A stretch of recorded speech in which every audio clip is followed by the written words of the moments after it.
Recorded Books and One Click Digital present The Newcomer by Robin Carr, narrated by Therese Plummer. One Click Digital provides free audiobook downloads in partnership with thousands of public libraries. To see if One Click Digital's extensive catalog is available to you, visit your library's website. And now, The Newcomer. Chapter 1. It was a warm, sunny afternoon in early April, a rarity on the Oregon coast at this time of year. The frequent spring rainstorms meant that the beautiful wildflowers, the best in the country, were on their way. Hank Cooper sat out on the deck of Ben and Cooper's bar in his white t-shirt and jeans, his feet propped up on the deck rail. Hamlet, Sarah's Harlequin Great Dane, sat beside him, watching the sea, his ears perking up when a person, a boat or bird caught his eye. Cooper was enjoying a heavily creamed coffee and watching his lovely Sarah Dupre paddleboarding out on the bay. She wore the wetsuit, short sleeves, knee-length, he'd given her for Christmas. It kept her warm even though the water hadn't warmed up yet. It was icy cold. The Pacific was always cold, except maybe down San Diego way. But Sarah was an expert. She rarely got her feet wet. The way that wetsuit hugged her body, it was like art. She had incredibly strong legs, a perfect round tush, breasts about the size of his palms. She'd been born in a coastal town and was probably as comfortable on the water as she was on the land or in the sky. Diver, swimmer, surfer, helicopter pilot. Cooper and Ham had been watching Sarah for an hour. She'd gone all the way out to the mouth of the bay and back. She was finally coming in, just ahead of the fishing boats headed home to the marina. This life was the furthest thing from what Cooper had ever envisioned for himself. He had come to Thunder Point last October to look into the death of a good friend, Ben Bailey. To his surprise, he had inherited what was Ben's falling down bait shop and bar. For lack of a better idea, he renovated the place, turning it into a first-class beach bar, and had found himself a new home. He also found a woman in Thunder Point, another surprise he hadn't been looking for. After all the women in his life, short or long-term, Sarah was everything he'd been waiting for. He'd officially opened the beach bar, minus the bait, in late February. Now, as the proprietor, there was plenty of time to visit with folks from town, let the gentle lapping of the bay soothe him, watch his woman on her board, gently gliding across the calm water between the huge offshore boulders in the bay. Cooper had a farmer's tan, stronger shoulders from lifting and hauling bar supplies, and a lot of new friends when he'd always considered himself a solitary kind of guy. Sarah leaned her board and paddled against the dock and came up the stairs. When she reached the deck, Cooper tossed her a towel and she dried off her feet, glad of the warm sunshine. "What have you been up to?" Sarah asked. "Absolutely nothing. Just watching my mermaid." She laughed. "Did Hamlet behave himself?" Hearing his name, the huge dog got up and walked over to Sarah. Cooper nodded. "He said he'd prefer to live here, with me." "Did he now?" she asked with a laugh, giving Ham a gentle pat. "Get your own dog." "There isn't room for another dog around here. Come here," Cooper said, pulling her onto his lap. She went to him, sat down, picked up his coffee, and helped herself to a sip. "Want me to make you a hot cup?" he asked. "You cold?" She shook her head. "It's nice out there. Breeze gets a little chilly sometimes, but the sun is so wonderful. You start to crave sun around here after all the winter rains and winds." Her cell phone rang. She'd left it on the deck with Cooper when she took her board out. She picked it up and looked at the caller ID, then said, "Yes, little brother?" She listened intently and then laughed.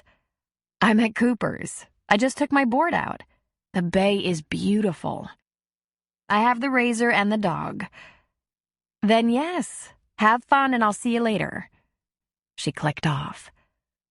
"How many times a day do you talk to Landon?" Cooper asked. Sarah and 16-year-old Landon were a family of two, and they kept pretty tight tabs on each other. And with Sarah being a Coast Guard search and rescue pilot who worked out of the North Bend station, sometimes it wasn't easy. "As many as it takes.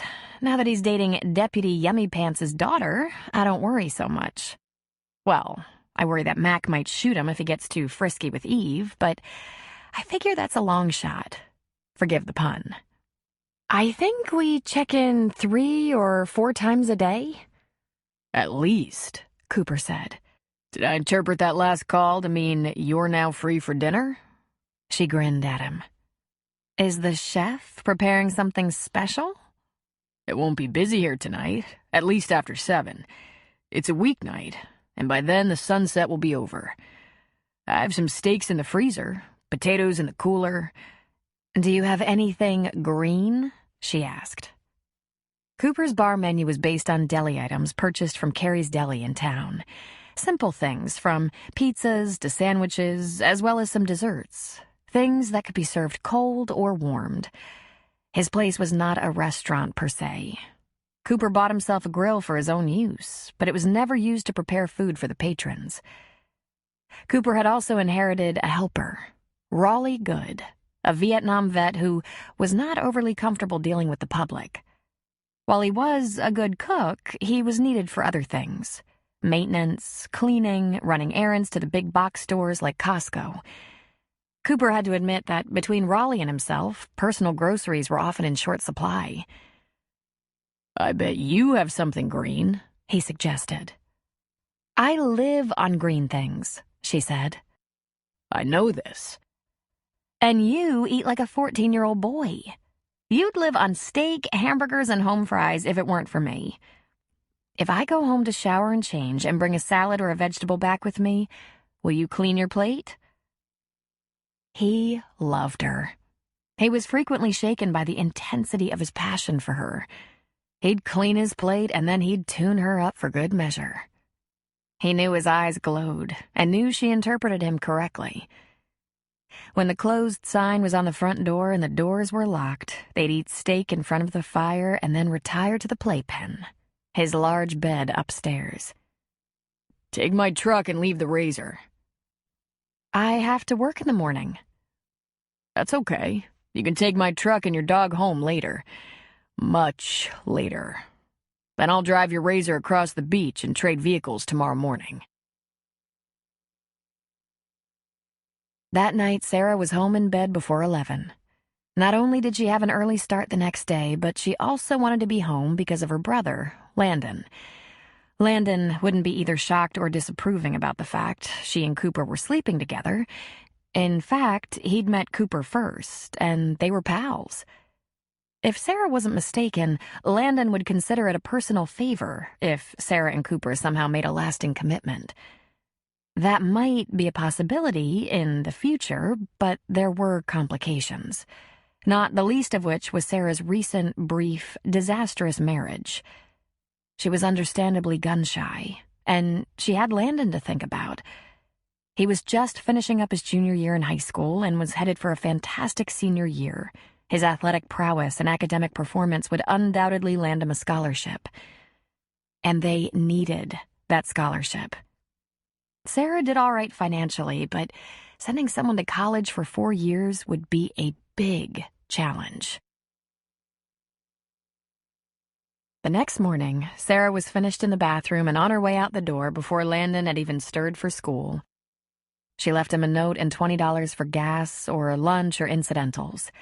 She headed off to work feeling fit and fresh after her day off on the bay yesterday. A nice dinner with Cooper, followed by a couple of hours of recreation under the sheets, something Cooper had a particular talent for, helped make her feel brand new and full of energy. The Coast Guard station was getting ready for a big inspection in the next couple of weeks, and there was plenty to do, from preparing for check rides to auditing maintenance records. They'd have to show the command they were one of the best air stations in the Coast Guard, and they'd have to get ready for this inspection, while continuing to perform business as usual. Given that Sarah, Lieutenant Commander Dupre, was second in command of the flying operation at the station, her role in this prep would not be small. It was no surprise that when she turned on her computer, she found a note from her immediate boss, Buzz Bachman, asking her to come to his office ASAP. She was sure, if she knew the man at all, he had a long list of things for her to do. She made herself a cup of coffee on the way, stirring in some cream and sweetener. "Morning, boss," she said, entering his small office. "Morning, Dupre. Shut the door, okay?" She turned to close the door and thought, uh-oh, someone's in trouble. The commander's door was seldom closed, and when it was, someone would generally say, "The spanking light has been lit." "We have a busy week, and an inspection team en route the end of the month." "We'll be ready," she said, sipping her coffee. "I want to tell you something I'm not supposed to know," Buzz said. "How's your poker face?" She lifted an eyebrow. "When has my poker face ever let you down?" "This could be tough. It affects you directly." The eyebrow dropped. "Make it fast," she said. "Rip that Band-Aid off." He took a breath. "I have a mole in HR," Buzz said. "I've been cultivating him for a long time. I want as much warning as possible for my next change of assignment. What I didn't expect was to learn that one of my men was being looked at for a reassignment. An early reassignment because of compelling need. This means you, Dupre." Sarah was stunned into silence. Her mouth hung open slightly. She forcibly closed her mouth. "I get an automatic refusal if they don't know I'm a woman, right?" "I wish. I shouldn't say anything. It could all go in another direction. Between now and notification, someone could put in for those air stations and this could all go away. But I wanted you to have as much time to think about this as possible. We have 2 retiring commanders and a compelling need with no outstanding applications for those locations. And they're both—" He paused to cough lightly. "They're both on the East Coast, Maine and South Florida. As you might surmise, you're probably going to be awarded a promotion to commander within the year. I suspect this makes you a better-than-prime candidate." "And I'm not due for either," she said, sliding forward on her chair a little bit. "There's no surprise here, Dupre. You're good at your job.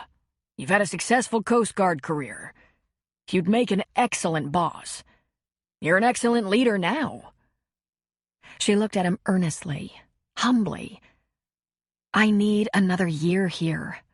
Landon—" "I know your situation and I sympathize. That's why I'm breaking protocol and leaking this. So help me. You let on and we'll have a real issue." "Crap. There's gotta be some wiggle room in here." "I just gave it to you. I think you'll be notified by June, and then you will have a couple of months to make the move." She shook her head. "This plays hell on my family. Landon is prime scholarship material, but not if I move him. That's saying nothing of the trauma of moving a kid right before his senior year in high school, moving him away from his football team, his friends, his school, his town. He's done so well here, you have no idea." "I have every idea," Buzz said. "I know exactly how you feel. I've gone through 2 divorces, proof of how the pressures weigh down the family. At least you're not married." "But there's someone I can't bear the thought of leaving," she thought. "Damn it, I love my job, but I don't love this part of it." "And the Coast Guard loves you, Dupre. I thought you deserved time to think of your options. Aren't you from Florida?" "Long ago and far away. I grew up in Boca, practically on the water, but I've been north for most of my Coast Guard career. And there's no family left in Florida. It's just me and Landon. And I only have 1 more year with him before he goes off to college and starts a new phase of his life."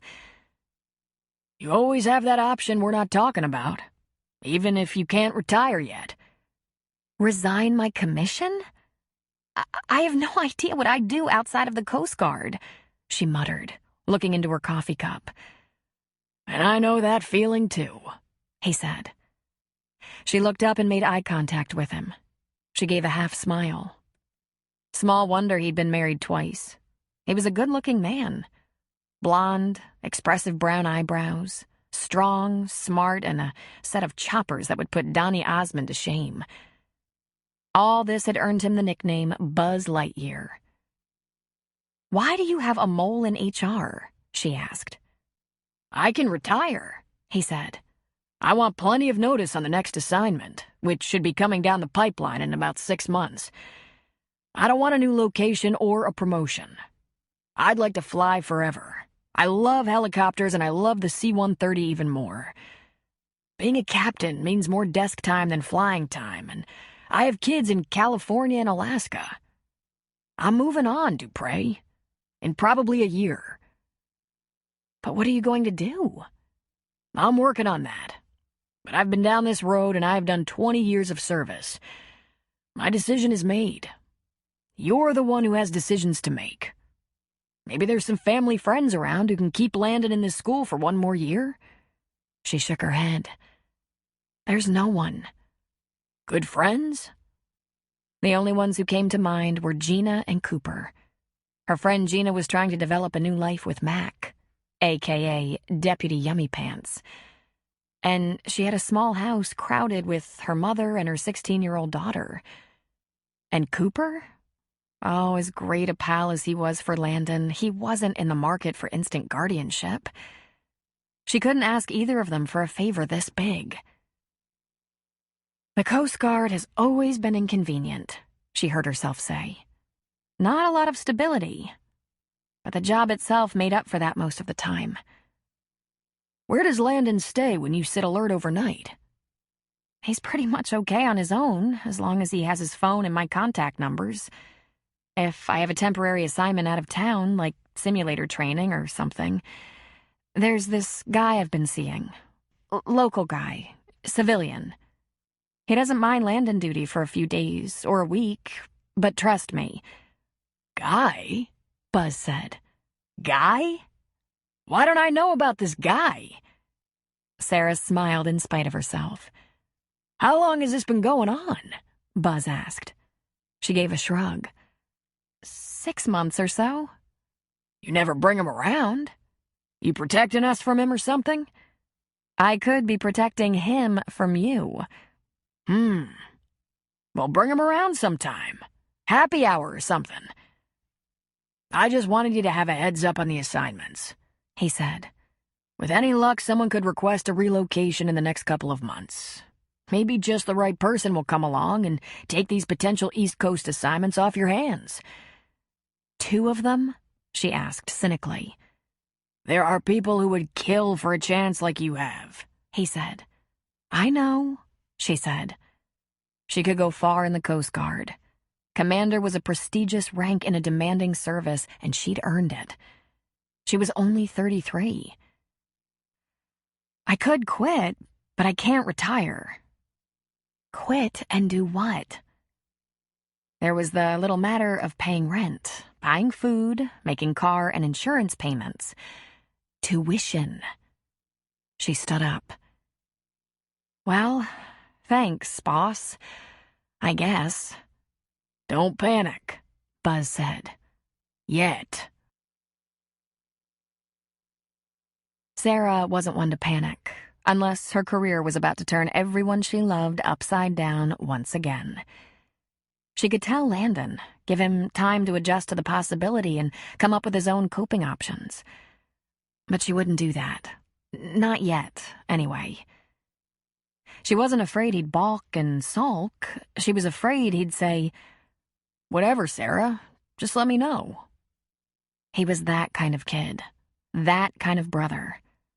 He wasn't a typical 16-year-old boy, probably because of how challenging his life had been. She often worried about how much disappointment he was holding inside to spare her feelings. Landon was only 5 when their parents were killed in an accident, and he spent one horrifying year with their mean spinster aunt, and then had spent the past 10 years as her responsibility. She'd moved him 5 times, put him through a divorce from a man he'd grown attached to, and now, just when he was happiest... No, she couldn't talk to him yet. Not until she had time to think things through. She could tell Cooper. He loved her. He was proud of her. But he'd just put all his time and energy into setting up his new local business, and she couldn't put him in the position of choosing between breaking it off with her or leaving behind everything to follow her. She could tell that his new lifestyle not only suited him, but he was also very happy, relaxed.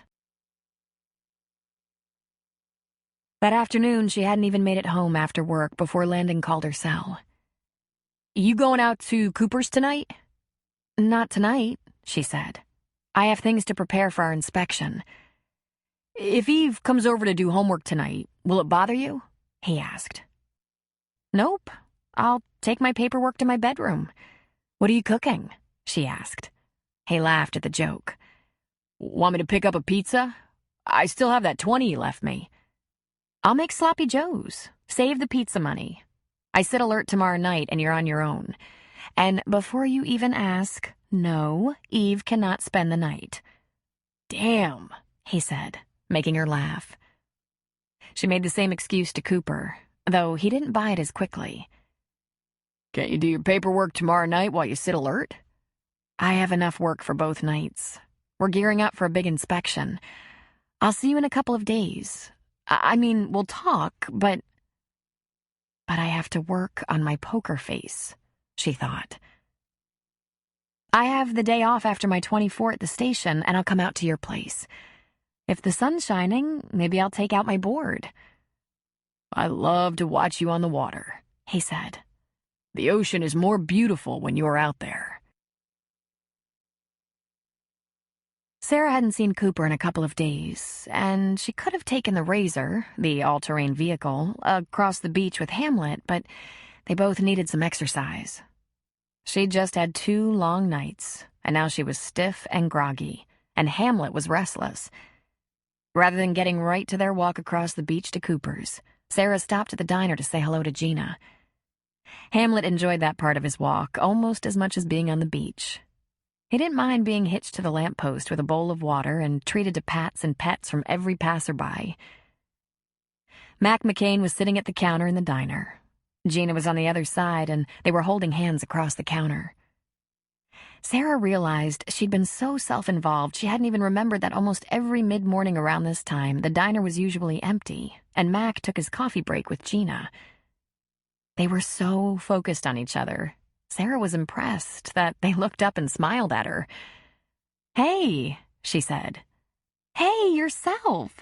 I hear you've been putting in a lot of hours," Gina said. "A lot of hours, but I'm off today." Gina and Mac might be the cutest couple in Thunder Point. They'd been best friends for years. Both single parents, their 16-year-old daughters were also best friends. Just a couple of months ago, they came out as a couple. A real couple, not just a couple of good friends. And ever since that had happened, they'd been staring soulfully into each other's eyes when they weren't stealing the occasional kiss. For a brief moment, Sarah turned cynical and almost said, "Look out. When you think you're staring happily ever after in the face is when the fates get jealous and pounce." "On your way to Cooper's?" Mac asked. "Yep. I think I'm going to take my board out for a while. There's sun today, and I could use some exercise. And alone time. Think time," she thought to herself. Not that she hadn't had enough of that over the past day or two. "And Cooper always needs quality time with Ham," she laughed. "If we ever break up, I'll have to share custody."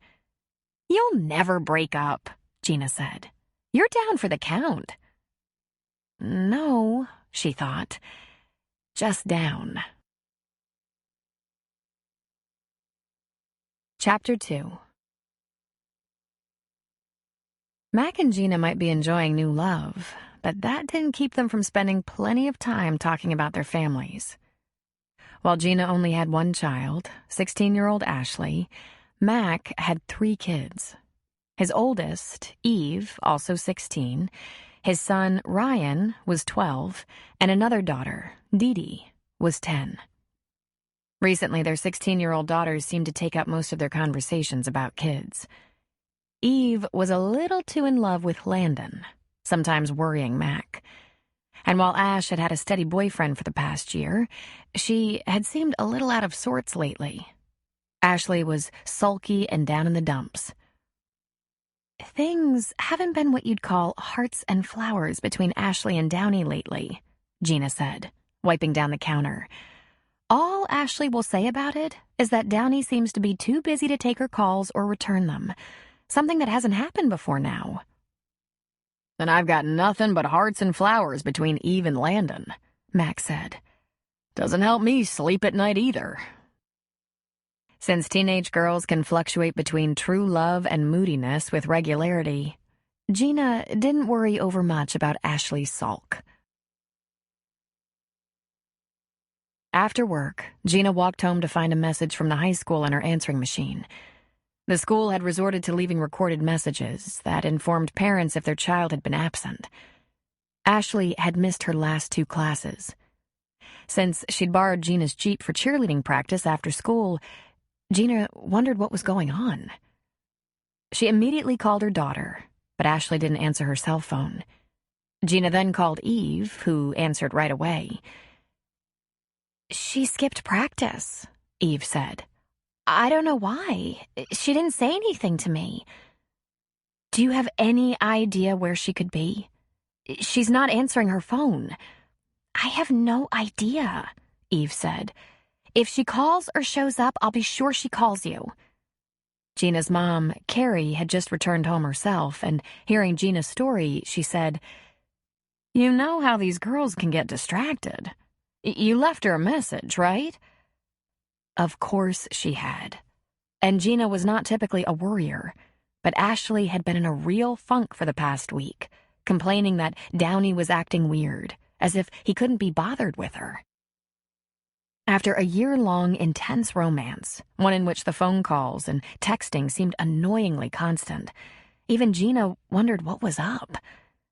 But Downey was a college freshman now, and baseball was in full swing. He was attending Oregon State on an athletic scholarship. He was a baseball star. Maybe he just had a lot going on. A couple of hours later, just as the sun was going down, Gina called Downey's cell phone. He didn't answer either, and she left yet another message. "Downey, it's Gina. I don't know where Ashley is, and I'm really worried. Have you heard from her? Call me, please." A half hour later, Carrie said, "You're pacing, Gina. Call Mac. Maybe he'll have some advice." Gina sat at the kitchen table and punched in his numbers. "Mac, I have a problem. As far as I know, no one has seen or heard from Ashley since about 1 o'clock this afternoon. She skipped her last 2 classes, didn't go to cheer practice, isn't taking or returning calls. Eve hasn't seen or heard from her, and Downey isn't picking up." She felt her voice go all warbly. "I'm worried. I don't know what to do. I'd go look for her, but I don't know where to look. Could Downey be playing ball? Maybe that's why he isn't picking up?" "Stand by. Let me check," Mac said. A moment later, he said, "No game today. The next game is in 3 days, and it's a home game." "My God, where could she be?" "Leave another message for Downey. Maybe call some of her other girlfriends," Mac suggested. "Okay, I'll see what I can find out." Gina disconnected and placed another call to Downey. This time she used her mother voice. "Crawford Downey, I can't find my daughter. If I don't hear from you in 5 minutes, I'm going to call the police." Then she clicked off. "You did call the police," her mother said, placing a glass of wine in front of Gina. "Calm down. What are you so afraid of?" She looked at Carrie imploringly. "That she's in some kind of trouble? That she's missing? That she ran off with Downey or something? I don't know. This really isn't like—" Her phone twittered. "Downey," she said to her mother. She picked up the call immediately. "Where's Ashley?" she demanded. Easy, Gina, Downey said smoothly. He'd grown up in Thunder Point just like Ashley had. He'd known Gina and her mother since he was a little kid. She's on her way home. She's fine. On her way home from where? She demanded. She came here, to state, to Corvallis. He took a breath. She wanted to talk about our, situation. I was going to talk to her in person after our weekend game. I was coming home mostly to talk to Ash. But she couldn't wait and drove up here. Gina sank weakly onto a kitchen chair. She'll be home in a couple of hours or less, he said. She drove all the way to Corvallis to ask you why you don't pick up or return her calls, and you say she's fine? Downey, what the hell is going on? Can you just ask Ash about that, okay? Because Is my daughter pregnant? She felt rather than saw her mother sit straighter, even more alert. Gina had been an unmarried teenage mother. No! God, no! Downey nearly yelled into the phone. Listen, really, if you just talk to Ashley about this when she gets home... Tell me right this second, Crawford Downey. My daughter has been upset about your relationship, and she lied to me to take my car, drove 3 hours to Corvallis to talk to you, and she's just now on her way home? Tell me right now, or I'll call your mother. The young man took a deep breath. I don't want to tell you this, Gina.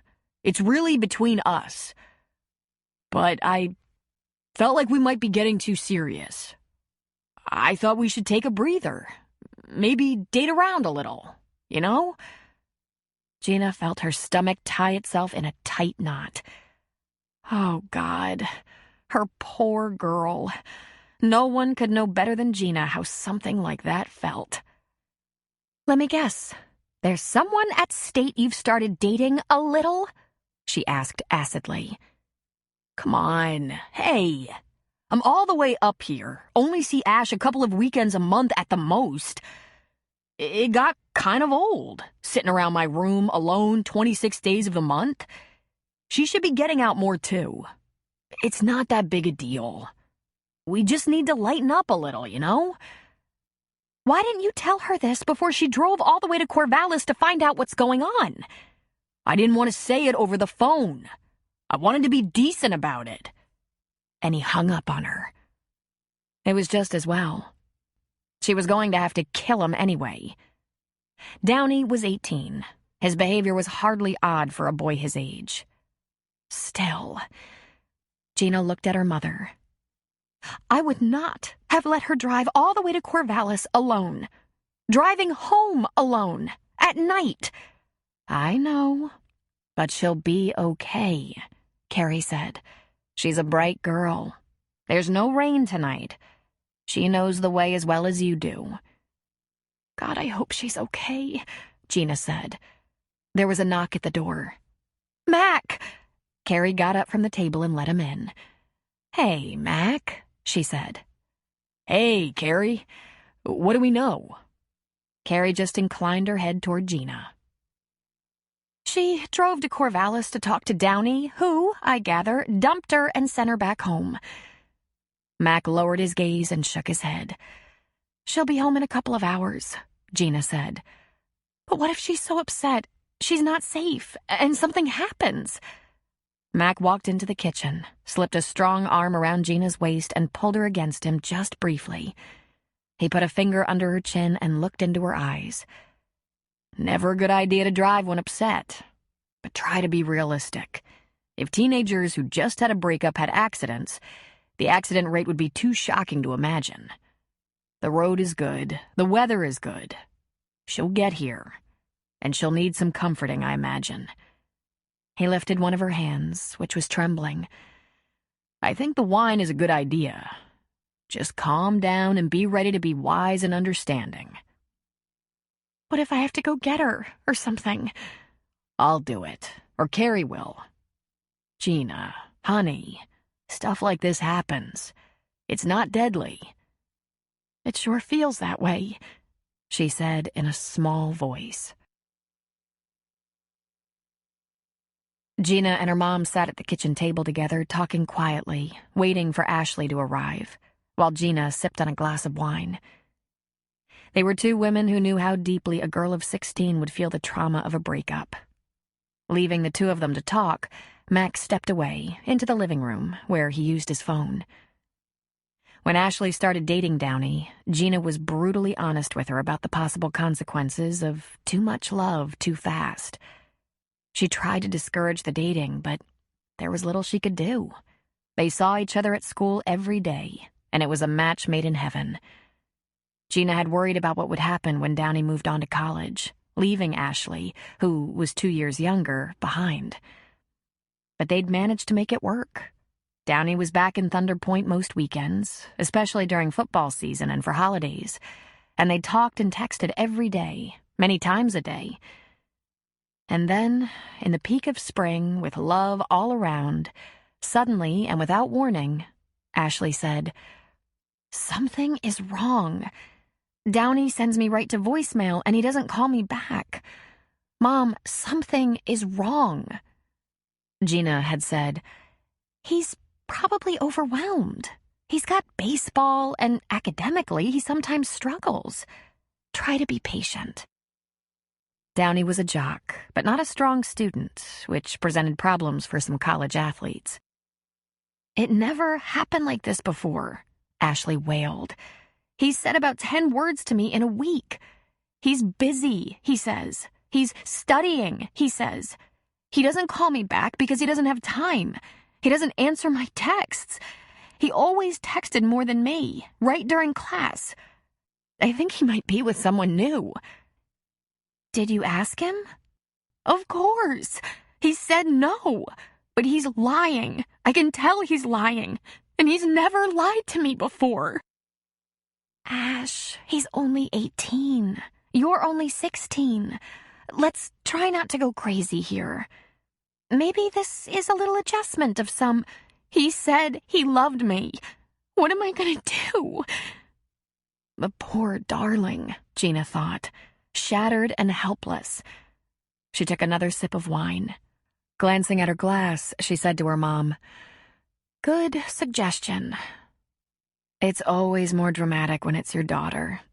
It cuts deeper," Carrie said. "I don't want her to ever hurt," Gina whispered. "I know," Carrie said. "Believe me, I know."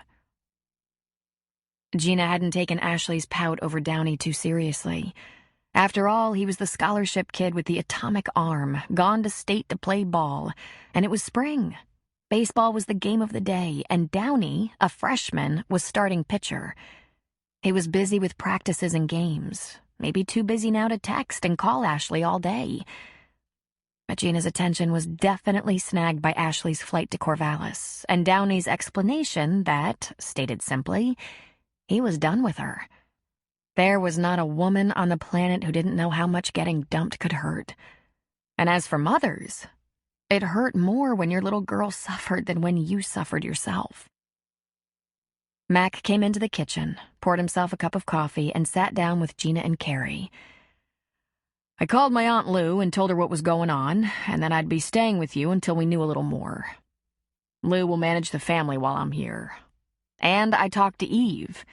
She knew Ashley was all sideways about Downey, and she was worried about her, but she didn't know she'd driven to Corvallis. I find that strange. They usually know everything the other is doing. Eve thought Ashley just skipped out on practice. So I'll stay with you until she's home." "You need to get home to your own family, Mac," Gina said. But inside she thought if he left her now, she'd collapse. "It's just a broken heart." "There's no such thing as just a broken heart," he said. And he should know, Gina thought.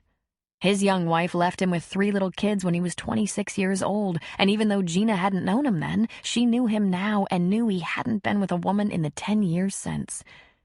Until Gina. They were 2 single parents who had waited a long time to find each other.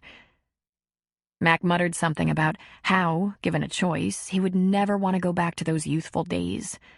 Those young years are so serious and painful. Gina said even more painful was when your kids hurt. I'll never forget when Ash wasn't invited to the very first boy-girl party ever because the mother of the little girl throwing the party didn't approve of me, a never-married single mother. Ash didn't understand that, but she was devastated by being excluded, and I had at least 6 months of guilt and pain. When Eve was 6, Mac said, after CJ left us, she didn't want to go to school. She was afraid her mother might come home during the day, and Eve didn't want to miss her. When I was a young mother, Gina said, there were very few other young mothers with small children who were friendly toward me. Certainly none who were 16. Small towns are brutal, Mac said. The best thing about Thunder Point was leaving Coquille, where I made all my mistakes. Of course, they followed me. My kids were soon known as the kids of the deputy and the woman who abandoned them. Is there any way to keep them from paying for our mistakes? Yeah, they'll eventually make enough of their own to take the heat off. Meanwhile, we just have to stay strong and know we're doing the best we can. Carrie got up from the table and started rummaging around in the refrigerator. Being the owner of a deli and catering service, she always had special meals on hand. She did a little slicing and scooping, microwaved a couple of plates, tri-tip, red potatoes, broccolini spears, a little dark au jus. She made a large helping for Mac, smaller ones for Gina and herself, and the three of them ate, though not with big appetites. Everyone at the small kitchen table had personal experience with this kind of heartache. Then Carrie cleaned up and put a pan of her healing chicken soup on the stove. She might not want anything to eat, but if she does, at least it'll be something soothing, Carrie said. It was 8:30 when they heard the car. Everyone stood expectantly, fearful of what they would see walking in the door. And then Ashley came into the kitchen through the back door. She was messy. There was evidence of crying in her puffy eyes and pink cheeks. Her beautiful red hair was flat and slack, and her clothes wrinkled. But otherwise she looked normal. Except for the expression on her face, which was one of pure agony. I had to do it. I had to go to state, she said. I sent him 200 texts and voicemails that he ignored, so I went to face him. I'm sorry I lied and took your Jeep. I promise I'll never do it again. Carrie took a step toward her. I made you some soup, honey. Thanks, Graham, but I don't want any. I'll be going, now that you're home safe, Mac said. You don't have to go, Mac, Ashley said. I'm going to bed. We need to talk, Ashley, Gina said. There's nothing to say, she said, walking through the house toward her room, her head down, dragging her backpack behind her. Ashley, Gina said, following her. Ash, I really want to talk to you. Please. She turned sharply to face Gina. He doesn't want me anymore, she said coldly, tears gathering in her eyes. I gave him everything he wanted, and now he's done with me. The guy I saw today? I don't even know that guy. That was not my Downey. Then she went into her room and closed the door. Gina turned back to face Mac and her mother. Oh, God, she said. And then the only thing she could think of. Thank God there were no cell phones when my heart was being ripped out. Ashley laid down on her bed in her clothes. In fact, she laid there for a while before sitting up and throwing off her jacket. She was probably about 6 years old when she first noticed Crawford Downey Jr. Everyone had always called him Downey. Only his mother called him Crawford. Ashley went to school with his younger brother, Frank. There was a third brother 2 years younger than Frank, Lee. That was back when Ashley's mother or grandmother wrestled her naturally curly red hair into braids in the morning. Downey called her twerp or carrot top or pesky pants. She alternately crushed on him or thought he was a giant turd. She liked him when he said things like, "Good catch, CT," instead of carrot top. She hated him when he said, "Stand back. She's gonna let down her hair," and put out his arms as if her curly mane would be bigger than the Goodyear blimp. Right up to junior high, she had those ridiculous red ringlets and thick glasses. Frank had thick glasses too, so Downey never teased her about the glasses. Then, when she'd barely figured out how to control her wild hair, she had braces. "When are you getting the tin out of your mouth, CT?" he'd ask her. Ashley and Eve McCain met in 7th grade and spent the next 2 years studying teen magazines for trending clothes, makeup, and hairstyles. Eve was always naturally beautiful, with thick dark hair, bright blue eyes, but she also had braces. It was one of the first things that had bonded them. That and the fact that they had single parents and neither had much money to spend on clothes. So they improvised and shared. Sometime in 9th grade, Ashley made peace with her hair. She discovered the magic of detangler, the circular brush, a blow dryer. Her thick, crazy hair became soft waves. Some of the orange of her youth was replaced by a darker copper red. The braces came off, she got contacts, and she made the junior varsity cheerleading squad. And one day, in the spring of her sophomore year, when she was wearing her short pleated cheerleader skirt, Downey said, "Hey, Ashley." He actually used her name. And she said, "Hey, Downey."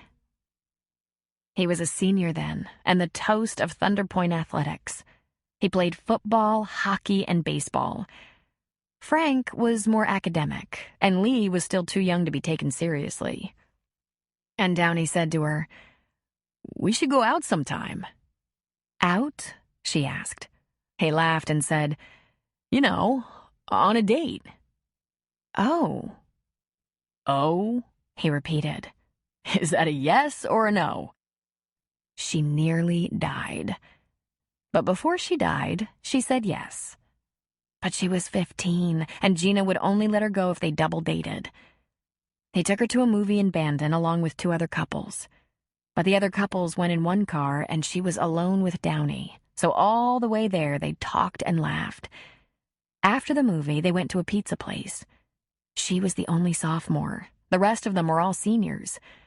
After pizza, they went to a pretty secluded outlook facing the ocean and made out.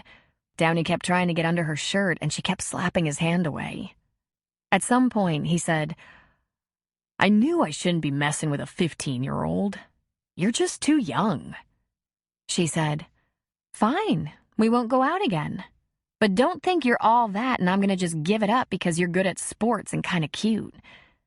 He grinned and said, "You think I'm cute?" "Not that cute," she said. But he walked her to every class, held her hand, leaned into her at her locker to kiss her, asked her repeatedly if she'd be at his game. They talked on the phone every night when they weren't together, texted all day until Downey had his phone confiscated by a teacher for 2 weeks. Then, at assembly, his full-ride scholarship to state was announced. At the end of summer, he'd be gone to football camp and then to school, 3 hours away. "I suppose you'll just break up with me now," she said.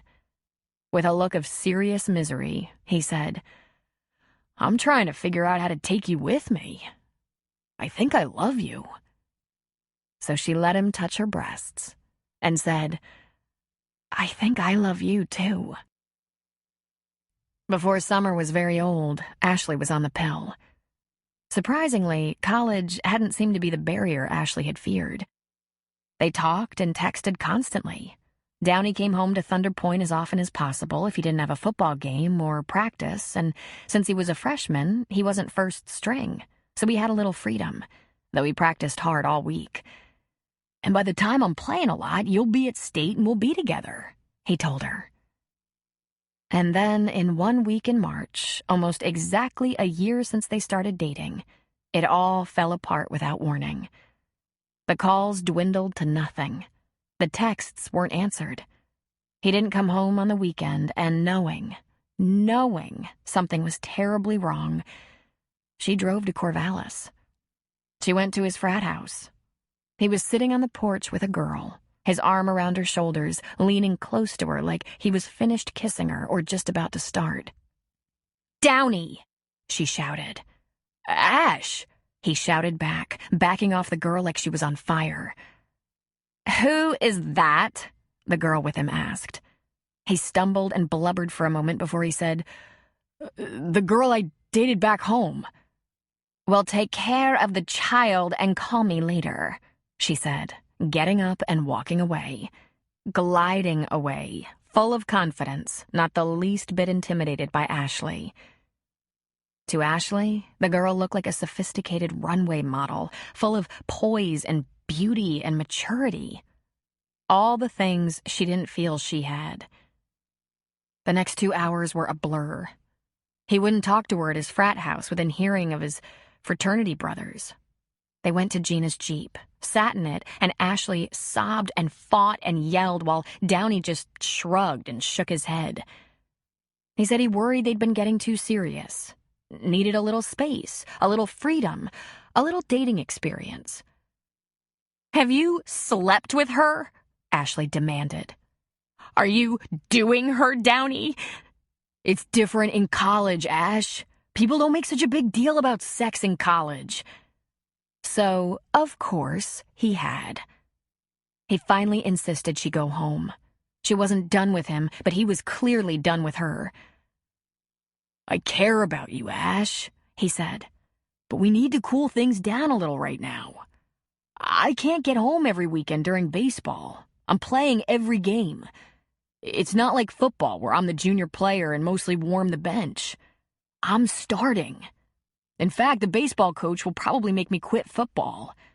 We can't start the season with injuries. We should use this time to, branch out. Date around, maybe." "And summer? What about summer?" she asked. "You just plan to get back together again in summer?" "I don't know. I'm thinking about staying up here. Taking some classes, getting a job. I'll play ball all summer if we make finals, and it's too far to commute. Then football camp is in August, if I'm still playing football then." She sobbed so hard all the way back to Thunder Point she could hardly breathe. She had to pull over once because her chest started hurting. She knew her mother was going to be furious that she'd taken the Jeep, but she didn't care. There were moments on the drive home that she wondered if life would be easier if she just went off the road at one of the high cliff curves. But something kept her going. When she was alone in her room, she called Eve's cell phone. She could barely tell her story. The sobs came so hard. And Eve was outraged. "Want me to call him, Ash? Give him a piece of my mind?" "It won't matter. It wouldn't help. He dumped me for a college girl. And she's beautiful, Eve. She owns him. You could tell in 1 second. He's slime. He's scum. I will never forgive him for this." "But what do I do without him?" Ashley had cried. After they hung up, Ashley just cried for another hour. There was a light knocking on her door, and she knew it was her mother. She didn't answer or say, "Come in." She laid there, her head on her pillow, leaking tears, gripping her cell phone in case Downey called her to say he'd made a terrible mistake. Gina came into the room and sat on the edge of the bed. "I brought you some tea," she said, her hand on Ashley's back. "No, thank you," Ashley said thickly. "Ash, I'm sorry this happened. Really, I can't talk about it anymore.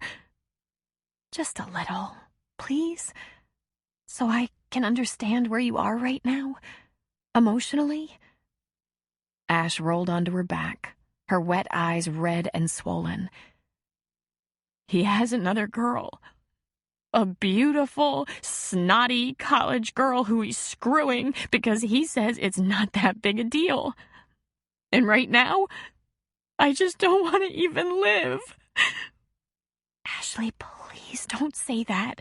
Don't ever say that." I'm not going to school tomorrow. Maybe not the next day either. Maybe never. Chapter 3. Cooper noticed Sarah had been preoccupied over the past couple of days. Quiet and maybe a bit sullen. She said the inspection was going to be hell, and while she might not be worried about her team, a strong leader always worried about the inspectors. They had to be ready for anything. All Cooper could do was be available, support her in any way he could. He found himself fighting the worry that Sarah had changed her mind, that something had caused her to reconsider those 3 little words. I love you. Yet when he possessed her, when she was joined to him, her passion for him drove worry from his mind. During those times, she was 100% his, and he was completely hers. In the meantime, he had a business to learn. This beach bar was unlike anything he'd ever done before. Ben's old helper, Raleigh Good, old being the operative word, might be a little on the strange side, but he'd turned out to be a damned good assistant. Raleigh was somewhere in his 60s, and he'd been ridden hard. Raleigh told Cooper that Ben used to only be open in the mornings and evenings. Ben had put in his longest days during summer, and he bumped up the schedule with the help of part-time teenage help. Raleigh said, I clean and get supplies. I can work in the kitchen or behind the bar, but I ain't social. You give me a list and cash, I go to Costco and other stores. But in summer, you have to stay open late. The sunset over the bay is better than football on HD. During his first week of operation, Cooper noticed that the bulk of his traffic was between 7 and 10 in the morning and 4 and 7 in the afternoon. There were stragglers here and there at other times. Those patrons were almost exclusively Thunder Point residents. But on the weekends, particularly in good weather, there was heavy traffic all day and into the evening. Bikers, cyclists, pleasure boaters, sport fishermen, folks traveling on Highway 101 in want of a meal.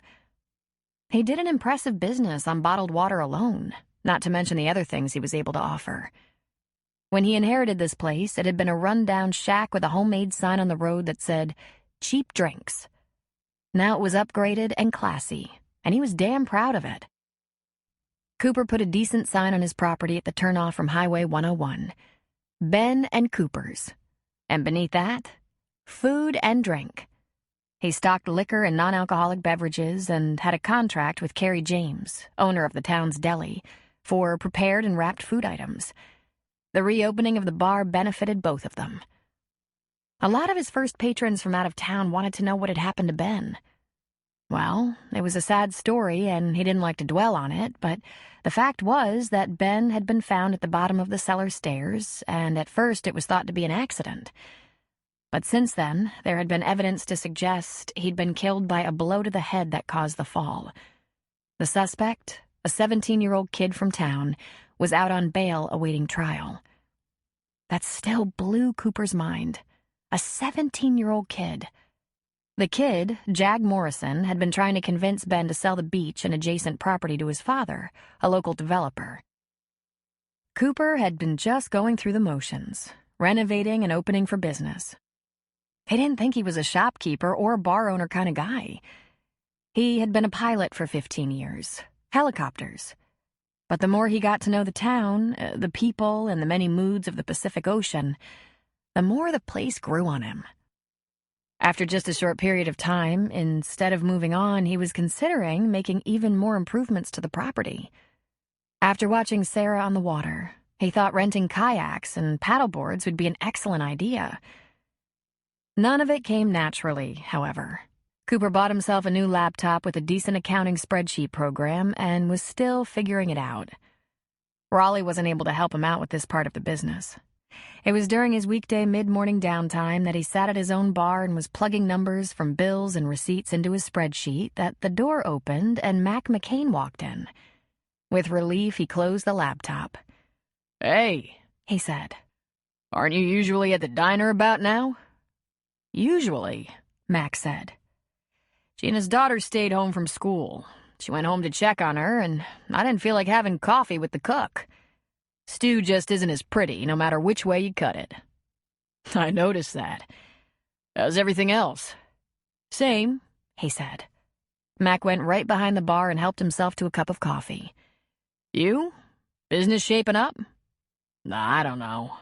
I mean, business is good. There are people in here all the time. I'm not real clear on the accounting and that sort of thing. Kinda makes me wonder how Ben managed. He was a genius with a wrench, but he didn't seem to take to paperwork and numbers. Everyone wondered that same thing, Mac said, sipping his coffee. It's tedious, that's for sure.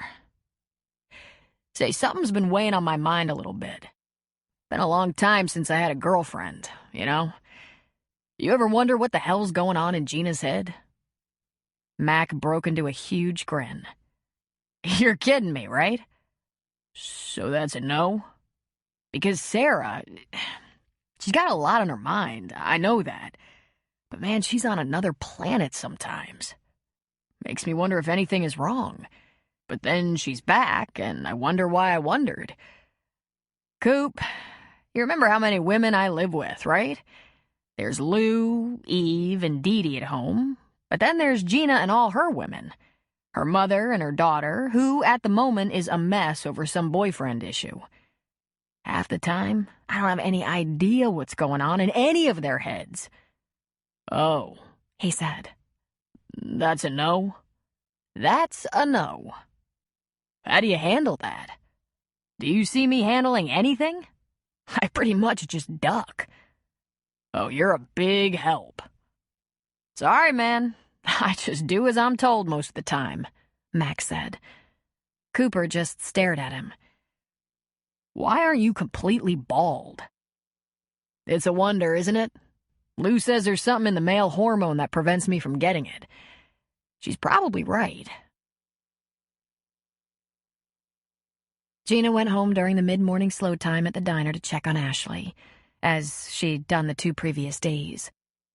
This was her 3rd day of grieving, and Ashley just lay in her bed, clutching her phone. Gina had tried prying it out of her fingers once, but her daughter tearfully whimpered, "But what if he calls me?"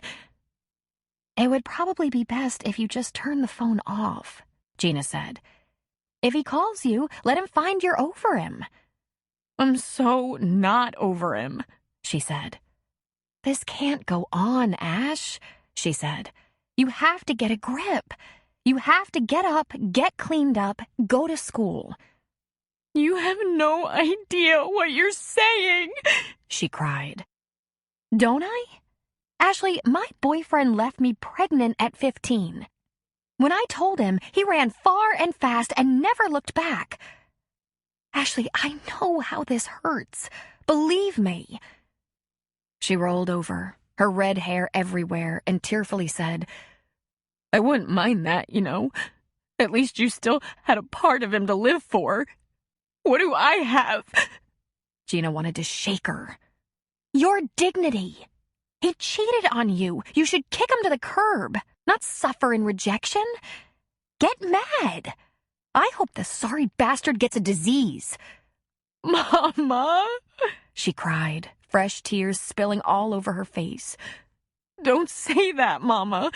You love Downey, and my heart hurts." She didn't love Downey anymore. How could he take her little girl's innocence and then dismiss her so cruelly? Describe her as the girl I dated back home, like she was history. He should be brutally punished. How could he? Because he's an 18-year-old boy, her wiser self said. He did what most 18-year-old boys do. And Ash is just a 16-year-old girl doing what comes naturally, grieving her loss. It could just as easily have gone the other way.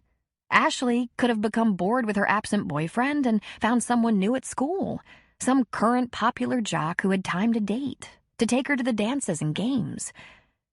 This could be Downey wallowing in depression because his girlfriend had dumped him. Why couldn't it be that way, huh? She asked herself.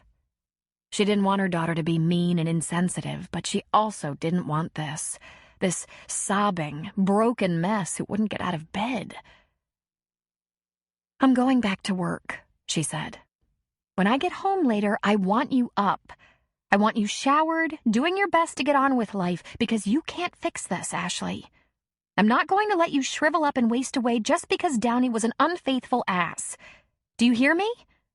Tomorrow you go to school. No excuses. She rolled over and looked at her through wet eyes. I loved him, she whispered. I loved him so much. But you can't make a person love you back, Gina whispered. Are you sure? Because somehow I made him love me once. Gina smoothed her crazy red hair back off her brow. I know, baby. Someday you're gonna understand that you dodged a bullet here. You don't want a boyfriend who can't be faithful, who can't keep his promises. Believe me. Ashley just shook her head.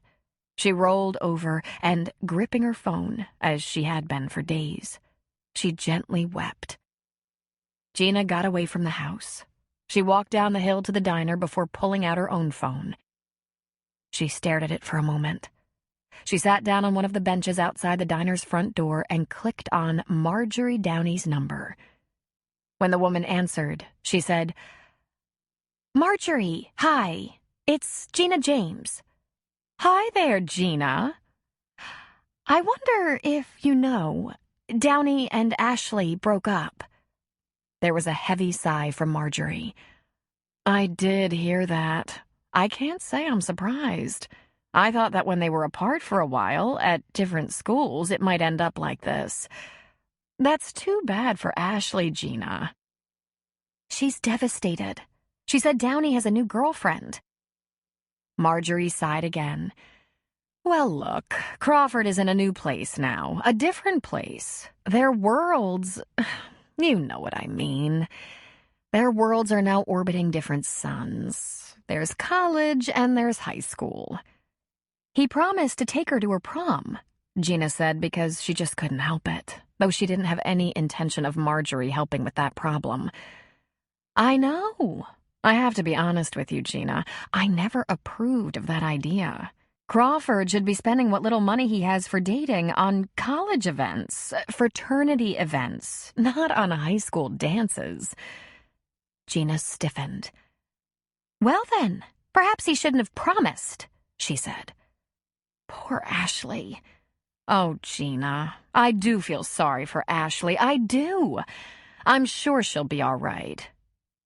She's not all right at the moment. She's shattered, heartbroken. Downey wasn't very nice to her. Poor thing. But I worried about this from the start. Crawford is quite the catch at State. Handsome, athletic, fun, smart. I knew it was only a matter of time before some pretty college girl caused him to forget the girl back home. Ashley really shouldn't have pinned her hopes on him. Gina felt her heart squeeze. Maybe not, she said weakly. For a moment she felt as though she should have found a way to prevent this romance, a way to keep Ashley from being hurt. Despite what Crawford and Ashley might have thought, I knew this wasn't a lasting thing. The age difference. But Downey told me you knew they were sexually active, involved, committed. I found packages of condoms. It broke my heart. I was extremely disappointed by that. In my day, young ladies were much more cautious with their bodies, with their virtue. Gina's eyes grew round and her neck nearly snapped from straightening so fast. She was instantly on her feet. And in your day, were young men also cautious? Marjorie actually laughed. I wish I could say they were. You'd understand if you were the mother of sons. Boys, a different animal entirely. Which is why it's important to raise young ladies with strict standards. You know what I mean, Gina. She hoped she wouldn't break a molar, clenching her teeth so hard. I'm sure I have no idea what you mean. I mean that invariably it's up to the girl. Gina was speechless. You're not serious, she finally said. I couldn't be more serious, Marjorie insisted. Men are men. They're single-minded and a little crazy. But my boys were raised proper. If the girl says no, the answer is no. They're not villains. They're just men. You really can't believe this, Gina said. Gina, perhaps Ashley thought there wouldn't be any consequences for having sexual relations at the tender age of 16. And as you can see from your poor darling's broken heart, having a baby out of wedlock isn't the only consequence. Gina felt her face burn. You didn't just say that to me, she said. You didn't. Oh, Gina, please. I meant no offense. It's just that... Is that what you teach your sons, Marjorie? That if they can pressure a girl into giving it up, all's fair? It's not the boy's fault or responsibility? No! Oh, God, no! Then she was quiet for a second before she muttered, I wouldn't teach them such a thing. I'm not surprised that they think that way, however. I live in a house full of males. For all I know, my husband could have conveyed the message. If he did, he should be hung up by his balls, Gina snapped, disconnecting the call. She sank to the bench once more. She leaned over, elbows on her knees, her head resting in her hands. She couldn't believe comments like that could still be so painful. And she knew that wasn't how she was commonly regarded in this town. The unwed mother. She knew she and her mother were both respected citizens here. Ashley, a lovely girl and good student, was thought of highly. But there were still a few, like Marjorie, who put it all on the woman, as if a girl gets pregnant all alone. For a moment, she felt hot and damp at the same time, mortified, humiliated, as if it had been yesterday that she'd said to Carrie, "Oh, Mama, I'm pregnant, and I don't know what to do." "Hey," a familiar deep male voice said. She looked up to see Max standing in front of her, looking down at her. "You okay?" She let out a breath and stood. "I called Marjorie Downey. Stupid thing to do." "What happened?" From her perspective, Ashley held him down and forced herself on him, and he is completely blameless in this situation. Kind of a boys will be boys attitude. And she couldn't convey that without a dig or two at me for bearing a child out of wedlock. "Did she actually say that?" "Pretty much. In her day, girls were held to a higher standard, and her boys were raised to understand that if a girl says no, it's no. And having a child out of wedlock isn't the only consequence of being sexually involved. In other words..." "Jesus," he said. "She's as stupid as she is ugly." That almost made Gina smile. I should never have called her. I knew Marjorie and I weren't on the same wavelength. I always liked Downey, even before he started dating Ash. I think he's basically a good kid. I want to think this just went the predictable course. He grew away from her when he went to college, and they broke up.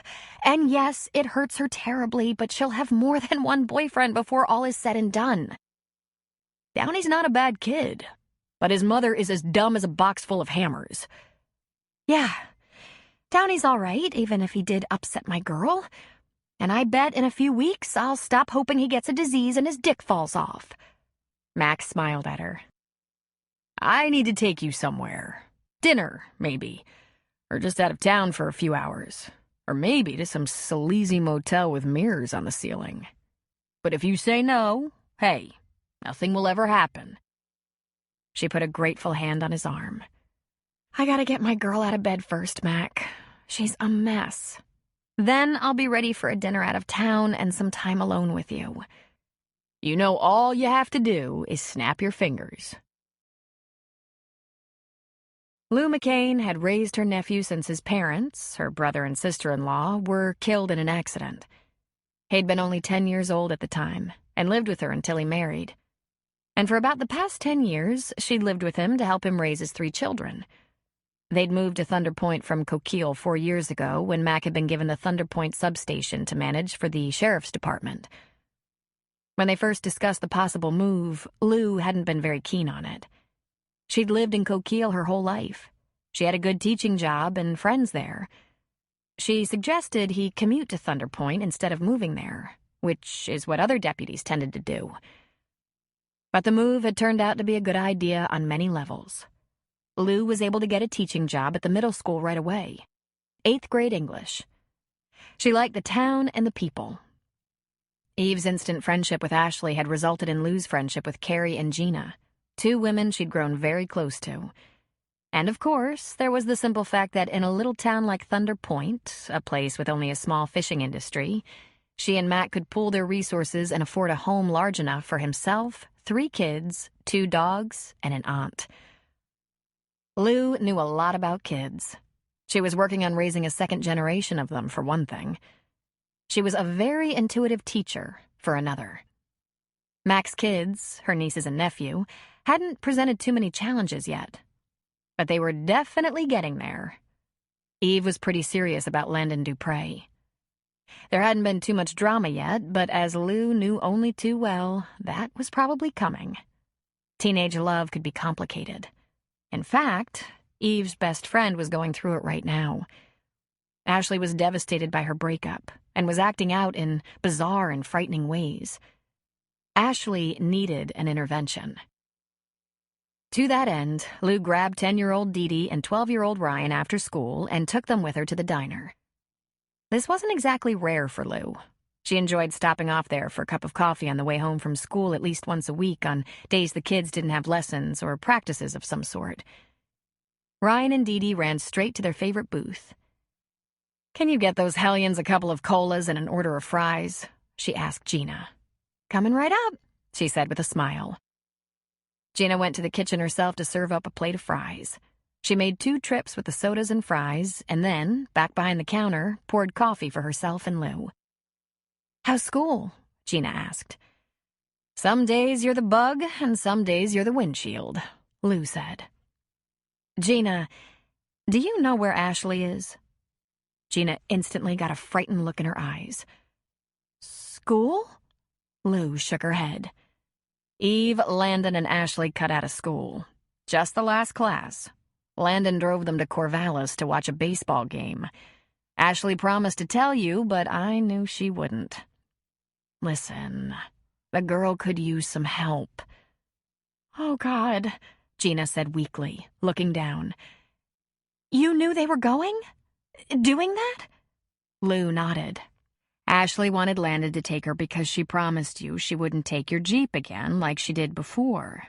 Eve insisted on going along, I suspect to keep Ashley from throwing herself at Downey. I think it's good that Eve went. Landon, God love him, would be like a deer caught in the headlights if Ashley had a meltdown." Gina took a breath. "What did Mac say about this excursion?" "I'm going to tell him at dinner. I made a management decision. It's not as if we haven't gone to Oregon State for a ball game or 2. It wasn't a ridiculous request. Kids from Thunder Point go to State all the time to watch their old classmates play college ball. But I don't want either of our girls wandering around alone up there. Landon might not be much good in a romantic crisis, but I trust he'd never let anyone give our girls trouble." "True," Gina said. "After not seeing her for a couple of weeks, she finally came to dinner at our house last night. I suspect she came because she had a special request, a trip to Corvallis." "She doesn't look good, Gina." "I know," Gina said in a whisper. "She's lost weight. I can tell she's not eating or sleeping," Lou said. "I'm used to the girls never shutting their mouths at the dinner table, and now she's really despondent." "How do you make a person eat and sleep? Or stop crying every night, for that matter? I can hear her, and if I go to her room, she doesn't want to talk to me." Lou opened her purse and took out a slip of paper. "This is the name of a counselor. Her practice is in Bandon, so it's a ride. I'm told she has a sliding scale if your income isn't high. Or maybe your benefits cover counseling. You're the one to know. A friend of mine, a teacher, recommended her." "There's a counselor at the high school." "Garvey," Lou said sourly. "He's a horse's ass. Based on some of his comments, he thinks girls are stupid ninnies. a running bone of contention between us. One of my girls from 8th grade English had him as a guidance counselor her junior year, and he told her and her parents that she wasn't college material. She's one of the smartest girls I've taught. I've seen him at school board and PTA meetings. I think he has seaweed between his ears. I think Cliff gives better advice at the Cliffhangers bar than Garvey does. Gina just kept staring at the slip of paper. You think she needs counseling? I think it would be a mistake to take a chance. Gina, I know we all want to say it's just a teen romance, but teenagers feel things so deeply, so intensely. They're years away from realizing how minor this is in the grand scheme of things, how much more manageable life will be when they're just a little more mature. They can get very sick, make some very stupid mistakes, do crazy things that can't be undone. They sometimes have suicidal thoughts. Gina gasped. Yes, they do. Sometimes it's self-image problems, sometimes their home life is totally horrible, or they're relentlessly picked on at school. Sometimes it's depression, which can present in adolescence. And sometimes it's love gone sour. Sometimes, sweetheart, it's a desperate emotional act that can't be reversed. Take her to this woman, Lou said, pointing at the paper. This Simone Ross. What if she doesn't want to go? Gina said softly. Don't ask, Lou said. Take her. And then Gina's eyes misted over. I think this has been as hard on me as it's been on her. My heart aches for her. I think it's harder when your kids hurt than when you do. I agree. It's harder when it's your kids. When CJ walked out on Mac and the kids, he really took a dive. And being a man, expressing his feelings was like torture. So he sulked and got angry a lot. But I know him. I knew he was in terrible pain. I've been dumped a time or two. I've done the dumping a time or two, but watching my family go through it was worse than anything I've ever experienced. He was too old to take to a counselor, but he took my advice and got even counseling when CJ left, and he did go with her. Thank God we got through it. I wonder if her office is still open, Gina said. 3 weeks ago, when she realized Downey was with another girl, she said she didn't want to live. Lou leaned forward, nearly glaring at Gina. Tell them this could be urgent. Tell the counselor's office that your daughter has made suicidal statements. Couldn't that be an exaggeration? I'm not sure. She really... Gina James, would you rather be guilty of over-dramatizing or lack of action? Jesus. Do as I say. Yes, you're right, Gina said. Why do we do that? Fear being an inconvenience? I'm stronger than that. She pulled her cell phone out of her pocket and punched in the numbers. It was the only thing Ashley could think of to do, to go to one of Downey's games. When they were in high school together, that was the most important thing to him. He believed he couldn't play well if she wasn't there. Even though Eve thought it was a terrible idea when Ashley said she'd take her mother's car again, she finally relented and said they could all go together. And Ashley hoped so much that Downey would know she was there, know how much she loved him, and this whole nightmare would be turned around. Landon, Eve, and Ashley got to the game in the 4th inning. Downey was playing first base, a change from his usual position as pitcher, but just as natural for him. He played 4 more innings and was up to bat 4 times. 2 base hits, a double, and a home run just while the Thunder Point contingent was there. He was magnificent. He had the stadium on their feet. Then the game ended, and Oregon State had shut out Arizona. Ashley was on her feet, screaming herself hoarse for Downey and the team at every play. The stands were full and the sun was setting, the stadium lights coming on before all was said and done. People were streaming out of the stadium when Ashley said, "I want to see him." Eve stopped short. "What for?" Ashley, what for? I just want to tell him good game. That's all. No, Ash. I don't think you should, Eve said. What can it hurt? Landon? What can it hurt? Eve shook her head. He hasn't called you, she said. It's going to hurt. Maybe. Maybe not, Ashley said, stalking off toward the exit. But rather than heading for Landon's car in the parking lot, she walked around the stadium. She looked over her shoulder at Landon and Eve. I know where the locker room and exit is. Back here, she said. She put a little skip in her step as she headed down the walk toward the back. She had good instincts. She found what she was looking for. It wasn't exactly an original idea. There were quite a few students waiting back there.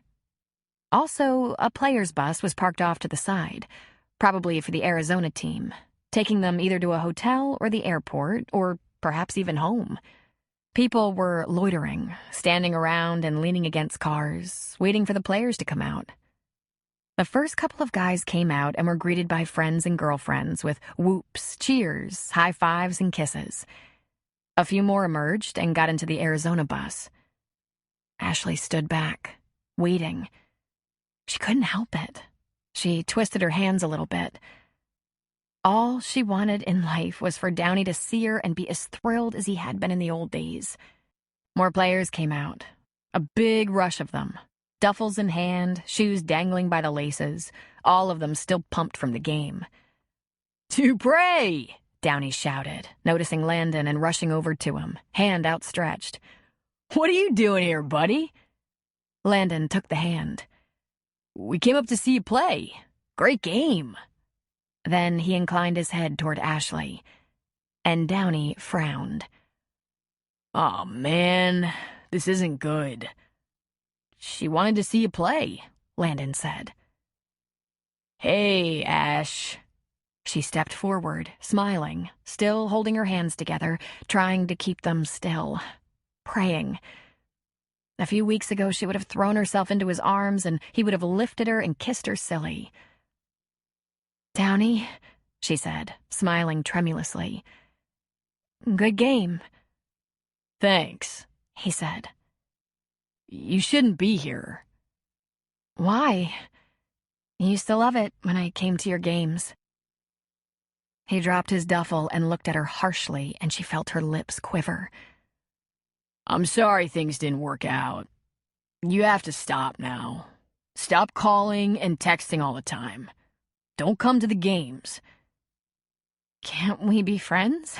she asked, her eyes tearing. "We've known each other since we were about 5. He pulled his phone out of his pocket, clicked a little, and held it toward her so she could see the million texts and pictures she'd sent him. "This is not friendly. This is just about harassment." "Well, forgive me for living," she snapped. "I thought you might appreciate some friends coming to your—" "Downey!" a female yelled. "Baby!" And the tall, slim, dark-haired girl from the frat house threw herself on him, wrapping her legs around his waist and hugging his neck. "You are such a stud!" she yelled against his shoulder. Her, Ashley thought. It's still her. "Selena," he said, gently putting her on her feet. She looked a little confused when he put her down. "Some of my friends from home," he said. "Landon, Eve, and Ashley." At first, Selena smiled, but then she glowered. She turned her attention toward Downey. "Is this the little psycho who keeps calling you and sexting you day and night?" Ashley felt the growl come out of her before she realized what was happening. Little psycho?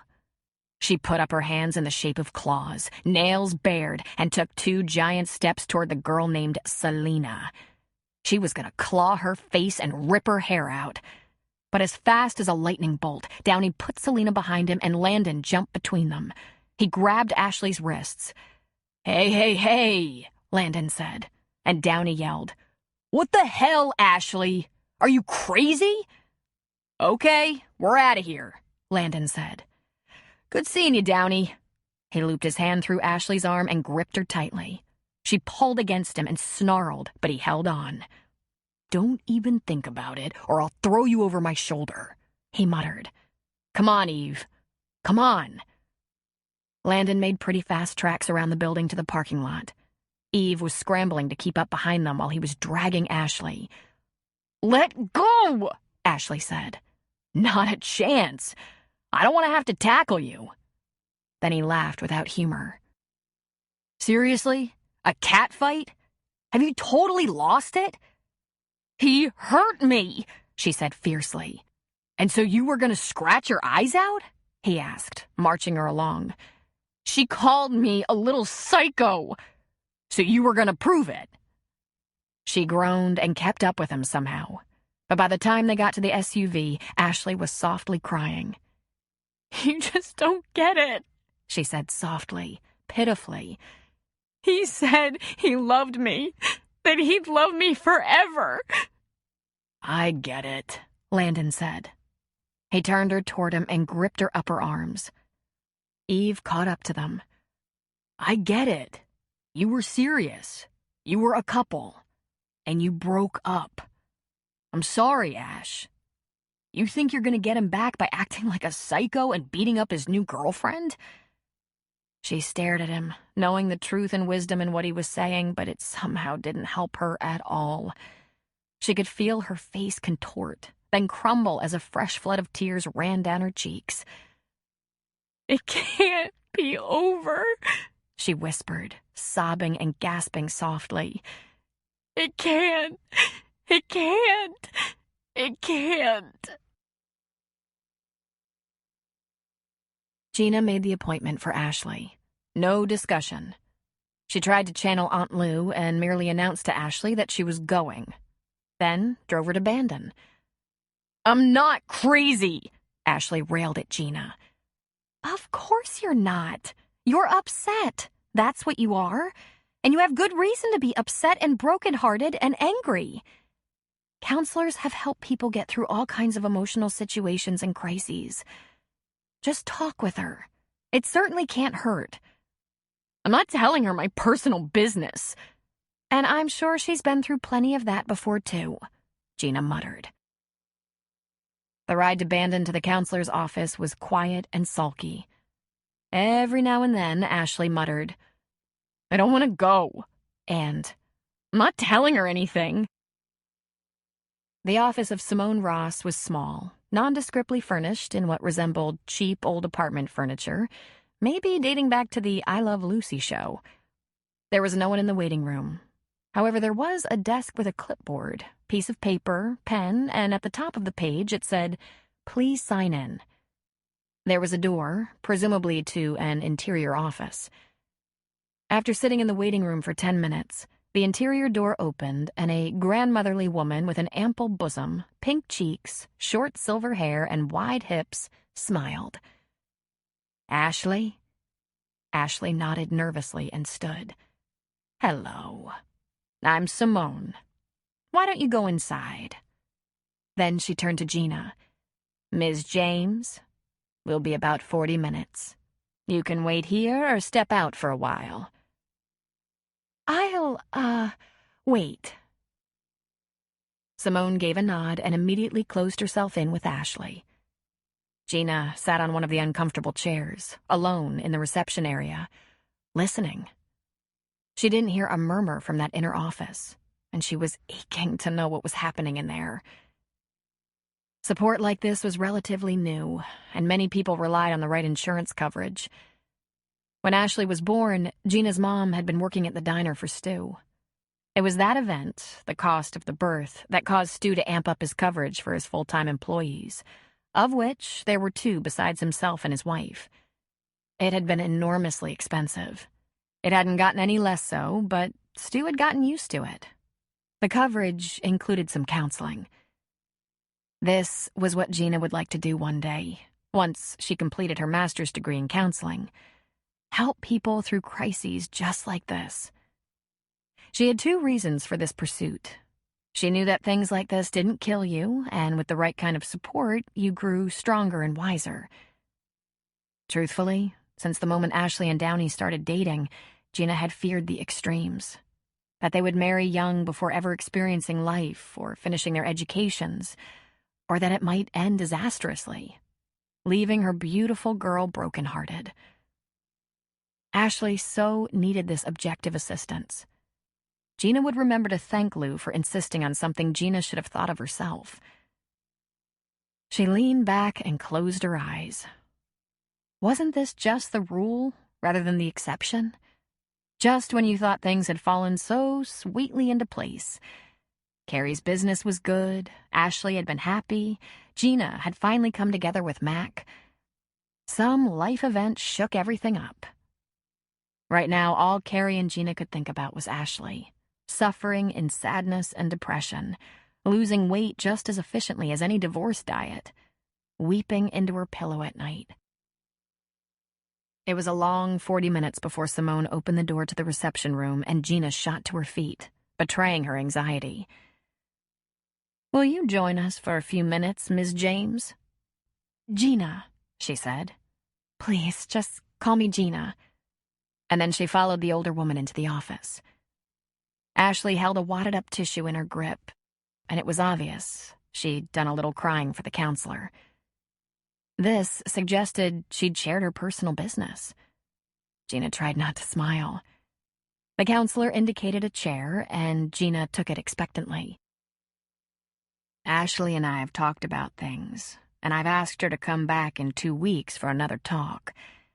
But in the meantime, I'd like her to try a teen group that meets here in this office. Their issues run the gamut, a little of everything, but they seem to be very helpful to each other. That group meets Tuesdays and Thursdays here. My associate moderates the group, and he's terrific. Ashley's willing to give that a try." "Okay," Gina said. Why did she think this one counseling session would provide a cure? She knew better. And why did she fear group therapy? Ashley had a broken heart, almost a rite of passage. She feared hooking her up with a bunch of troubled teens, some possibly there by court order. "You're good with that idea, Ash?" she asked. "My first choice is to go home and just sit in the closet for a year," Ashley said. "Thus the counseling, group and individual," Simone said. "The closet is not a good idea. Not designed for recovery. You move at your own speed in group," she went on. "They're not going to hold you down and make you talk. That's entirely up to you. And if it's not right for you, well, we'll just try something else. In the meantime, please call me if you're having a hard time." She looked at Gina. "Ashley has my cell number, and I'll take her call if I'm not in session. If I'm in session, I'll return the call as soon as I can."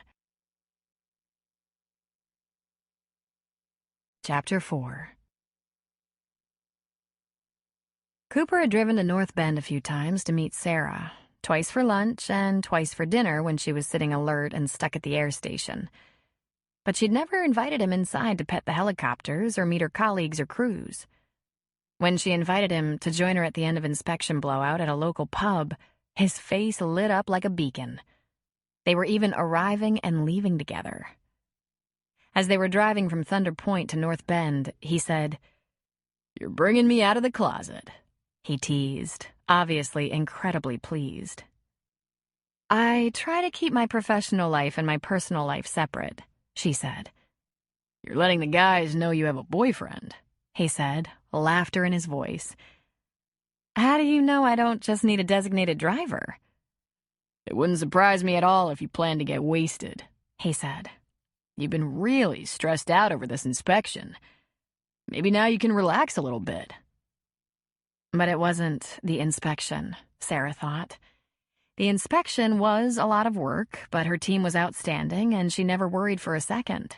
She knew they'd come out smelling like roses. It was that other matter, facing a potential reassignment in the near future and having no idea which way to turn. Note to self, she thought. I need a better cover. I can't let it show. Not until I'm ready to talk about it, and I can't talk about it until I know what the hell to do. When she told Buzz she was bringing a date, she emphasized, "No one knows about your little HR bombshell, so don't breathe a word at the party." "Since I swore you to secrecy, no one better know," he said. "I mean, not even Cooper. Especially not Cooper. So don't take him out by the keg for a private little chat." And then Buzz had lifted his blonde eyebrows and said, "You know, when stuff like this came up, even if it's secret stuff, if it affects the family, I would always talk to my wife," he said. And she said, "And now? Twice divorced? Who do you talk to now?" "Okay," he said. "Got me there. I wouldn't talk to a girlfriend, if I had one." "Exactly," she had said. And to Cooper, she said, "Listen, do me a favor. Don't mention to anyone at this party that I've been stressed out. I wouldn't want them to think I'm anything but cool and calm. When women get command positions and act like nervous girls, it really plays hell in the leadership role. Got that?" He just grinned at her. "I'm not going to get wasted, and you better not either." He grinned bigger. "If they start to get a little nuts or start doing shots, walk away," she ordered. "And if I don't?" he teased. She reached across the cab of his truck and squeezed his thigh. "If you ever want to have sex again, you'll behave." He laughed and said, "Now you're speaking my language. And boy, am I glad you've got this inspection behind you." I need another kind of inspection, she thought. Something to keep his mind off my mood. Most things about the party were entirely predictable. Like the fact that everyone was loose and happy and got the biggest kick out of Sarah bringing a man, as if she were a nun or the resident lesbian. The fact that he was a helicopter pilot really charged them up, and there were lots of questions about his civilian jobs. Cooper had worked for private contractors who provided the military with services, from flying Blackhawks in foreign countries to years working for oil companies in the Gulf of Mexico. There were many toasts to the XO and CO for the winning performance in the inspection, and before long there were toasts for just about anything. For taking a breath, for standing after a couple of hours of steady drinking. And when the captain and XO left the party, they got louder and started doing shots. Cooper was having a good time, and, as ordered, did not do shots. But Sarah got pulled into the fray and threw back at least a couple, and she didn't miss the twinkle in Cooper's highly entertained eyes. She received many slaps on the back, many high fives, and it was confirmed that she was a lot more fun when she had a boyfriend. But when her face became flushed, Cooper said, "Okay, Missy, that should do it for you. Let's take off." "Please," she said. "Ugh, please." "I don't need a bucket for the truck, do I?" "Don't be silly," she said, eyes at half-mast. "I can hold my liquor." "Oh, you're doing great," Cooper said. "It's 10 o'clock. Sarah wasn't sure they had cleared the parking lot before she was asleep. She had vague memories of being half-carried, half-dragged into the house. In what seemed like 3 seconds later, she groaned and muttered, "Turn off the light."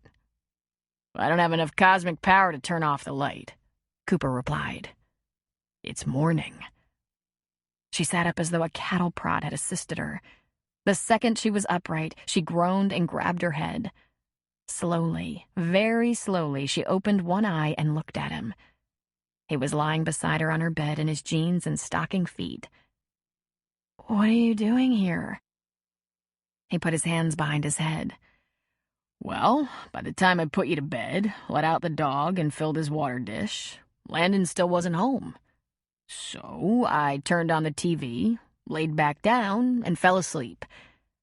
She gingerly lifted the covers. She was wearing her shirt and panties. "Great," she said. "My brother knows you undressed me."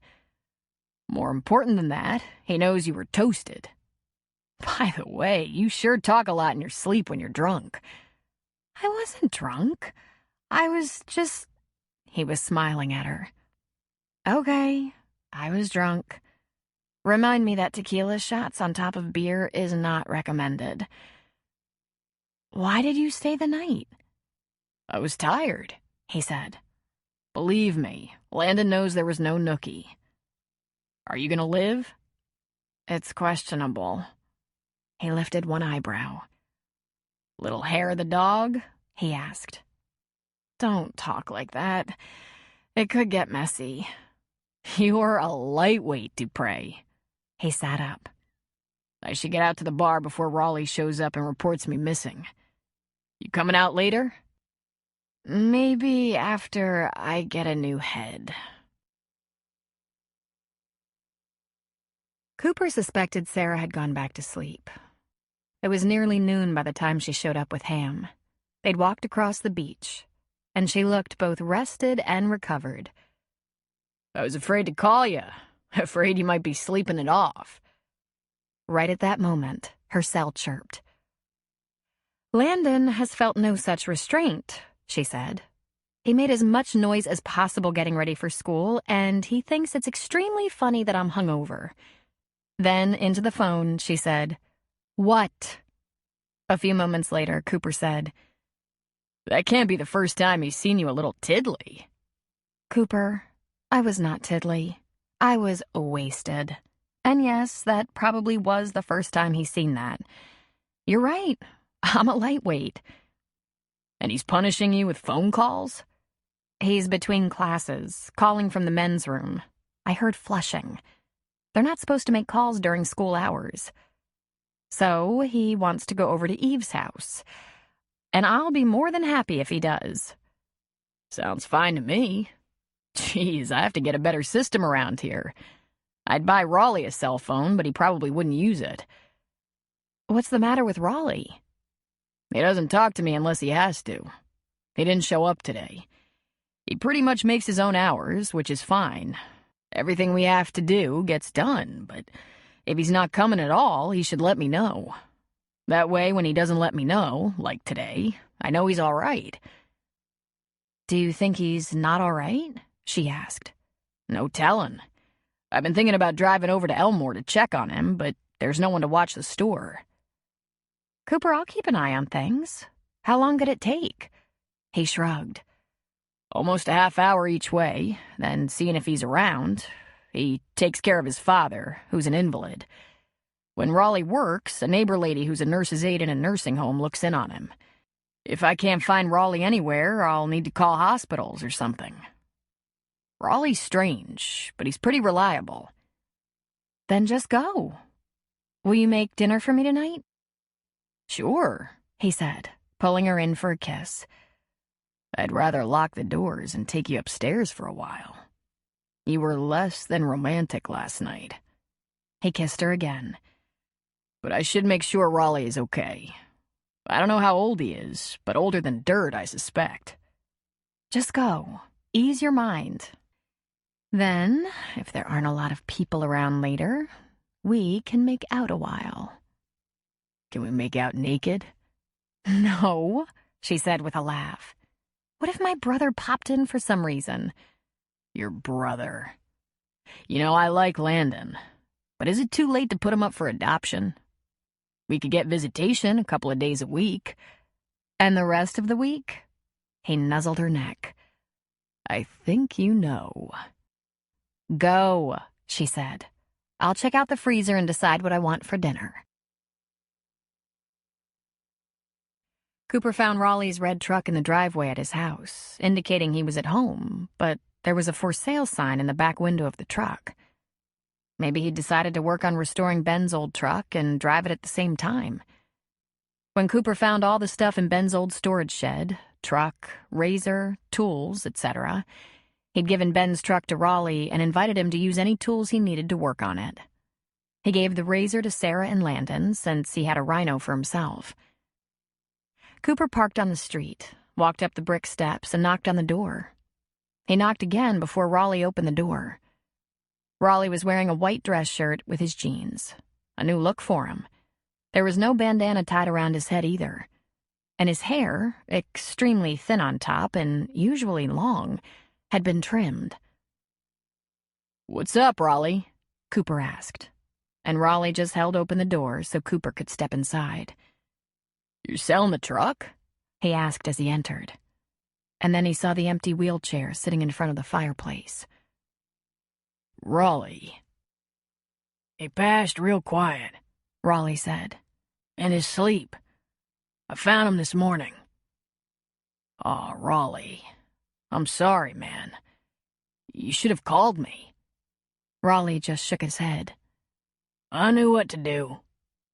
Cooper reached out and put a strong hand on his shoulder. "I could have helped. You got a business to run. I also have commitments to friends," he said. "I would have put the big thermos on the porch, some donuts on a plate under the glass so the birds wouldn't get in them. There's just the two of us out there on the beach. There's going to be times we have to be somewhere else." Raleigh, so unexpressive, looked surprised by that. "Just figured I'd get her done." "You're selling the truck?" He shrugged. "My dad, he had himself a plot. Paid for. But that's about it. It's either sell the house or the truck." "To pay for the funeral?" "Won't be no funeral. There's just us. But he needs a box." Cooper stood uncertainly for a moment. "Could we sit down in the kitchen and have a cup of coffee?" Without answering, Raleigh turned and headed toward the kitchen. Once there, he brought a fresh cup out of the cupboard and filled it for Cooper. Then he filled his own cup. Then, to Cooper's surprise, he put cream and sugar on the table along with a spoon, and he sat down. Cooper didn't really know where to begin. "Max said you've been hanging around the bait shop for a few years now." Raleigh nodded. "Where did you work before that, if you don't mind me asking?" "Odd jobs, here and there." "And lived here with your dad?" He shook his head. "I just got reconnected with my dad 4 years ago. Ben forced that issue," he said, naming their late friend.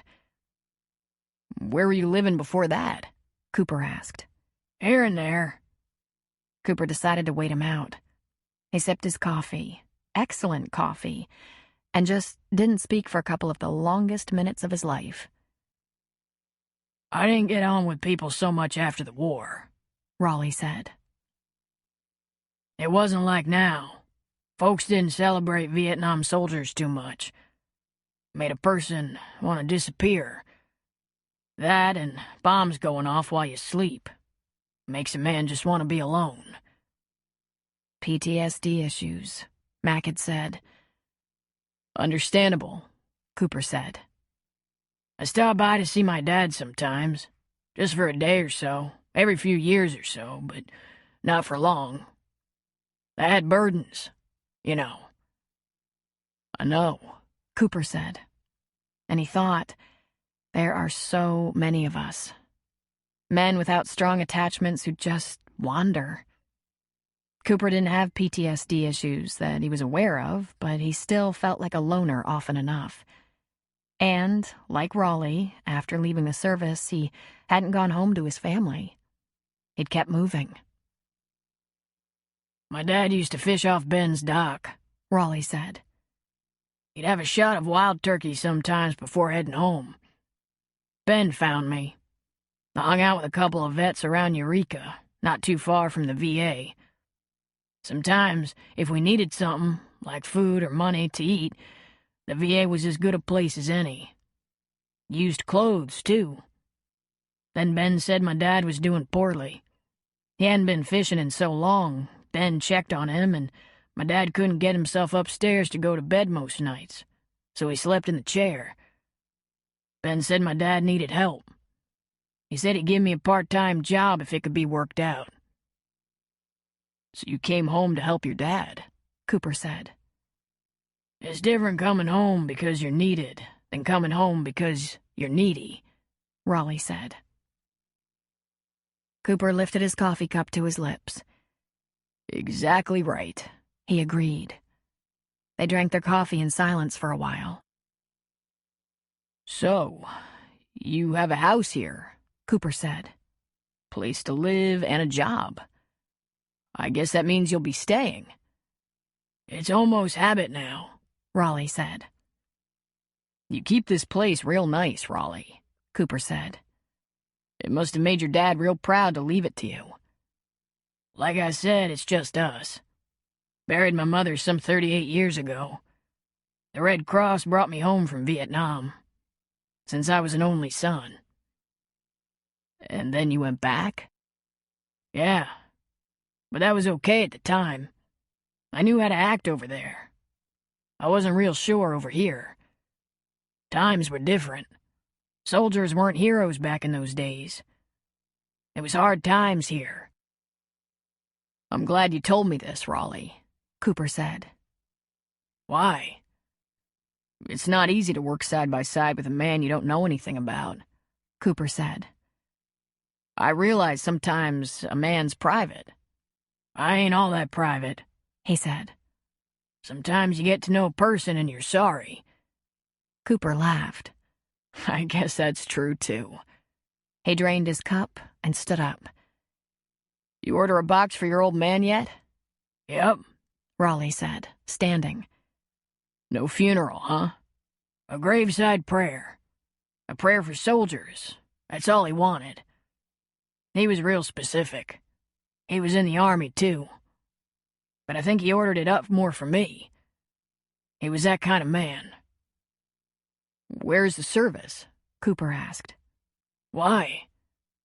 "I thought I'd come." "Why?" "You're my friend." Cooper remembered the day Raleigh handed him the envelope with Ben's will and a key without a word and then just hightailed it out of there.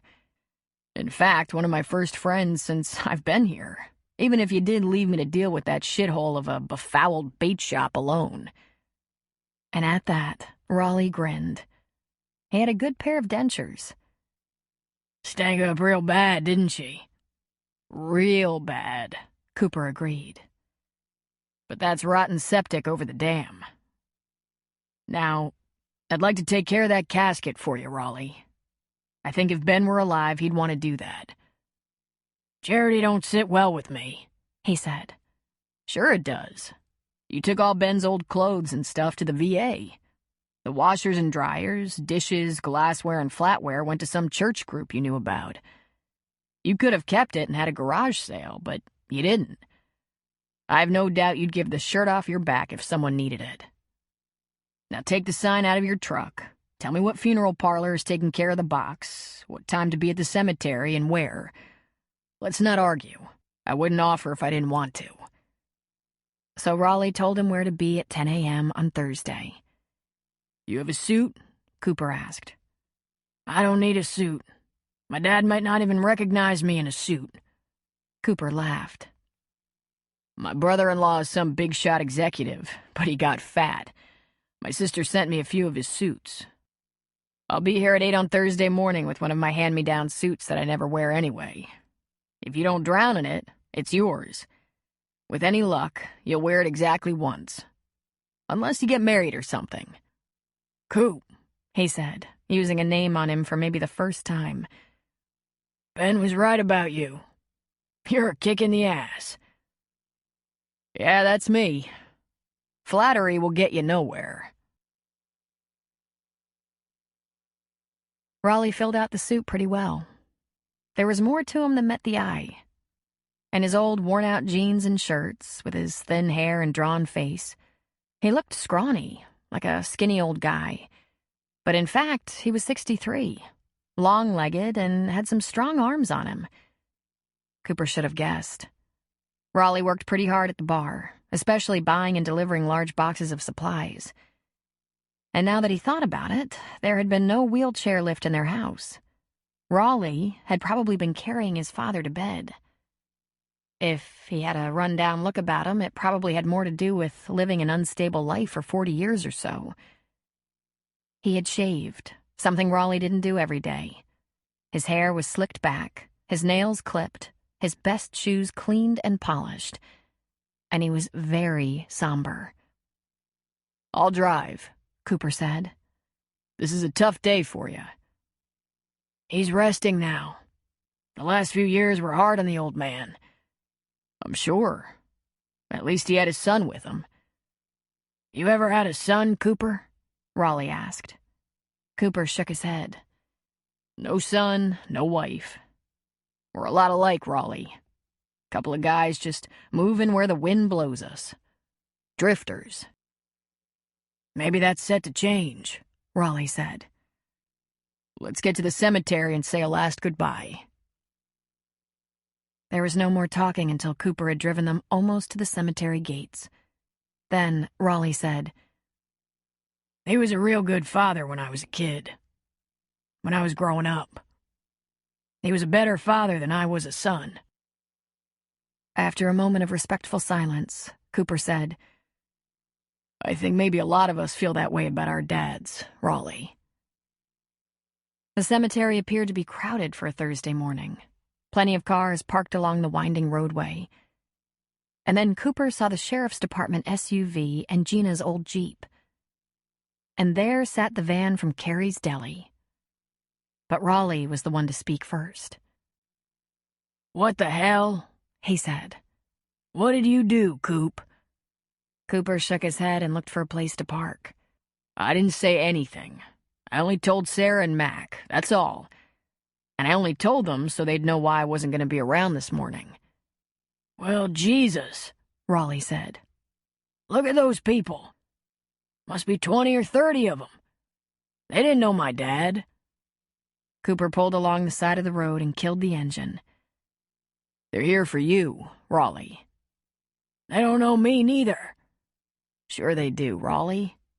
Maybe you don't chew the fat a lot, but most of those folks see you all the time. You're one of them. By the way, was there anyone you talked to regularly?" Raleigh shrugged and made to get out of the big truck. "Ben. Just Ben. Till you came around. Am I gonna have to make conversation with all of them now?" "I don't think they expect that," Cooper said with a laugh. "If the spirit moves you, you might thank them for the effort." They walked toward the casket. "It must be a comfort to know Ben will be holding the door open for your dad." The casket was covered with an elaborate spray of white flowers. "I didn't buy no flowers," Raleigh said. Cooper said, "I just took care of that one bouquet at the end there. It'll sit on the gravesite after we're gone." Raleigh and Cooper stood on one side of the casket opposite the minister, who could only be identified by the fact that he held a Bible. Mac and Gina and the others stood respectfully around the grave and waited for the minister to start the service. "Shall we begin? Just a few words before we lay our friend William Good to his final resting place. William was a kind and patient man. It was about a year ago when he told me he was tired, that he was ready to go, that he had no regrets about his life, and hoped that when he met his Maker it would be a joyful reunion. His wife departed long ago, and he'd missed her every day, but was confident he'd see her again. And I thought to myself, I hope I face my final days with that peace and tranquility." Bill, as he liked to be called, was difficult to understand since his stroke a year ago. But I asked him if he'd made his peace with God, and he nodded and said, "My staying any longer is a waste of time and medicine. This is enough." He wanted one prayer. He wanted to honor our military and chose the Veterans Prayer.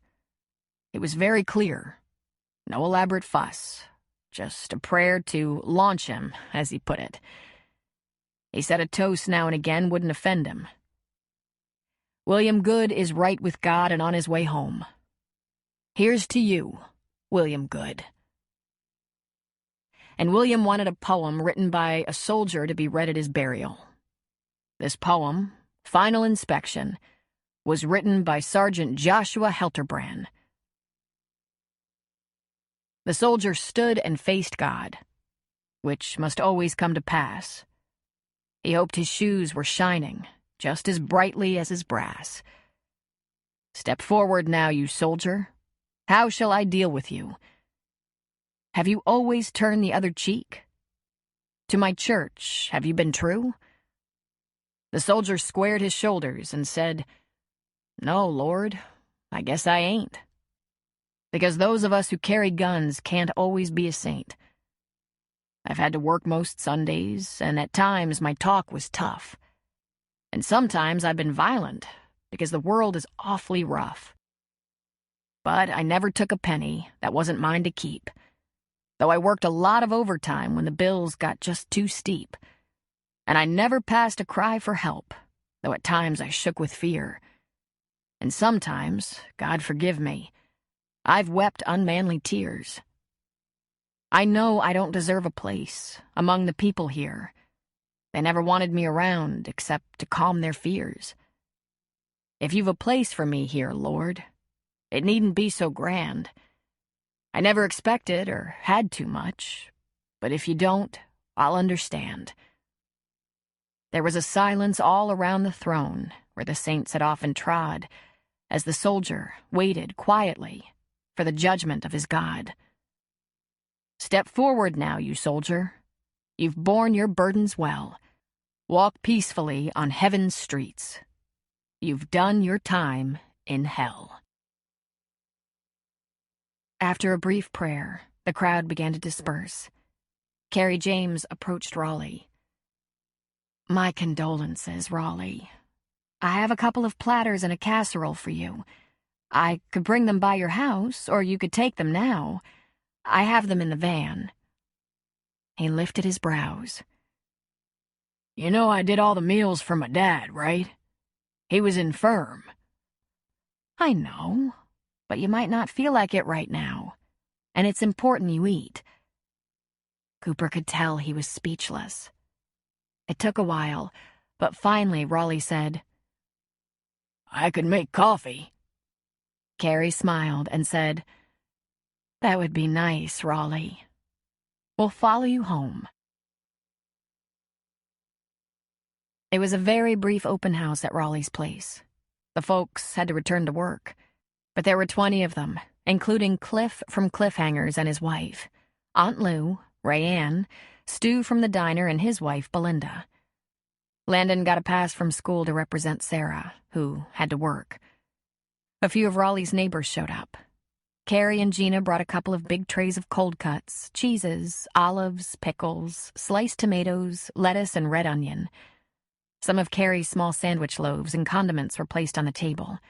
There were 7 covered dishes that could be frozen, each one bearing the name of the contributor so the dishes could be returned. "If you just bring them by the diner whenever it's convenient, Gina will see they get back where they belong," Carrie suggested. Raleigh showed up at the beach bar first thing the next morning, and his whole face looked different. He hadn't expected this kind of outpouring from folks he felt he knew only in passing. "Ain't this place something?" he asked Cooper. Cooper shook his head in wonder. "It really is something," he agreed. "You okay on your own for a while? Like a few hours?" "Take a day off if you want," Raleigh said. "I got things covered."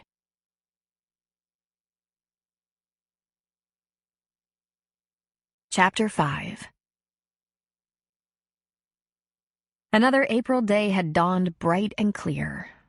4 days after the funeral, Sarah finally had a day off. Leaving Raleigh in charge, Cooper got out the Harley and took it to Highway 101 and drove the 5 miles to the exit to Thunder Point and to Sarah's house. When she opened the door, she was just drying her hair, fresh out of the shower. She wore jeans and a t-shirt, and her feet were bare. She was barely dressed, and that made him smile. "Well, Mr. Cooper, this is a surprise," she said. "I don't usually see you this early unless I walk across the beach with Hamlet." "I thought I'd take you into the hills to see the wildflowers. All that rain was good for something. I thought we'd just get out of town. But, seeing you, I'm having some second thoughts." "Are you now?" she asked with a laugh. Cooper stepped inside, slipped his hand around to the back of her neck, and pulled her lips into his. She parted her lips for him, embraced him, and he gave the inside of her mouth a healthy taste. "We haven't made love in a while," he pointed out to her. "It's been a few days," she admitted. "But I want to see the flowers." You will. But first I want to strip you naked, kiss every inch of your body, turn you on, stir you up, make you scream my name, at least twice." "Only twice?" she whispered, breathless already. "Then I'm going to put you on the back of that Harley and take you to see the flowers on the hillsides. And vibrate all your tender lady parts so you'll want me again." She laughed at him. "Cooper, you are such a sweet talker." "Let's not talk right now," he said. "Let's talk after." She took his hand to lead him to her bedroom. The bed hadn't even been made yet. She stood beside the bed and said, "If you're going to seduce me, you have to undress me." Then she slid a hand over the crotch of his jeans and said, "Quickly." "Maybe we don't have to be quick today," he said. "Maybe we can be slow and easy and she laughed. He loved the sound of her laughter and hadn't heard enough of it lately. "We've tried that," she said. He lifted the t-shirt over her head and her hands went to the snap on his jeans. "It takes about 3 minutes for me to start begging and you to start delivering." I have to admit, I do like that part. Lately, he'd been concerned. Sarah had been quiet. Too many times he'd looked at her and found her staring off at nothing, distracted by some deep thought. Or he might say something and she'd miss it, her mind wandering. He knew something had been bothering her, and now he knew it wasn't the inspection at the Coast Guard station. And yet, when they were like this, falling into each other, she was entirely his. There was no question about it. You don't fake this. Her body responded and her thoughts only wandered to him. She shoved down her jeans, kicked them off, flopped back on the bed, and waited for him to dispense with boots, socks, jeans, shirt. And then he just looked at her. Because, God, she was so beautiful to him. "You're staring, Cooper," she said. He knelt gently beside her, laid down next to her, pulled her into his arms, and while one hand cradled her jaw for a deep kiss, the other went roaming, immediately sliding into her most erogenous parts. She moaned, and he smiled against her lips. He'd been with too many women, and yet had never had a woman like this. A woman who wanted him as much as he wanted her. She wanted him as quickly, as powerfully, as completely as he wanted her. He spent a few minutes kissing her neck, earlobes, breasts, nipples, and then he was sliding into her. "Have I thanked you for coming into my life?" "Over and over," she said, a bit breathlessly. Then she moved his fingers back to that special place, the place that brought it all together. "I love it like this, skin on skin. When you come..." "You do," she finished for him. "I do," he said, but he didn't move. He held her still, savoring the connection. "When I'm in this place, Sarah, I feel like I'm completely yours and you're completely mine. I love you, Sarah." "Cooper, let's say we love each other after." "You in a hurry, sweetheart?" "I didn't think I was, but I guess. Yes. Do what you do so well." She opened her legs wider, grabbed him with her legs to pull him deeper. "Oh, Cooper." And he could feel her building to it. He took turns on her mouth, her nipple, moving in and out of her, massaging her, listening to the tempo of her sounds rising, increasing. And these were the sounds he loved. And when that great sound came, "Cooper!" He held her still and deep, his hands on her head, holding her for his kiss. He felt her clothes around him, pulsing, and he really had no choice. He let it go with a loud hum, a long and low groan. A few moments later, followed by many small, loving kisses and murmurs about how amazing she was, how beautiful, how erotic. "Sarah, what you do to me," he said. And then, slowly, without letting go of her, he rolled onto his side, pulling her near, and just held her. "So much for slow," she whispered. He chuckled and squeezed her. "We get the job done." "Yes, we do," she replied, curling up next to him. "Am I going to see the flowers today?" "Uh-huh. When I can let go of you. I can't yet," he said. "God, what you do to me." "You said that already."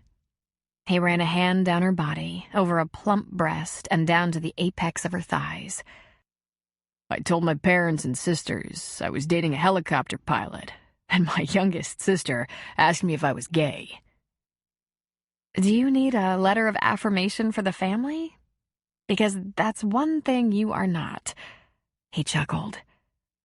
"I just need you to be my girl. That's all." "Does it make you nervous to love a commitment phobe?" Was that what was bothering her? Her avowed fear of commitment after a disastrous brief marriage? "Nope," he said. "I'm patient, and as long as you love me, I'm happy." "You're not afraid I'm going to get scared any second and run?" "Nope." She propped up on one elbow so she could look into his eyes. "I hope I don't disappoint you, Cooper." "You haven't yet," he said. Then he grabbed her, rolled with her, and looked down into her eyes. "You're everything I want, Sarah. When I said I loved you, it wasn't conditional, and it wasn't temporary, and it's not something you have to live up to or down to. It just is.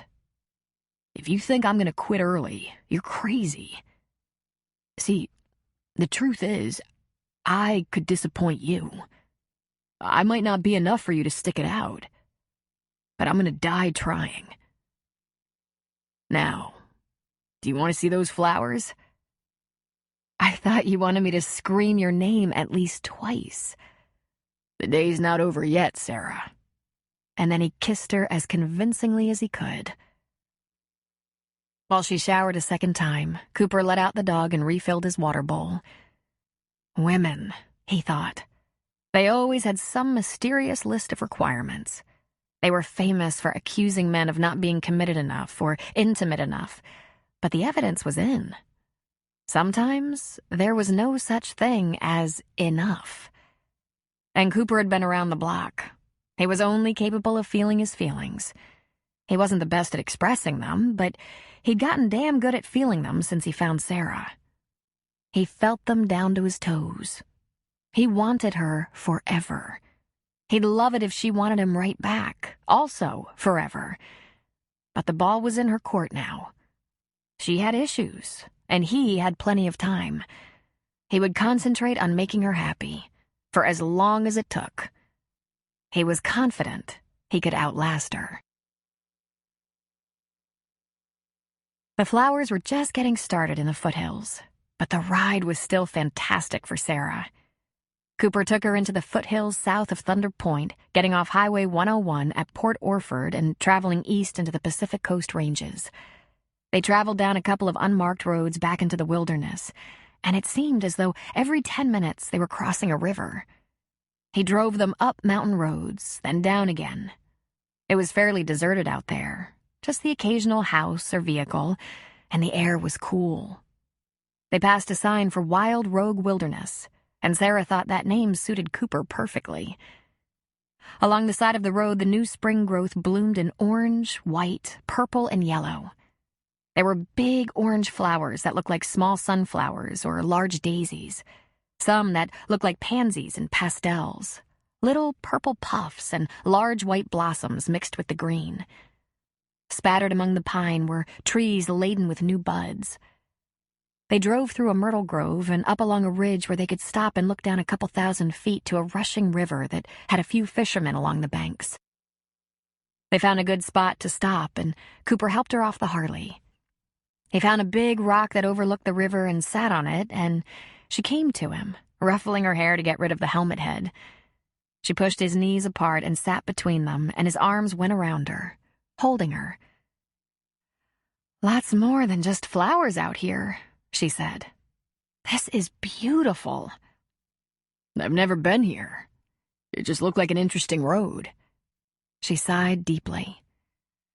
"I stay too busy with work, chores, and Landon. I haven't been exploring enough around here. I'm glad we did this today." "Well, there was that divorce last year," he reminded her. "That probably took up some free time." "Tell me about it," she said with a rueful laugh. "The lawyers were very efficient. Most of my time was spent licking my wounds, then looking for a place to settle with Landon. I couldn't stay in that house, and I couldn't afford it either." "No support?" he asked. "Are you kidding? I make a little more than Derek, my ex. I have more time in the Coast Guard. And Landon was my responsibility, not his and mine. I never would have accepted support payments, but I would have liked it if Derek had called Landon, acted like there was some loss there, even if it was only a phone call." "I want to ask you something about that," Cooper said. "You know, the divorce and stuff." "What stuff?" she said, caressing the arms around her waist. "That's over, right? Not just on paper, but in your head?" She turned slightly to look at him over her shoulder. "Of course it's over. What are you asking?" "You've been in a real mood lately," he said, and she turned back, looking down at the river. "Don't bother denying it. We both know you're not that great at hiding it. You're in a real mood, running hot and cold, real distracted, and—" "Cooper, I'm sorry about that. Just give me a little time, okay?" "But that's it. Time for what? Is your ex giving you trouble? Pressuring you? Telling you he has regrets? Making you have second thoughts about the divorce? About us?" "What?" she asked with a laugh, turning again. "Really? Oh, Cooper, I am so over Derek. I thank you for that, by the way. I was not interested in getting involved with a man, but you're relentless. If there was anything left for Derek, it's been long gone since the day you first kissed me." "Then what is it, Sarah? Is it just me? Do the other pilots and crews notice? You're not acting like yourself." "No one has noticed anything because they're almost all men and they think women have two behaviors, having a period or not having one." She smiled at him.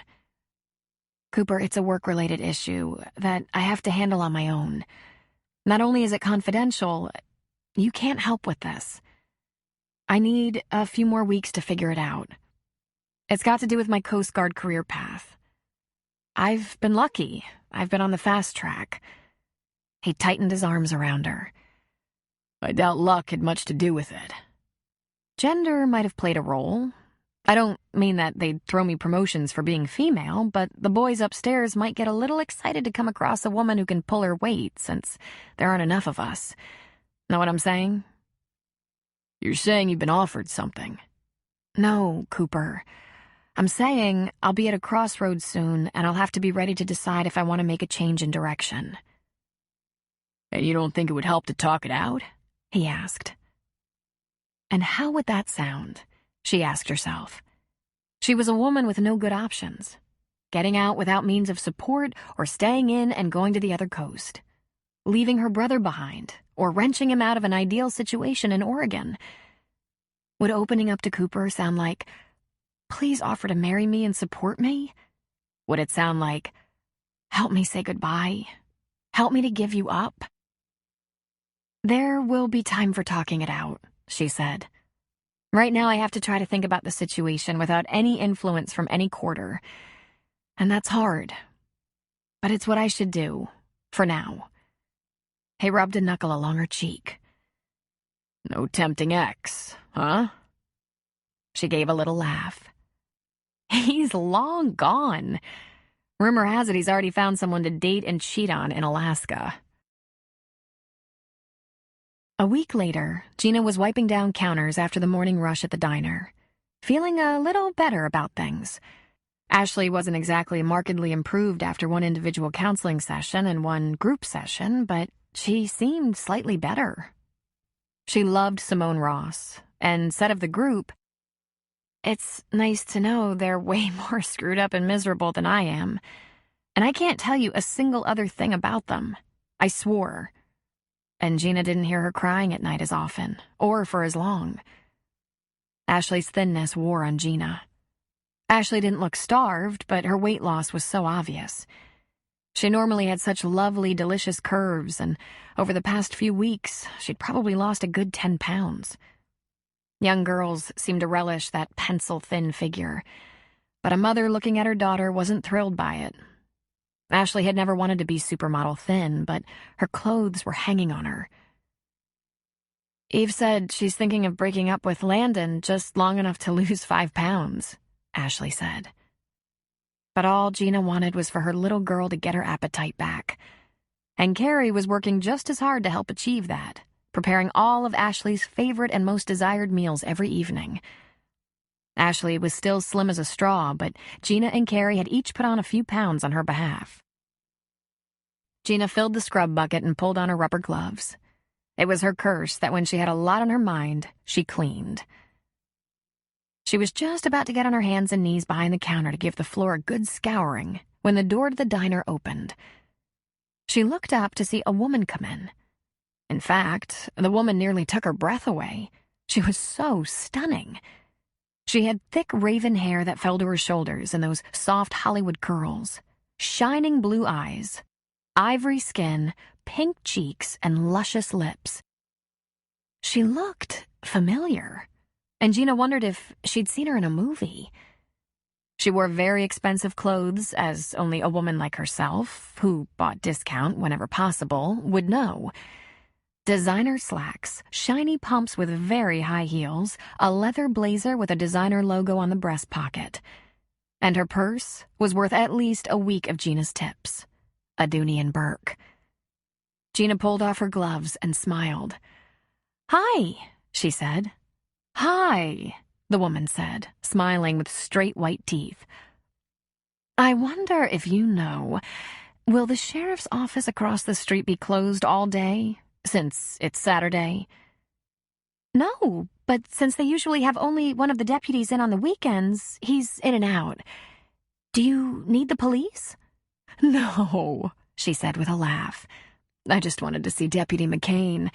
I wonder if he's going to be around today?" "Well, you might just have stumbled into the right place." Gina looked at her watch. "He's working today, and in about an hour he'll probably be stopping by for his morning coffee. Unless he's tied up somewhere." "That's good. If you don't mind, I'll stick around.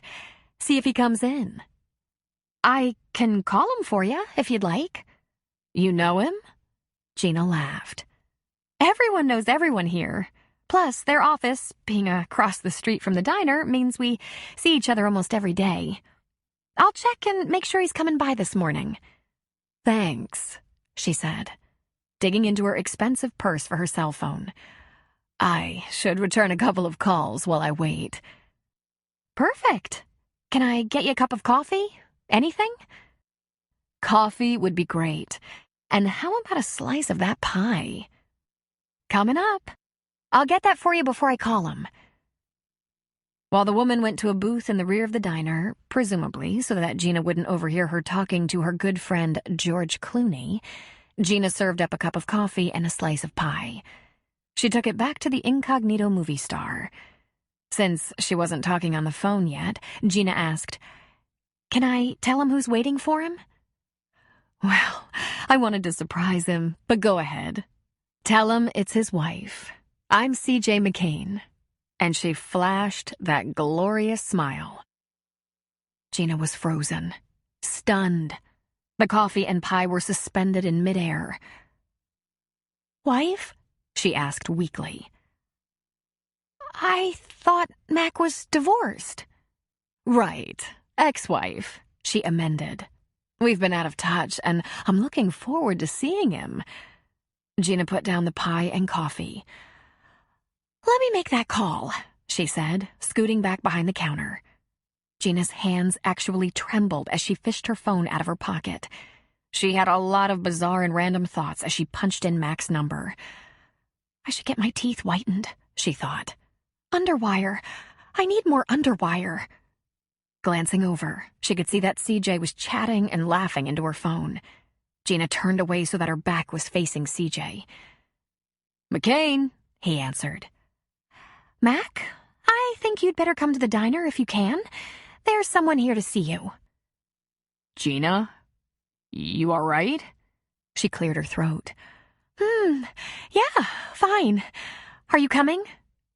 Who's there? Mac, you're not driving, are you? Why? I don't want you to drive up a pole. I'm pulled over. What's going on? It's CJ, Mac.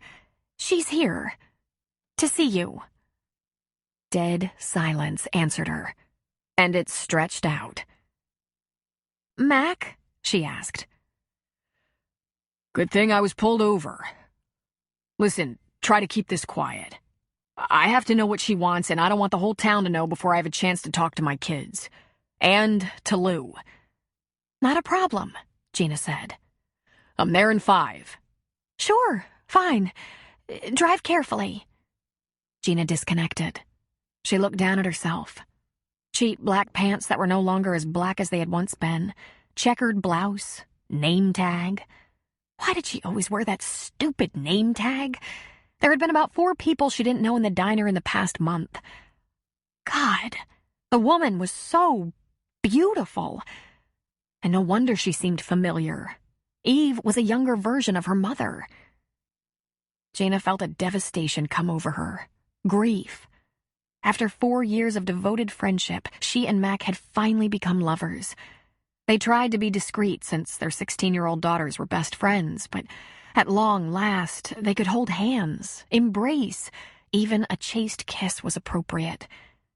Privately, there was more, so much more. Passion so rich, her whole life had been changed by it. They loved each other. They'd said so.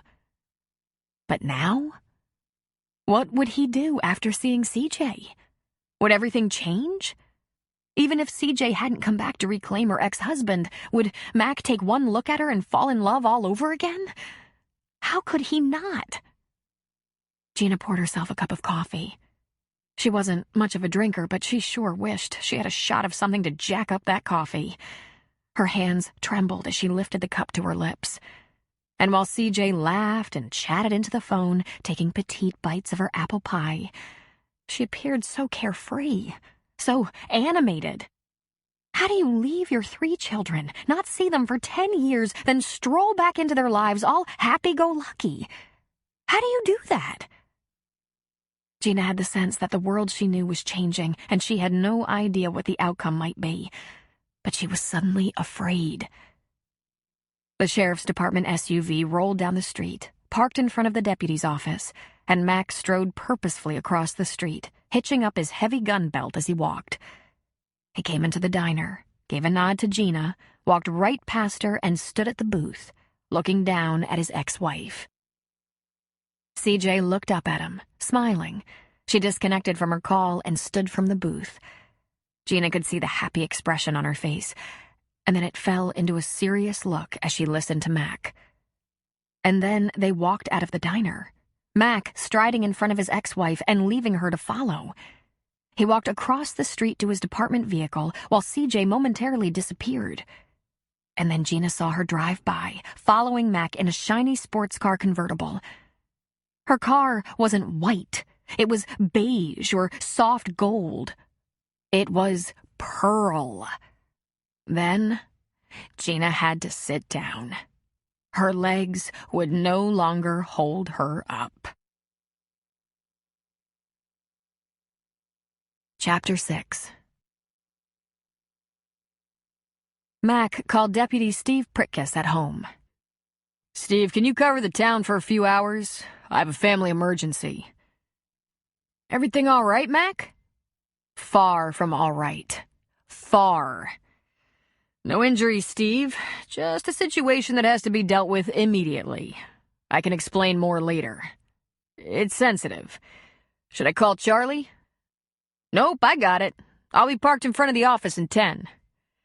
Thanks. I owe you one. Mac then drove to a Denny's restaurant on the outskirts of Bandon, parked, and went inside. CJ pulled up right beside him, but he didn't wait for her. He just walked straight into the restaurant. When he faced the hostess holding her menus, he pointed to the booth he wanted, far to the rear of the restaurant. Just 2 coffees, he said. No menus today.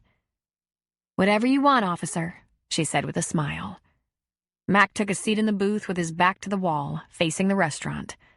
Cops never sat with their back to the crowd. A few moments later, CJ came in and, seeing her, he scowled. Well, she'd done all right for herself. She probably thought herself tempting, looking so fetching and sophisticated. Well, hell, CJ had always been pretty. But now she looked elegant as well, and it pissed him off. Here he'd been scrimping, saving, trying to inch by on a deputy's paycheck with 3 kids, and she was driving a brand new Lexus coupe convertible. He hated her. She slid into the booth. Her smile was a little subdued. The waitress was immediately there with 2 coffees, then departed just as quickly. What do you want, Cecilia Jane? She was a bit taken aback by the formal use of her name. It's been a very long time. I wanted to see how you were. Just fine. That it? I thought we could talk. How are the kids? Just fine. Then I don't want to talk. Mac, look. I know what I did was wrong. I'm sorry. It took a lot of time to work up the courage to come here and to apologize. I know there's no way I can make it up to you. I was a screwed-up, abused foster kid and shouldn't have gotten married at the age of 16. I shouldn't have... You had a nice family, he said through gritted teeth. Shows what you know, she said, her eyes narrowing. They weren't my family. They were about the 8th one, and they were only nice in public. It was awful. I suffered. I was messed up and was trying to escape. Mac's eyes narrowed as well. Being in law enforcement, he wasn't easily duped by how people appeared on the outside. Just a couple of months ago, he'd arrested a 17-year-old for battery, for beating up his elderly father, and he came from the richest, snootiest family in town. The kid had everything, and it still wasn't enough. He was trying to remember CJ at 16. She was a cheerleader, in lots of school clubs, always looked well-heeled, had a curfew that was too liberal, and could borrow the family car often. They let her talk on the phone till all hours. He'd been to her house many times. There were a lot of kids in that house, but he'd grown up with Aunt Lou. Hell, Lou did more yelling and disciplining than Mac had ever seen at CJ's foster home. He'd been silent too long. Since she'd said, I was trying to escape. And so you did, he said. Are we done here? Mac, I want to see my kids. You signed away custodial guardianship and visitation, CJ. I'd appreciate it if you'd just leave now. Leave town. Leave the area, like you did before. Will you please listen to me, Mac? I made a terrible mistake, but I was 23 and had 3 kids. I was half nuts. I just about had my life together, my mental health straightened out when you sent the divorce and custody papers. It was very clear you were done waiting around for me and you didn't want me near our kids. I was devastated, but I was also feeling terribly guilty. I couldn't blame you. So I just signed. That was almost 5 years ago, and I regretted it almost immediately. I want a second chance. I'm begging you. He rested one forearm on the table. Do you have any idea what you did to our children? The babies cried day and night. Ryan wandered aimlessly around the house calling out for you. Dee Dee was so screwed up she stopped sleeping, napping, just couldn't get comfortable, couldn't be soothed. But that's nothing to what it did to Eve. We could hardly get her to go to school. She was so afraid you'd come home and she wouldn't be there. She wet the bed, threw up, cried herself to sleep, wouldn't socialize with the kids at school. I had at least 2 kids in my bed every night for a year, usually 3. CJ, you fucked up the whole family because you couldn't take it. Because getting laid by some golf pro looked better to you than bottles and diapers. No, you are not coming back into their lives now. Keep me posted on your location, and when they're over 18, I'll tell them where they can find you if they want to see you or talk to you. Her lips thinned, her nose grew pink, and a couple of fat tears rolled down her cheeks. Her voice was a whisper. I want to make amends. Not this year, CJ. Is this part of some program? Because the rule is make amends where it doesn't cause any harm. This would cause harm. But no, I don't want to cause any pain. I just want to know them. We can't trust you. I give you my word. Your word isn't worth shit around here. I can't believe how unforgiving you are, she murmured, wiping her eyes. You were never like this before. I have been burned real good, he said. I'm a big boy. I can take it. But my kids are vulnerable. You mess with my kids, and you're gonna see how unforgiving I can be. Mac, they're not just yours. Yes, they are. Because their mother abandoned them and then signed them away. Don't you dare screw them up and hurt them now. Don't you dare. She straightened. I'm going to file to amend the custody agreement. You'll hear from my lawyer. Fine, he said smoothly. He pulled a notepad out of his pocket. You can have your lawyer call my lawyer. He scribbled down a name and city. He hadn't talked to Sidney Mikowski in almost 5 years. Until you get a ruling from a judge, stay out of Thunder Point. You can't tell me where I can be. Yes, I can. I'll have a restraining order before close of business today, and it will be my absolute pleasure to arrest you. And if you sue for custody, I think you'll find that I'll be suing for back support. That car out there, the price tag on that should help with tuitions and braces. God, you are so hostile. I never expected this rage from you. He leaned toward her. Do you have any idea how long I hoped you'd think of your children, even if you didn't think about what you'd done to me? Do you have any idea? I prayed for a phone call. For years, I waited, hoping you'd send one of them a fucking birthday card. But there was nothing. I even decided that for the sake of the kids, I wouldn't make you grovel too much if you just promised not to stray again. He sat back. Cecilia Jane, I'm afraid I got over that little fantasy quite a while ago. You can't just stroll into town and pick up where you left off. It's over. There are consequences. You'll just have to live with that. I am living with it. Leave, CJ. Leave and don't look back. This meeting is over. Max stood and fished out his wallet, throwing a 10 on the table for the coffee. Extreme overpayment. Her clothing, jewelry, and car made him act as if he was a rich man, when in fact he'd struggled with money every day for the past 10 years. He was going to struggle for the next 10, probably 20. Who are you with now, Mac? I know you're not remarried. I checked. Gotta love that internet. So who is it? We're done talking, he said. Not that washed-out little blonde at the diner, is it? A fierce look must have come into his eyes because she laughed. Ah, there was the true CJ. 1 minute crying, the next laughing, always manipulating. "What are you really after?" he asked. "Tell me now, because I'm gonna find out. Are you looking for money? Because I don't have any. If I did, I'd give it to you to make you go away. But it's been a real challenge holding it together." "What do you really want? You're not exactly dressed for Little League or soccer practices." "I want a chance to reconnect," she said.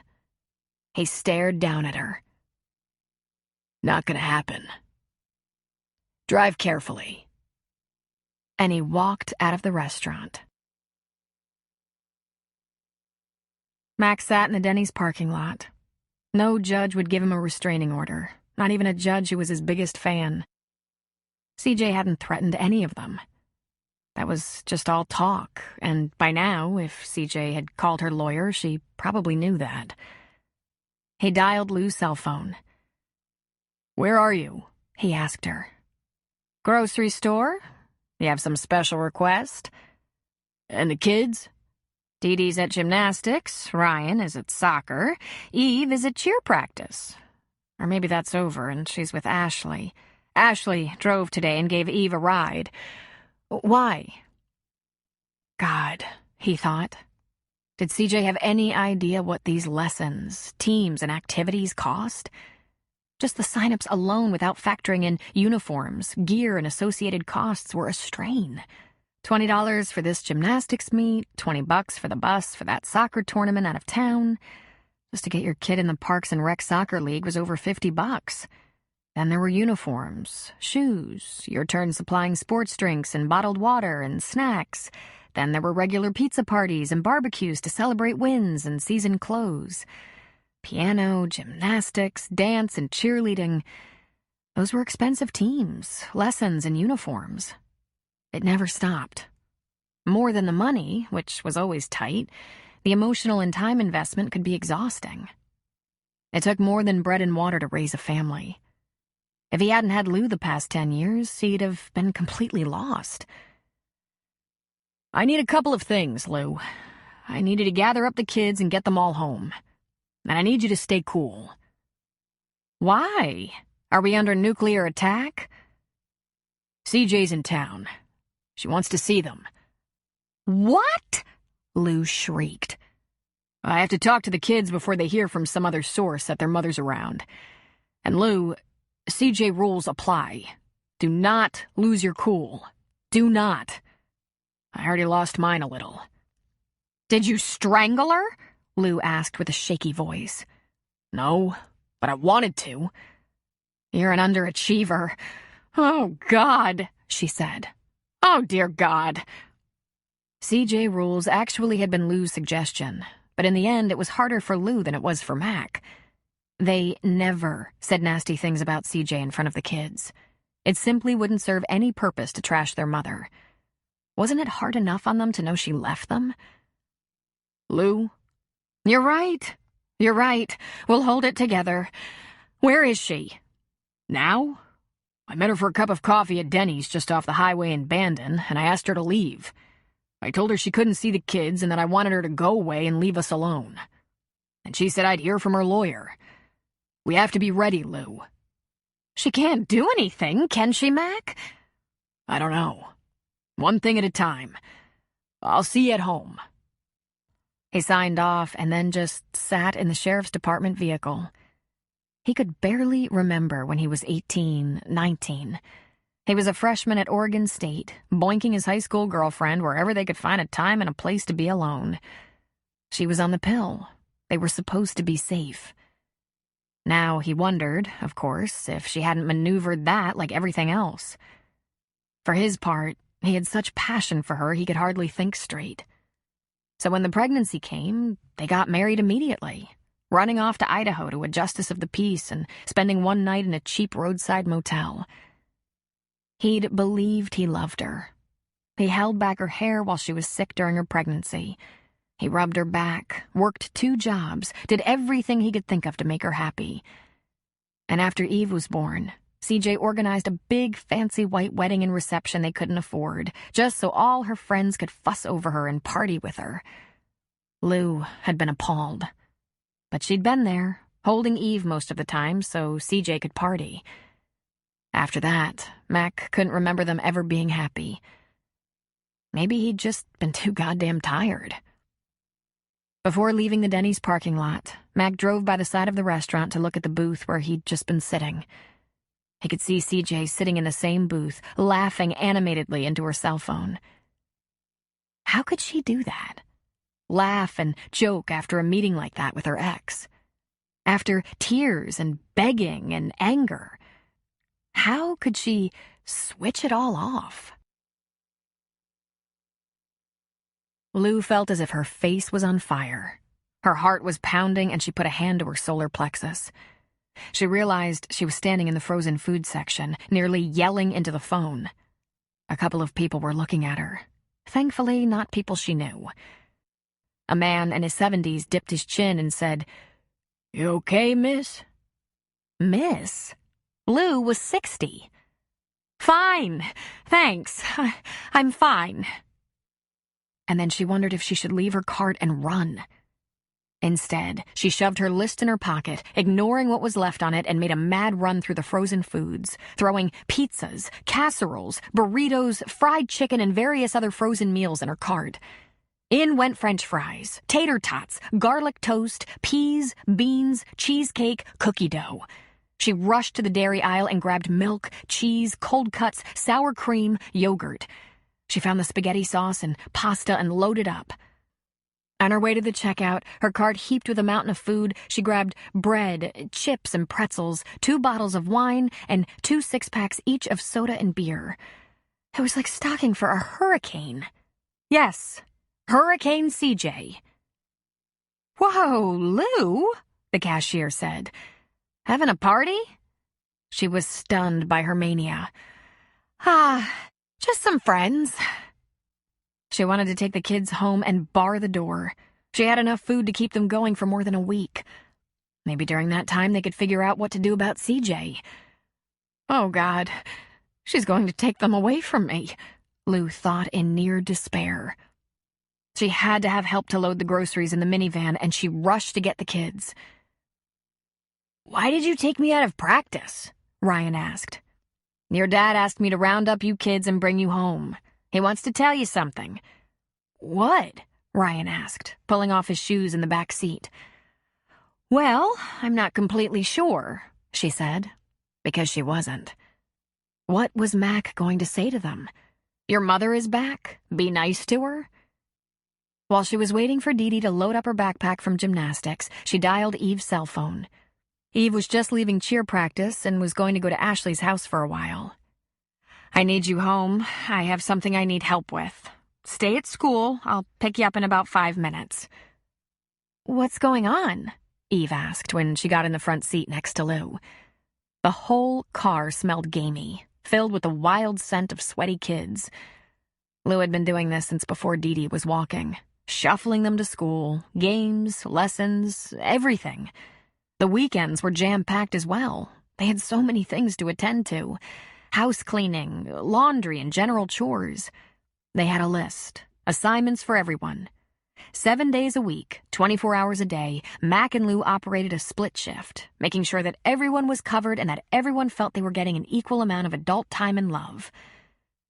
Oh, God, she's going to take them away from us and hurt them. "Aunt Lou? What's going on?" Eve asked. "Your dad just asked me to round you up and bring you home. Family meeting, I guess. But hey, I bought a ton of food that's extremely bad for you, so before we give him the podium, I'm going to need every hand to get this stuff in the refrigerator and freezer. Pizzas, lasagna, Stouffer's mac and cheese, the really good stuff. And I didn't even buy lettuce. We can work on our cholesterol later. We all on board here? Let's get this stuff put away before we hunker down with your dad." "I thought he was working today," Eve said. "He is. I'm sure he allotted 15 minutes for this family meeting. Try not to insult him with boredom." But Lou was secretly terrified, and Lou was strong. It took a lot to terrify her. When she pulled into the garage, she yelled, Everyone grab at least 2 bags. When they all walked in, heavily laden, Mac was standing in the kitchen waiting for them. He looked at them. There are a few more in the car, she said. Jesus, Lou. Was there a sale or something? Or something, she said, beginning to shove things into the freezer, her head down. Let's not let it spoil. Let's do it, Mac ordered. Let's put all this stuff away, and we're going to sit down for a talk. Who's in trouble? Ryan asked. Me, Mac said. They sat at the dining room table. There's no way to sneak up on this, kids.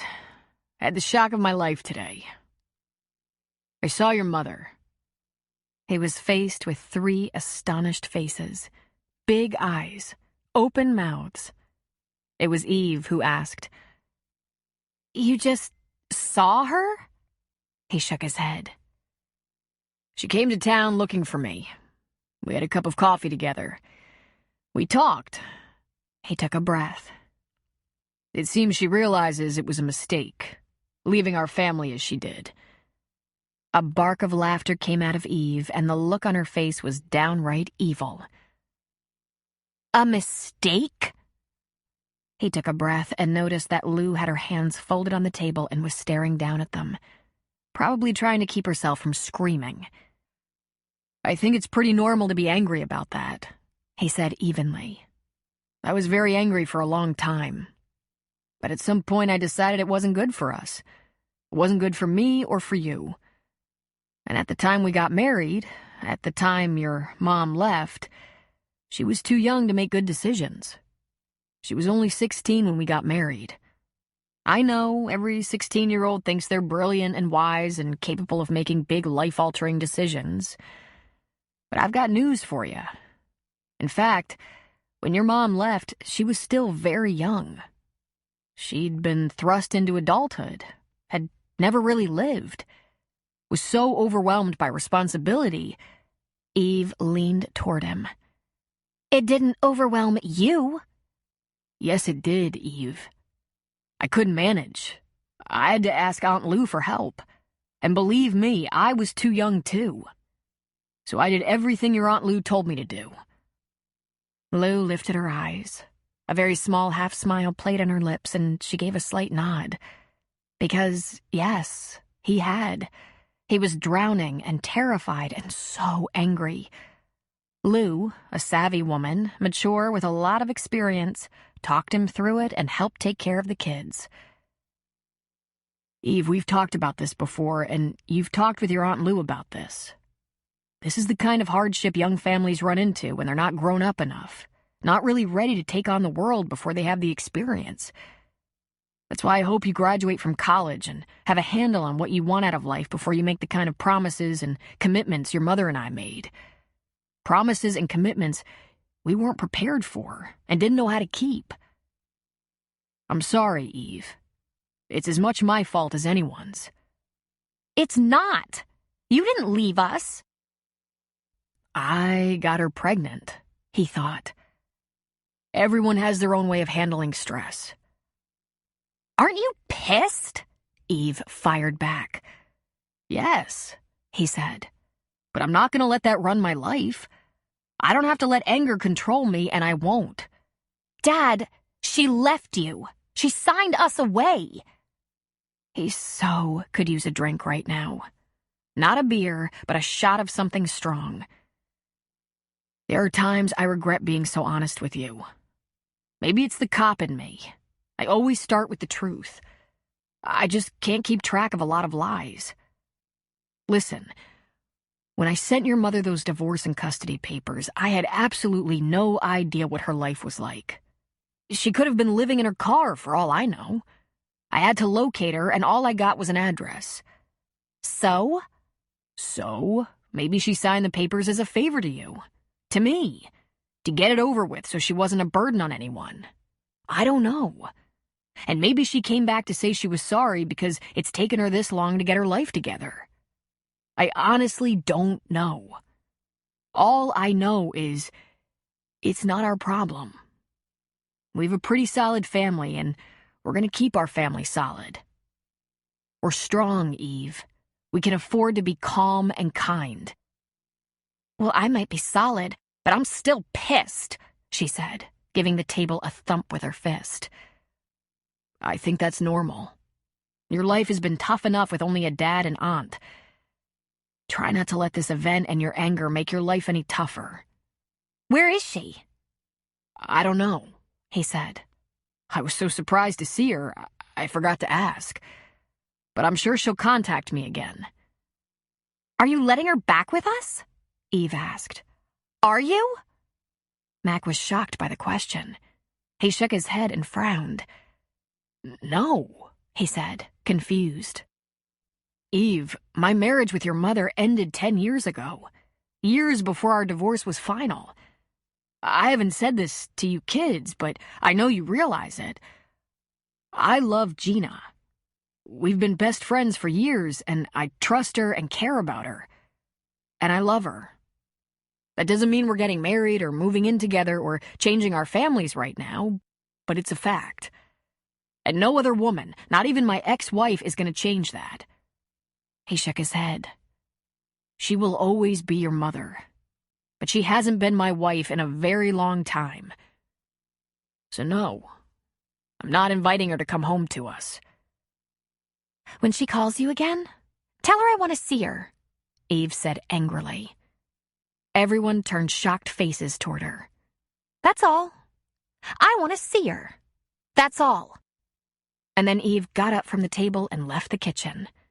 Momentarily, her bedroom door slammed. There was silence around the table. Is she pretty? Dee Dee finally asked, her voice a little smaller than usual. They had pictures. There weren't any pictures of CJ displayed in their house, but the kids each had an album of photos taken during early childhood. Pictures they could look at if they wanted to. That was Lou's doing. Remarkable, given Lou was probably even more angry at CJ than Mac was, if that was possible. But no one could make CJ disappear, and the kids were curious, naturally. For years, Eve was obsessed with why her mother had left her, but the younger kids just wanted to know who she was. She's very pretty, Mac said. That's probably where you kids got your good looks. She looks like the pictures you have. Hasn't changed a day. I want to see her too, Dee Dee said. So do I, Ryan said. Think she'd maybe come to a soccer game? I don't know, son. I guess anything's possible. But I think it's pretty likely she's just visiting around here. I wouldn't count on her staying long. To be honest, I don't know what her plans are. I've never known. I think she'll get in touch with me again, but I don't know for sure. Were we too much? Is that why she went away? Ryan asked. They'd been over this 100 times. That question always came out of the blue at odd times. The answer was always the same. Everything was too much, son. I worked all the time, there wasn't enough money, the house was falling apart. Your mom was so young and lonely and felt cheated by life. We argued too much. It was just too hard for her, I guess. And I've asked myself 1,000 times what I could have done to make it better, easier. And I don't know. I wished I could just see what she looks like for real, Dee Dee said. Mac reached across the table and squeezed his baby girl's hand. I hope she calls, Pumpkin. I'll sure tell her you want to see her. Dee Dee grinned. I'm going to practice piano, she said, scraping back her chair and heading for the basement stairs. Can I get on the computer? Ryan wanted to know. I'll be checking your Facebook stuff, so no funny business, Lou said. Yeah, he replied, following his younger sister to the basement. All the kids' stuff was down there. And then they were alone, Lou and Mac. Eve's pissed, Mac said. I should go talk to her. No, Lou said, shaking her head. Not so fast. Let her simmer. I'll talk to her in an hour or two. And the younger ones? They took in your shocking news, blew it off after a minute, and headed for their favorite toys. She shook her head and laughed. To them, CJ is a myth. Kids. Don't try to guess what they'll do next. It's exhausting. Are you going back to work? For at least a couple of hours. I'll try to come home early. I'll handle Eve. This is a huge event in her young life, Lou said. I'm sure Eve didn't think she'd ever see her mother again. Right, he said. And we'd better hide all the sharp objects. It's very selfish of me, but I'm glad she's angry, Lou said. I think I had a panic attack at the grocery store, afraid CJ would take the kids away from us. I bought everything I could fit in a cart in about 3 minutes. She's not going to take the kids away from us, Max said. Worst case, she'll see them. No, that's not the worst case. Worst case is she'll hurt them emotionally. Build up their hopes, let them down, reject them all over again. I'm going to try to head that off if I can. How? Lou asked. Hell if I know. Chapter 7. Gina was beginning to relate to Ashley. She'd been gripping her phone ever since Mac walked out of the diner that morning, followed by CJ. In her most rational musing, she saw him dealing with the many questions his kids must have had about their mother. Ryan and Dee Dee couldn't even remember her, but Mac had told her how traumatized Eve had been, still was on some days. In her most irrational fantasies, CJ was moving her beautiful wardrobe into Mac's house, into his closet, curling up with him while the children welcomed her with tears of joy. When there was a soft knock at the door at 9 p.m., she jerked it open. There he stood, holding 2 bottles of beer by their necks. "What a day," he said. She let out such a sigh of relief she almost collapsed. "You might have called." "Honey, there was no time. Well, I could have sent you a text, but I really wanted to see you, to tell you about it. I couldn't figure out a text or voicemail short enough to send that would also explain everything. Grab a sweater or shawl. Come out on the porch with me." She grabbed Carrie's wrap off the hook by the front door. Her house was quiet. Carrie had gone to bed, exhausted from the hard day of running a deli, and Ashley had retreated to the solitude of her room. She sat down with Mac on the porch step. "Expecting a call?" he asked with a slight smile, glancing at her cell phone. "I think it's attached itself to the palm of my hand." He chuckled and opened a beer for her. She finally let go of the cell, laying it on the porch, wiping her sweating palm on her pant leg. "My kids are doing better than I dared hope. Well, Eve's acting out, completely expected. She wants to see her mother, but I suspect it's not to welcome her home. She's outraged, which she's entitled to be. But Lou, she's over the top. I left her with a bottle of wine that was slowly disappearing." Gina laughed. "Taking it hard, is she?" "She's afraid CJ's back to wrestle the kids away from her. That's not going to happen. But Lou's what I would call overwrought." "Has Lou seen her yet? CJ?" He shook his head. "I believe you alone have had the honor." "You might have mentioned that this elusive ex of yours is drop-dead gorgeous." "Hell, she's always been pretty. Now she appears to be pretty and rich. I'm gonna have to do some digging, see what she's been up to, see if I can figure out what she wants. I find it hard to believe that after 10 years she wants her family back." "Mac, she's not pretty. She's probably the most beautiful woman I've ever seen. She literally took my breath away. Before I knew who she was, I thought a famous actress whose name I couldn't remember had stopped into the diner." "Come on," he said doubtfully. "Seriously. I've been having really awful wide-awake nightmares all day. There's this one very bad scenario I've been playing over and over where you take one look at her and start peeling her clothes off and begging her to come back to you. He lifted a brow, then took a slug of his beer. Well, you were there when I took my first look at her. Is that what you saw? Actually, you looked very pissed. To put it mildly. What nerve! She's been gone since Dee Dee was 9 months old, 10 years ago now.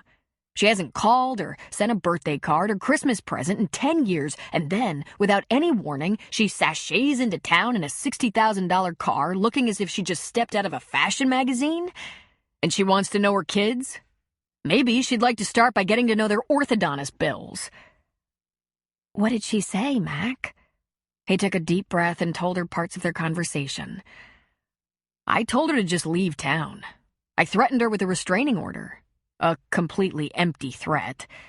And she said she was gonna legally challenge the custody agreement.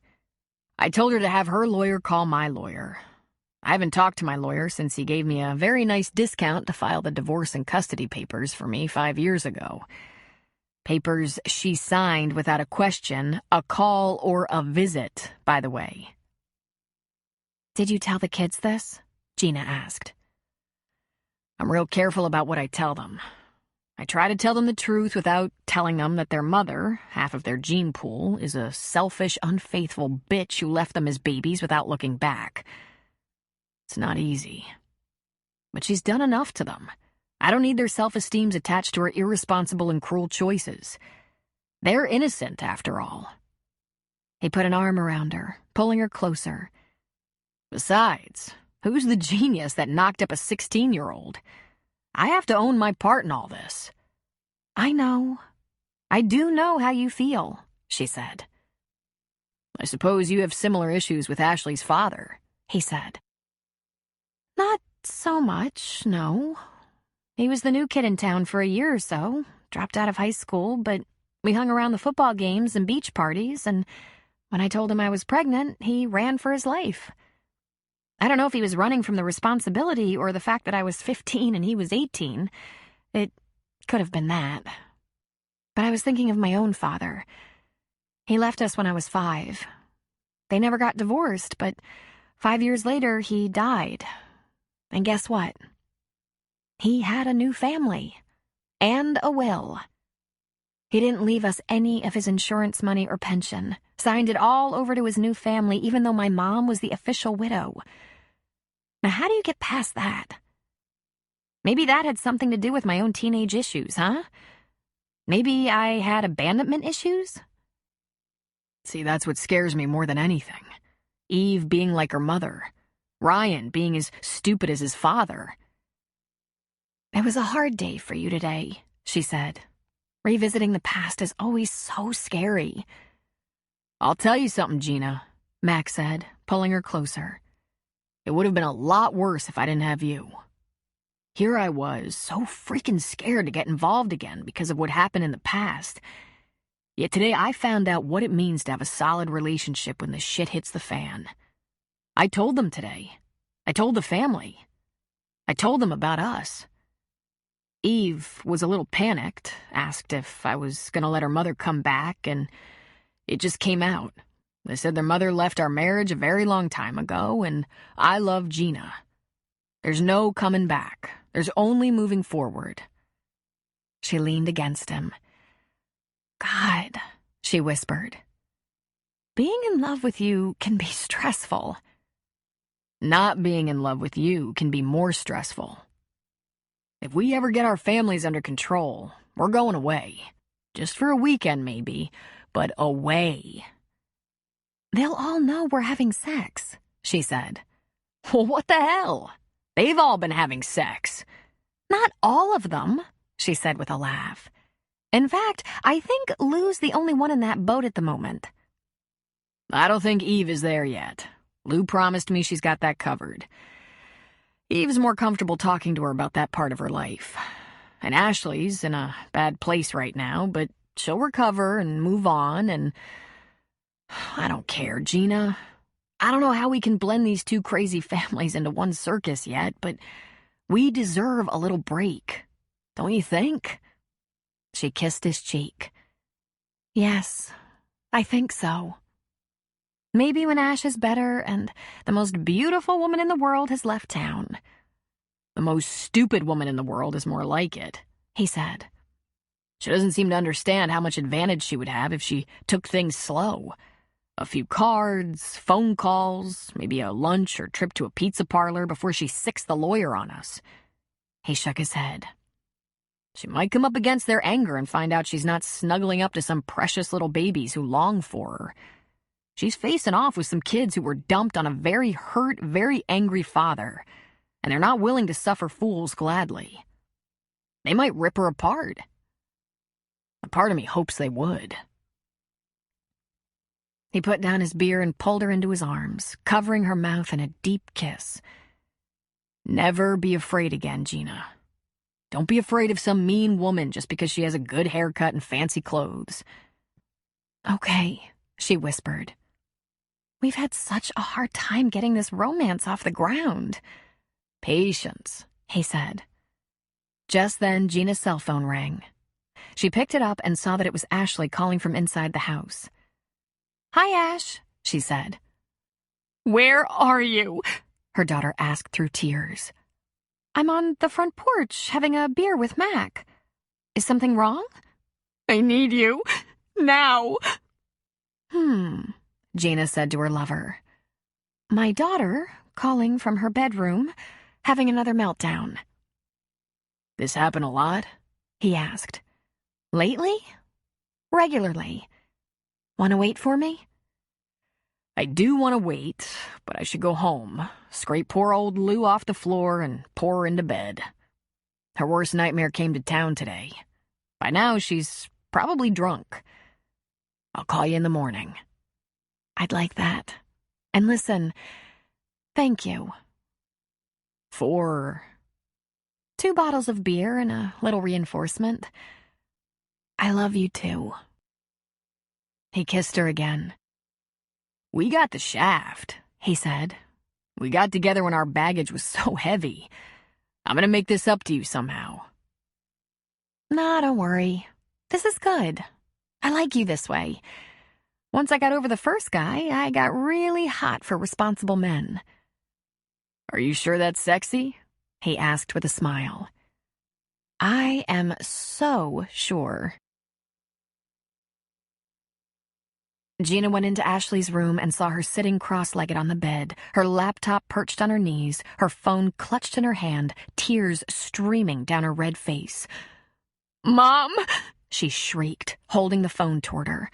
Gina looked at the text message, including photo, and there was her daughter, eyes seductive slits, mouth open in a very sexy pose, breasts bared. For a moment she was completely confused. The message read, Say hi to Downey's ex-psycho slut. Huh? Her. It's her. Downey's new girlfriend. She sent it out to everyone in Downey's phone directory. Oh my God! Ashley? Gina asked, still not believing.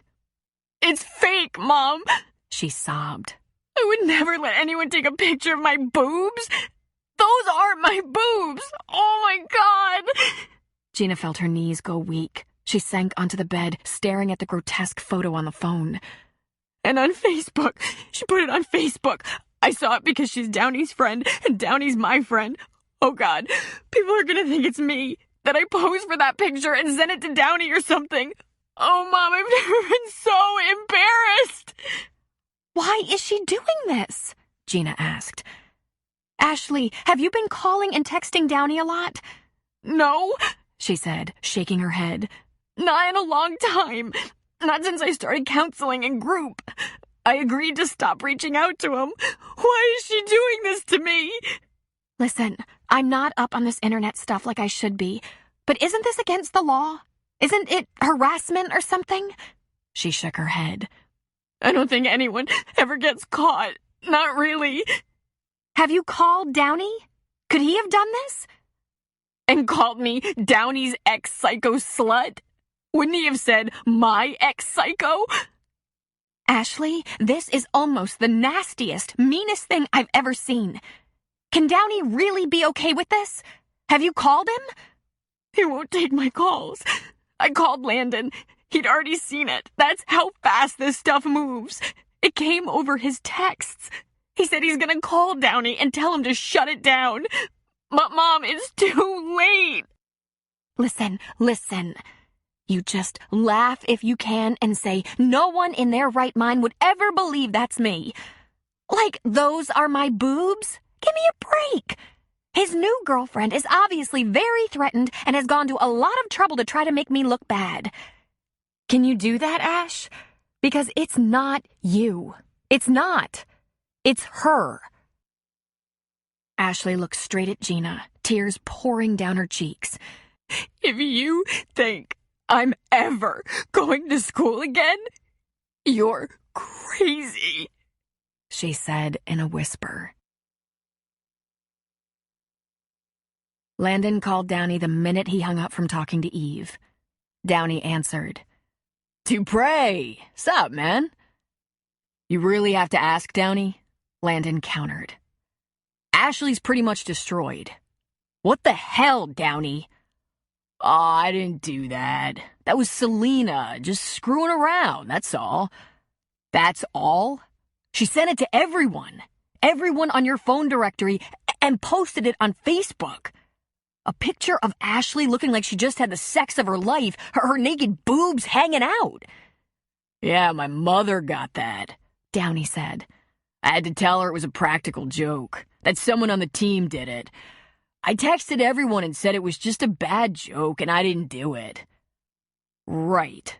And before anyone got that text, I'm sure they forwarded the picture to everyone they knew.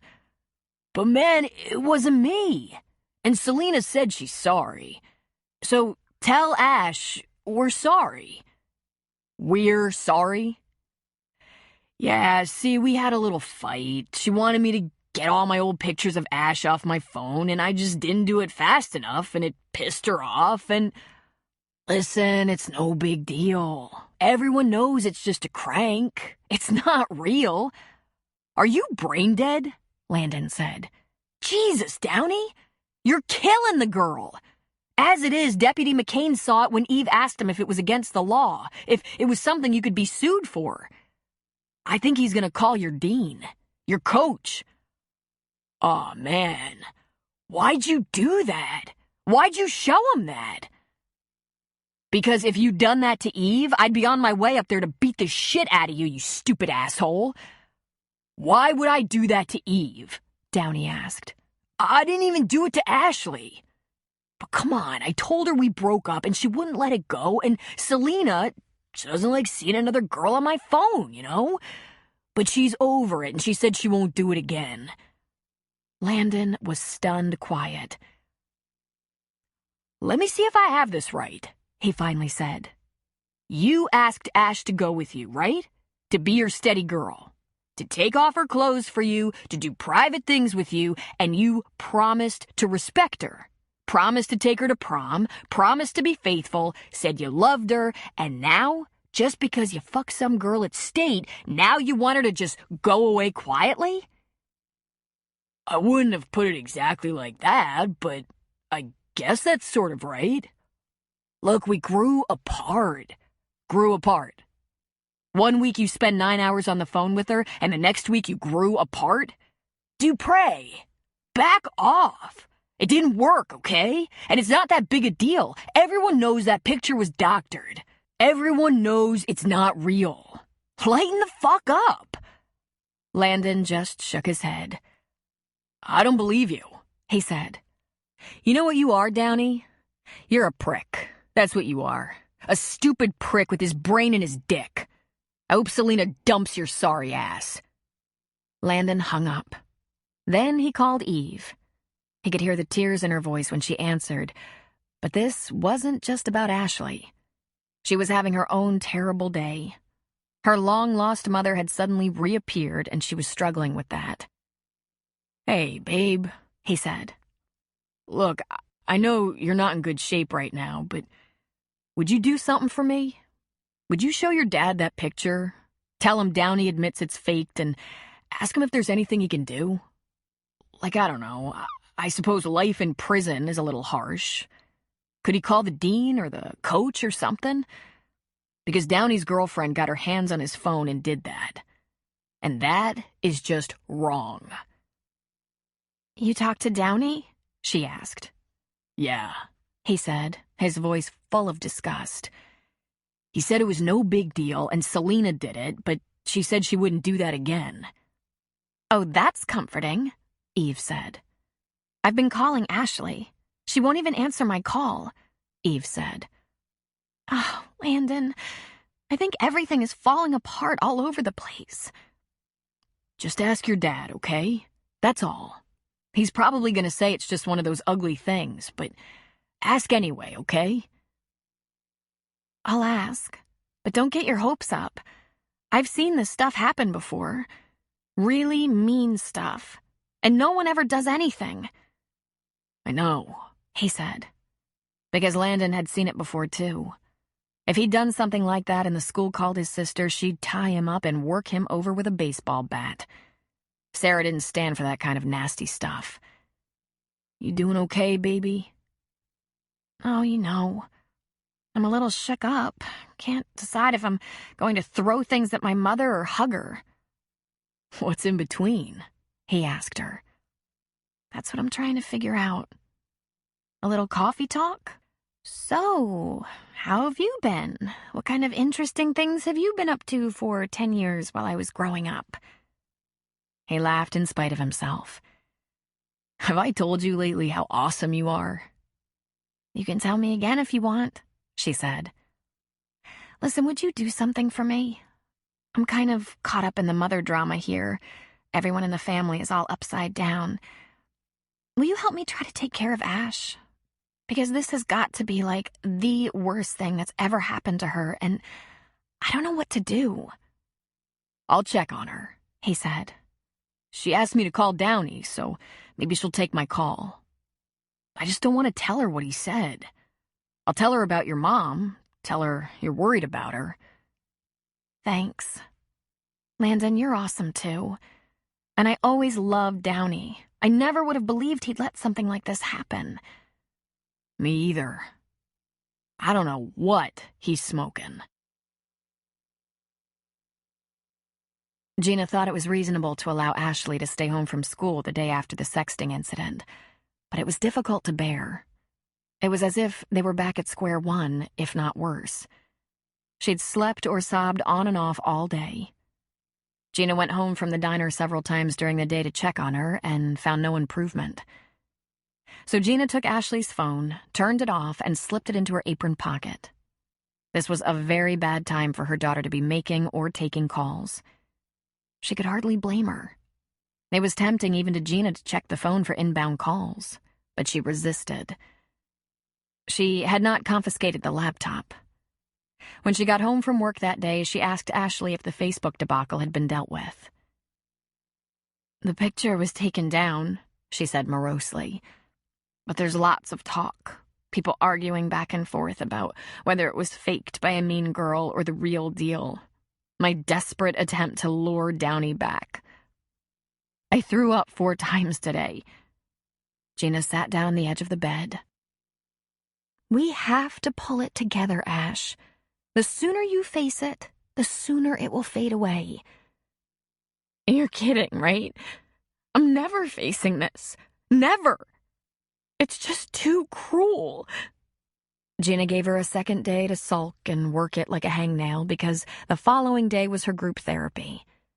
Gina had high hopes for that group. Before leaving Ashley in bed, she returned the phone. When she got home to check on her, she found the phone on the kitchen table, shattered to bits. Beside the wreckage was a hammer. In a panic, Gina ran to Ashley's bedroom. "What happened?" she asked. With a hand on her shoulder, she rolled her daughter onto her back. "Ashley, what happened?" I turned it on, she said on a sob. There were so many messages. The mailbox was full. I listened to about 4, and they were mean. You're a slut, Ashley. You'll never get him back, Ashley, not even with your pathetic tits. There was even a guy, I don't know who called me a whore. She rolled back and sobbed. All right, you have to get up, Gina said. You'll share this in your group, get some advice. Kids go through terrible bullying ordeals and survive. Not just survive, but get stronger. Look what happened to Landon last fall, getting beat up by the likes of Jag Morrison. You have to stand up to this, Ash. Ashley rolled back. Her eyes were so red they were nearly crusty. Her whole face was swollen. If you think I'm ever going anywhere, you're crazy. I just want to die. No, Ash. You have to fight back. No. There are too many of them.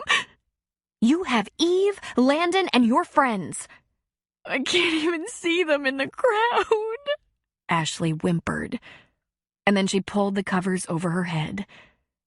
Gina left Ashley's bedroom because she was beginning to shake. She didn't know how to pull her girl out of this. She went to the kitchen and wondered who to call. Carrie? The useless Mrs. Downey? Finally, desperate, she got out her phone and dialed up the counselor, where she was forced to leave a message, which she left in low tones. Mrs. Ross, it's Gina James, and I have a crisis. Ashley has been dealt another terrible blow. Her ex-boyfriend's new girlfriend used Photoshop to create a naked picture of Ashley and texted it to the boys' entire directory and launched it on Facebook. Ashley has been sobbing for over 2 days, refuses to get out of bed, and I found she smashed her phone with a hammer. She says she wants to die. I don't know what to do. Please help. And she left her number, which Simone Ross undoubtedly already had. Then she sat at the table, where she was determined to wait for a return call, no matter how long it took. Tears ran down her cheeks. She'd read about teen suicide and wondered if those kids had said to their parents, "I just want to die." Young girls harassed on social media sites or in chat rooms, escaping the pain through self-destruction. Young boys picked on so relentlessly they felt they couldn't go on. Who put a stop to it all? Who intervened before it was too late? The phone finally rang and she saw it was Simone Ross. "I want you to bring her in," Simone said. "I'll see her in my office in 1 hour." "What if she doesn't want to?" Gina asked. "Bring her. Get help if you need help, but bring her. Let's not play around with this. She's had a bad experience, is experiencing feelings of hopelessness and worthlessness, and I don't want it to escalate." And so that's what Gina did. She told Ashley she was taking her to the counselor, and when Ashley refused, Gina threatened to call Mac to help get her in the car. And Gina reluctantly watched as Ashley threw on a wrinkled and smelly sweatsuit from the bottom of the laundry pile. She just wanted her in the car. She wasn't going to fuss about her wild hair, her sloppy appearance, nothing. Once they were underway, Ashley said, "I don't know why we bother. She can't fix this." "We bother because you could use the support," Gina said. "It's hard to get through stuff like this alone. You need a team." "I just need to go away." This was their first trip to Simone Ross's office during regular business hours, and there was actually a receptionist behind the desk, a young woman with green hair and eyebrow and lip piercings.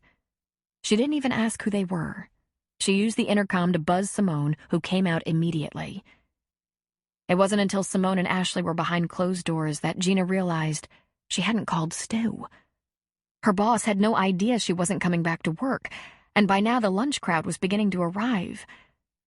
When he answered, she said, "Stu, I'm so sorry." And then she burst into tears. Chapter 8. "Do you feel like telling me what's going on?" Simone asked Ashley. Looking down into her lap, Ashley said, "Didn't my mom tell you?" "Bits and pieces, but I'm interested in your version." "Your mother is afraid, Ashley. She cares about you so much." Seems you're getting picked on, exploited, or something." She lifted her eyes. "Picked on?" she asked, her eyes nothing more than swollen slits. She told her about the picture. "Downey's girlfriend sent it to everyone in the world, including all the kids at school and half the adults in town, including the football coach. She put it up on Facebook. It was taken down, but not before the whole world saw it and shared it." "What about this is bothering you the most?" Simone asked. "All of it," she said. "Help me out with some feelings here," Simone entreated. "Hurt, embarrassed, angry, sad?" "All that," she said. "Totally humiliated. And they believe it. People believe it." "So, your response to that is to do what?" She thought for a moment that stretched out. "I called Downey to tell him how mean that was, but he didn't pick up. He won't answer my calls or texts. Not for any reason." "And what did you do next?" She shrugged. "Cried. Fell asleep. Woke up and cried." "Have you gone to school? Talked to friends?" Ashley shook her head. "I can't." Her voice was so small. "Has it occurred to you that you're grieving?" "You said I was, so yes, I guess." "Have you been angry?" Simone asked. "Have you felt like this can't be true?" She just shook her head. "When you see it, you know it's true. If I hadn't smashed my phone, I could show you. It's horrible. I know Downey wants to break up. I get it. But why would he let someone do this to me, even if he hates me?" "Tell me something, Ashley. Are you going to lay in bed forever? Are you going to get up at some point? Put on clean clothes? Call your friends? Go to school? Maybe go to a party or dance like you used to?" She shook her head dismally. "None of that stuff matters anymore." "Hold out your arm, like this," Simone said, demonstrating. "I'm going to pinch you a little bit, just to look at the elasticity of your skin." "Why?" Ashley asked, even as she held up her arm. "Just to check something. I can see from your eyes that your face is swollen, and you've been crying so much and refusing food and drink so much that you're dehydrated. I'm going to get you a bottled water." "I don't really want anything," Ashley said. "My stomach has been upset." "I know," Simone said, but she got up anyway. She went to the cupboard behind her desk and brought Ashley some water. "Try a few sips, please. I need to talk to your mother for just a minute. You'll be all right here for a few minutes, won't you?" Ashley shrugged before she nodded. "What for?" "I'll explain. Just give me a second and try to get some of that water down, okay?" "What if I just throw up again?" "Trash can, darling. It's right there. I'll be right back." Simone went into the outer office, and Gina was immediately on her feet. "Sit down, Gina." Simone took the chair beside her. "Ashley is showing symptoms of depression, and I think she needs medication. If she were older, I'd just get her a script, but given her age and the severity of her symptoms, I want to admit her under the care of a psychiatrist. She's dehydrated and despondent. I gave her a bottle of water, but she's uncertain she can keep it down. She might need an IV, which I can't administer." "Depression? How bad do you think it is?" "She's isolating, not eating, sleeping all the time. She hasn't bathed. She's dirty and doesn't care. This isn't like her, is it?" Gina shook her head. Her lips quivered. "That damn Downey," she whispered. "The reason I want to admit her, Gina, This could be an emotional reaction to a bad breakup, or it could be classic depression, which usually presents between the ages of 15 and 30. Is there depression in your family? In the extended family? Gina looked down. I'm not sure. I'll ask my mother, but we've been a family of women. My dad left when I was just 5. I was pregnant at 15, delivered Ashley at 16, and my boyfriend... Tears came to her eyes for the first time in so many years. Long gone, she said weakly. It does run in families sometimes. I'm not saying she's suffering from clinical depression, but it's entirely possible. If you can check with your mother and even Ashley's paternal biological family, it would give us more information. Meanwhile, I want to take her to City Hospital in North Bend. We can take her together, check her in. She'll be safe there. Simone reached for Gina's hand.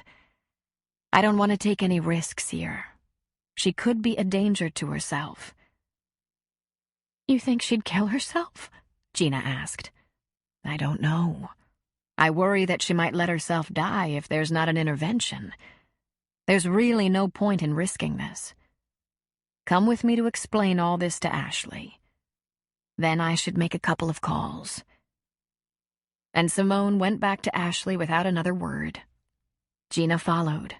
She listened numbly while Simone explained to Ashley. Depression, dehydration, isolation, risk. Ashley merely nodded. I want you to stay at least overnight in the hospital, Ashley, so we can give you an antidepressant and monitor the way you respond.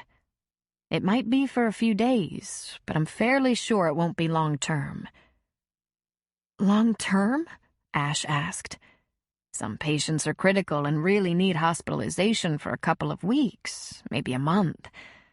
I don't think that's the case, but you need medical intervention. You're sick to your stomach, dehydrated, can't get out of bed. Let's take care of this. She nodded weakly. No matter what you do, I'm not going back to school. I understand, Simone said. And Gina thought, please God, let me be as sharp as she is when I finally achieve my degree. Tears were wetting Gina's cheeks. She'd sacrificed everything to keep this girl healthy, safe, and well-adjusted, yet one 18-year-old boy had just about ruined them all. Thanks, she heard Simone say into her cell phone. Yes, her mother will handle the forms, and we'll be there within the hour. I'd rather not go through admitting. Oh, thank you. We'll meet you on the 3rd floor. She disconnected and stood from her chair. Let's go get this difficulty taken care of. Mac was surprised to see an Oregon State Police trooper vehicle pull into town. Mac had been standing outside his office, chatting with old Sam Connie about the weather, when Joe Metcalf parked and got out. He was more than just another officer to Mac. He was the man his Aunt Lou had been seeing for the past year and a half, though she'd done her level best to keep him secret until 6 months ago. Joe gave a nod to Sam, then shook Mac's hand. "Looks mighty official," Sam said. "I'll leave you to it." And off he wandered, using a cane as leverage. "What's up?" Mac asked. "I should probably ask you," Joe responded. "Lou says the place is falling apart." "Not the town, thank God. Just a few people in it. But they're all real important to me." Then Mac held open the door to the office so they could go inside. "I guess Lou told you about CJ coming to town?" "Yeah, she's pretty sideways about that. And now I hear Gina's daughter is in the hospital." "Did she tell you about it?" Mac asked. "That sexting business?" He nodded. "And the amount of bullying on social networks is out of control. Everyone from vulnerable young teens to rich and famous stars. Too many victims. Lou said there's some question about Ashley's stability. She's been in the hospital for 3 days, but it appears she's going to be all right. She's a lot better in 3 days. Lots. She's depressed, but not clinically depressed. I have to admit, if someone sent a naked picture of me to all my friends, I might get a little whacked out of joint. I worry about Gina, her only child. I wish I could get her away from all that, but I worry about leaving Lou and the kids. The second I leave the house, CJ could decide on a surprise visit. Joe tilted his head and smiled slyly. I might be able to help out with this situation, he said. Gina went to visit Ashley in the hospital. Many of the patients in her ward at the hospital were being evaluated for long-term care. Some were there by court order, and some were either drugged and hazy, and others looked, on the surface at least, like perfectly normal young people between the ages of 14 and 25. Their issues secret from Gina. Not all of them were allowed visitors. Ashley embraced Gina. I'm better, she said. I really am. How do you know? Gina asked. I've talked about it a lot. The whole thing, from breaking up to the mean sexting. Did you know that's what it's called, and it happens a lot? I can't think of one time that's happened at my school. I mean, there were mean rumor things, but nothing like this. I guess I didn't think it ever would, Gina said. She looked around. There seemed to be just a few young people here. Lots of older people. All ages, Ashley said. There are a couple of old people who hurt themselves by accident, and they're going to go to a home where they'll be safe and cared for. They're sometimes completely normal, and sometimes in some time warp. And she smiled. Do you feel safe here, Ash? Gina asked. She nodded. And the only thing I don't like is that they lock the ward doors at night. That bothers me a lot.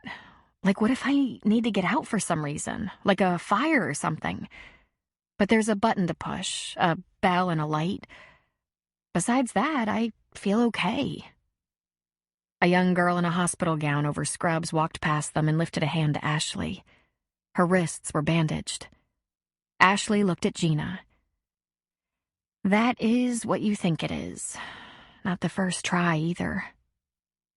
Look, I know I was pretty bad, but no matter how bad I looked, I wasn't that bad. I wanted to disappear. I didn't want to do anything to myself. Oh, Ash, she said, hugging her again. What turned you around? You're so much more like yourself. Seeing how far down the hill you can roll, for one thing. But the nurse in charge keeps reminding me that sometimes what a person needs most is medicine. I had an IV for a whole day. That made me feel a lot better. And this medicine? It's not supposed to really kick in for a few weeks, so I doubt it's really the medicine. But if Simone insists I try it, I guess I will. Do you think it's normal that I still want to kill Downey? Gina couldn't help but smile. In fact, she liked the sound of that so much better than, I just don't want to live. But she did know Ashley would never hurt anyone. She was kind to the core of her being. Is Graham okay? Ashley asked. She's not all worked up about this, is she? She was very worried. She's relieved you're under a doctor's care. When I tell her how great you look and sound, she'll be more relieved. Doctor? Pfft. I saw the doctor for 3 minutes. The nurse is running this show. Her name's Judy. She has 0 patience, but I can see where some of the patients would push her around if she gave them an inch. I stay out of her way. She doesn't like anyone. I told Simone she was mean as a snake and hated everyone, and Simone smiled so big I thought her ears would fall off. Think that means Simone isn't crazy about the nurse? Gina felt her eyes well with tears, and she squeezed Ashley's hands. What's the matter, Mom? Why are you crying? She just shook her head. I was afraid you'd never be a smartass again. Never make me laugh again. Have you talked to Simone today? Not today. Why? Gina answered. She asked if I'd stay 3 more days. She said it's up to me.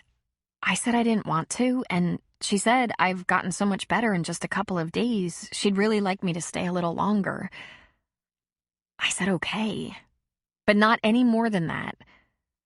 I'll pick you up the first second you can leave, Gina said. You sure about this decision? She nodded. And when I bring you home, you're going back to school? I guess, she said with a shrug. I can't exactly quit school. It'll be awful, though. Maybe not, Ash. You have good friends there. I also have some jerks there. As it is in the world, Gina said.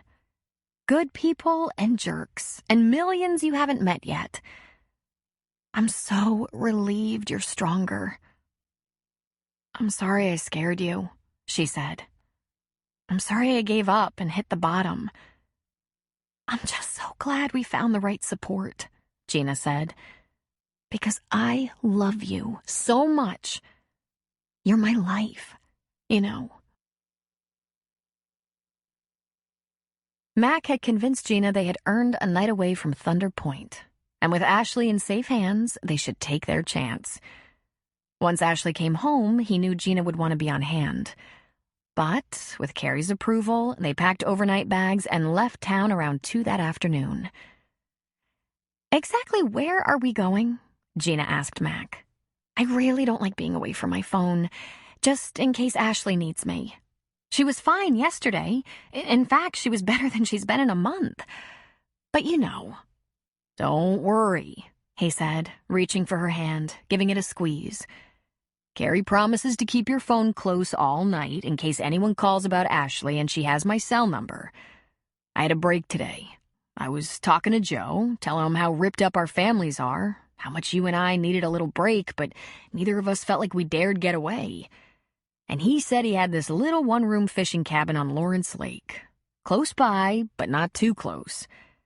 When I told him I'd love to borrow it, but didn't want to leave the family with CJ lurking, he offered to spend the night at my house. If Lou needs anything or anyone, he's right there. He's savvy. He wouldn't let CJ get by him. Wow, she said. Why didn't you just tell me? I did just tell you, he said, smiling at her. His cell phone chirped and he glanced at the caller ID. It's Carrie, he said, passing it to her. She grabbed it.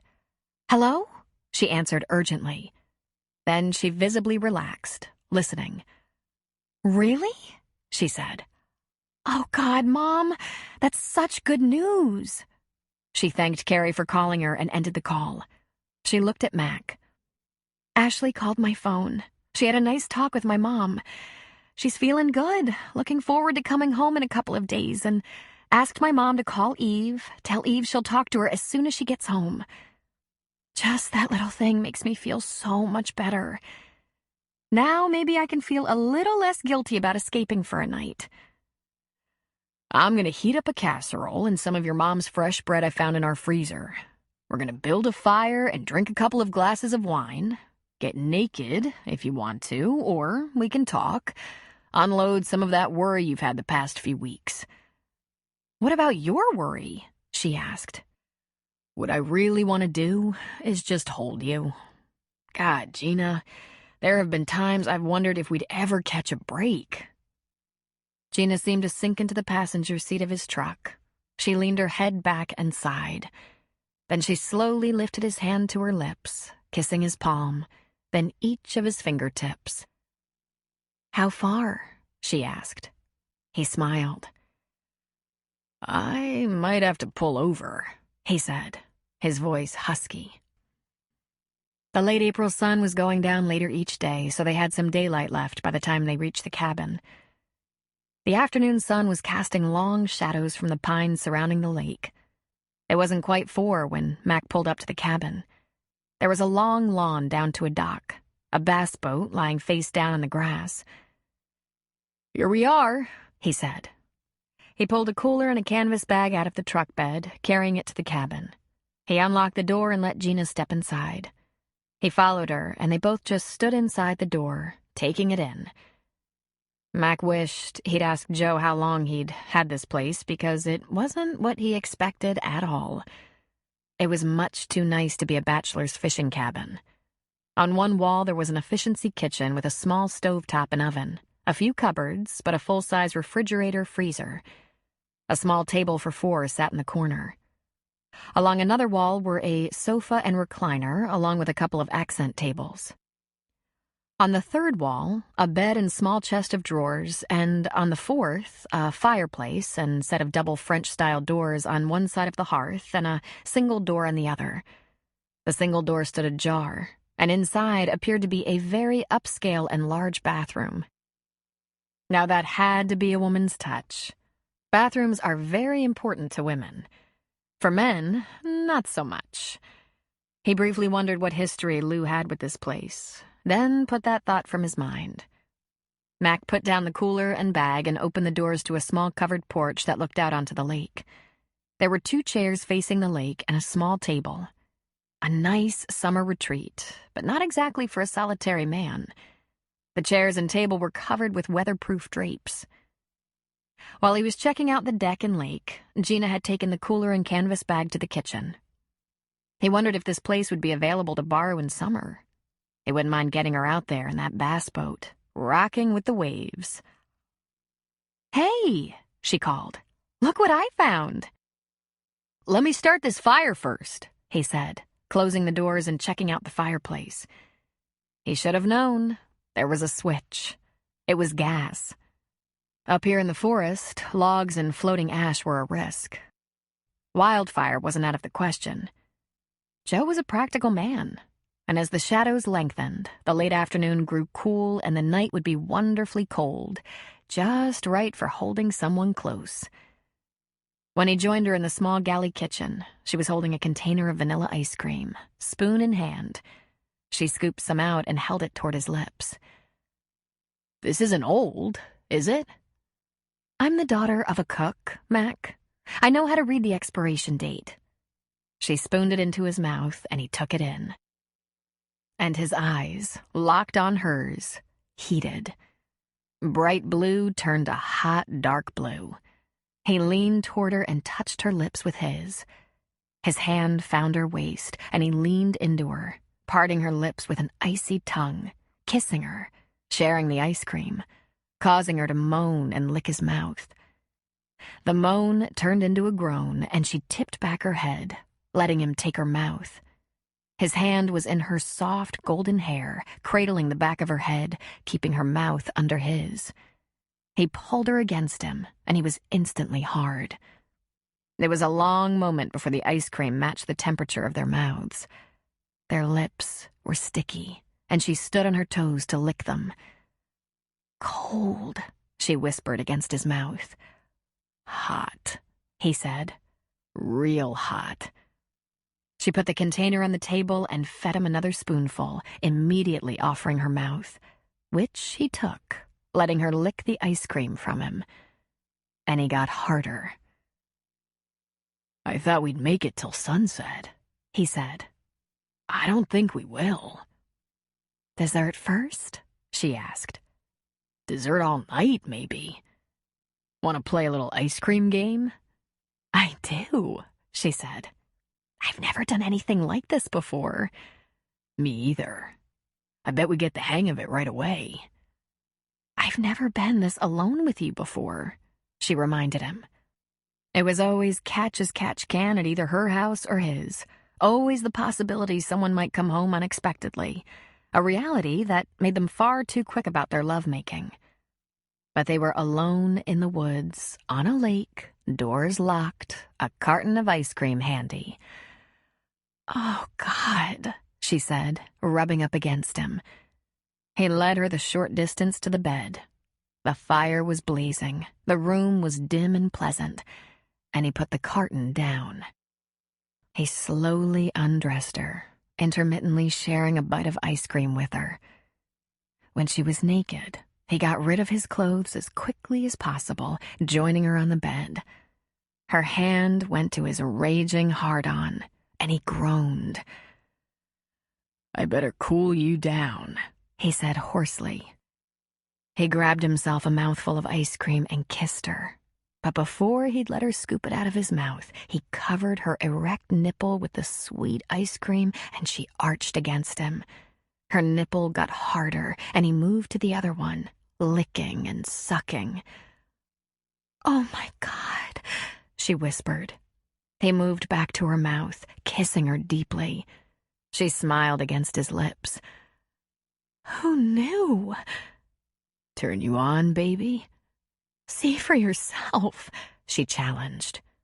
He slid his hand over her flat tummy and with curious fingers found her ready for him. But he wasn't done with her. He trailed another mouthful of ice cream over her belly button, then down to the apex of her legs, pushing them apart, putting his cold mouth on her soft, moist folds, licking her hard. She squirmed under him, pushing herself against his mouth, the sweet noises that came from her making him pleasure her even more. He took another mouthful, just enough to make his tongue cold, then went after her again, holding her hips down while he lapped at her. Her fingers threaded through his hair and wouldn't release him until he lifted his head, only long enough to grab a little more ice cream, torturing her in the best possible way. He went back to her mouth, whispering against her lips. "I have to get in you," he said. "I can't wait another second." "Want me to cool you down?" she offered. "No. I want you to come." And with that, he entered, drove deep and hard. One hand on her butt, the other on the back of her head, holding her mouth against his. He growled with the effort it took to hold back long enough for her to make her moment. Thankfully, it didn't take long. He moved a little, deep in her, and she clenched, bit his lip, whimpered, and he felt her wonderful spasms. She held him tight, wrapped her legs around him to hold him, and went a little wild with her climax. There was nothing more for him to do but join her, and it was shattering. His eyes watered with the intensity, and he flew. For a few seconds, there he was in another solar system. And then, panting, they slowly came back to Earth. He lifted his head enough to look down into her eyes. "When I'm in you like this, I feel like I could lift the world." She smiled sleepily. "We're all sticky." "I'll shower you," he promised. "But I might make you sticky all over again. You make me wild." He kissed her lightly. I have to admit, I never looked forward to a shower so much. Or to ice cream. In fact, I don't think I ever liked ice cream this much before. She laughed softly. "What?" "I don't think I'll ever look at a pint of vanilla the same way again." "Good." He stroked the hair back from her brow. "Gina, I want you to know something. Even though I was married, I never had anything like this. You're brand new, and I love you more than you can imagine." She put a palm against his cheek. "I know, Mac. Somehow, I know. And I've never spent the night with a man before." He pulled back in surprise, holding himself up with his arms. "Seriously?" "I dated. I had a relationship with one guy that included sex, but I had Ashley. I didn't stay away from her overnight. Besides, I never felt like this before." He was quiet for a minute, just looking down at her. "You know what this means, don't you?" "We really have to find a way to get married." "Mac, our lives are a complete disaster." "I know," he said. "But we'll get them straightened out somehow. We have to figure out how we're going to sleep in the same bed every night. There are lots of things to work out, and we'll work them out somehow." Then he frowned. "You will say yes, won't you?" She laughed at him. "If we ever figure it out and get our families on track, I'll say yes, she promised. But right now, I'm hungry. I can warm up that casserole. I think I can make do on ice cream.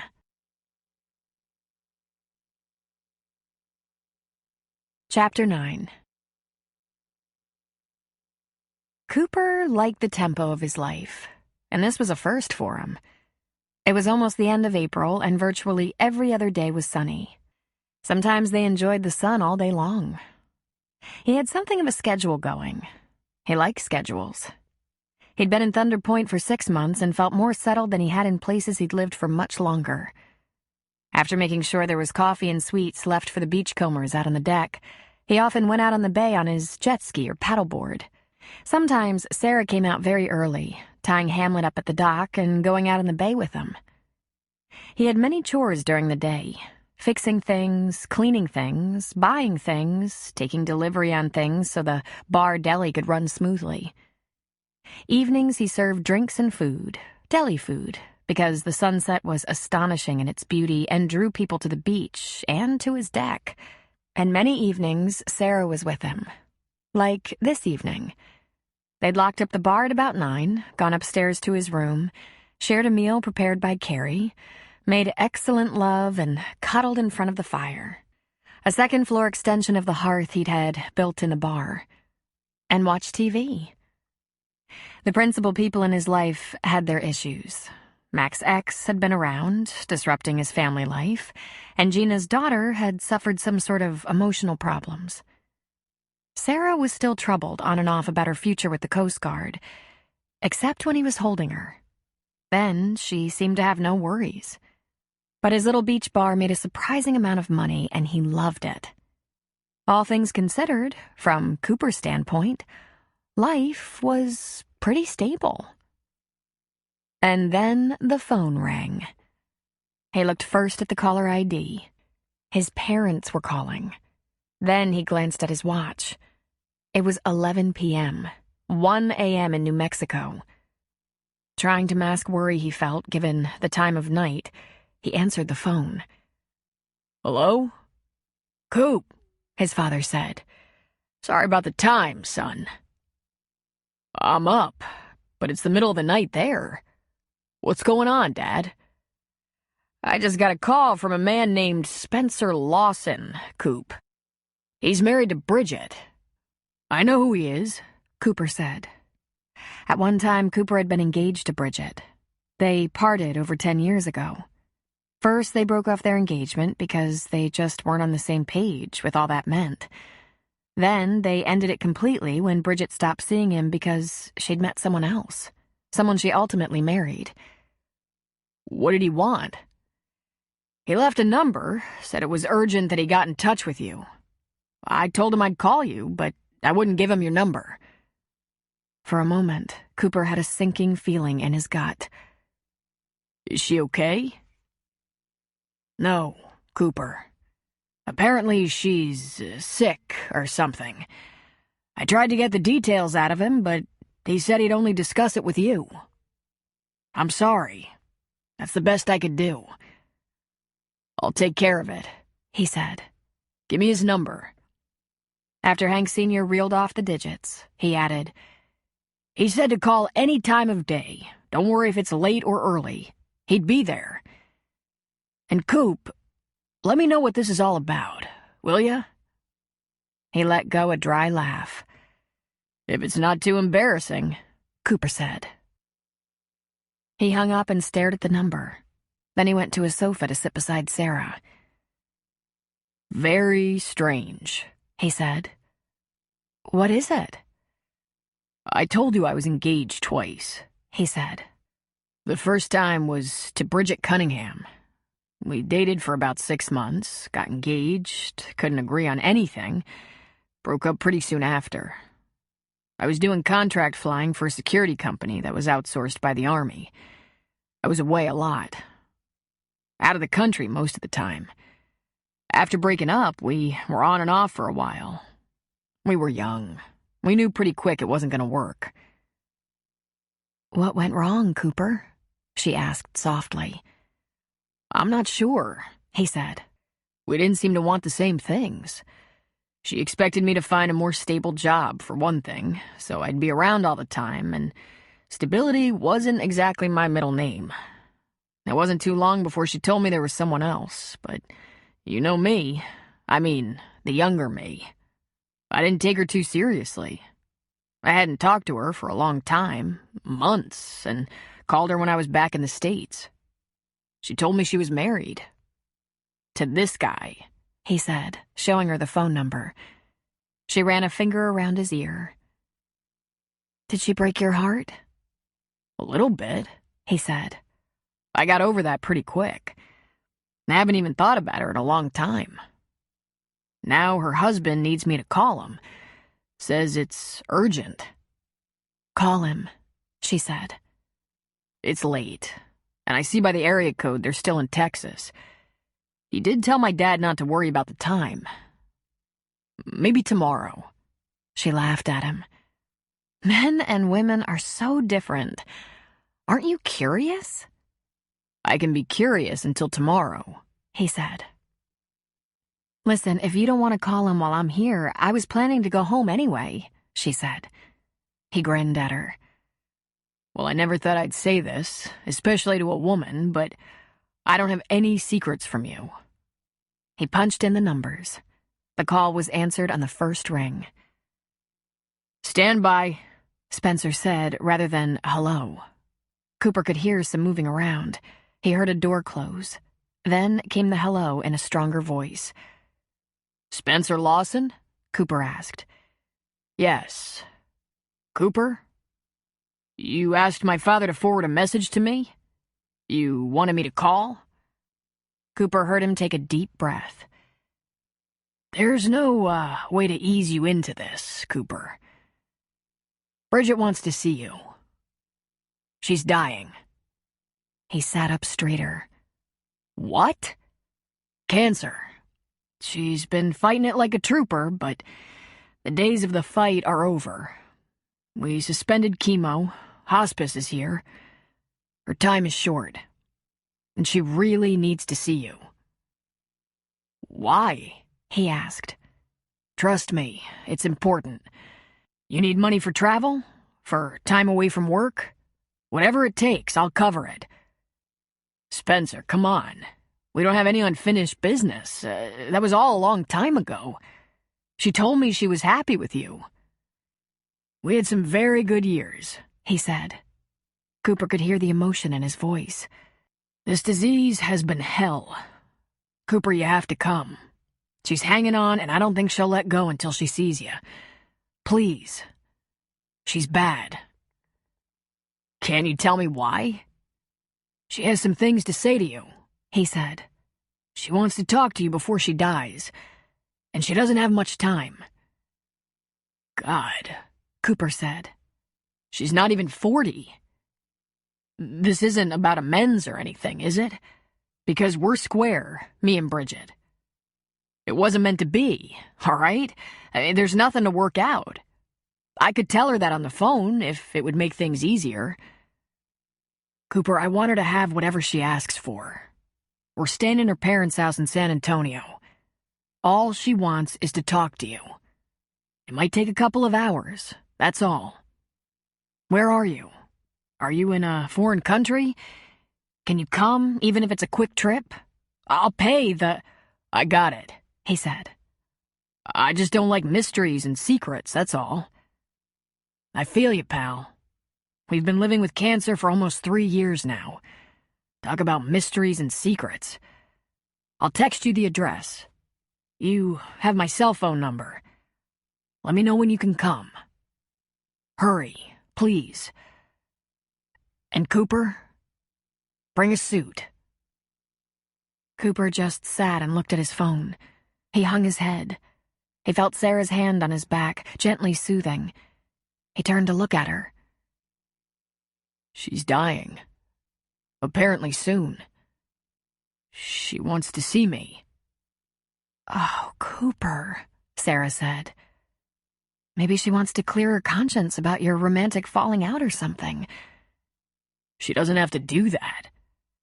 Well, apparently she thinks she does. I have this place to run, he complained. I'll help. Raleigh can open. I'll come over after work. I have the weekend off. I'll let Landon hang out and help. He'll love that. It'll be okay. But I can't be here in the morning to explain things to Raleigh. I'm flying tomorrow. Cooper gave her a half smile and went through his phone directory. He hit the call button. "What's that?" she asked. I bought him a phone. Now let's see if he'll answer it. What? Came Raleigh's gruff voice. Well, I'll be damned, Cooper said. You didn't throw it in the ocean. It's late. I can hear your TV, Cooper said. That don't mean I'm awake. All right, sorry about the time. I just got a call from someone. An old friend is real sick.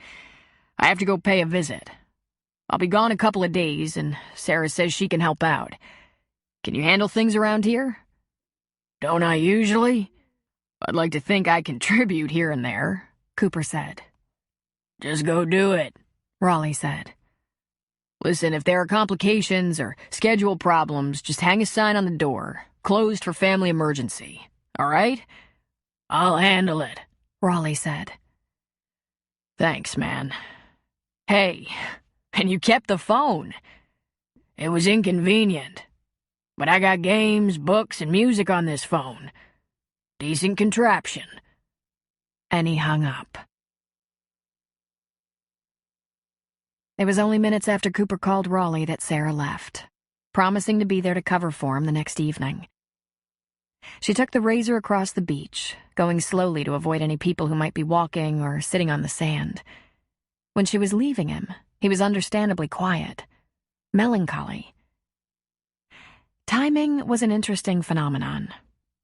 She had just been thinking that it was time to let Cooper in on her secret, to talk to him about her pending assignment. But she hadn't, and then the phone call came. It was funny that Cooper had been anxious to clear the air about any lingering ties she might feel toward her ex-husband, Derek. But she had never considered that there might be relationships in his past that hadn't been fully dealt with. This woman, this dying woman, was this something that haunted him? Had he, like Sarah, harbored a feeling of failure, of grief? And he had told her. There had been 2 engagements.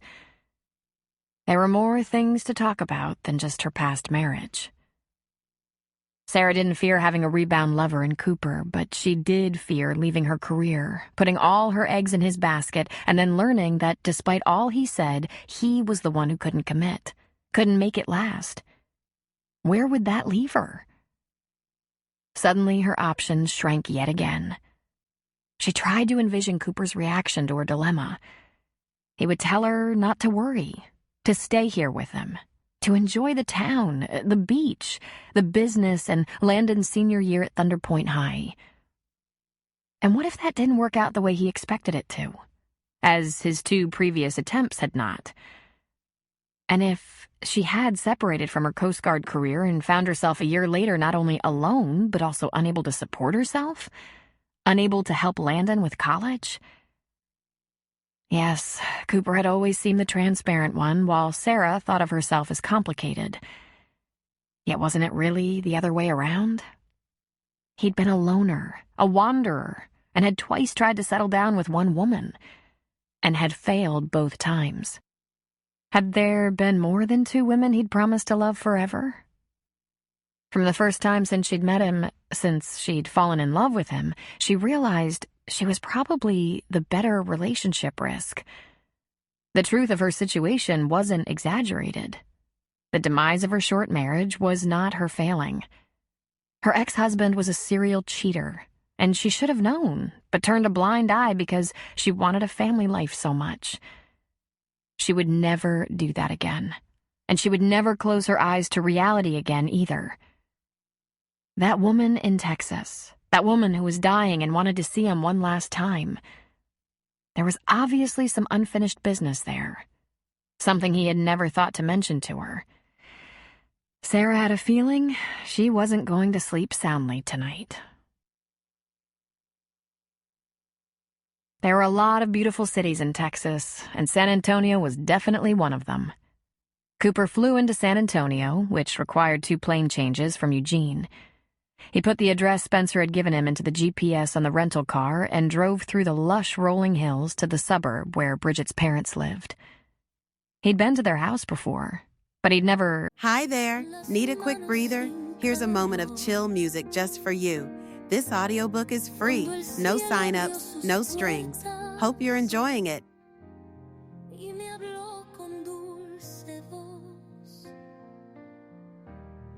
Una rosa entre mis dedos brotó con suave esplendor y un manto lleno de estrellas me cubrió con su fulgor. No era sueño ni leyenda, era el alma al despertar, una madre tan cercana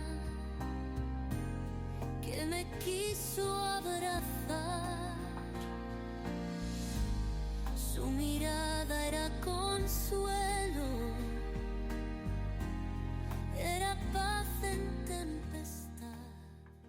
have been able to find it on his own this many years later.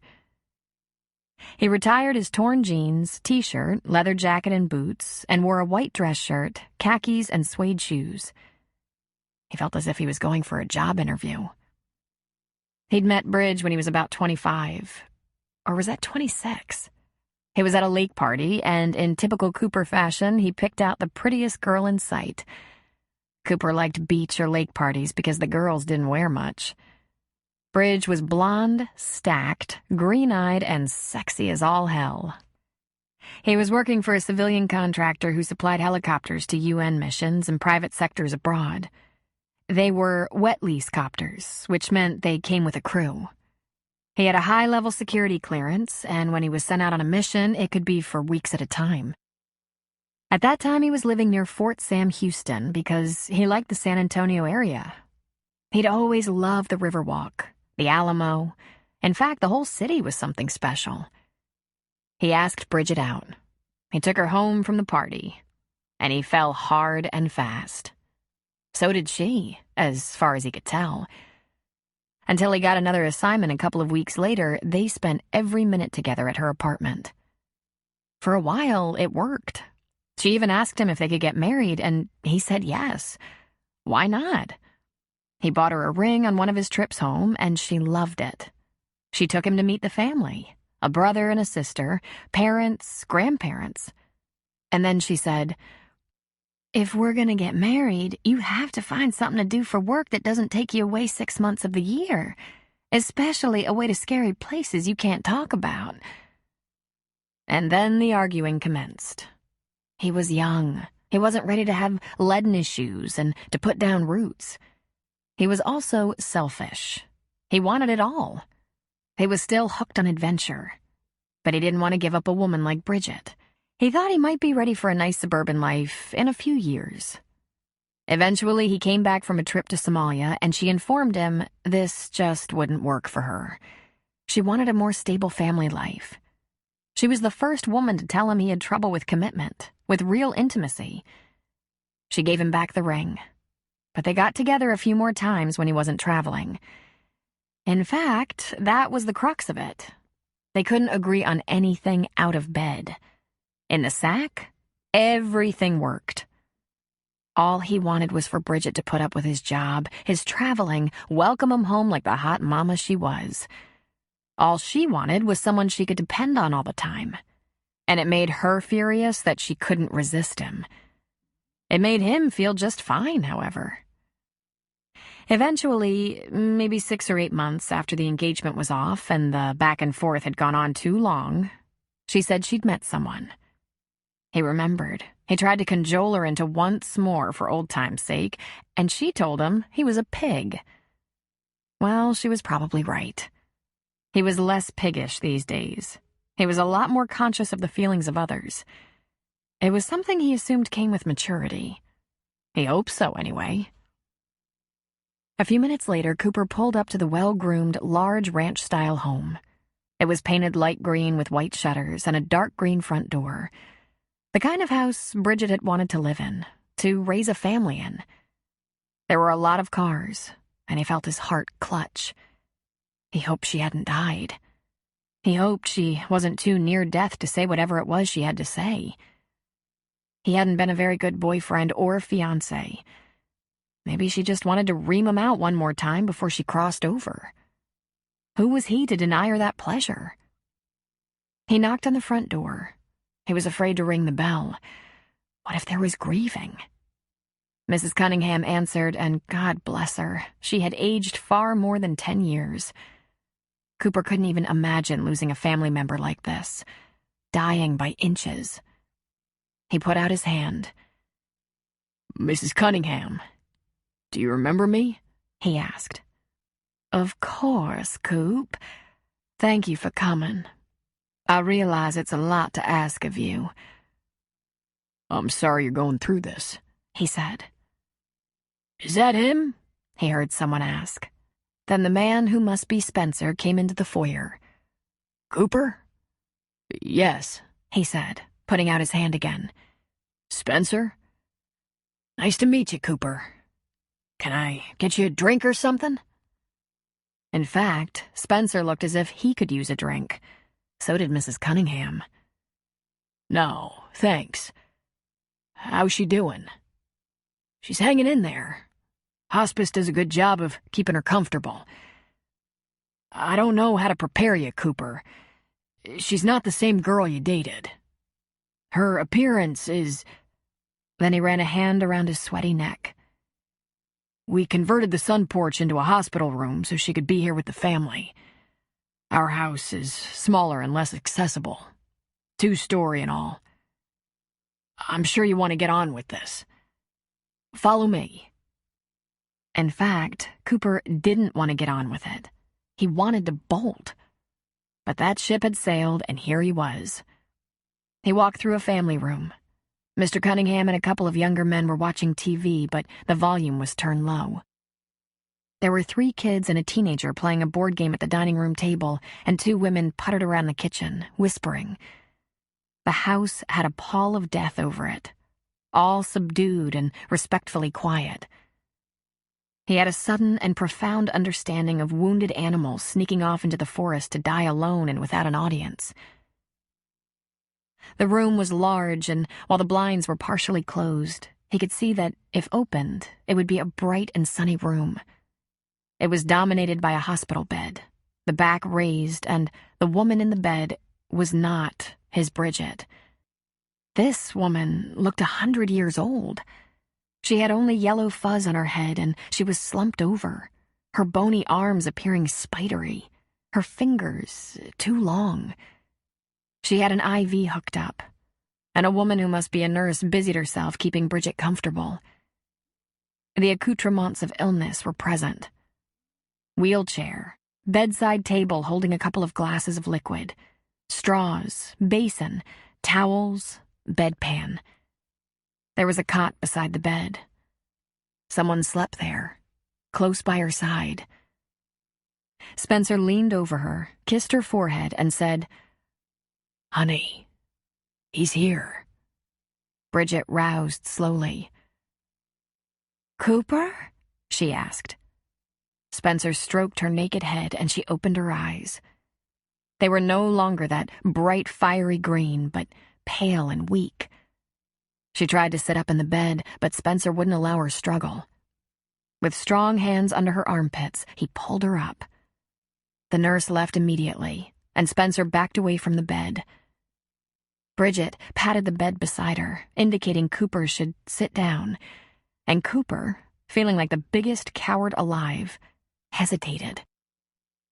Cooper, I'm sorry for all the secrecy, she said, her voice much stronger than he expected. This is my fault, but I swear to you, I didn't know. Less than 6 months ago, I learned something you need to know about. We did a lot of tests of everyone in the family and extended family in search of a bone marrow donor. I was too sick for my own bone marrow to be harvested. That was when we discovered something. Cooper, you have a son. My son. Spencer and I always assumed he was ours, but the testing showed... Cooper, I'm sorry.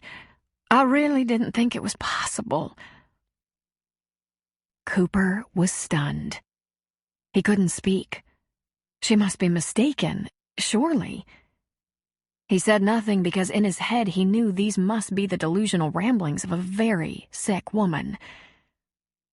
I started seeing Spencer a few months after we ended our engagement, but you and I, we always had one last goodbye, didn't we? We just discovered this, and it seemed logical to wait until later, after Austin was older. But then I decided at the last minute I couldn't leave this to them. She made a sound that was like a chuckle. Last minute. That's putting it mildly. Austin is 10 years old and very smart, and we explained it to him. I wanted to be the one to tell you, and to plead with you. Know him if you want to, but please don't take him away from his father. Take him away, Cooper thought. I'm not sure I even want to have a kid. Finally, fighting through the shock, he said, You can't be sure. I'm sure. There's no other possibility. But you should have tests. DNA. We'll cover the costs, of course. I just can't move on unless my conscience is clear. I didn't know. I really didn't know. You didn't suspect after we were together? She shook her head. When I first realized I was pregnant, you'd been gone for a month. Austin was born 2 weeks early and weighed 7 pounds. Possibly he was actually 2 weeks late instead. That aside, he doesn't have Spencer's DNA, and there is no other possibility. She reached for Cooper's hand. I'm sorry. I never would have kept something like that from you. You're sure? He asked. She nodded. He knows. We told him Spencer is his father of the heart, but he has someone else's genes. You and Spencer will have to work things out. She coughed weakly. Please consider their relationship. I'm out of time, Cooper. All right, sweetheart, Spencer said. You've done your part. I'm gonna get Cooper here a drink and send Mary Ann back in here to give you something. Sleep a little if you can. I'll be back soon. Thank you, she said to her husband. But Cooper didn't move. Cooper, Spencer said. Come on. Let's talk. Cooper followed numbly. He passed the kids at the dining room table. 2 of them were boys in the right age group, and he wondered if one of them was his biological son. Spencer led him into a study and closed them in. Mary Ann is going to give her a big load of morphine, he said, going directly to a small wet bar. She's been holding off today, wanting to be alert when you got here. Scotch, bourbon, beer, anything? Yeah, Cooper said. Anything. Spencer poured 2 scotches and handed him one. Austin? Cooper asked. Spencer laughed. I'm from Missouri and was down here for a teaching job. I always expected it to be temporary, but it turned out to be good for me. Bridget and I escape to Austin sometimes. It's a pretty town. I always thought you got pregnant there. But he shook his head. Sorry you were blindsided, Cooper. She wanted to be the one to tell you. She didn't say so, but I suspect she hoped that her appearance would influence you into letting Austin stay with me. Live with me. It's what he wants. But he's only 10. Cooper took a sip of his drink and just shook his head. You're taking this pretty well. Spencer laughed and shook his head. Yeah, right. Well, I didn't always take it real well. It took a lot of discussion, a lot of figuring the dates, a lot of jealousy on my part. Try to imagine finding out your son isn't your son. She didn't cheat, Spencer. She told me she'd met someone. She'd just started seeing you. She hoped it would work out better than it had with me. I didn't even take it seriously. I figured eventually we'd end up together, but the next time I got back to the States, she was getting married. I didn't know about the baby. She never said anything about that. I'll be honest with you, Cooper. I was disappointed. Pissed. But I've had 6 months to think about things. 6 really tough months. Bridget has been so sick. All I want is to go easy on Austin. Why would I punish a kid by doing something like taking him away from the only father he knows? Thanks. That'll give everyone some peace of mind. His grandparents being here as well. Especially Bridge. She needs reassurance. And he turned away for a second, took a sip of his drink before turning back. I can't even think about losing them both. I want to know them, Cooper said. I mean, once we're sure, but I understand. Are there more? Kids? Spencer shook his head. We tried. We were just starting some fertility workups. That's how we found out Bridget was sick. We did chemo instead. We thought we were beating the son of a bitch a few times. What kind of cancer is it? Started as colon cancer, but it's just about everywhere now. Really, Bridget has been on borrowed time for a while. I'm sorry about this, Cooper. This is no way to find out. He just threw back his drink. He believed her, that she didn't know. And how could he complain in the face of what these people were going through? Would you like to meet him? Spencer asked. Cooper just nodded. What do I say to him? Whatever you want. Maybe, nice to meet you? Should we wait until there's a test to confirm this? We'll get that done too. We have the supplies. A kit. You could get by with a swab. We'll send it in for you. It could be as long as 6 weeks. Bridget isn't gonna make it 6 weeks, is she? Cooper asked. I don't think she's gonna make it 6 days, Spencer said. But she knows how this is gonna come out, Cooper. Could I say goodbye? Cooper asked. Spencer smiled. I think that would be nice. Let's go do that before morphine takes over. As they were leaving the study, Spencer put a hand on his shoulder. You're a good sport, Cooper. I can't imagine something like this complicating my life right now. The guy's going through cancer, losing his wife, and Cooper is a good sport? He was suddenly ashamed. When he got back to Bridget, he could see at once that some of the tension of pain had left her.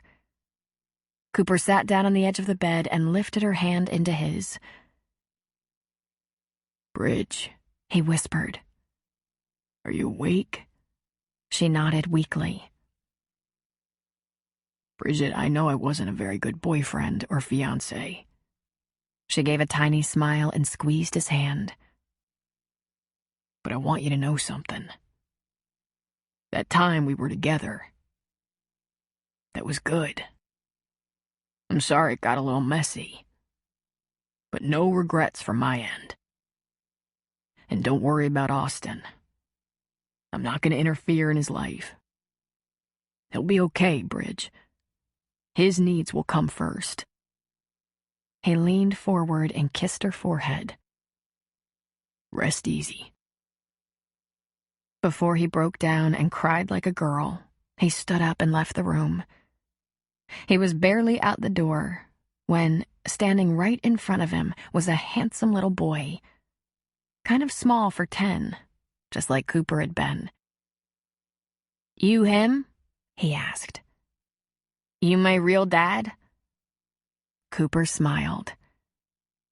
"Not exactly," he said. "I'm kind of your alternate dad."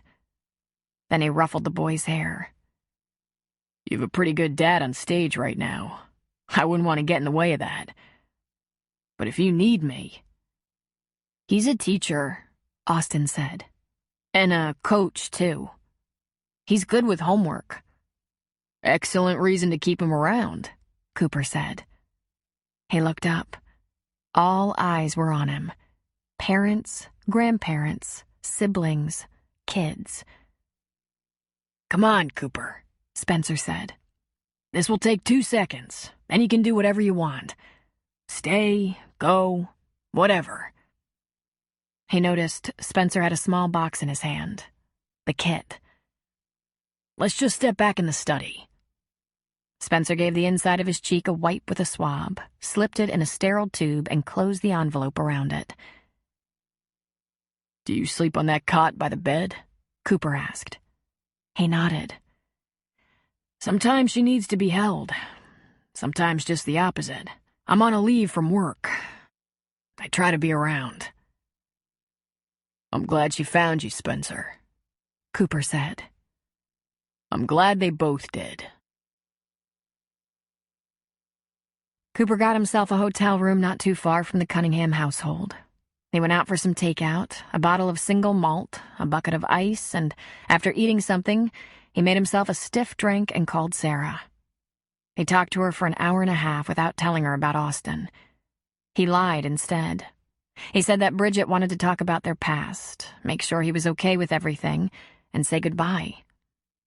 He'd given this decision about 5 minutes of thought first, deciding that if the DNA test came back pointing to him, that was soon enough to explain. He did say that it made him very sad, that he couldn't imagine going through something like that.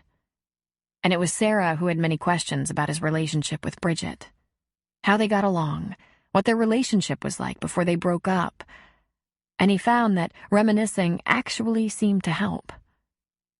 It was late, and he might have been a little drunk when he fell asleep. His cell phone woke him, and the clock said 2 a.m. "Sorry about the time," Spencer said. "Bridget is no longer with us. I thought you'd want to know." "When?" "About 4 hours ago. It takes a long time to have a body picked up, even when you're expecting it and all the arrangements are in place. Then there was her mom and Austin. How's he doing, Austin?" "He's finally asleep. I think he'll be all right. We're all just glad she can rest now. Rest without pain. She'll be cremated and we'll have a service on Monday." "Is there anything I can do?" Cooper asked. "I got it, Cooper. If you're still in the area, you're welcome to attend. And I understand completely if you'd rather not. It's entirely up to you. Service at St. Bethel on Anniversary Avenue, and at 2 p.m., an open house at the Cunninghams. And of course, I'll have the test results forwarded to you." "Thanks. And Spencer, I'm sorry, man. We had some good years," he said. And then he said goodbye. Cooper knocked around for 3 days. He drove to Fort Hood, and although he wasn't allowed on the post, he did visit some of his old stomping grounds, bars and restaurants he'd frequented when he was there. He went to the San Antonio Riverwalk and the Alamo, wishing Sarah was with him. It was no surprise that he remembered being on the walk with Bridget, eating at a sidewalk cafe, drinking beer or a latte at a small table on the walk, watching people and boats pass by. He booked a flight back to Eugene for Tuesday morning, but he didn't go to the service on Monday. The memorial was for family and close friends. He didn't want to make anyone uncomfortable. Instead, he pressed his suit and dress shirt and went to the Cunningham house at about 2:30. There were cars parked all the way down the street, and he caught sight of a couple entering the house, carrying what appeared to be a covered dish. Sitting on the front step with a baseball and glove was Austin, looking real down in the dumps. He went to the boy, sat down beside him, and asked, "Hard day, huh?" The boy shrugged. "It sure ain't no fun in there." He looked up. "I'm waiting for my dad. I mean, my other dad." "I bet he's kind of busy today." Austin looked up at Cooper, and identical brown eyes connected. "Did you ever wish you married my mom?" Cooper was stunned by the question, then wondered why he'd been surprised. Chances were good there would be lots of questions like that. He decided on honesty. "I did," he said. "It took me a long time to see that Spencer was the better man for her. He was ready to settle down, like your mom was. And I was sorry I wasn't ready for that kind of responsibility. I might have lost out, but at least you didn't, Austin. He's a good guy." "My mom said you're a good guy, too." Cooper shrugged. "I'm better now than I was 10 years ago. Older, smarter a little bit. Want me to throw that ball around with you?" he asked, nodding at the ball. "You're all dressed up for church." Cooper took off his jacket, tossed it on a bush, and rolled up his sleeves.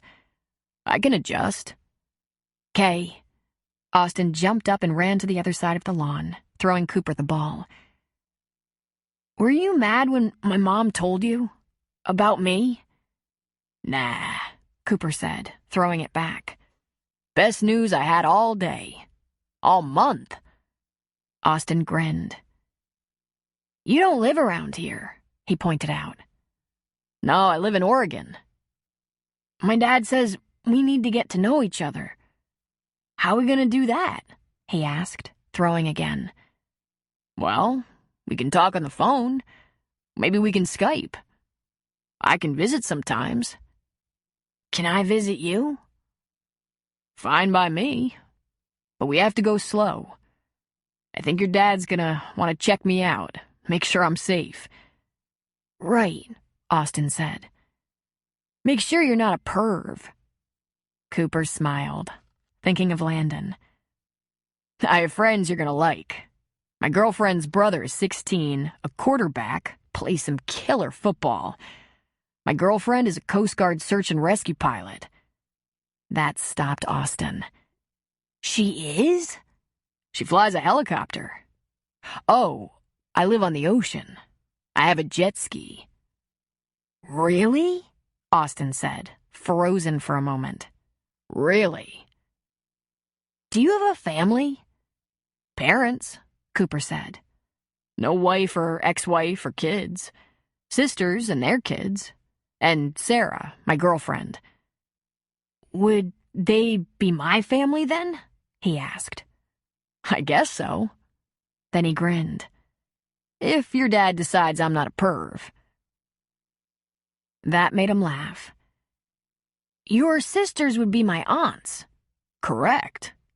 "I have plenty of those," he said with a sour face.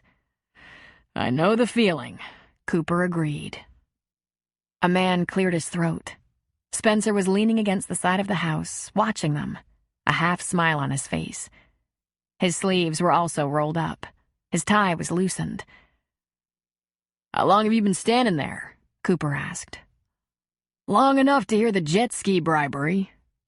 "Well, since I'm not good at homework, I had to have something in the plus column. I also have a Rhino and a Harley." "A Harley? Aw, man!" "Pretty underhanded," Spencer said. "I have a canoe." "Dad, a Harley!" "I heard, Austin." "Well, I guess if you have to have two dads, at least one of them has a Harley." Chapter 10. Ashley ended up staying in the hospital for almost a week. 5 days, which was 3 longer than she'd planned. The extended stay was largely to regulate her very mild anti-anxiety medication, as well as to give her the benefit of inpatient group therapy. The doctor decided she wasn't suffering from clinical depression, but that didn't mean she wasn't all worked up about the events in her life. The kids in her group were sympathetic, and an odd thing happened. She found out that lots of outcasts had been harassed in this way, through texts, social media, bullied by whatever means available. Before now, Ashley had never considered herself an outcast. The fact that she was considered this way only by Downey and his girlfriend didn't make it any easier to bear. It was shocking and revealed an entire universe to her that she'd never thought herself vulnerable to. Going back to school was scary, even though her mother got her a new cell phone with a secret number and promised to rescue her immediately if there was any trouble. And even though Eve had her own issues with her mother's surprise return, she was still standing beside Ashley's locker, ready to be an escort and loyal friend. Landon was with her, of course. They'd brave being late to their classes just to make sure Ashley didn't have any trouble in the halls. To her surprise, Frank Downey appeared after third period one day. "I'll get you to class whenever I can. We have a couple together." "Frank, you don't have to," Ashley said. "And if I want to?" "You shouldn't have had to put up with any shit because of Downey. Sometimes I just can't believe him." "I don't want to say anything bad about your brother," she said. "You don't have to. Just in case you wonder whose side I'm on, wonder no more. He's a dick, and everyone but Mom is real pissed off at him for what he did to you." At the same time he was talking to her, Ashley wondered when Frank's complexion had cleared up. When did he start to shave? In fact, hadn't he been shorter than her? When did all this happen? Because she'd known him since they were about 5, too. "Come on," he said, grabbing her elbow in a gentle escort. "History is next for us." Then she realized he wasn't wearing his glasses. He'd always worn thick glasses, which had given him such a bookwormish look. She stopped suddenly and looked at his face. "Frank, did you have LASIK surgery?" "Contacts," he said. He looked down at her. "I've had him about a year." She was completely embarrassed. "I'm sorry, Frank. I didn't realize." "You've had other things to think about," he said, pulling her along to class. Indeed. She'd thought of no one but Downey for longer than she could remember. She was confident it hadn't kept her from being a good friend to Eve, but there was probably a lot going on in school that she'd been too distracted to notice. They were almost to class when some boy she didn't even know very well said, "Hey, Ash, nice tits." In a flash, Frank was on him like a hound and shoved him against the lockers. Frank's forearm pushed against the kid's neck. Frank had muscles on his arms. From the look on the kid's face, this was a surprise maneuver. "Apologize," Frank ordered. "Sorry," he said. "Just kidding." "No more kidding," Frank warned, releasing him. Ashley was rooted to her spot, stunned.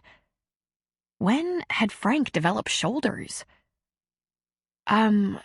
Thanks, she said. "No problem. Let's go," he said, steering her down the hall, around the corner to their class. When she went to her group therapy later that week, she briefly wondered if all teenage support groups looked the same. Someone was having problems with their parents. There was a substance abuse in someone's situation. Another kept getting in trouble in and out of school and was in danger of being expelled. One was being bullied. Another girl's boyfriend dumped her, rather cruelly. Mostly it was social issues these kids couldn't cope with any better than she had. But no one in her current outpatient group had spent time in the hospital, and they were all anxious to hear everything. The one thing she wanted to tell them that seemed even more important was what she discovered when she went back to school. The fact that Downey's younger brother, so gentlemanly and protective, had been completely invisible to her before her breakdown. And suddenly, she saw a new Frank. Somewhere in the past year or two, he'd grown up, grown tall and strong. If I stop to think about it, Frank has always been a good friend. I've had to call him about homework, and he talks me through it. He's so patient and never gets tired of explaining things. He's nice to everyone.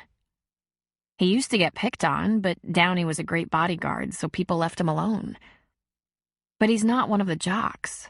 He's going to be our valedictorian. Everyone knows it. He's the smartest guy in our class. Maybe in the county. Is he a nerd? Someone asked. In fact, that was Bradley, who was a thick glasses nerd. I used to think so, but he's all grown up now, and I think maybe he's a Bill Gates. Bill Gates is a nerd. Okay, but nerd or not, any girl would date Bill Gates because of his huge brain.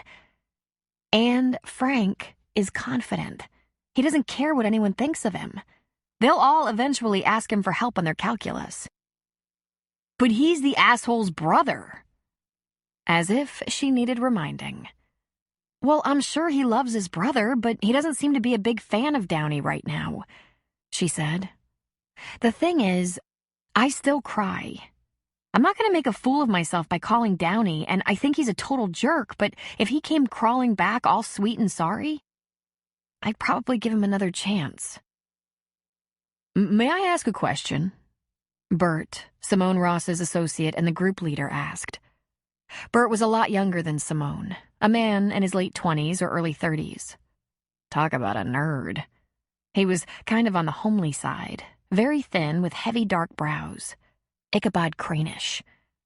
Aside from keeping them on track and maybe asking a question or two to get them started, he didn't say much. Sometimes he took notes, but she saw the page of his steno-pad once, and it was filled with doodles. That gave Ashley more peace of mind. At least he wasn't writing, "This one is crazy as a loon." Bert was growing on her. In the same way she finally noticed Frank, she was starting to see handsomeness in kindness and intelligence. "Sure," she said. If your best friend's boyfriend did to her what was done to you, would you advise her to take him back? Of course not. I know it's not smart, Ashley said. I know I shouldn't, but it's just a fact. When you were his steady girl, he never acted like that, did he? Never. And neither did you, Bert said. Because you're a nice person who can think about the feelings of others. Is it possible you want the Downey you once knew to come back, but not the Downey you know now? Yes, of course, yes. If he came back now, would you worry every time he didn't take a call or answer a text? She looked down. It's just that what he did still hurts so much. It does. The pain can feel unbearable, and I'm so sorry, Ashley. I say this a lot in our teen groups, but I'll say it again anyway. This time in life especially, you're designed to fall in love. It's part of your development cycle. It's emotions and hormones and a struggle to create an independent adult life for yourself, one that meets all your needs. Also, this process of falling in and out of love, sometimes very painfully, helps you to identify the kind of life partner you fit with best. Some people never do, I'm sorry to say. Some people will be unsuccessful at relationships with the right people. In fact, some people are inexplicably drawn to people who will hurt them. But others will learn valuable lessons and graduate to positive long-term relationships with people who won't let them down or betray them. I'm not saying perfect relationships. I'm afraid there's no such thing. I'm saying positive, growing, healthy relationships that can get back on track after something derails them. It's very important, he went on. It's a process that's all about developing maturity and wisdom. And Ashley, I'm very sorry that it hurts every time it doesn't go well. Very sorry. And did you do that? Get your heart broken? She asked, eyeing his wedding band. Bert, not a member of the group, but a facilitator, didn't usually answer questions, especially about himself. But he smiled and said, at least a dozen times. She thought he was wonderful. Tears gathered in her eyes. Then I probably have 11 to go. They won't always be as dramatic and awful as this was. It depends entirely on the criteria you establish for yourself. I suspect that a few years from now you'll go out on a date or two and immediately see something in a potential boyfriend that you weren't able to see at 16. And the red flag will wave before your eyes and you'll say, "No thank you, I deserve better than that." "Well, thank you, but I need something today," she said. "Who has something to say that might help Ashley today?" Bert asked the group. "Protect yourself from people who have the habit of being mean," someone said.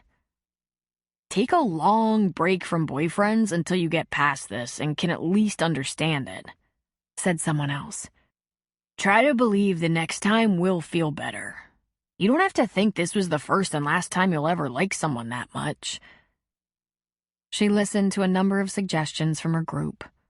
And, as usual, when she left that afternoon, she felt so much better.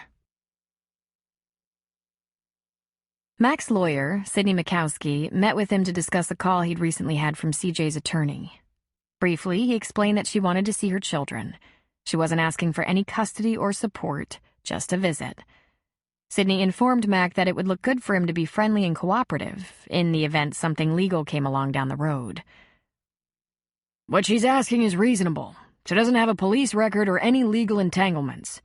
It's just a supervised visit she's asking for. If she wants visitation, I want child support," Mac said, feeling surly. "I've raised them entirely on my own for 10 years. It hasn't been easy." "You signed off on support," Sidney reminded him.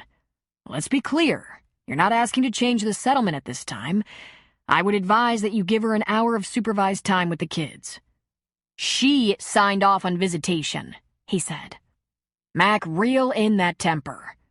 I understand the insult you feel, but her request is logical and rational. It's also legal. She's not challenging their custody, just asking for a supervised visit. They're her children, too." "Where would we do this?" he asked, remembering grudgingly that his kids also wanted to see her. "It doesn't matter, but I suggest somewhere where you all have privacy, just in case it's emotional. My office, or maybe your home. Oh, and she's not interested in seeing your aunt. I'm guessing there's bad blood there?" Mac laughed. "Well, you could say that. CJ didn't just leave me. I had to beg Aunt Lou for help. First I had to tell her that I got my teenage girlfriend pregnant, then I had to ask for her help when CJ left me. Now that Lou is completely bonded with the kids, guess who's back? Lou might find it hard to be welcoming. And it's a good thing she's cutting Lou out of the visit. What we don't need, Mac, and what you will not cast the most positive and convincing light on your efforts to cooperate, is a confrontation. Can you convince Lou to excuse herself for an hour?" "I suppose I can, but it'll cost me. Let's have the meeting in your living room. I'll be there, as I'm sure her lawyer will be too. Can you engage the services of an off-duty deputy?" "What for?" "If you have to invite your ex-wife and her attorney to leave, I'd rather you not play the bad guy. This is a supervised visit, off the books, so to speak, to show your willingness to be cooperative and compassionate. I recommend it because your children should see their mother, and because if push comes to shove, you've been the responsible party. In custody debates, that goes a long way." The visit was set for Wednesday at 6:30. Matt came home at 5 and found Lou dishing out pizza slices. The kids were at the table, but even though it was their favorite dinner, they weren't scarfing it down. Ryan was taking small bites, and Eves was untouched. "There's nothing to be nervous about," he told them. "I'm sure your mother just wants to see you, find out how you've been, that sort of thing. I'd like you to have a nice visit, and I'll be with you." "Why do we have to do this in front of people?" Eve asked. Mac had rejected the idea of a deputy on the scene. 2 lawyers were more than enough of a crowd. It's a legal issue, Eve. There's just no getting around that. Since your mother's lawyer will be with her, my lawyer will be present also. That way there shouldn't be any questions afterward. But Aunt Lou can't be there too? She asked. Unfortunately, your mother and Aunt Lou don't exactly get along. It's better this way, Lou said. We'll avoid any silly disagreements if I'm just not there. It's okay. You can tell me all about it later. Are you still mad at her? Ryan wanted to know. Lou took a breath. I don't want to be, and I'm not going to act like I'm mad. But I was angry that she left and didn't call to check on us. I'm working on being forgiving. But I might be too old and mean. But until I get to the forgiving part, I intend to act like I've forgiven her. And hopefully she'll act the same way toward me. Just not tonight, apparently. Now eat some pizza. And with that, she took a big bite herself. I'm not hungry, Eve said, leaving the table without permission. Eve, Mac began. Lou held up her hand. Let it go. Understandably, there's tension. The pizza will keep. Mac had never, in his life, felt an hour-and-a-half stretch interminably. At 6, he went to his room, showered, and put on a fresh shirt. He even splashed a little aftershave on his cheeks. He yelled in the direction of the other bedrooms. 15 minutes, kids! No one answered. He hoped he wouldn't have to pry them out of their rooms. He got himself a cup of coffee from the kitchen and went to the living room, where his 3 children were lined up on the couch. They were looking spit and polished, even though they were all still wearing their jeans. And they were sitting very close together, Eve in the middle. Has Lou left? He asked. They nodded in perfect sync, and he couldn't help but laugh at them. It's not an execution. It's your mother. Finally come to visit and see how you are. Try to make this a happy occasion. I'm sure she's not planning to stay long, so take this opportunity to ask her anything you've wondered about. Why now? Eve asked. Well, honey, she said she's missed you and wants to make amends, Max said. All you have to do is be polite. Once she's gone, I'll warm up that pizza. The doorbell rang and all 3 kids stiffened as if they had heard a gunshot. Mac put down his coffee on the side table. I'm sure that's just Sydney, our lawyer. He opened the door to 2 beautiful, elegant, richly dressed women. CJ's attorney was a knockout. She was a blonde, a stark contrast to CJ's dark hair. But here they were, young and beautiful and sexy, looking as if they came from the same world, as if they belonged to the same tennis and golf club. The lawyer put out her hand. How do you do, Mr. McCain? I'm Antoinette LeClaire. Please, call me Anne. He frowned. She looked very familiar. How do you do? You're a little early. She laughed and looked at her watch. My apologies. Mrs. McCain was, understandably, very anxious. Do I know you? He asked, frowning. Do you practice around here? I've been up here a time or 2, but my office is in San Francisco. He leaned a little closer and spoke quietly. It's Deputy McCain, and it's not Mrs. Cecilia Jane and I have been divorced a long time, and the kids haven't seen their mother in 10 years. Don't be presumptuous. And he watched as CJ bit her lip and turned teary eyes away. Sadly, he thought about how jaded he was.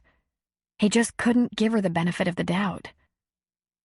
He felt sure her emotions were an act. Come in, he said, standing aside.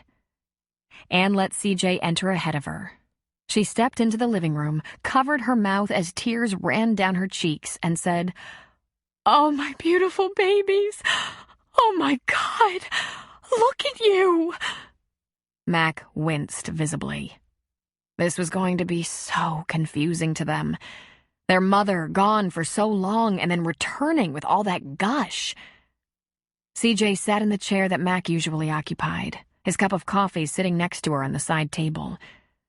once again, she looked rich and powerful. She had a large diamond ring on her right hand, a diamond bracelet on her left wrist, diamond stud earrings as big as peas in her ears, and her clothes were chic. No other way to describe her. Elegant. Sitting on the edge of Mac's old, worn recliner, the contrast couldn't have been greater. With impressive skills, she implored her children, "Tell me everything. I want to hear what you're doing. I bet you're so smart in school." They were clearly uncomfortable, so stiff and shocked and intimidated. It was a long moment before Ryan said, "I play ball. Baseball." "Do you?" she said excitedly, swiping the tears from her cheeks. "Your daddy played ball in high school. And football. With Pop Warner," he added in a quiet voice. There was a knock at the door and Mac let Sydney in. "Early," Mac explained. Sydney gave a nod and merely stood inside the door as a witness. But what he was seeing was CJ's passion for her children. "I take dance class," Dee Dee said, so softly she could barely be heard. "Oh, I knew it. I used to dance. And what else do you do, my darling?" "Piano," she added. "Why can't Aunt Lou be here? She's the one who takes care of us. With Daddy." "I'm afraid I was a disappointment to your Aunt Lou," CJ said smoothly, looking down, looking ashamed. "We were close once, but not anymore." Close, Mac thought. When was that? "Eve, tell me about yourself," CJ said. "No," Eve said. "Tell me about yourself. You look pretty good. Jewelry and everything. What kind of job do you have?" "Oh, well, I've been living in Los Angeles, so I've been doing some modeling, some work as an extra on movie sets, that sort of thing. Nothing very impressive." "It must pay very well," Eve said. Mac thought, that's my daughter, already investigating. "The only other thing I want to know is why." "Why?" "Why you got up one morning and decided to leave us, without telling us you were going, without saying goodbye, without ever calling or sending a card or visiting." CJ looked shocked. "Eve, I'm sure your dad told you about—" "I want you to tell me. Why didn't you at least visit us?"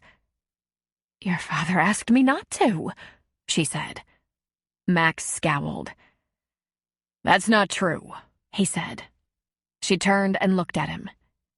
"You served me with divorce papers that severed my custody and visitation." "They know that, CJ. 5 years after you left, I filed for divorce and custody and you signed off. They know. They've always known that we hadn't had a conversation for 10 years. "So then," Eve said, "why?" "I'm sure you're very angry with me, Eve, but I came home to tell you about—" "I don't want to talk about it," Eve said. "I want to know why." "Eve," Max said in a warning tone.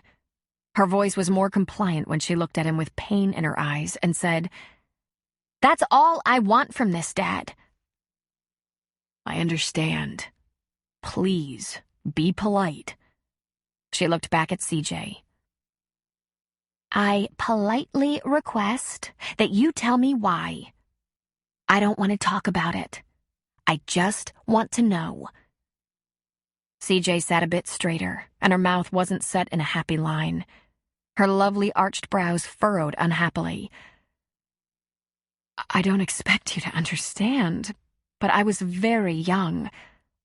I had too many small children to care for without any help, without the love of a husband, without enough money to keep the house decent or enough food on the table. I broke. That's all. I broke and ran, afraid I was losing my mind. I'm sorry. I know it was wrong, but I wasn't strong. And now I'd like to reconnect and make up for all I missed. Eve stood up. Thank you. She walked toward her bedroom. Eve, CJ stood. Won't you give me another chance? With tears gathering in her eyes, Eve shook her head. Then she proceeded to her room. Can I be excused? Ryan asked. Me too, Dee Dee added. Mac nodded, knowing they were going to go hide or at least lay low. He was going to have so much to explain to them, damage to try to repair. CJ turned blazing blue eyes on him. What have you done to them? She snapped. They hate me! I have to admit, I'm surprised, Mac said, running a big hand down over his jaw. I knew Eve was angry, but I didn't realize... Look, CJ, Ryan and Dee Dee were very young when you disappeared, and they don't remember the day you left. But Eve remembers every detail. I had to get her in counseling. She was a wreck, but you have to be realistic. It's not as though they didn't notice their mother wasn't here or that you didn't call or write or visit. I didn't have to point that out to them. You poisoned them against me. What? He said on a laugh. You didn't ever think of calling or ever sending a birthday or Christmas card. Did it never occur to you that not visiting once in 10 years would do the job of making them angry with you? You think they needed input from me? Oh, CJ, how delusional can you possibly be? You bastard! You're happy they reject me! He took a threatening step toward her. I'm probably going to spend the better part of the night, maybe the next several days, trying to convince my daughter your abandonment was not her fault, that it was no one's fault. I might be headed for more counseling, which is tough on a deputy's salary. Then he stopped, looked her over, and said, Modeling? Movie work? I'm done talking to you, she said, turning to leave. Mac looked at her attorney, lifting his eyebrows in question. She gave a little shrug. Right now, Mrs. McCain's sole job is trying to reunite with her family. Mac's expression was deadpan. It's not Mrs., he said for the second time. CJ was out the door, down the walk, and in her car quickly, her attorney following. Mac stepped outside, Sydney on his heels. Nothing was said while CJ started her classy car and pulled away from the curb. He squinted toward the car, memorizing the license plate. There had been no exchange of business cards. Anne had never offered one. Then he turned to Sydney. That went well, he said. Lou McCain went into Cliffhangers, meaning to have a quiet drink at the bar while she waited for Mac to be finished with The Visit. Given it was a Wednesday at 6, the place was kind of busy, and, as luck would have it, there was only one seat available at the bar. Right next to Rayanne, real estate agent extraordinaire and Lou's longtime nemesis. And while Lou was in a pair of jeans that she'd dressed up with a jacket, Rayanne was decked in a royal blue silky suit, short skirt, and very high heels. Lou and Rayanne weren't exactly enemies, nor were they actual rivals. Anymore, at least. But they grew up together and had issues that went way back to the old days in Coquille. Rayanne liked men very much, and it didn't matter to her if they were spoken for or not. In fact, Rayanne, a cute, sexy little blonde in her younger years, had helped herself to at least a couple of Lou's boyfriends. Lou had a memory like an elephant. It took a lot to cause her to hold a grudge. But once she achieved it, it was even harder for her to let go. Rayanne had relocated to Thunder Point about 15 years ago. But given that it was so close to Coquille, Lou still saw more of her than she'd liked. Then, when Lou moved to Thunder Point with Mac and the kids, it seemed as if every time she turned a corner, she ran smack dab into Rayanne. Rayanne might not be the same cute little blonde she once was, but she acted as if she thought she was. Now she had big boobs to add to her charms. Lou had suspected, quite rightly, that a surgical intervention had been necessary to achieve that impressive bust line. Every time Lou saw Rayanne, she automatically looked down at herself. Yep, 60 years old, and still she looked as if she were wearing a training bra. Yet there was that lone bar stool, and Lou wouldn't take a table in a busy restaurant for just a drink. She took the stool next to Rayanne. "If I sit here, can we have 1 hour of no conversation?" Lou asked Rayanne. Rayanne lifted her glass of wine. "That's a long time," she said, lifting one tawny eyebrow. "What's the matter? Man trouble?" "In a manner of speaking," Lou said. Right then, Cliff came over to Lou and smiled at her. "Give me a brandy, Cliff. Make it a good one, please," she said. "You got it, Lou." "Wow. You didn't lose that hunk of a boyfriend, did you?" Rayanne asked, referring to Joe. "Not yet," Lou said. "But I can give you his phone number and address if you want to make a run at him." Rayanne leaned an elbow on the bar and rested her head on her fist. "You know, the way you pick at me, it gets old. Aren't you worried you'll really hurt my feelings?" "I guess the fact that you call me a lesbian and an old maid wouldn't be considered picking," Lou said. "Yes, but I'm kidding," Rayanne said. "And you damn well know it." Cliff brought Lou's brandy and disappeared quickly.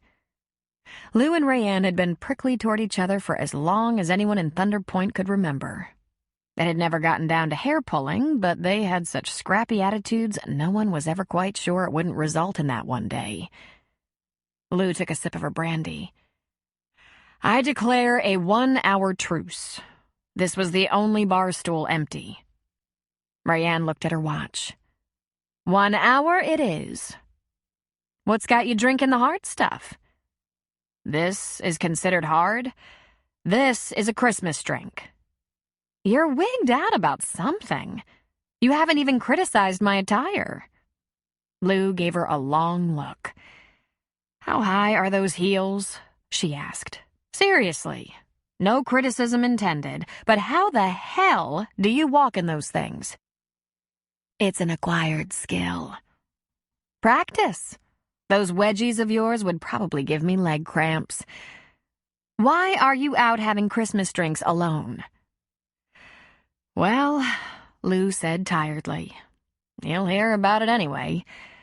Max X is in town, wanting to see the kids. She's over there right now, and it was agreed that I not be present since I might lose it and just kill her." "CJ?" Rayanne said in a breath. She had a rather stricken look on her face. Her lacquered lips formed an O, and she raised a hand to hover over her mouth. "Yes, the one and only." Lou took another sip of her brandy. "God help us all." "Oh, holy Jesus. That was her!" "What are you talking about?" Lou asked. Rayanne turned her full attention on Lou, swiveling on her stool to face her. "She contacted me. She said she was looking at property in the area and asked about Thunder Point. She introduced herself as Cecilia Raines. She said the house had to be large and she wanted a view. I showed her the Morrison property that's in foreclosure, but she had a lot of questions about the town, the people, the deputy. I didn't put it together until 10 seconds ago."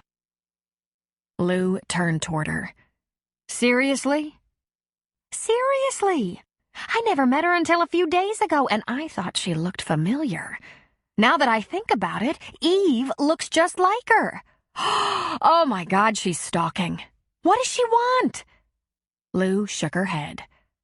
"She said she wants to see her kids. But why now? She hasn't been in touch since the day she left, and now she comes to town to see Mac? This is very strange. Now, after hearing what you've just told me, I think it's a little scary." "She didn't give me any information about herself. She was a walk-in," Rayanne said. "Happens all the time. There aren't very many agents in a dried-up old town like ours, so I wasn't suspicious of her when she arrived at the office. Besides, a lot of people have wanted to see the Morrison place. Not that anyone actually wants to buy it. But she was sure turned out. Looked like $1 million. She looked as if she had money. That's why I took her out there. God, I hope I didn't do any harm to Mac and the kids. Or you, for that matter." "Me?" Lou asked. "You! I hate you," Rayanne said. "But that doesn't mean I don't love you." Lou laughed at her. "You steal my boyfriends." "I haven't done that in years," Rayanne said.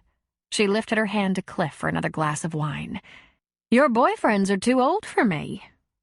"You're such a slut," Lou said, but she laughed. "Oh, I'm not. I'm just flexible." Then she smiled. "And open-minded." Lou's phone chimed and she picked up to read a text. It said, "The coast is clear." That was Mac. She must be gone already. Oh, that doesn't seem like a good sign. "Listen, if there's anything I can do to help, please let me know. Tell Mac I talked to her, and I'd be glad to tell him anything he wants to know about our meeting." "That's nice of you, Rayanne," Lou said while she fished a $10 bill out of her wallet. "I'll tell him." Rayanne covered Lou's hand that held the bill. "Let me," she said. "I probably owe you a drink." She shook her head and tisked. "I just can't imagine a woman leaving her children and not having any contact with them for 10 years, she said. "I've never wanted anything so much as to have a family. If I'd had a family, I would have been so happy." Lou was stunned. Rayanne had never acted like a woman who wanted a family. She behaved like a woman who wanted a man, and another man, and another, and another. "Is that so?" she asked. "Of course. I was married 3 times.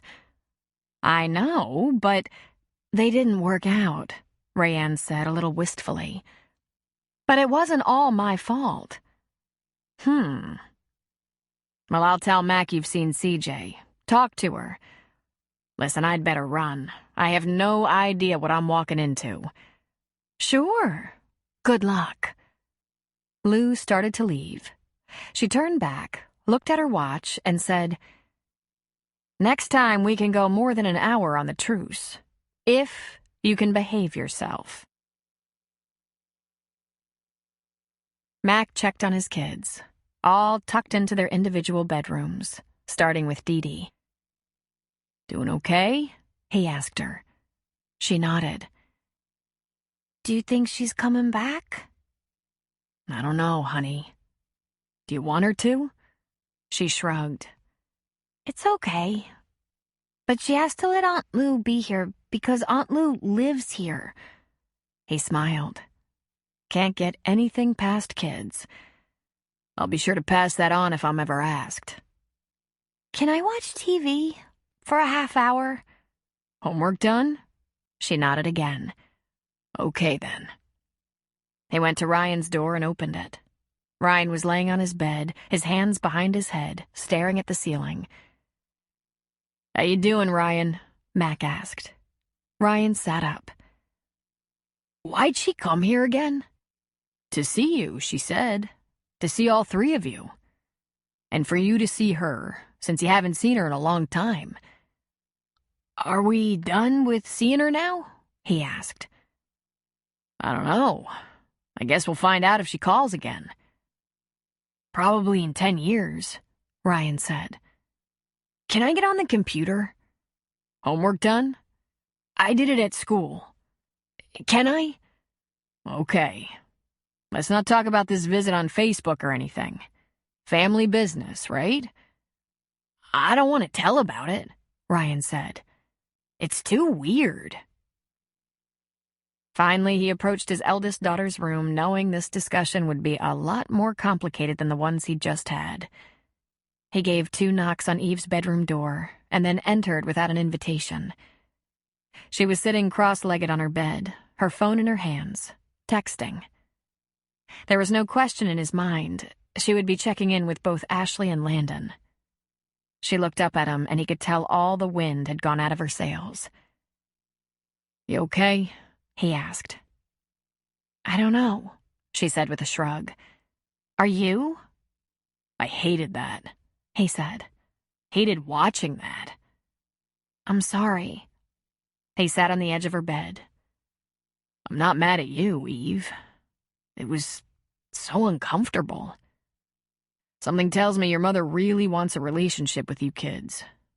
And I'm terrified. Why? Because she's lying? I don't know if she's lying. I think our perspectives are completely different, as they are between divorced couples. She really believes I failed her. I really believe I did everything I could. How do you change that? The only thing I really want you to know, it was never your fault. Maybe mine, maybe hers, but never yours. I know, she said weakly. But I don't care whose fault it was. I just want to know how you can love your children and not even send a birthday card. Maybe no one ever sent her one when she was a kid, he said. I don't know too much about your mother's childhood. She was in a foster home when I met her in high school. I never questioned that experience back then.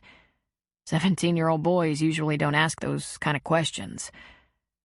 Maybe she was ignored. Maybe she had a real bad time growing up or something. A lot of the way we act as adults has to do with how we were treated as children.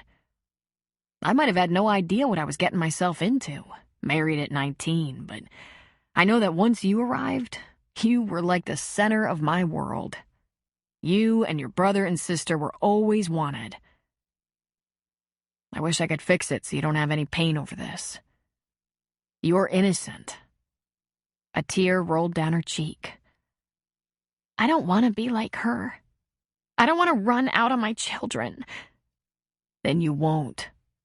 Listen, I know it's not easy, but I think you have to just accept people as they are. That's the best CJ's got, Eve. You don't have to spend time with her unless you want to, but you also don't have to carry her burdens. She's the one who wasn't here for 10 years. No one pushed her away. I know. But it doesn't mean she doesn't love you. I know. It's just hard. It is that, he said. Hard for everyone, I think. I don't want to spend time with her. But I wouldn't mind if she sent a birthday card or something. If she ever asks, I'll tell her, he said. And I might let her take me shopping sometime, she said, smiling sheepishly. Mac laughed. She should probably take us all shopping. Eve shook her head. I was kidding, you know. I know, he said with a smile. Have I told you lately how proud you make me? But I was rude, she said. You asked me to just be polite, and I was rude, and I knew it. He squeezed her hand. You can work on that. But I'm not mad. What have I always told you? We all have our personal boundaries. You have your boundaries, and I understand that. It always works best if you defend your boundaries by being firm, but without losing your temper. But hey, sometimes if we feel threatened, we lash out. You think I was feeling threatened? He lifted an eyebrow. Do you think you were? She thought for a while.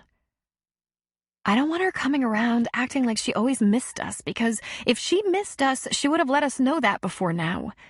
I don't like it when someone just lies in my face and acts like it's the truth. She did not miss us. She came back, but she didn't tell the truth about why. I guess that's my boundary. The truth. Possibly we just don't have the whole story, he suggested. Then that's my other boundary. The whole story. Don't just come around acting like it was all a little mistake and, hey, we're all over it now, so let's party. That isn't gonna cut it. He tried not to smile. One corner of his mouth lifted. Like I said, we all have our boundaries. They're personal and they're ours. I respect that. What about your boundaries? She persisted. Well, my personal boundaries are my business, but in this case, I had to think about the whole family, about all of us. And I did the best I could to be fair about that. You were fair, she acknowledged. I should call Ashley. She's dying to hear about it. He stood up. That was his cue to give her some privacy to do an emotional post-mortem with her best friend. If you need to talk about this anymore... I'm fine, Dad. Sorry I was rude. Chapter 11. For the first time since Sarah had known Cooper, his temperament was unreadable. He came back from San Antonio in a very quiet, distracted mood. He was so happy to see her, so grateful for her help in the bar while he was away, yet nothing she could say would get his disposition to brighten. It must have been so hard seeing Bridget like that, Sarah said. It was the saddest thing I've ever seen. Her family had a tough time letting her go. I hope to never see anything that sad again. I think you brought a lot of that sadness home with you, she said. And he pulled her close, kissed her temple, and said, I'm sorry, baby. I don't want to burden you. We have a lot to be thankful for. He wasn't done with it, apparently. Maybe he just needed a little time to process it all. Sarah was happy to have a full week of work to occupy her and keep her from worrying about Cooper every second of the day. By the following weekend, when they had a little more time together, she decided to pursue the subject again. They sat out on his deck under a very starry sky and bright moon, watching over a couple of fires on the beach, listening to the waves break on the shore. He had his evening beer, she had her wine. There were a couple of other people on the deck, also enjoying the spring evening, so they were mostly alone. At least, alone enough to have a private conversation.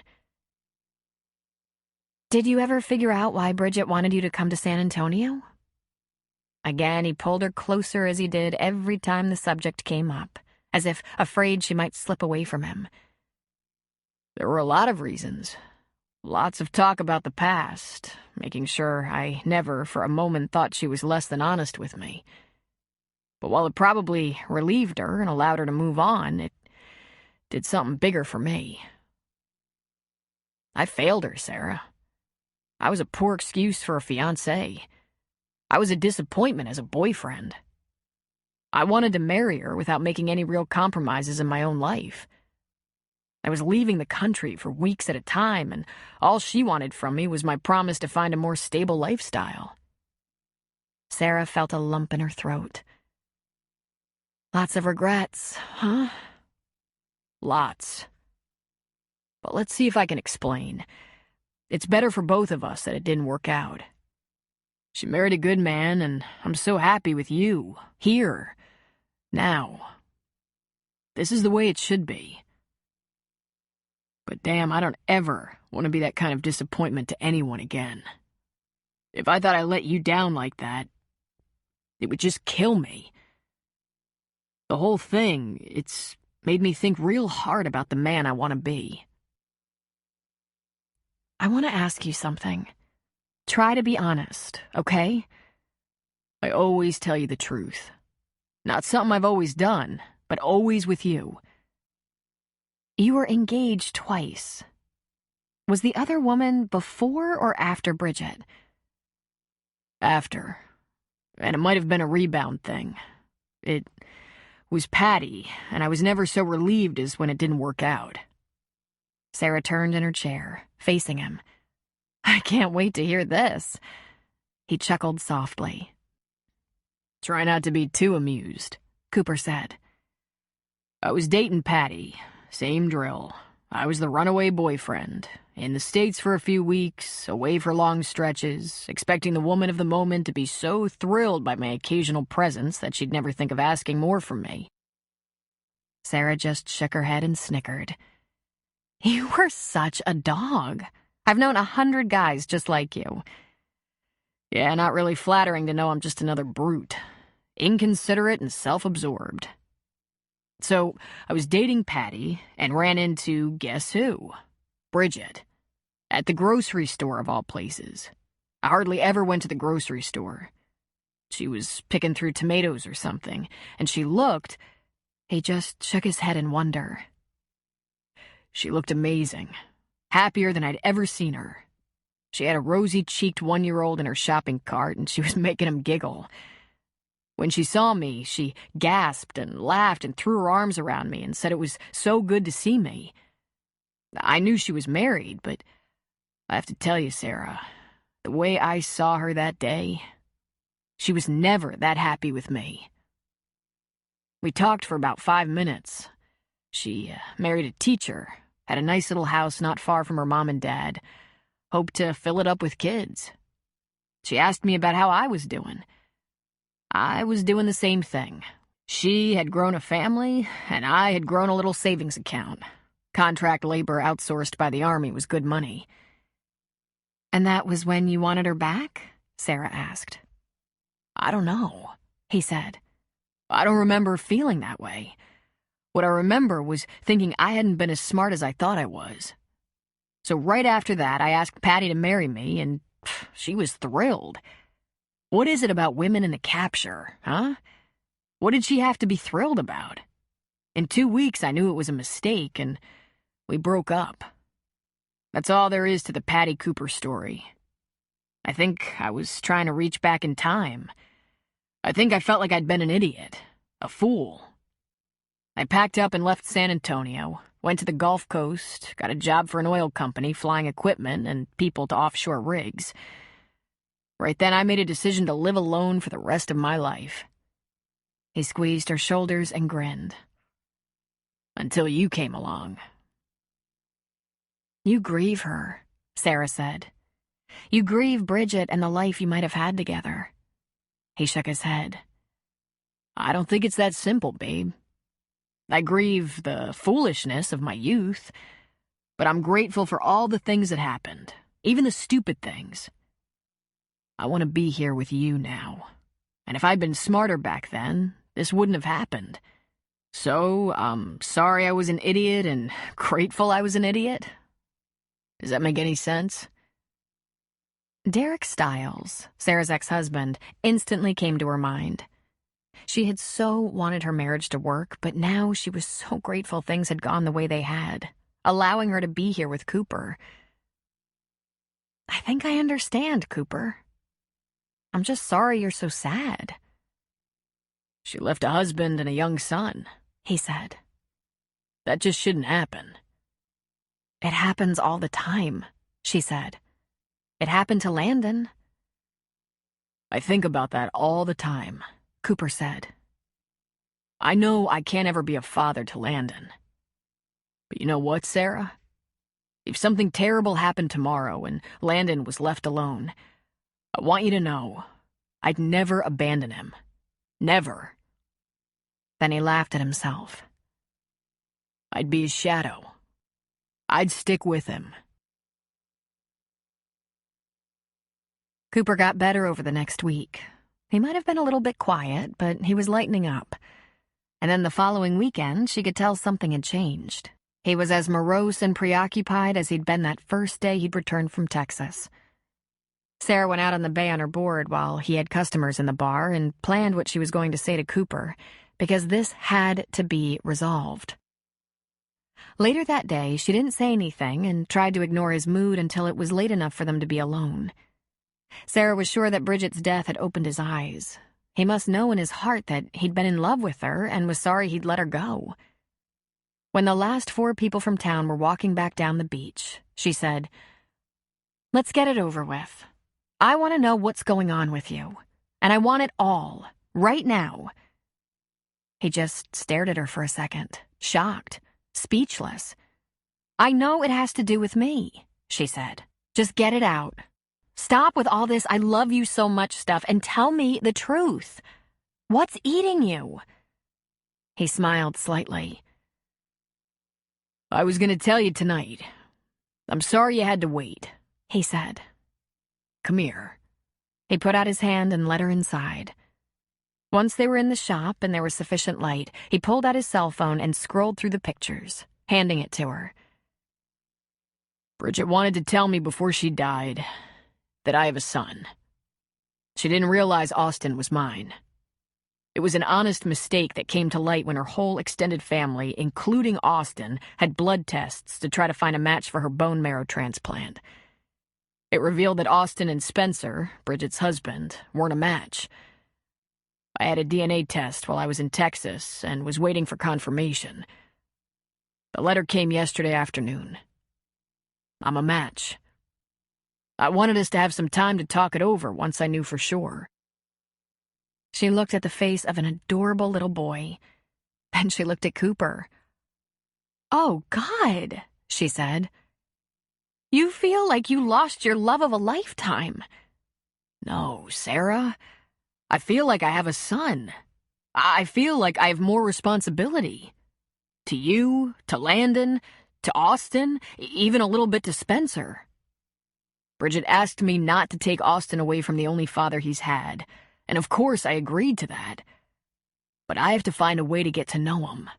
I have to be a father, even if I'm not a full-time father. I have absolutely no idea how that's done. He took a breath. Baby, how the hell did you do it? Take on Landon when you were just a kid yourself. How did you do such a great job at that? Her eyes welled with tears. "And that's what's been beating you up?" Isn't that a lot? He asked. I have a kid, Sarah. I have a family. It might be a part-time job, but Jesus.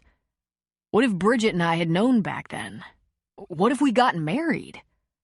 I think Austin is lucky it worked out like it did. But I have no idea what to do next. Sarah wiped the tears from her cheeks. "You have a family," she said. I know, and it all feels kind of heavy for a guy like me. Am I going to get used to this? He asked her. "He has to come first," she said. "Even if he has a good father already, you have to put your son first. He's your first priority. That's how it's done." And that, Sarah thought, is going to make it even harder for us to be first to each other. Mac hadn't seen Cooper in a couple of weeks. He dropped into the beach bar one evening on his way home from work to discover that Cooper was away. Some kind of family emergency that Raleigh said Cooper would explain later. Mac left the bar thinking he would catch up with his friend eventually. More than a week later, Cooper walked into the deputy's office. "Break time?" Cooper asked. "I'll be damned," Mac said. "I thought you'd made good on your threats and just sold the bar and land and left us." "Nah, I had business out of town. I wasn't gone that long." Mac rubbed his neck, leaning back in his desk chair. "Right, but then I had a busy week and it seemed like you'd been gone forever. Well, good to see ya. I heard there was some kind of emergency." "Yes and no. It turned out that my ex-fiance's husband was looking for me. She had cancer. Terminal. Time was short. I didn't have much notice." "I'm sorry, man. I didn't know she was sick. By the time I saw her, she was ready to go. Just had a few loose ends and goodbyes to wrap up, and then, thank God, she could just let go. It was hopeless, and she was suffering. I was one of her loose ends." He looked down and shook his head solemnly. "I'll be honest, that really screwed up my head for a while. Poor Sarah. She had to try to figure me out. I think she should have just slapped me a few times." "You okay?" Mac asked. "Yeah, I'm fine now. But here's the thing. You might be hearing from her husband, and I wanted to give you a heads up. The guy's name is Spencer Lawson, and I suggested he call you. I suggested he do a complete background search on me and that you are a personal reference, but one with a real professional expertise." At the puzzled look on Mac's face, Cooper got right to the point. "I just got confirmation. Lab work confirmation. but it was just a formality. It seems I have a son, and none of us knew. Whoa! Cooper, you old dog! Cooper laughed in spite of himself. He pulled out his cell phone and showed Mac a bunch of pictures of Austin while he explained about the broken engagement, the bone marrow transplant workup, all the details. I'm gonna have to figure out how to tell my family. My mom and dad, my sisters. Probably prudent, Mac said, but his grin was huge. I'm really surprised by how much I want to tell them, my dad especially. I suppose you'll be bringing him here to live with you? The smile left Cooper's face. Well, no. Spencer's a good father. Austin just lost his mother. He wants to stay with Spencer, and why would I screw with that? But I am planning to visit in a couple of weeks. I want to take in a Little League game, maybe go out for pizza. I'm not practiced at this, man, he said with an embarrassed laugh. I haven't even been that great an uncle to my sister's kids. Ah, you're good with kids. You might even be a natural. I've seen you with Landon. He's a lot older. Austin's only 10, Cooper said. Besides, I owe Landon. Through him, I found Sarah. How's that working out? Mac asked. You and Sarah. Now that there's a kid in the picture. She's completely afraid to get serious about me, but I'm wearing her down. I'm counting on Austin to soften her up a little. He's cute as the devil. Obviously doesn't look that much like me. He lied. And the grin was back. I'm hoping that once I check out, Spencer will let Austin come for a visit. He really likes the idea of a jet ski. You know what's so ironic? One of the reasons Bridget and I broke up was because I wasn't ready for an anchor. I wanted to get married, that was real. I was ready for a permanent woman. But all the stuff that went with it, settled, house, no more contract flying to warring countries, kids, I wasn't there yet. Little did I know. What if you had known? Mac asked. Hard to say. I probably would have gotten married. I was prepared for that. But I was the stubborn idiot who thought nothing had to change about my life. I'd keep doing whatever I wanted to do, and Bridget would go along. Right? Isn't that what young men think? Oh, man, Mac said. You really would have been surprised. I think Spencer will call you. Now, be honest, Mac. This isn't a favor I'm asking. You don't have to tell me when he calls, what he asks. Austin's a good little kid. I want his dad to be careful, to know the truth. I don't know anything bad about you, Cooper. And there's a tradition that goes along with all this. Oh? Gotta buy us a couple of cigars, he said. Then he put out his hand and said, Congratulations, man. While Cooper had been dealing with the news of his surprise son, Mac had been busy with his own mystery. He'd been researching his ex, trying to figure out what CJ was up to. Her car was registered to a Madeline Crofts from Los Angeles, and that was the second time he'd come across a familiar name, but wasn't sure why. There was no police record, just an LA address. It hadn't occurred to him to look up his ex-wife's attorney until days had passed. When he finally searched the California Bar Association using every possible spelling, the name didn't pop up. A fraud? Could she be practicing without a license? Finally, he looked up Antoinette Leclerc on Google and had to go through pages of references until he came upon one that jiggled his memory. That was the name of a character on Law and Order. And she was played by none other than Madeline Crofts, formerly of Oregon. Then he went to work on CJ's history, searching under a variety of aliases, including Cecilia Raines. And bingo. Cecilia Jane McCain was married to Martin Raines 6 years ago, almost 1 year before her divorce from Mac was finalized. Bigamy, Mac muttered. The Raineses were divorced 2 years ago, and the wealthy Mr. Raines left her a very large Laguna Beach home, 2 luxury late-model vehicles, jewelry, He also paid $250,000 a year in spousal support. Further research a few days later showed that the house was in foreclosure. It appeared that it was left to CJ free and clear, and she'd borrowed against it. Its value was $2.4 million. What the hell? Mac had bought his 5-bedroom home for $180,000 and had done all the necessary repairs himself.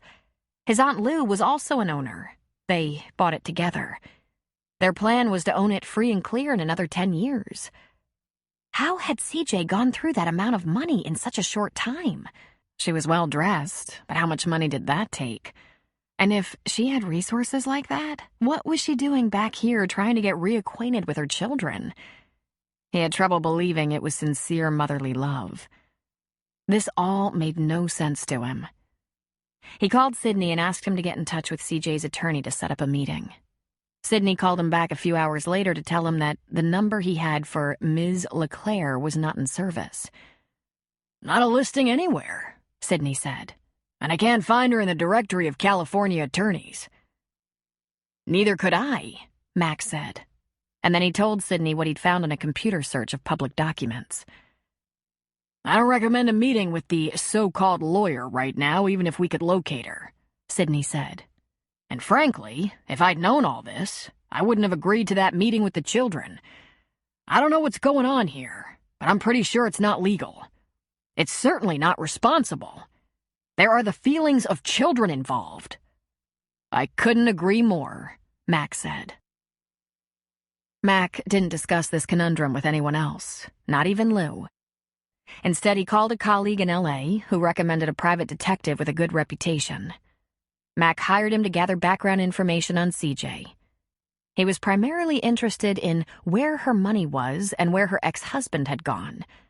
Marrying and divorcing him, obtaining a very large settlement when she hadn't been divorced and free to marry in the first place, was fraud. She'd be lucky if she didn't go to jail.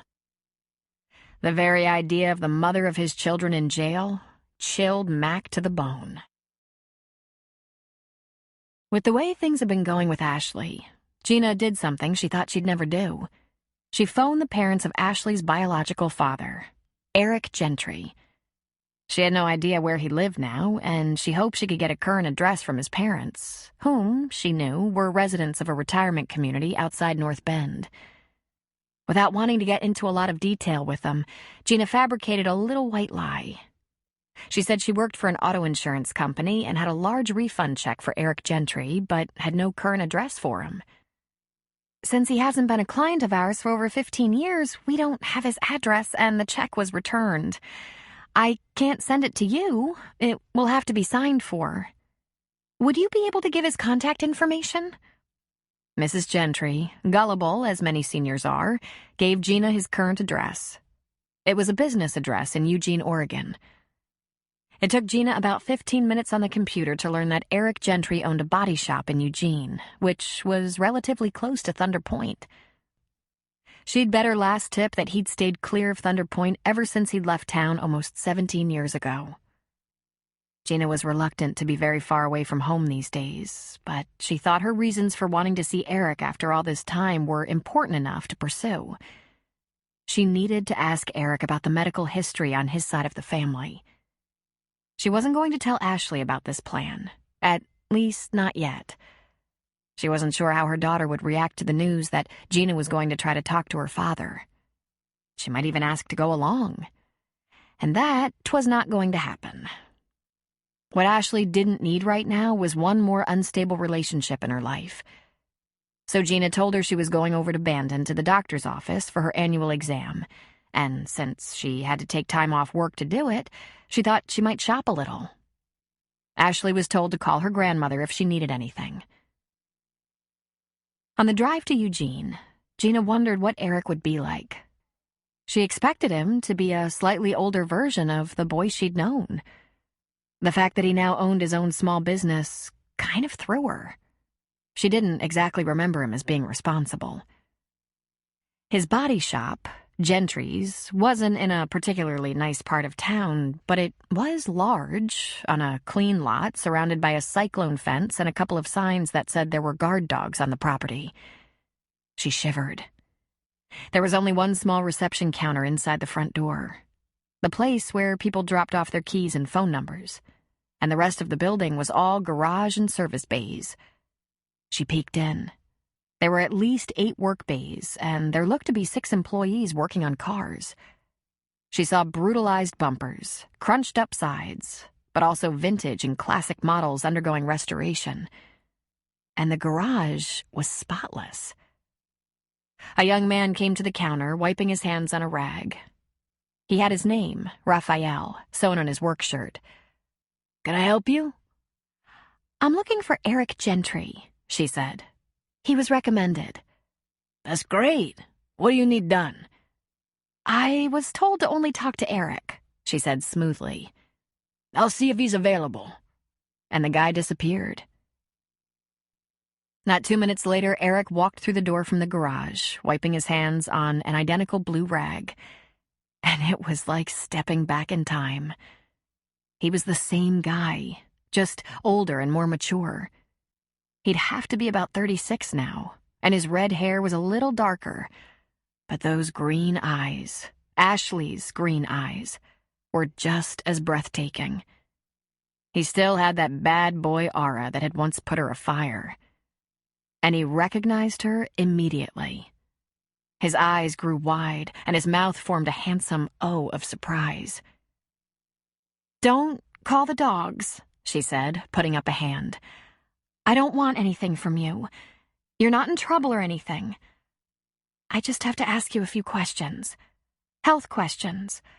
For my daughter's health." "Daughter?" he said, as if he didn't know.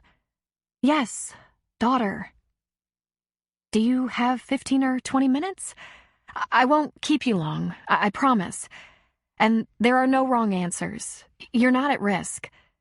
It's medical history stuff, and it's important for her, so she gets the best medical care." "Is she sick?" Gina allowed a small smile. "It's one of the first things a doctor asks when you need medical attention, and we don't know anything about the medical history of your side of the family. Is there somewhere sort of private we could talk?" "There's a Denny's a few blocks away. I'd be happy to buy you a cup of coffee. I'll just let my guys know I'm leaving." "Should I follow you?" "That'll work. Give me a couple of minutes. I want to wash my hands. I'll be backing out of the lot in a tow truck." "I'm in the old Jeep," she said. Gina left to wait for him in the Jeep. While she sat there, she wondered what her next move would be if he bolted again. But he had a business. Surely he wouldn't run now. When he ran at 18, he'd had nothing to hold him. He couldn't possibly believe she'd be coming after him now for support or to charge him with statutory rape. At this late date? But then the big tow truck backed out and she put her Jeep in gear and followed him. Eric parked around the back of the restaurant and Gina parked in front. She had the passing thought that Denny's was certainly getting a workout lately. Mac had met with CJ in a Denny's. Gina hoped this conference would be much more productive. She waited for him inside the door, and once he was there, the waitress appeared, all smiles. "How's it going, Eric?" she asked. "Great, Jen. Can we have a booth?" "You bet," she said, grabbing menus and showing them the way. They settled in, menus closed, and Eric immediately asked, "Is she all right?" "She is. She's had some challenges lately, as all teenage girls will. But the only thing I could use help from you with is a medical history." She pulled a slip of paper from the side pocket of her purse. "Like any history of cancer, heart disease, mental illness, epilepsy, diabetes, any chronic illnesses or hereditary conditions I should know about, kidney failure, high blood pressure, breast cancer, uterine cancer. How about clinical depression or bipolar disorder?" He frowned. "My dad had bypass surgery, but I'm pretty sure it was more about fried foods and no exercise than genetics. Mental illness? My mother's pretty crazy, but I think it's just that she's pretty crazy, not mentally ill." Pretty crazy how? She asked. He gave a shrug. She complains constantly. She's manipulative as all hell. She's 75 and still angry about everything. It might be keeping her alive. That's right. Your parents were older when you were born. Didn't your dad retire right about the time we knew each other? He nodded. They had 2 children. My sister is 18 years older than I am. My dad is a retired postal carrier. He retired at 60. My sister and her husband built a guest house on their property, and my folks live in it. He smiled. God bless her. The waitress appeared, and Eric said, 2 coffees, please. And then to Gina, he said, Would you like something to eat? She shook her head. I take it you're not close to them? She asked. Your parents? Unsurprising, if you think about all the trouble I gave them. We've been closer the last few years, but they have relentless memories. I hope... I'm sorry. Her name? Your daughter? Your daughter, too, she almost said. Ashley. He smiled. I hope she's easier on you than I was on my parents. Ashley. She's a dream come true. That's a pretty name. I wasn't sure. You know? Sure of what? He rubbed his hands over his face. They were calloused hands, hard-working hands, but clean. Even his nails were clean. Well, if you really were pregnant, if you had a baby, or maybe decided not to take a chance on one, given the father. I thought about contacting you. Then I thought better of it. I didn't want to stir up any bad memories for you. I thought you'd be better off, you know? The waitress put the coffees on the table, but they both ignored them. Gina shoved her list back in her purse, a little angry. Better off how? Look, Gina, I know what I did to you was low. It was so wrong, nothing could make it right. I wanted to say I was sorry, but sorry was so lame, I couldn't even choke it out. By the time I could have apologized, so much time had passed, I figured I'd be like a bad dream. And you didn't need that. Is that so? She asked. So, checking to see if you actually had a child, you thought that would be a bad idea? You thought... I was in prison, Gina. Well, gunshot to the heart. She felt all the color drain from her face. Prison? She asked weakly. Armed robbery. 7 years, and I served 5. I'm not making excuses here, but I was kind of along for the ride. I made a few bad friends, and at that time in my life I thought bad was very cool. I think someone dropped me on my head when I was a baby. I'm sorry, Gina. I'm really sorry. You're just one of many people I disappointed. She was stunned silent for a moment. Right, she finally said. Hands shaking, she pulled her list out again. Diabetes? She asked. Metabolic issues like Crohn's disease? He covered her hand. I'm not a dangerous person, he said. I've turned my life around. But to a kid, that news wouldn't be important. I wouldn't want the reputation that goes with having a con for a dad. I won't bother you, or your daughter. You seem to be doing okay for yourself now, she said. He gave a nod. When you're an ex-con, getting work is almost impossible. My brother-in-law helped me land a job in a run-down body shop. It went into foreclosure, and he helped me buy the auctioned property. I was probably too young and inexperienced for it, but it was a lot better than begging for a chance, a break. So I worked hard, ran it for a few years with ex-cons I knew were okay, and we turned it around. What you see is a rebuilt and highly leveraged business, but an honest and dependable one. The last couple of years, even in this economy, have been good years. He took a breath. I haven't been in trouble since. You can check that. I should probably just go. I have some money put aside. No other children, He said, shaking his head. If you can use a hand, let me know. You wouldn't have to tell her where it came from. I don't need anything, she said. I just wanted to know about the medical history. And now you probably know way more than you wanted to know. She nodded. Wow. I knew you were trouble back then, but I never... Then she blanched. I mean... I know exactly what you mean, Gina. Listen, I realize I have no right. But can you tell me about her?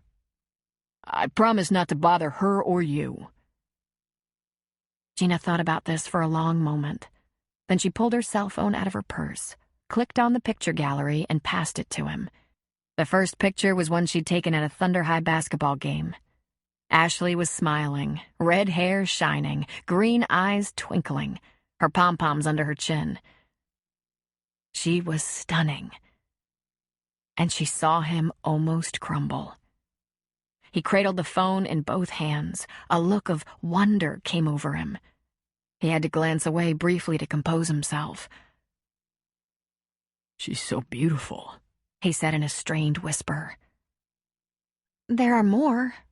You can scroll through. He took his time with the pictures, and awe was obvious on his face. She had about 100 pictures. Ashley fooling around with friends, sleeping, laughing, cheering, studying with Eve, hugging her grandmother, sitting at the counter at the diner. It was a long while before he stopped and looked at her.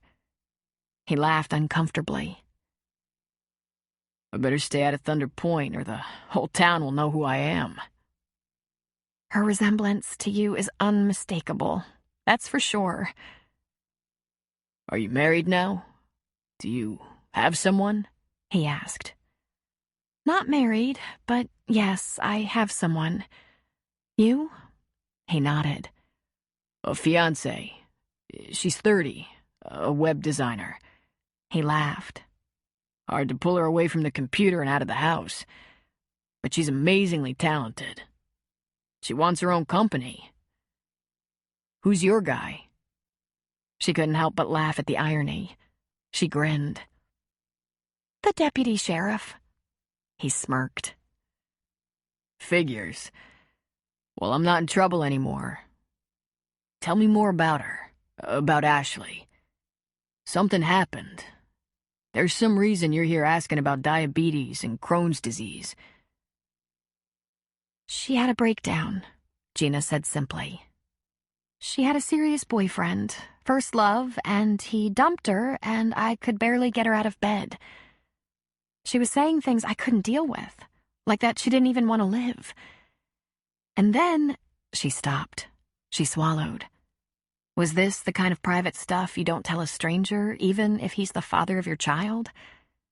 And without thinking any further, she said, and then the mean girl he's now dating used Photoshop on a picture of her with naked boobs and texted it to everyone on his phone list.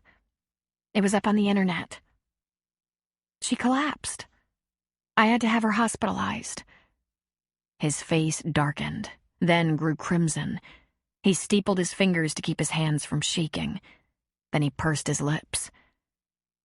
We were afraid we could be dealing with clinical depression, but the doctors convinced she was just in crisis. She's home now, doing much better. Except for some emotional disappointment now and then, she's getting her strength back. But it was that crisis that led me to search you out, to ask about family medical history. I was scared to death. I don't mind telling you that. Who would do something like that? He asked in a whisper. She actually laughed, but it wasn't a happy laugh. A mean and jealous teenage girl would. Really, Eric, you have no idea how cruel people can be.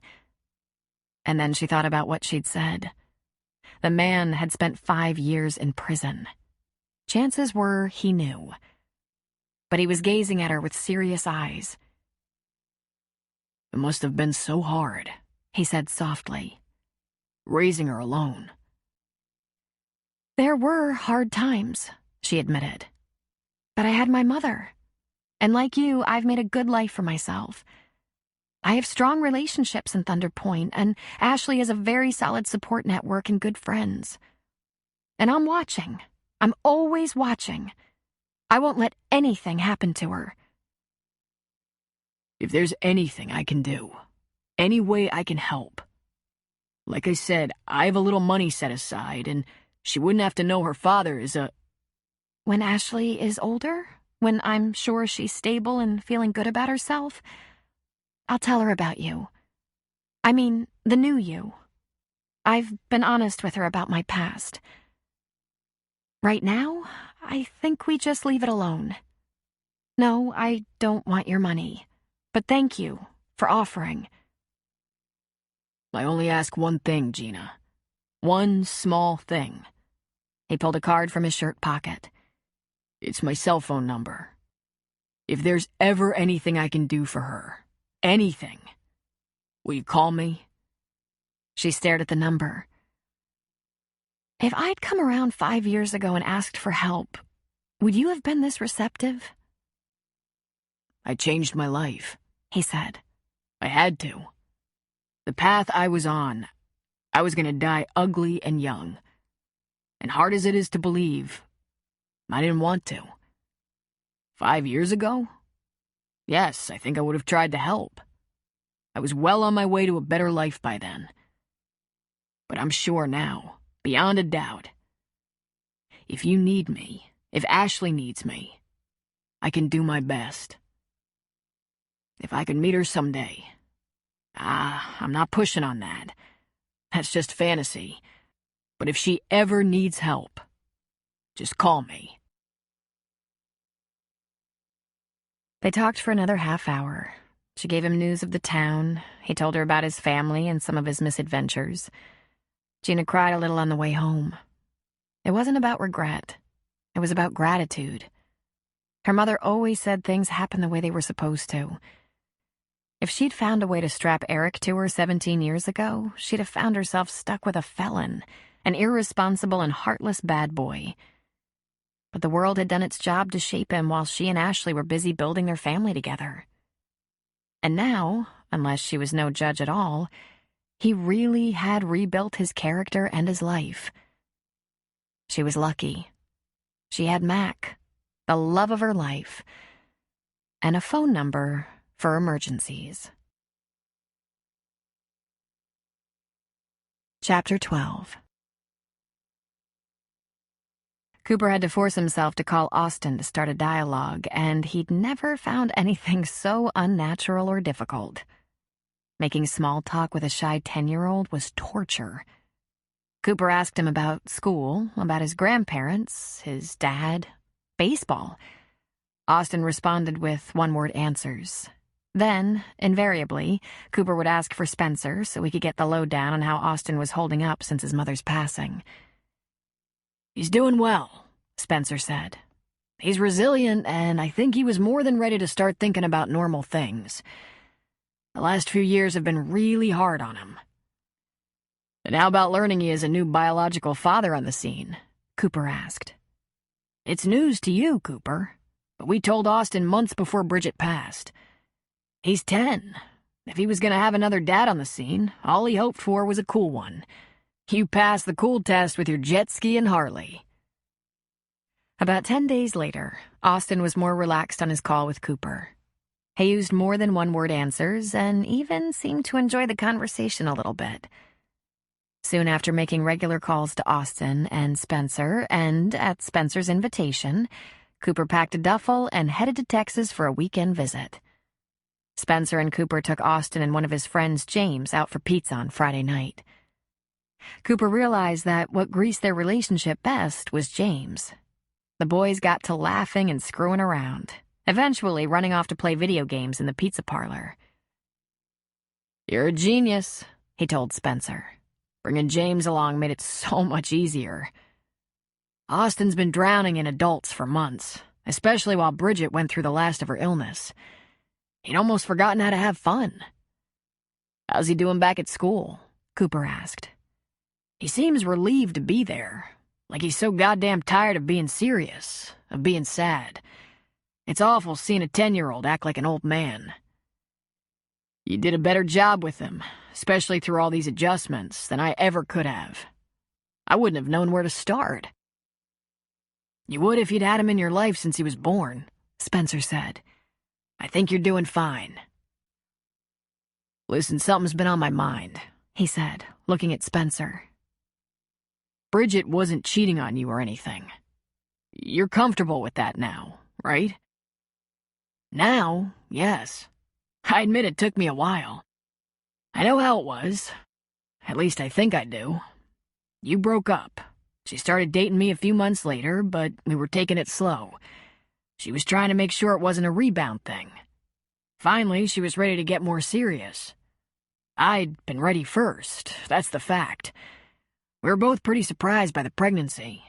We both thought it happened the first time. I was having trouble with all the things that went along with commitment.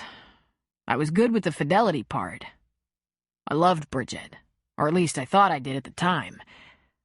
But I wasn't ready for stability in family life, and she was smart enough to get that.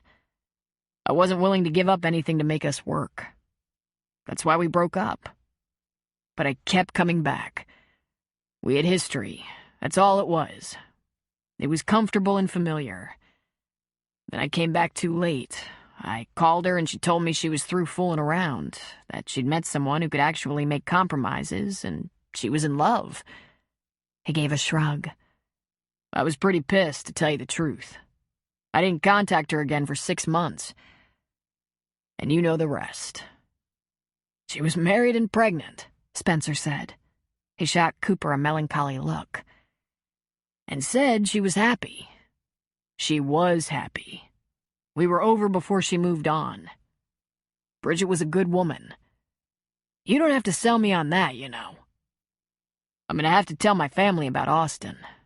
And they're gonna want to meet him at some point. I know. You tell me when and I'll take him. It's not that I don't trust you with him. Listen, let's be straight about this. About anything that has to do with Austin. I don't want Austin scared or overwhelmed. I want you to be with him. He's just a kid, for God's sake. Until he's ready to visit me or go to my family without you, I want you there with him. I'll try to work out a time with my family and check it with you. I'll pay the fare. Maybe after school's out. They're just over in Albuquerque. Not a bad flight for you. Spencer chuckled. You're something, you know that? You could be a complete asshole about all this. I've been a complete asshole here and there, which might be one of the many reasons Bridget broke up with me, he said, slapping Spencer on the back. But I'm trying, man. I'm trying. There's sure nothing in it for me if Austin grows up all screwed up. Let's hold off on the family visit in Albuquerque, Spencer said. First, I think Austin and I should come out to Oregon to visit you, on your turf. Is there a hotel in town? Cooper smiled. Even better. I live on the second floor of my business, but I have an RV and a hookup on the property. It's nice. You and Austin can have it for a weekend. You'll have fun. I can almost guarantee it. It's a nice little town. He grinned. And I have that jet ski. Right then, the boys came running back to the table. Dad, we need more quarters. Austin was flushed and sweaty and smelled gamey, like a happy little boy should. I got it, Cooper said. He reached into his pocket. He pulled out a $5 bill. When you get change, count it and make sure you've got the right amount. Got that? Got it, Austin said, and they turned away. Austin's friend, James, said, Who's that again? That's Cooper, Austin said. The bio dad. It wasn't unusual to see Landon on the beach with Hamlet in the afternoons. After school, he was often with other high school kids or Eve, but today he was solo, throwing the ball for Ham all the way across the beach. Seeing Cooper up on the deck, he headed over and ran up the stairs with Hamlet on his heels. Ham went straight to Cooper for a little scratch behind the ears. "What's up, my man?" Cooper asked Landon. "Coke?" Yeah, thanks, Landon said. I'll get it.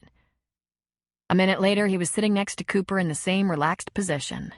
Feet up on the deck rail, chair leaning back, looking out at the ocean.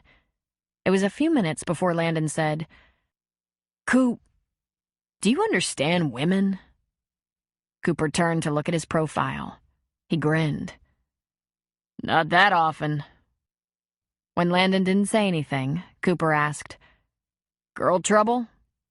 All over the place, Landon said. Maybe not trouble exactly. More like confusion. Does it seem like Sarah's in a bad mood these days?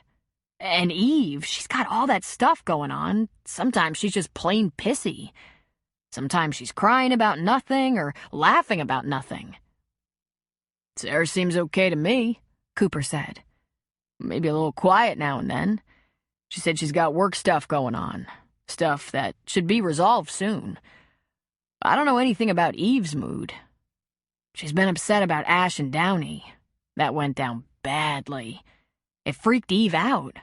She was afraid we'd get all serious, and then I'd do something that nasty to her. Then Eve's mom showed up after 10 years, and that had her all upside down. And I think Sarah's been weird lately. Landon, you gotta be patient, man. There are cosmic forces that have nothing to do with me and you. Like PMS. Ever think of that? Landon winced. I try not to think about things like that. I don't blame you, buddy. And for God's sake, never ask. That's the kiss of death. He took a sip of his coffee. I think Sarah was a little worried about my trip to Texas. I think she doesn't know what to make of this situation I'm in. All of a sudden, I'm a father. I just try to reassure her. It doesn't change anything between us. It's gotta be a shock, though, huh? So if she's moody, it's probably because I threw her a curve. You think she's jealous or something? Nah. I think she was worried enough about taking me on. Now she thinks she has to take me and a kid on. It's not really like that, though. Austin wants to live with his dad, Spencer. He feels safe there. I'll just visit from time to time, and they'll visit here. You don't show up in a kid's life when he's 10 years old and take over. I mean, if he was in trouble, I would. But he's not in trouble. Spencer's a good guy. How'd you end up with a kid? He shrugged. Who knows? Since we were specifically trying not to have one, something obviously went wrong. But when you see that kid, it makes you think, maybe something went right. Landon shuddered. It was unmistakable. Cooper pulled his feet off the rail and turned in his chair. You want to talk about something? No, Landon said, but he didn't make eye contact. Did you have a girlfriend when you were in high school? Not exactly, Cooper said. What does that mean? Well, like every kid that age, I was in love just about all the time. I lusted after a lot of girls who didn't appear to lust after me. I had some dates. Most of them were first dates. I think there were a couple of girls I dated a few times. So, when did you first, What, Landon? When did I get laid? Do we need to talk about the birds and the bees? Landon finally looked at him. You trying to piss me off? No wonder Sarah's cranky. I was older than I wanted to be. I don't know, maybe 17, but probably 18. I didn't have a girlfriend I'd been with for 6 months, that's for sure. Now what's going on with you and Eve? We got problems? He shook his head. It's just that, well, I don't want to lose her. She's really special. Perfect. I could never want a better girl. But I don't want to, about her mom and dad, right? How they had to get married because Eve was on the way? And they were just kids? Eve's mom was younger than Eve is now. Holy shit is all I have to say about that. Guys don't usually talk about things like that, but I'm capable of math, Cooper said. You and Eve getting a little too serious? Not yet, he said. and Cooper couldn't tell if it was remorse, disappointment, or fear behind those words. Cooper leaned back and put his feet up on the rail again. Okay, here's what I have to say about that. You can probably save yourself a lot of heartache by being real careful, by which I mean lots of protection. But hear this from Papa Cooper. There don't seem to be any real guarantees. Anytime you want to talk about it. Did you ever feel, like you really loved someone? He asked. Cooper smiled at him, and he hoped he smiled gently. I feel that way right now, he said. I've felt that way before, as a matter of fact. Times it didn't really work out. And now I'm kind of glad it didn't. I don't mind telling you, Sarah's the best thing that's ever happened to me, and I waited a long time to find her. He clapped a hand on Landon's shoulder. It's okay to feel like you love Eve. Nothing wrong with love, Landon. Some people find it young. Some people have to wait a while. But what you have to guard against is letting a little love make you a lot careless. You can't tell Mac about this conversation, Landon said. I wouldn't do that, Cooper said. Or Sarah, he repeated. Now here's what you do, son. You're both what, 16? We're both 17 this summer. Eve's 17 in July. Right. You're looking at your senior year, and right around the corner will be college. Yep. Here's what you do. You make sure you're protected. Safe. Both of you. Just in case, you get a little crazy. I'm assuming you have... I'm good. Well, that's one of you, Cooper said thoughtfully. They met eyes for a long moment. Then Landon turned his chair back toward the ocean. They both put their feet up again, and Landon said, So, how about those Yankees? Cooper laughed. You know what, Landon, old man? I think you need an after-school job. And a summer job. Keep you out of trouble while Sarah's working. That's a good idea. You pay anything?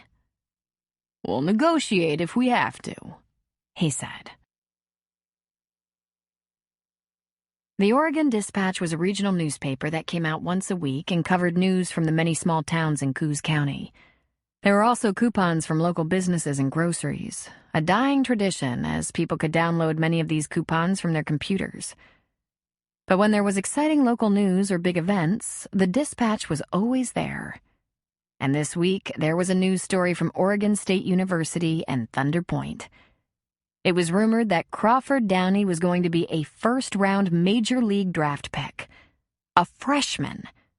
A couple of scouts had admitted he was hot property, and if he continued to play as well as he had been, he'd be in the majors in no time at all. Yes, this was the boy who was one of the favorite sons of the town. Perhaps the favorite of all. A brilliant athlete. It was all the talk at the high school, and so Ashley couldn't escape the news. Then she saw the article. There was a picture, of course. Smiling, broad-shouldered Downey with his mitt in his hand, his sandy blonde hair lifted by the wind. Also in the picture was a female shoulder and arm. He had his arm around a girl who was apparently cropped out of the picture. Was it the same girl, or a new one?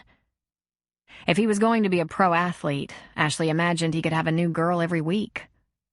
It depressed her, but she was now completely unsurprised. This guy didn't feel like the Downey she'd known. She hadn't thought of her Downey as shallow or ego-driven, though he did love the attention in sports. He'd been sweet and loyal. No longer, she thought. She threw the paper in the trash. She went home after school, changed into a pair of shorts, and walked down to the beach. Spring was a little lazy finding the northern coast, but the weather was getting so nice. The hillside on what Ben had called his bird sanctuary was covered with blossoms, and the green of the trees and bushes was brightening. The sun was out almost every day, and the water on the bay was as blue as the sky. People had been paddleboarding a lot lately. Ashley sat on the sand, knees raised and her arms around them. How many summers had she spent on this beach? How many nights with Downey, partying, making out? She'd predicted he'd lose interest in her when he went away to college, but he'd said, "Where am I ever going to find a girl prettier than you? Or sweeter? Come on." She thought that was going to be the truth, that he was committed. But now, as she looked back, during fall and winter, he was just some lame freshman, some second-string football player who never got to play. He was a pledge, a plebe. Then came baseball, and Downey had an atomic arm. He not only started every game, but he also caught everything, hit anything, and ran like the wind.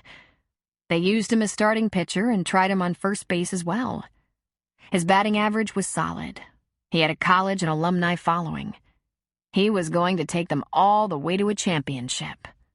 A freshman. Downey was hot shit, and he probably had his pick of girls. And that was all it took. "Ashley?" She looked up to see Frank standing nearby. Oh, poor timing, Frank. She blinked away some tears that were close to falling. She'd just been mourning Downey's absence. "Hi," she said, hearing the sadness in her own voice. Frank sat on the sand, facing her. "You see that article today?" "I couldn't miss it. It's got Downey's fan club pretty excited." Frank shook his head. "It got me thinking about something.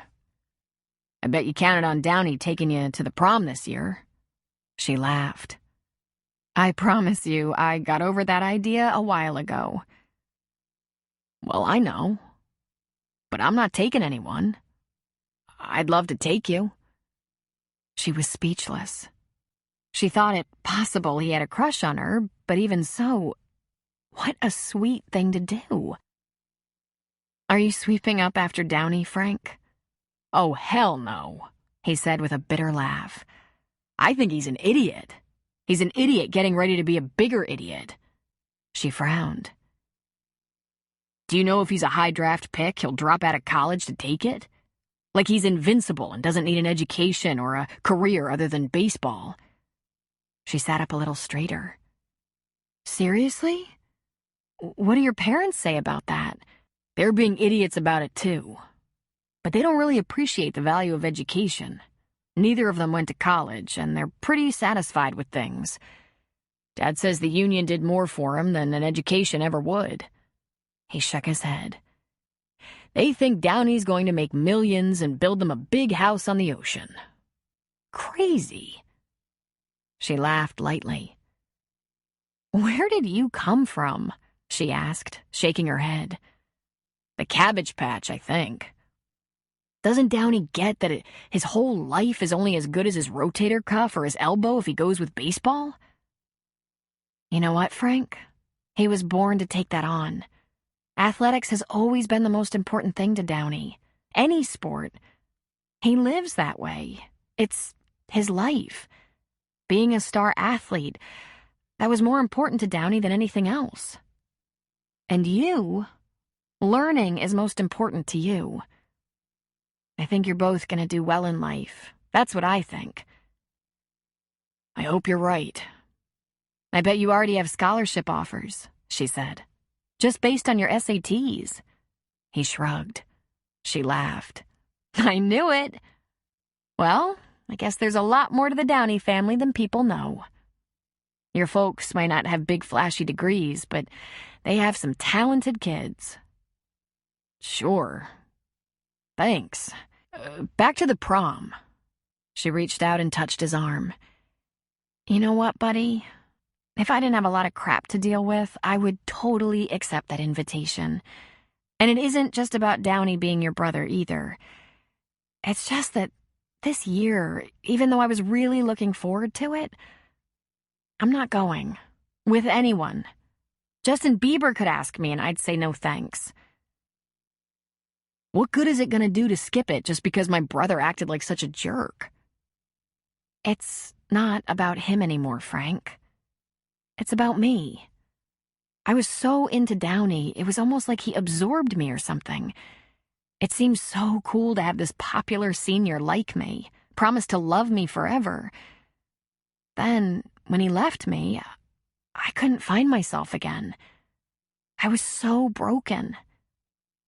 Now my work is to figure out who I am. I want to go back to who I was. I want to be that strong girl again. You've always seemed strong to me, he said. I was, back before Downey decided I was the anointed one. Then having him became more important to me than anything else.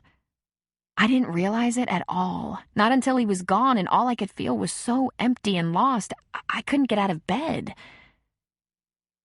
Did you know I spent a week in the hospital? I think everyone knows that, Ash. Do you know why? He tilted his head. Depression? Yeah. Depression and feeling like I didn't want to live. It scared my mom so much, she called the counselor.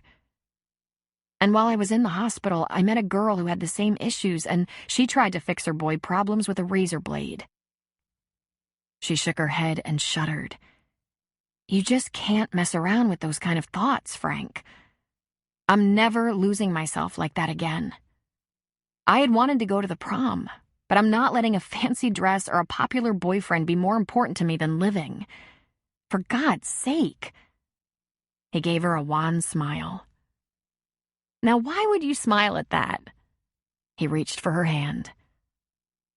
I guess because you know what you need now. You're gonna be all right. I'm still struggling, she said. I felt so left out that I couldn't celebrate the draft rumor with him. I would have encouraged him to stay in school, but still. He's such a fucking idiot, Frank muttered. I don't want you to hate your brother because of me, she said. Look, Downey took good care of me when I couldn't take care of myself. When I was a skinny little kid who'd rather read than play soccer or sandlot ball. I'll always owe him for that. I'm not gonna feud with him over this, but I have my own opinions. He's not my hero at the moment. I still cry, she whispered, as if it was a secret. Yeah? Me too. Her eyes grew large with the question. I had a dog. The only thing in my family that was really mine. I lived in a house full of jocks, and I was the runt. I couldn't see to get out of bed without my glasses. But Dodger loved me. He died last fall. He was 14. Long for a golden, actually. He's better off. He'd started dragging his hindquarters, and I helped him outside to go to the bathroom. No life for a rabbit-chasing, happy, fun-loving dog. But if I think about him, I can still cry. I think loving someone and losing them can leave a hole in your heart. For a while, anyway. He pulled her hand into his and rubbed his thumb over the back. But scars are much tougher than virgin skin. Right? Another thing Ashley hadn't thought about at all. The Downey's dog had died. It never occurred to her that he was Frank's dog. That Frank was grieving. You should get another dog, she said. You should get a better boyfriend. One with an IQ higher than a turnip. Not yet, she laughed. I think maybe some good came out of this mess. Yeah? Well, I feel closer to you.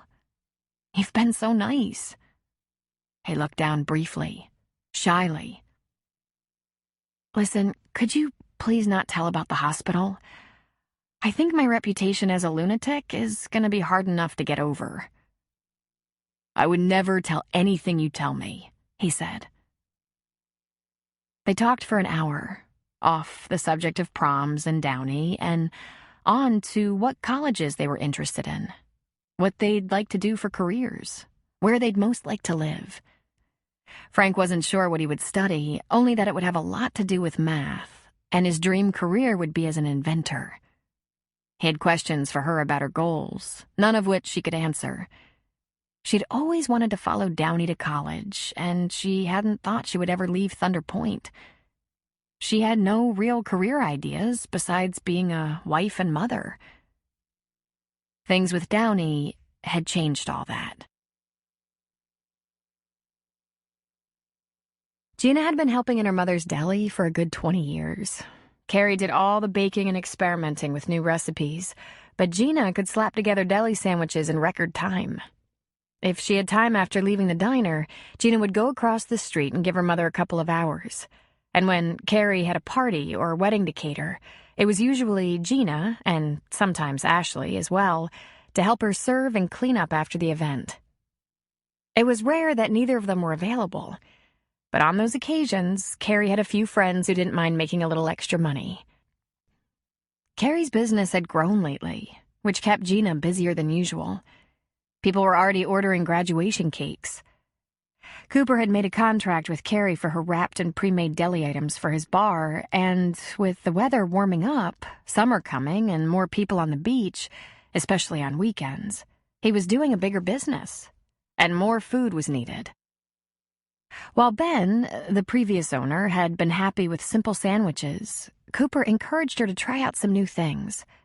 She came up with some turkey, ham, and salami wraps dressed with spinach leaves and sweet mustard, crab cakes that Cooper could just warm up, shrimp salads, big tomatoes stuffed with shrimp or crab salad, and her special pizzas all made up and ready to pop in the oven for 20 minutes. She had sausage rolls, crab rolls, Caesar salads, fruit plates. All these things could be made ahead, and they lasted for 3 days.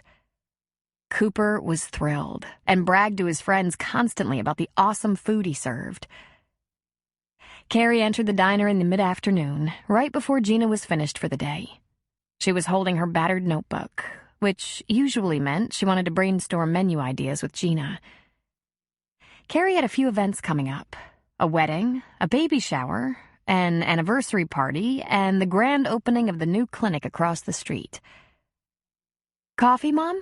she asked. "Please. I'm trying to come up with some new ideas for the same old chicken reception dinner and want your opinion." "Just chicken, huh?" If they'd spend another 50 cents per plate, it could be chicken and salmon. But like most young couples, they want to keep the price down.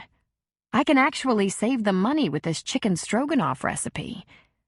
"I love that," Gina said, mouth watering. "I can get by with a little less meat." The door to the diner opened, and in walked Marjorie Downey. She was the client who was throwing herself a 20th anniversary party. Thunder Point people seldom went all out like this, hiring a caterer. But Marjorie was quite proud of this anniversary, and Gina had heard she was planning on renewing her vows with her husband. "Hello, Marjorie," Gina said. "Well, hello," Carrie added. But Marjorie glided forward with a look on her face as though she might have a problem. "I guess it's best that I caught both of you together, though I tried the deli first. I was going to just take this up with you, Carrie." Carrie closed her notebook. "We can walk across the street if you like." No. This actually concerns Gina as well." She took a deep breath. "Party time is coming up. I know you rely on Gina and Ashley to help cater events, but I think this time it might not be the best idea. Crawford is coming home for the party." Gina was flabbergasted. "Marjorie, you can't possibly think I'd let Ashley serve at your party when her ex-boyfriend will be there. This has been hard enough on her." "Oh, my," she said, hand to her breast. "I should have known you'd understand, Gina." Marjorie wasn't a particularly pretty woman. She was very plain and would be more attractive without so much makeup and with a more flattering haircut and color. She was hooked on perms, and her hair tended to frizz. Her natural color had been dark, but with the onset of some gray, she took to yellow streaks. Not blonde, yellow. It appeared striped, and the girls in town joked that she was the bride of Frankenstein. Her appearance wasn't the problem, of course. She was jealous and insincere by nature, and this is what people found most objectionable about her. Of course, you heard about the possibility of being a first-round draft pick for Crawford. And uppity. Of course, Gina said. I guess congratulations are in order. Yes, thank you. And he'll be bringing Selena home. It's getting more serious. She comes from such a nice family. Her father works for a congressman. He's a lawyer. Gina ground her teeth. You must be looking forward to that. She laughed a little bit. We are. Yes, indeed. Well, rest assured, Ashley won't be at your party, serving or in any other capacity. I compliment you, Gina. You and your daughter have both handled this situation so well. Rejection can't be easy, and Ashley has been so mature. A credit to you, of course. And will your parents be attending the party? Carrie asked. My parents? She asked. They don't live around here. Oh, have they moved? Carrie asked. Didn't they used to live between here and Bandon? Your dad worked on a big commercial fishing boat. He was a crabber. Your mother took in sewing and ironing, right? Because I was just getting my business off the ground while still working here at the diner, and they bought one of my first graduation cakes. They wouldn't come here for a cake, she said, laughing nervously. I advertised, Carrie said. I ran coupons. I still have a picture of that cake. And they showed me your picture. So proud of you when you got your diploma. They wanted a flute on it. You played the flute. 19 years ago. No, she said, shaking her head.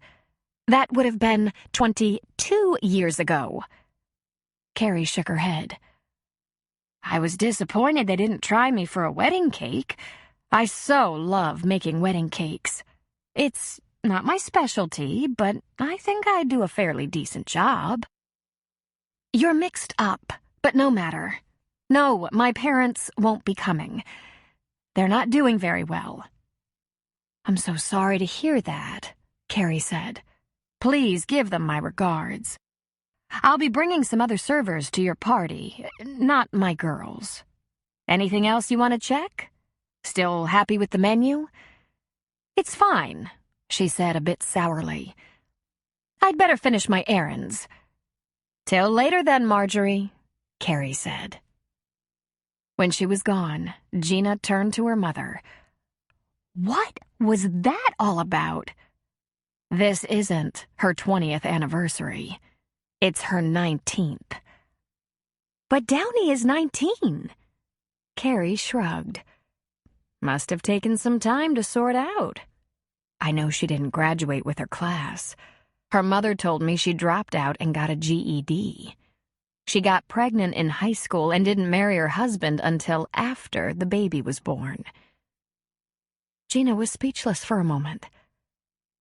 After all the cruel things she said to me and about me?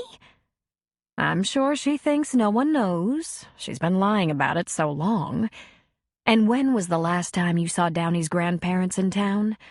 They go visit them. They rarely, if ever, come here. But some of us have been around here a long time. You've known this all along? Gina asked, and never said anything. It's not a good idea to make bad karma. It'll bite you in the ass, eventually. But I slipped. She just pushed me too far, bragging on that girl who sent texts of that awful picture of Ashley. In fact, I wouldn't have taken on this job, but I can't afford to turn away neighbors in a town of only 1,500. And if they're decent, I can keep their secrets. But Marjorie tries my patience. Gina let a huff of laughter escape her. All this time, how on earth did you remember? Dates and everything. I never forget a cake, Carrie said, with an innocent shrug. Chapter 13. Cooper set up the RV for Spencer and Austin to use on their upcoming weekend visit. Sarah helped him wipe down the dusty surfaces, and she changed the sheets on the bed while he cleaned the bathroom and stocked the refrigerator. If the boy is going to visit sometimes, he should have a house, Cooper said. He has a house in Texas. Don't be so jittery, Sarah said. He'll love this. It's a tin can, Cooper said. Why have I never had a house? Because you're shiftless, she told him with a laugh. Not only did he make sure Raleigh was on board to help him cover the weekend, but he also asked Landon to be there. He couldn't serve drinks, but he could serve food and help with cleanup. And Landon, trying to get ready to take his girl to the prom, was more than happy for the extra work. Friday afternoon finally arrived, and Spencer drove his rental car down the road to the bar. After parking the car, he and Austin headed to the deck surrounding the property. Spencer looked around the bay and promontories, took a deep breath of the coastal air, and smiled. You're a lucky man, Cooper, he said. Austin was quiet, seeming very shy about the whole visit idea. He met the welcoming party, Sarah, Raleigh, Landon, politely. He viewed the bay and ocean passively. Are we going on that? He asked, pointing to the jet ski. Sure, I'll take you out on it, Cooper said. What else will we do? He asked, looking completely unimpressed. Well, we can take the Rhino into town. I can show you how to paddleboard. We can fish off the dock. We'll find stuff to do. Cooper felt as if he was drowning. This was not going to be easy. Then Austin pointed at the toy hauler and asked, Is that where we're staying? Well, it can be. Or if you're more comfortable in the bait shop, there's a very small apartment upstairs. Big enough for you and your dad. Bait shop? He asked. It used to be a bait shop with a bar in it, and now it's a bar without any bait. Let's take a look at the RV first. Inside, Cooper's heart sank a little bit. He didn't have anything good enough for a son, and he felt unprepared and a little like an underachiever. They grabbed the luggage and headed over to the RV. Cooper opened the door of the toy hauler and let Austin step in first, followed by Spencer. Austin stood in the middle of the living room and turned full circle, looking around, taking it in. Cooper was prepared for him to say something about it being a trailer, which it was. Then he turned to Cooper with bright eyes and said, This is awesome! The weekend went better than Cooper had dared hope. The weather cooperated, and they spent a lot of time on the water. Despite sunscreen, Austin got himself a little color. The toy hauler was full of sand from all his running in and out, and so was the bar. Cooper's upstairs apartment was like an indoor beach. They were going to have to revisit foot wiping. Austin not only loved the jet ski, but also bonded with Hamlet, who spent a lot of time at the bar over the weekend. Austin got to drive the Rhino across the beach with Landon as co-pilot. At night, they had a fire on the beach and roasted marshmallows. I don't know if I can compete with this, Spencer said. I didn't think I could compete with 10 years of history, so let's go ahead and write up a non-compete clause, Cooper said, only half serious. Cooper hadn't even considered the importance of having fun himself. He felt a huge responsibility to give fun. But in the end, the weekend was satisfying. Spencer took off on his own a couple of times, exploring the general area, leaving Cooper and Austin on their own. Once the weekend was done and he was back on his own, Cooper settled in to do the thing he'd been working up to. Knowing his parents were early risers, he phoned them early Tuesday morning. It was barely 7 a.m. in Albuquerque. Hey, Dad, Cooper said. You and Mom both up? Had your coffee? Up and caffeinated. How are you, son? Excellent. Listen, can you get Mom on the phone or put me on speaker? I have something to explain to you. Okay, you're on speaker. Then his father said to his mother, He has something to explain. Cooper, are you all right? You're not sick, are you? His mother asked. No, I'm fine. Perfect. Listen, This surprised the hell out of me, so I know it's gonna really shock you. Remember Bridget? On a sunny Saturday afternoon in May, Frank Downey walked a few blocks to Ashley's house. He had a backpack and a soft cooler. When Ashley came to the door, he asked, Are you busy? "Not really. I was helping my grandma make cookies. Want one?" Yeah. And how about putting a few in a baggie and come with me? "Where?" Just to the beach and the South Promontory, he said. He lifted the cooler. I came prepared for a little adventure. She eyed him suspiciously, but she couldn't help her smile. She had no idea little Frank would grow into his looks and become a hottie. "What are you up to, Frank? Shouldn't you be going to the prom?" I'm not going to the prom, Ash. Why would I? You'll need tennis shoes. We're gonna take a little hike. You'll like it. I promise. "You're just trying to take my mind off the prom. You don't have to," she said. "Landon even offered to have 2 dates, but I'm still happy with my decision. I don't want to go this year. Next year, maybe. Not this year." Well, I'd love to take credit for doing something so chivalrous, but it's a total coincidence. I was down on the docks this morning talking to a couple of the crabbers. The gray whales are running heavy. One of them said yesterday they saw several breach. They're feeding on crustaceans close to shore on their way back to the Bering Sea from Baja. One of the guys said he thought more than the usual number is hanging around our coastline and not migrating this year. I thought we'd go out to Ben's Point. "Oh, that's private." I asked Cooper if he'd mind. We won't disturb anything. Dusk is a good time. He turned around. I've everything we need. Blanket, binoculars, flashlight for getting back, Duraflame for the beach afterward. There's a path out to the point.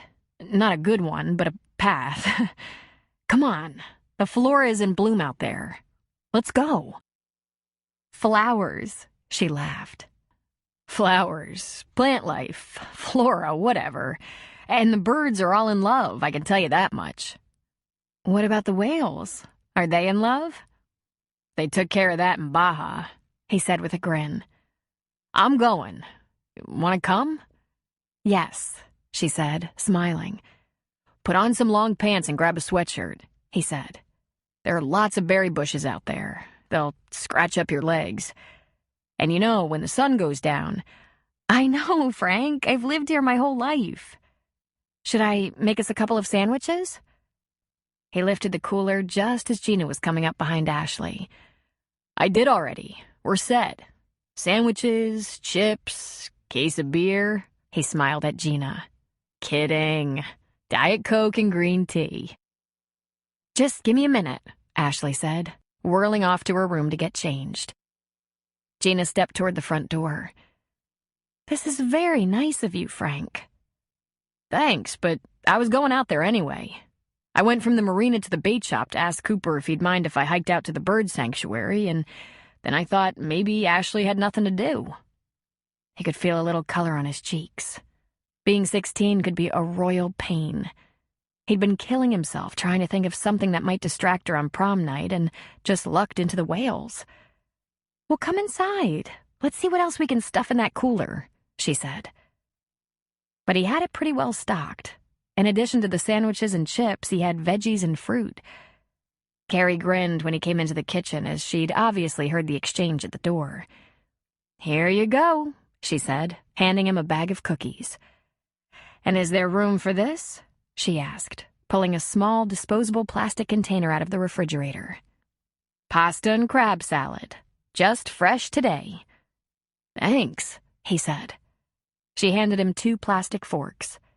"Do you have napkins?" "And wet wipes," he said with a shy smile. "You're a dream date," Gina said. I'm not a date," he said. And he thought, I'm not a date, thanks to my idiot brother. "I could call my friend Sarah and borrow her razor, and you could drive across the beach," Gina offered. "If you left it by Cooper's while you go out on the point, it would be safe." Thanks, but I'm up for the hike, if Ashley is. She came bouncing into the room, jeans and tennis shoes on, hoodie tied around her waist. Of course I'm up for it. I can't wait. We need to move it. I don't want to get out there too late. Once the sun sets, the show's over. Let's go. Let me carry something. I got it. When we have to go uphill, you can have one of these handles. Then he looked at Gina and said, I don't think we'll be late. Ashley has her phone, she said. Just be careful and have fun. Gina called Cooper. Hey, it's me, Gina. Frank came by and said he asked if he could go out on the point to look for whales. Affirmative, Cooper said. Permission granted. He has food, a blanket, a Duraflame. The log is for the sand, not the point, I take it. So I think this is great, something for Ashley to do on prom night. But I'm just saying. I'll be here all evening, Gina, he said. After Sarah takes pictures of Landon and Eve before they head off to prom, she's coming over. I see some deck time coming my way. I'll keep my eyes and ears open. I'm not really worried about her. She has her phone, Gina said. But it's been a real rocky spring. He laughed. Tell me about it. The whole world tilted on its axis. I guess it did, didn't it? Have I said congratulations yet? A couple of times, I think. Don't worry about Ash. Downey might be a dipshit who's going to regret his manly moves, but I think Frank's a stand-up guy. And for the record, I don't think he's just cleaning up Downey's mess. I think you're right. Did you know he can name every plant and bird on that point? She laughed. I'm not surprised. Ashley had been on picnics all her life, but she'd never been on a picnic with Frank. It was like a biology class, but more fun. Instead of climbing the stairs to Cooper's deck, they walked up the drive, then out toward the point. I haven't been out here in a while, Frank said.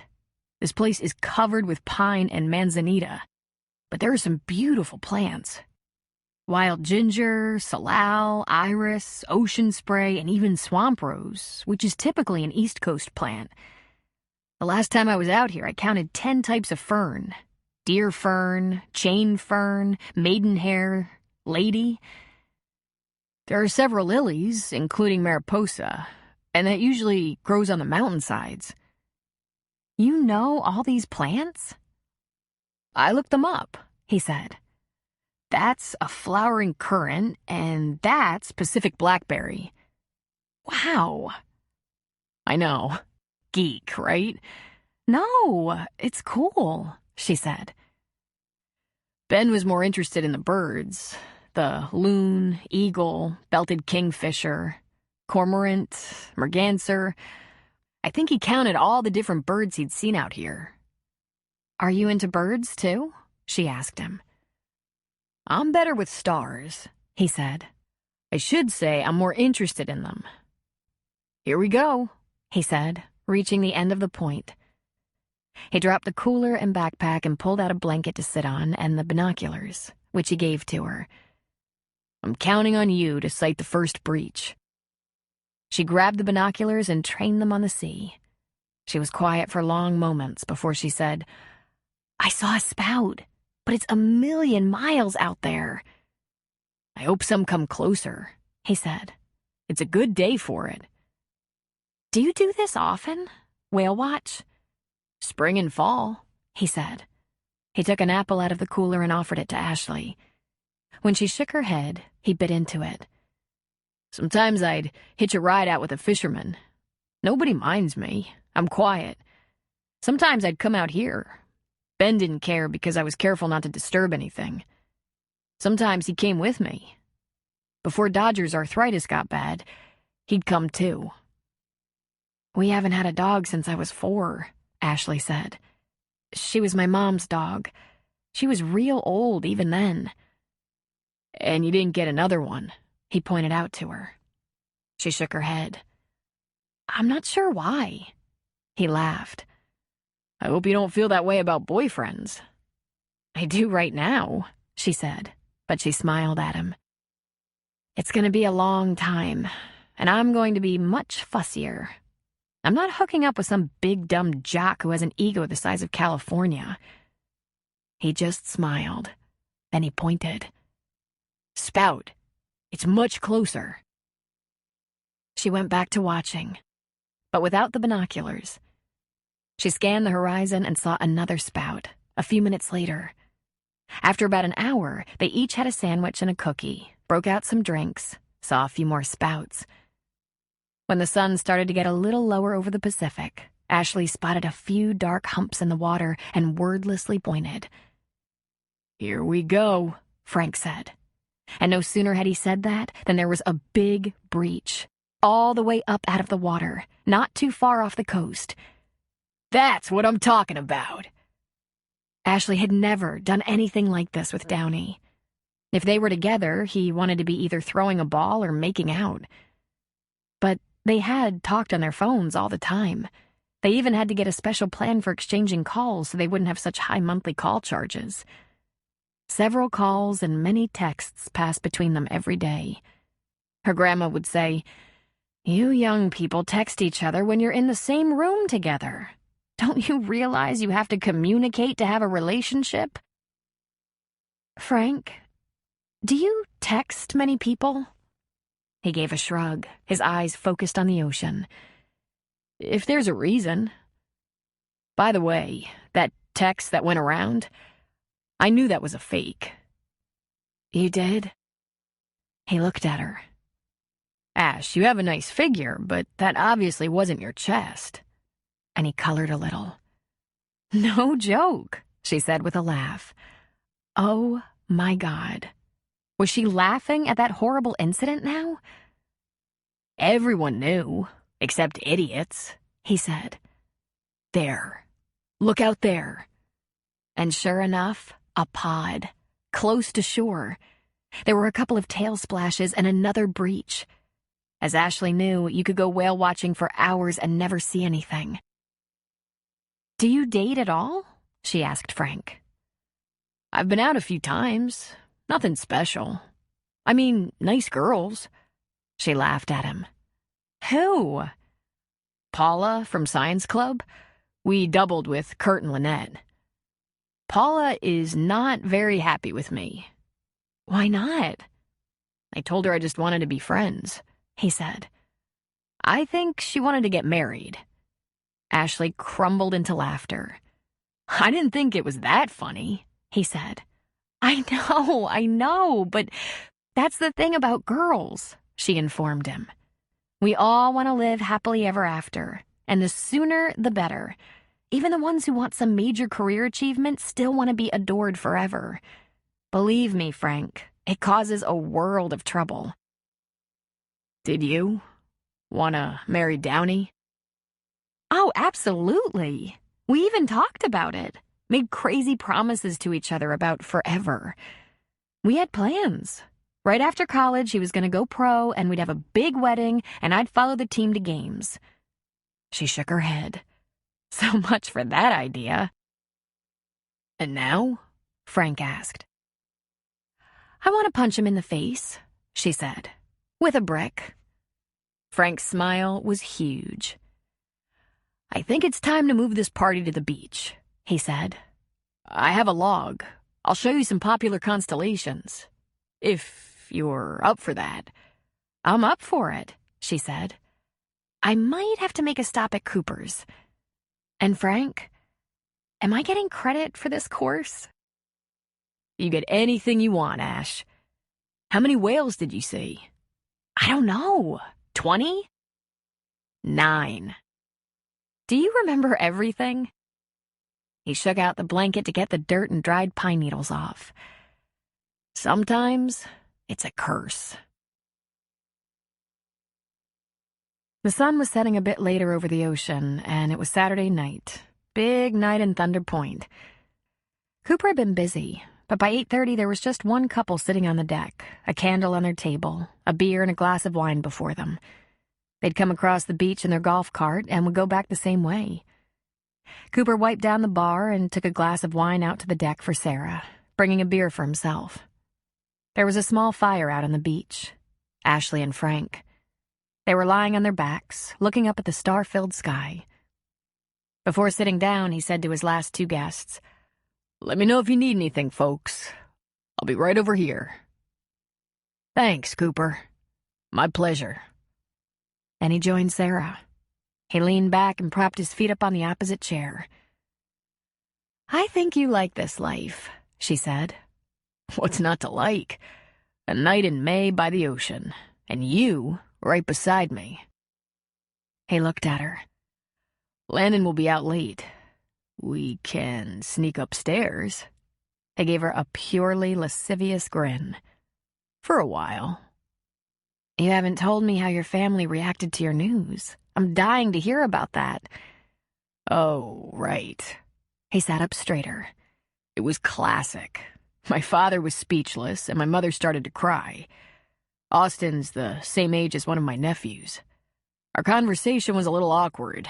They wanted details on how Bridget got pregnant 6 or 8 months or a year after we broke up. I did the best I could with that. Told them we'd called off the engagement, but still saw each other sometimes. You know, old habits are hard to break. My mother said, 'Henry Cooper?' at least once. I tried to put Spencer in a good light. He and Bridget had been dating, but hadn't gotten too serious until, well, you know. But word spread and my sisters got in touch. They were ruthless. Each one of them called me. They wanted all the intimate details of everything. They wanted to know who was sleeping with whom and when." He chuckled and shook his head. "I told each one of them that the only really important things is that I was never, at any time, sleeping with Spencer. If you come from a family like mine, it is impossible to have a personal life." She pulled up her feet, circling her knees with her arms and resting her chin on her knees. "Are they happy with the news?" "I think they're a little too intrigued by the biology of it all. I promised to take Austin to meet them sometime. Probably this summer." "Aren't you a little intrigued with the biology?" He shook his head. "I have it figured out.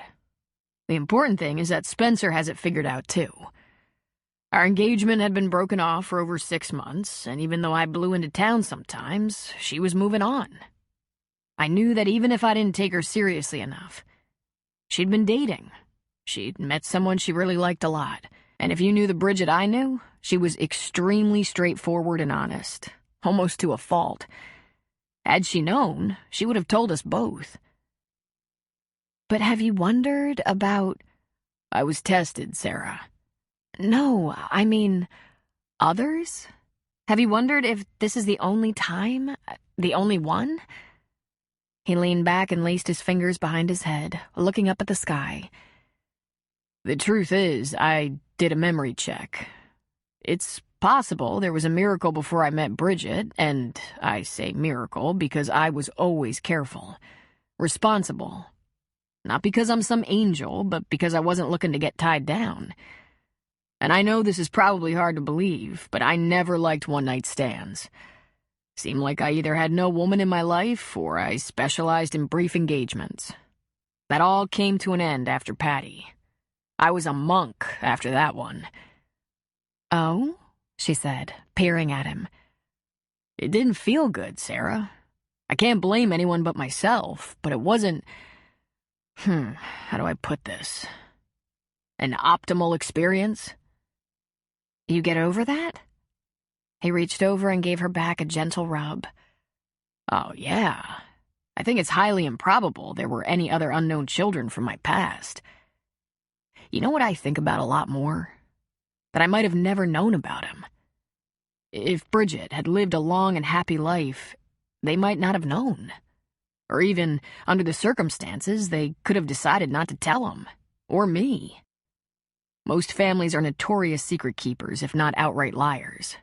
Everyone in my family hides Aunt Mercedes's tippling, and we don't talk about Grandpa's earlier years. The ones where he had this other family. The one he left to make our family." She laughed. "Are those some of your family secrets?" "They're not secrets. They're just things we don't talk about in front of Aunt Mercedes or Grandma and Grandpa. And I'm sure there are lots more. I have 3 sisters. My mom and the girls, they love that stuff. They trade in secrets. Dad and I are kind of... He shrugged as if to say, who cares? He's cute, Austin. What a happy kid. I mean, after all he's been through lately, he sure knows how to have a good time. You have to remember, he's known about me for months. Bridget and Spencer told him long before they told me. And that other awful thing, losing his mother. He'd been losing her for a long time. On some level, it might have been a relief for him to be a kid again, not worried and sad every day. He reminded me of Landon at that age. Really? It was probably the hardest time of my life, and yet the most fulfilling. He was only 5 when we lost our parents. I wrestled him away from mean old Aunt Frances when he was 6, and I struggled adapting to the life of a single mother who was also a Coast Guard pilot.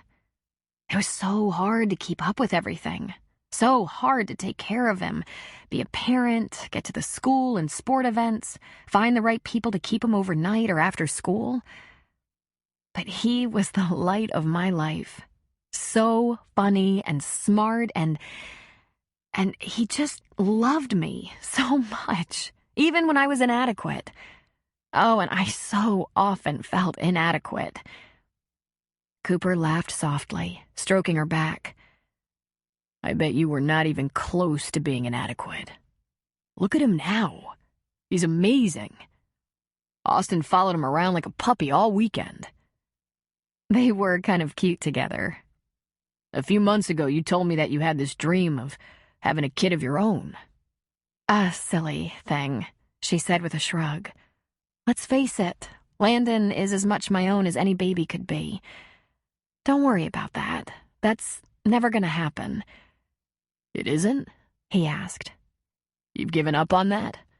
I'm 33, with 12 years toward retirement, responsible for a kid who's gonna be a senior in high school and then looking at colleges. I think the die's been cast. You never know. The right man could show up and then everything looks different. She laughed. Ha! I've been taking care of myself and Landon for a long time now. It's a habit and a personal priority. I support myself. I'll always support myself. Yes, you do, he said with a smile. I have an idea. Let's sneak upstairs while Landon's at the prom and see if, the right man shows up and makes things a little different.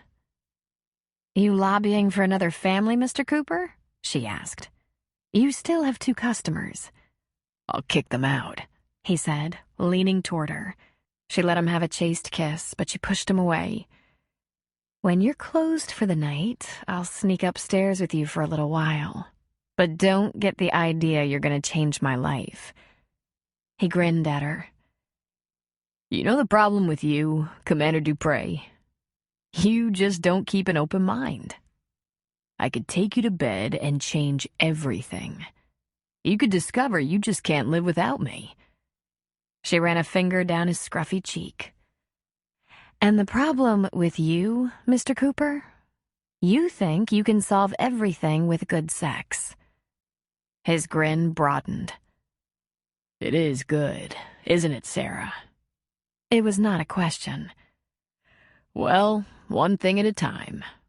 He threw a glance over his shoulder at the couple down at the end of the deck. Should I tell them it's time for them to go? She lifted her glass and said, Just get me another glass of wine and leave those nice people alone. Chapter 14. In a place like Thunder Point, there were several key locations to run into friends and acquaintances, Cooper's Beach Bar being one. In the time he'd been here, Cooper had met a lot of people. The beach in general found people walking, jogging, fishing off Cooper's dock, kayaking, just sitting on the sand or a handy rock, enjoying the view. The diner in town was a convenient gathering place, and so was the main drag through town. But today was the first time he'd ever been called and asked to meet someone. Mac McCain rang him up and said, "You free to come over to Cliffhangers for a beer? There's something to talk about." "Sure," Cooper said. "as long as I can get back here before it gets busy this evening. Anything in particular I should prepare myself for?" "Nah, just bring your laid-back self." While Cooper was crossing the beach on his rhino, maneuvering around the big rocks that dotted the landscape, he pondered that statement. Laid back. Huh. That was the funny thing. He actually hadn't seen himself that way. At least, not until he'd taken up residence in Thunder Point, which was, in so many ways, just a simple, easy place. There was no shortage of challenges. In fact, his closest friends were having the greatest challenges at the moment. Mac's ex-wife had been lurking, making him wonder what she was up to, and Gina was worried about her. And Sarah, Sarah. She'd been worried about some work issue she had yet to share. But this talk of hers that she'd always support herself had an independent ring to it that made him nervous. And even with all that, Cooper couldn't help but think that as long as they had this, the sound of the sea, the compact cocoon of a town, and the reliability and loyalty of its people, things would work out fine. Yes, he was now laid back. Prior to this, he'd always been a little high-strung, working things over in his mind, thinking too much or too hard, worrying about what the future might bring or where it would lead him. He parked the rhino at Cliff's and went into the bar. He saw Mac, the football coach, and Cliff sitting at a table in the bar. He walked over. "Looks like a board meeting," Cooper said. All three men stood. Mac put out his hand. Mac was in uniform and had a cup of coffee in front of him, while the other two men were nursing beers. "Thanks for coming over, Cooper. Coach Ray Burrow, this is Cooper. He's the newcomer here. Have you two met?" "We've met in passing," Cooper said, shaking the man's hand. He hadn't really thought of himself as the newcomer, but that was probably accurate. He was no longer someone passing through. He'd settled in, made himself a part of the town. It seemed as if every other place he'd lived before this, he'd always been thinking about where he'd go next. That had definitely changed for him, and there was only one caveat: Sarah. "Of course, we've seen each other at games and around town," Cooper added. Then he shook Cliff's hand. "How's it going?" "Good," the man replied. "A beer's on the way over. Take a seat." "This looks downright ominous," Cooper said, pulling out a chair, and before they could get down to it, his beer arrived. "When Cooper showed up in town, he looked like some kind of jet jockey. Leather bomber jacket and boots and short hair. Now he's starting to look like a beachcomber," Max said with a laugh. Cooper looked down at himself. Soft scrub jeans, sweatshirt, well-worn topsiders on his feet. His hair had gotten a little long, and he needed to take time for a haircut. As far as he was concerned, he was attired in the uniform of the day. "There's some news coming our way," Max said. "Coach?" The older man cleared his throat. "It's been a rough year, but I don't have to tell you that. You're here because you lost a good friend, Ben Bailey. And you're good friends with Landon Dupre. We all know he went through some hard times when he first moved here. I expected to teach and coach till I'm 75, the coach said.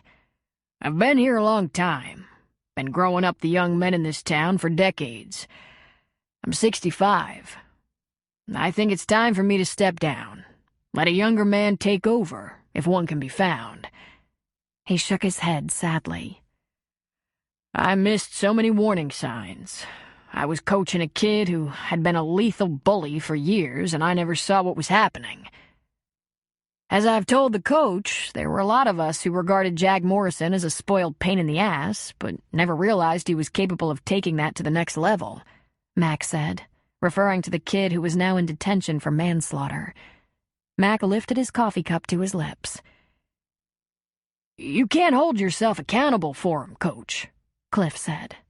"No more than I can. I've been friends with his dad, Puck, for years, and I couldn't stand the way Jag treated his folks or the folks around town, but I never said anything. I never did anything." "What could you have done?" the coach said. "I was in a position to take a stand. He was my player." He turned his attention to Cooper. "I've written a letter of intent to the school board, and they'll receive it tomorrow. I'm resigning as athletic director and head coach effective the end of the school year. I can stay on as a consultant to a new coach. I know the town, I know the boys, but that's the best I can do. I think the team needs better instincts, younger eyes." "You took the team all-conference last year," Cooper pointed out. Coach Rayborough shook his head, looking down. "There's more to it than that," he said. "I've always tried to impress on the kids that there's more to it than just winning. It's about making your school and your parents and your town proud.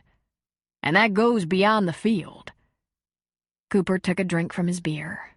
Then he asked, "Have you thought this through? Maybe you're just disappointed. You have a right to be. You were as let down as anyone in learning that your team captain was felonious. But the boys, they held it together through some pretty rugged stuff." "I went to his sentencing hearing today," the coach said solemnly. "I watched a boy not yet 18 sentenced to prison, and he still smirked and laughed as he was being led away.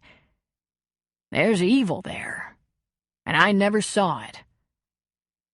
"What does this have to do with me?" Cooper asked. "Dupre, for one," Coach said. "The kids in this town need good coaching, good role models. Most of them come from simple families. Fishermen, small business owners, folks with jobs out of town, public servants. These aren't rich folks. Their kids need scholarships if they can get them. They all work, with few exceptions. They get through high school struggling for the best grades, hold part-time jobs, and if they're athletic or musical, they put a lot of time and heart into developing those skills to help them land scholarships. We've been real lucky. We've turned out some damn fine athletes. There have been only a couple of pros out of Thunder Point, but there have been a lot of college degrees." "Cooper," Max said, "how's your game?" His eyes widened and he snapped to attention. "My game?" He laughed. "First of all, I have a year and a few credits of college, and that's it. I could teach just about anyone how to fly a helicopter, but not much else. Second, I played sandlot football. I could catch a ball if someone walked across the parking lot and handed it to me. Is that why you wanted me to come over? Hoping I could step up? Because, man, I love the game, but I love the game enough to stay the hell out of the coaching business." "Actually, I wanted to call you because of Landon," Max said. "He's got a lot riding on his senior year." "No kidding," Cooper said. "What's that got to do with me?" "Well, you're his mentor," Max said. "You're his closest adult male influence. He probably can talk to you about things he can't really talk to Sarah about. He might be in the market for some serious moral support. I'm sure he's counting on the coach being there." Cooper shot Coach Rayborough a look. "Listen, I get that you've had about enough. I understand, seriously. But if there's not a decent coach on scene, I'll do what I can," he said, but he was shaking his head. "My best just isn't so great these days. I thought you could bring this up with Sarah. Of course, she and Landon should call me if they want to talk, but there's plenty of time before practice starts at the end of summer for them to look around. There are other schools, and even private schools in the general area, and if, like you said, Coach, Landon had a hard time settling in here, but now he's established. He has good grades, the boys got serious game, and there's the girlfriend, not to mention other friends." He shook his head. "I don't see him volunteering to change schools for his senior year. Matter of fact, I had to do that because of my dad's job, and I still remember how tough it was." He drank some of his beer. "We'll just have to hope for the best. You probably know every coach and teacher in the county and beyond. You have any ideas? There's some talent out there, but even though we're a good school and a tough team, we're small. Starting pay isn't impressive. I'll start doing some serious asking around, but we're probably going to draw attention from young men without a great deal of experience or an exciting track record. Those folks tend to head for the colleges, then the bigger universities. And why didn't you leave, Coach? Cooper asked. I like it here, he said with a shrug. I like the high school kids.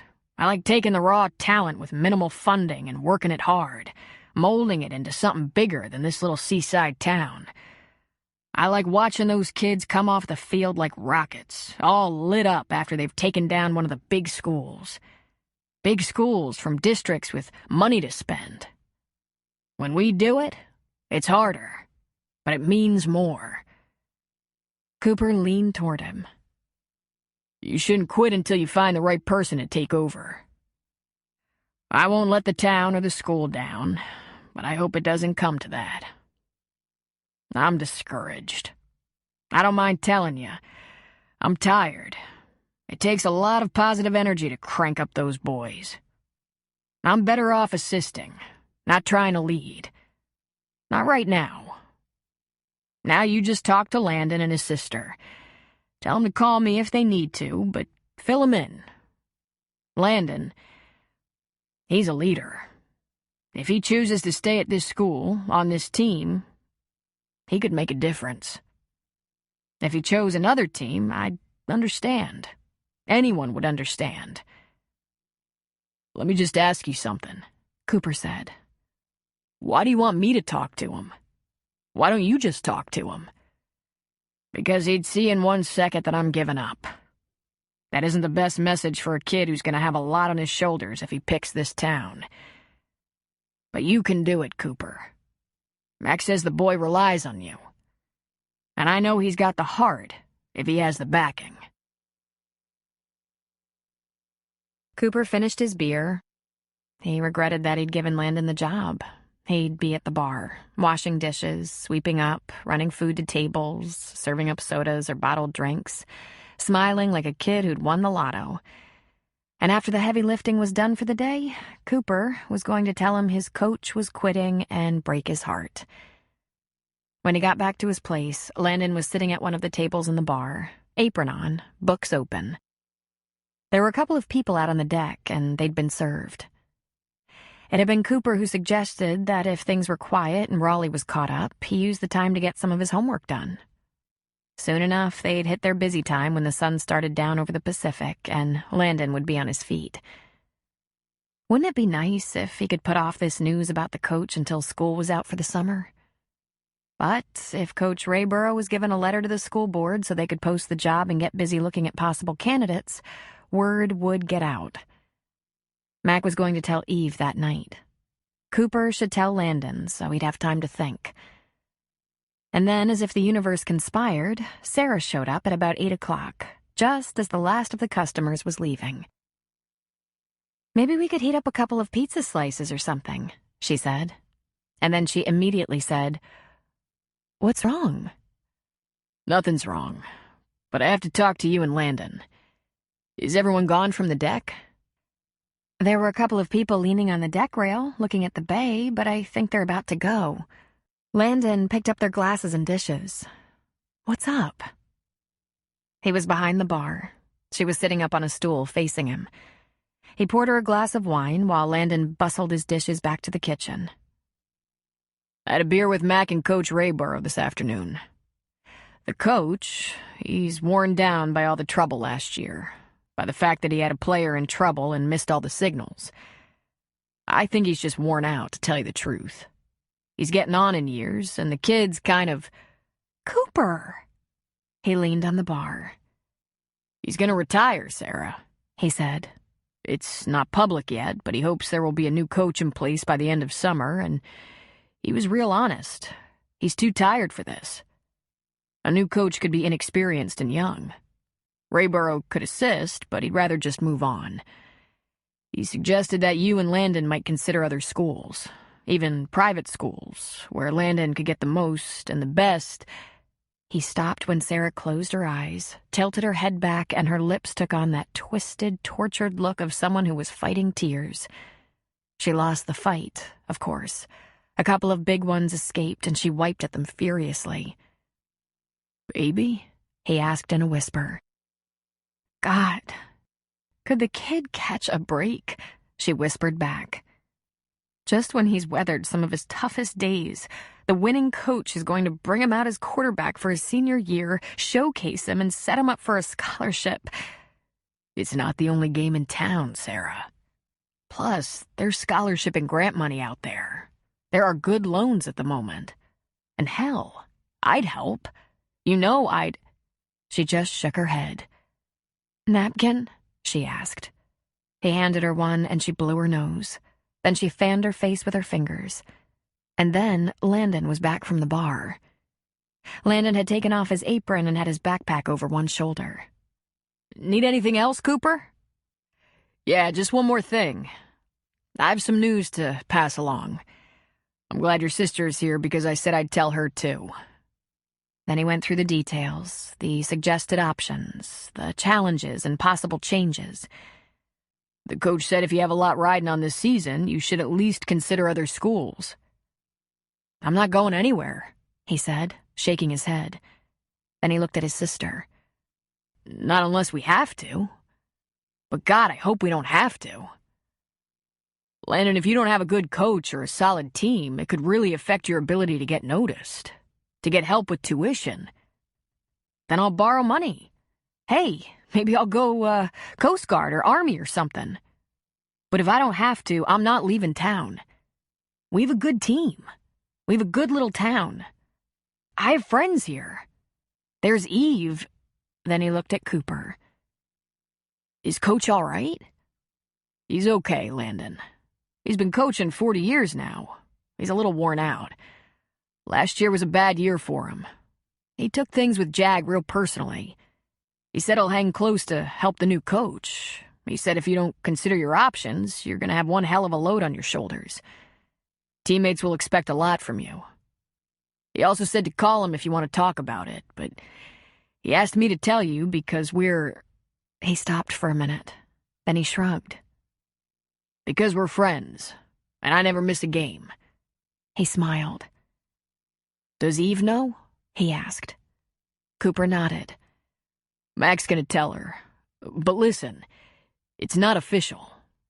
You can talk to Eve, but you have to sit on this for a little while, okay?" "Okay, I'll talk to Eve. Then I'll call Coach." "It's okay. I bet he doesn't go anywhere. I'm not gonna freak out. We have a good team. I know that. I know it." Then he looked at Sarah. "I'll leave you the razor to take home. I need the walk. And the think." "Want me to come with you?" "I think I'd rather not talk about it yet. But it's okay. Really. It's gonna be okay." When Carrie asked her closest friend, Lou McCain, if she could help cater the Downies' anniversary party, Lou smiled. "I'd much rather serve than attend as a guest." "Oh, I'm sorry," Carrie said. "Of course. If you've been invited, you have to go. I'll find someone else." "Don't be silly. I want to serve. That noodlehead Marjorie sent an invitation to me and another to Mac. Both said no additional guests. She knows perfectly well that Mac and Gina are a couple. Does she think Mac wants to go with his old maid aunt? I think she's getting a little too big for her britches." "She hasn't been very nice to Gina," Carrie said. "Because she's a fool. People around here would much rather spend time with Gina than Marjorie. If she had a brain, she'd suck up to Gina." "Is Mac going to go?" Lou gave a laugh. "Well, he's a public servant. He doesn't discriminate, so he tries to be everyone's friend, especially in the good times. He's gonna stop by, in uniform, drink a cup of coffee, and run for his life." "If you're sure," Carrie said. "I'm sure." I just need one more person, Carrie said. I wonder if Sylvia... Rayanne, Lou said. Let's ask Rayanne. Carrie scowled and lifted one eyebrow. Rayanne? She's never helped me. Ever. I'll show her what to do. You hate her. We have a little truce going. I had a drink with her when I was banned from the house so CJ could see the kids. We may not like each other, but we have a very nice understanding. Sort of. Right, Carrie said with a laugh. And how long will that last? We're good. It'll be fine. She can wear her satin, low-cut, super-short waitress uniform with the 7-inch heels. What if you squabble and snipe at each other? I'll pass that by her. Tell her you're worried about that, Lou said. You talk to her? We've had the occasional glass of wine. Nothing big. So? Carrie narrowed her eyes. If you start to bicker, I'm going to hurt you. Lou laughed. You're an invited guest, Carrie said. I don't feel right about this. Lou laughed again. Don't worry about it. I'll hit the next 20th anniversary party in a couple of years. Carrie gasped. I didn't say anything about that. Did you think I didn't know? She's been fudging that for a long time now. Everyone knows. So what? She got caught. It's been known to happen. But you've only lived here for 4 years. I've been here since before they moved to Thunder Point. Carrie, everyone knows. See, here's the lesson. If you have secrets to keep, at least be nice so people feel like helping you keep them. Marjorie has been a pain in the ass because she thinks she's going to buy the world with her son's future in pro baseball. Then she reflected, looking up. The kid is amazing. I bet he's going to kill him with that arm. Then she grew serious. Marjorie should remember, it's not her arm. Well, as much as I'd love to give her a large piece of my mind, I have a business to run, and my only goal for this party is that it be perfect. If I were rich, or even more comfortable financially, I wouldn't have taken the job, even though she asked me before Downey and Ashley broke up.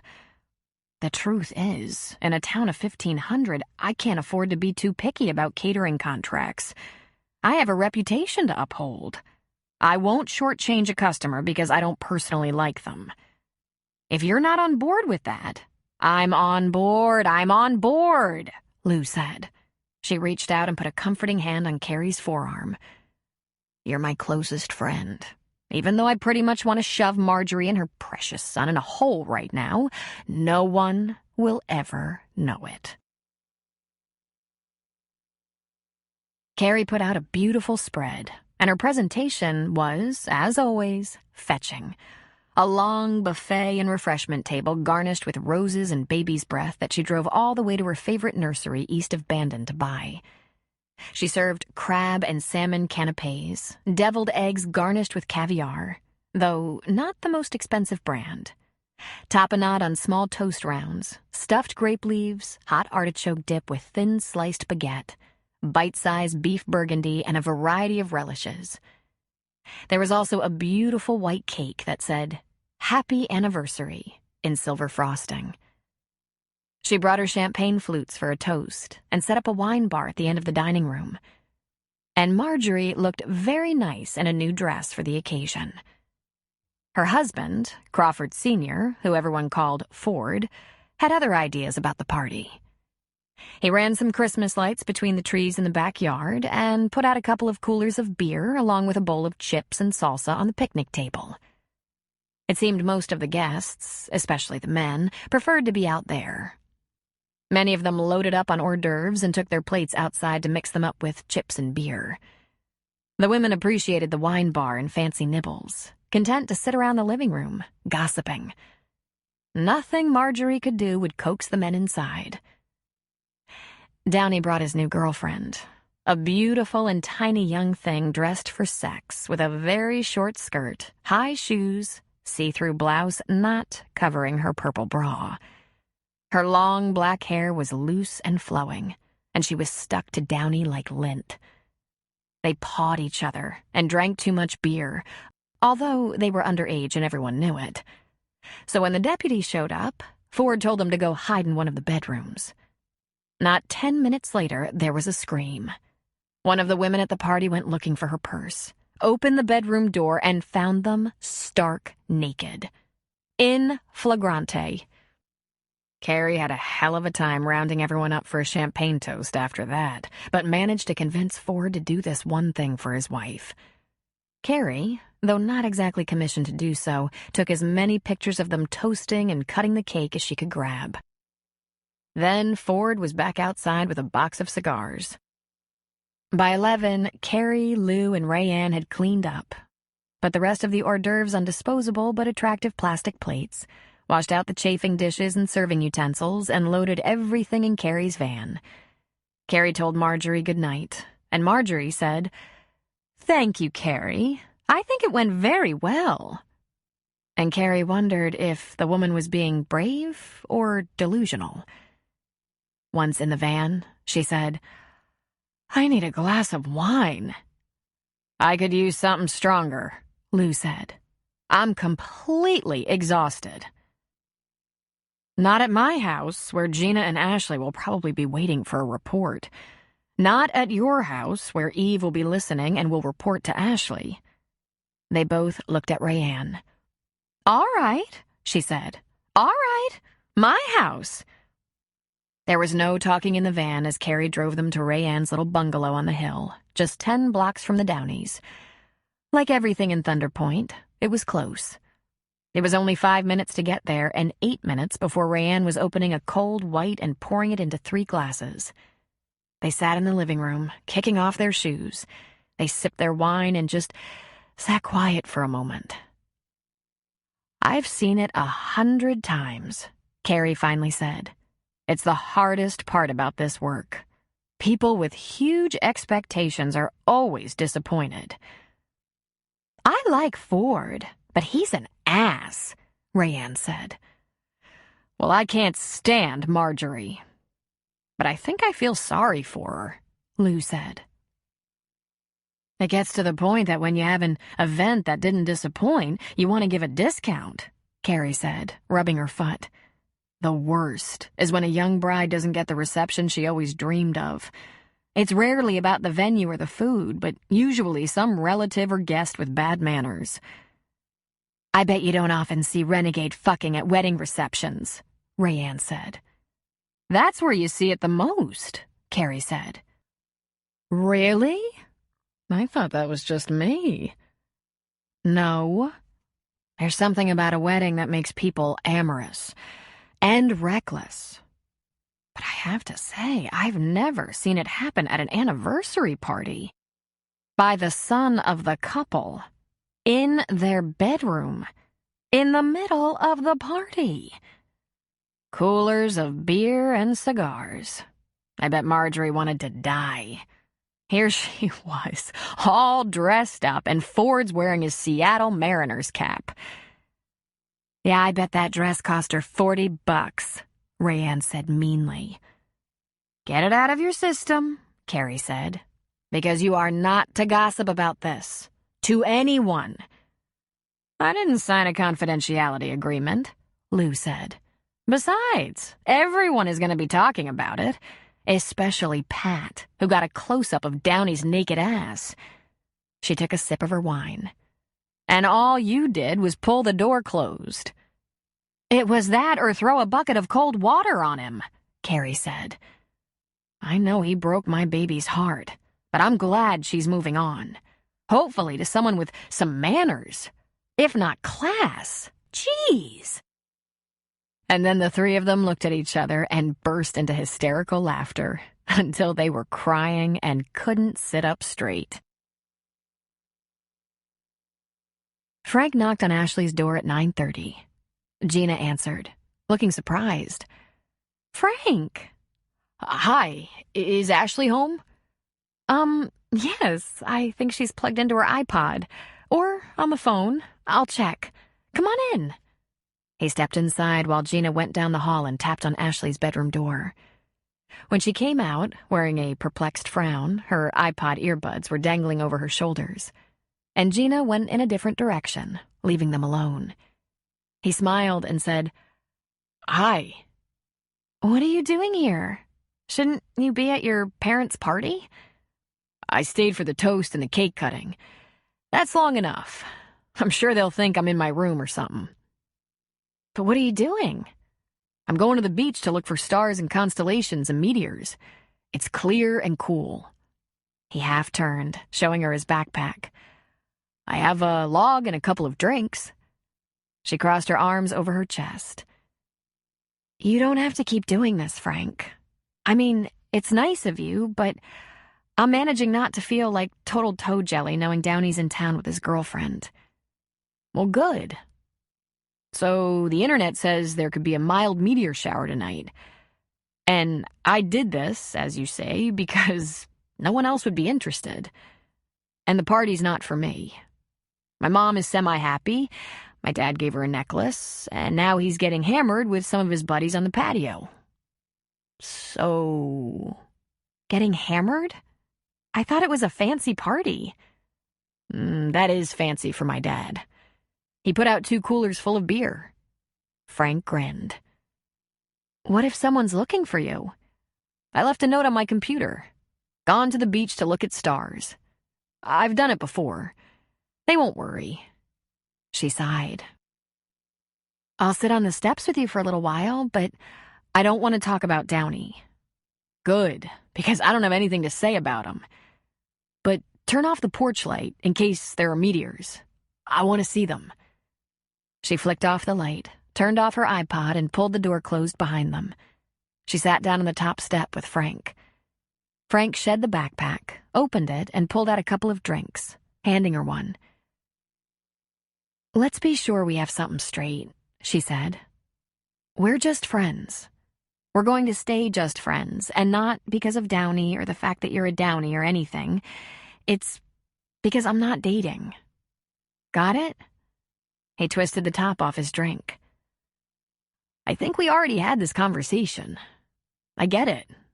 And I'm real sorry my brother hurt you, but I'm not sorry it gave me a chance to get to know you on a different level. While you were with Downey, we only talked if you had a math crisis. I'm not looking for anything, Ash. I'm not dating either. I have a lot I want to do." "Like," she asked, opening her drink. "I have to ace a whole bunch of classes, for one thing. I'm not going to be getting a football scholarship." So where do you think you're going to college?" "Harvard." "Whoa, that's going to be expensive." "There are whole websites and blogs dedicated to tips on how to get in and pay for it. You could fill a phone book with the scholarships and grants available, not to mention loans." "Isn't there anything closer?" "There are lots of good universities that are closer, but I want to go to the East Coast. There's a lot out there I haven't experienced.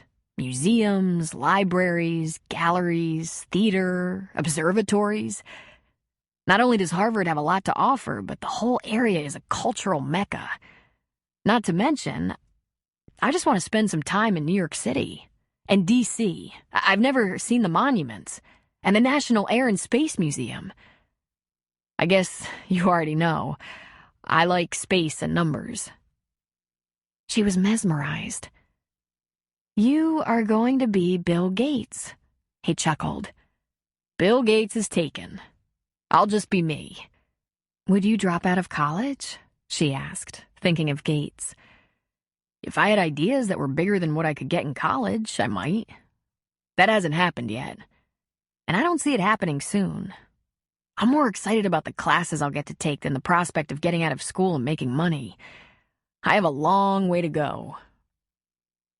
"You don't have as far as everyone else," she pointed out. "Show me the constellations again," she said, leaning back and looking up. He leaned back. "See the Big Dipper? Ursa Major. And right across from that is Cassiopeia, the lady in the chair. See it? Shaped like a W. And see the North Star? The last star in the handle of the Little Dipper. and then 2 burning stars shot across the sky. Whoa, He said. nice. Make a wish, she said. Don't I get 2? He asked. There are gonna be more. It's the perfect night for it. She laid back on the porch, her legs hanging down the stairs. I love summer nights in Thunder Point. Tell me what you want to see in Boston, in New York. Everything. Revolutionary landmarks all over New England. And there's the Museum of Fine Arts, the biggest art museum on the East Coast. The Freedom Trail, Fenway and Boston Harbor. Fenway? She asked with a yawn. So, you're a baseball fan? You don't grow up at Downey without being constantly immersed in sports. I'm not as obsessive about spectator sports as everyone else, but I enjoy them. I've never been very athletic, but I like to sail. I have a friend who has a small sloop, and we've taken it out on the ocean when the weather is decent. I like biking, which is probably a good thing since there's no way I'll have a car in college. In fact, I wonder if I can get a messenger job. That could be fun. Biking through traffic. Not that a good old Oregon boy knows much about real traffic. There's a great observatory at Boston University. They have nights open to the public and seminars. That's Coit Observatory. Harvard is a great observatory too. And the Smithsonian Center for Astrophysics. Did you know it was founded in the 1800s? A soft snore answered him. He chuckled and laid back, watching the sky. Big surprise. I put you to sleep. Don't feel bad. It happens all the time. And I didn't even get to New York or D.C. yet. My mother says you should never ask me a question. If you visited me at Harvard, there are about 1 million things I could show you. We take the train to D.C. and spend a whole day on the mall, go to all the museums and monuments, check out the Naval Observatory, spend a day in Georgetown. Undeterred by her sleeping, Frank just kept talking, though softly. He knew he missed a lot of meteors because he had turned his head and was looking at her. She slept with her lips parted just slightly, and her rusty brown lashes, so thick, fanned over her high cheekbones, and he wondered why she bothered with makeup at all. Her lips were peachy and full, her skin so smooth and ivory. She was so much more beautiful than Selena, it just made him laugh inside. Selena was going to be the emotional death of his older brother. But then that was Downey, so egocentric, thinking with his dick. With Downey, he was either watching sports, playing sports, or angling a way to get laid. It was a miracle he got into state. He could barely maintain a B average, and that was taking classes that didn't require much study. Ashley, when she was only a sophomore, had helped Downey with his homework.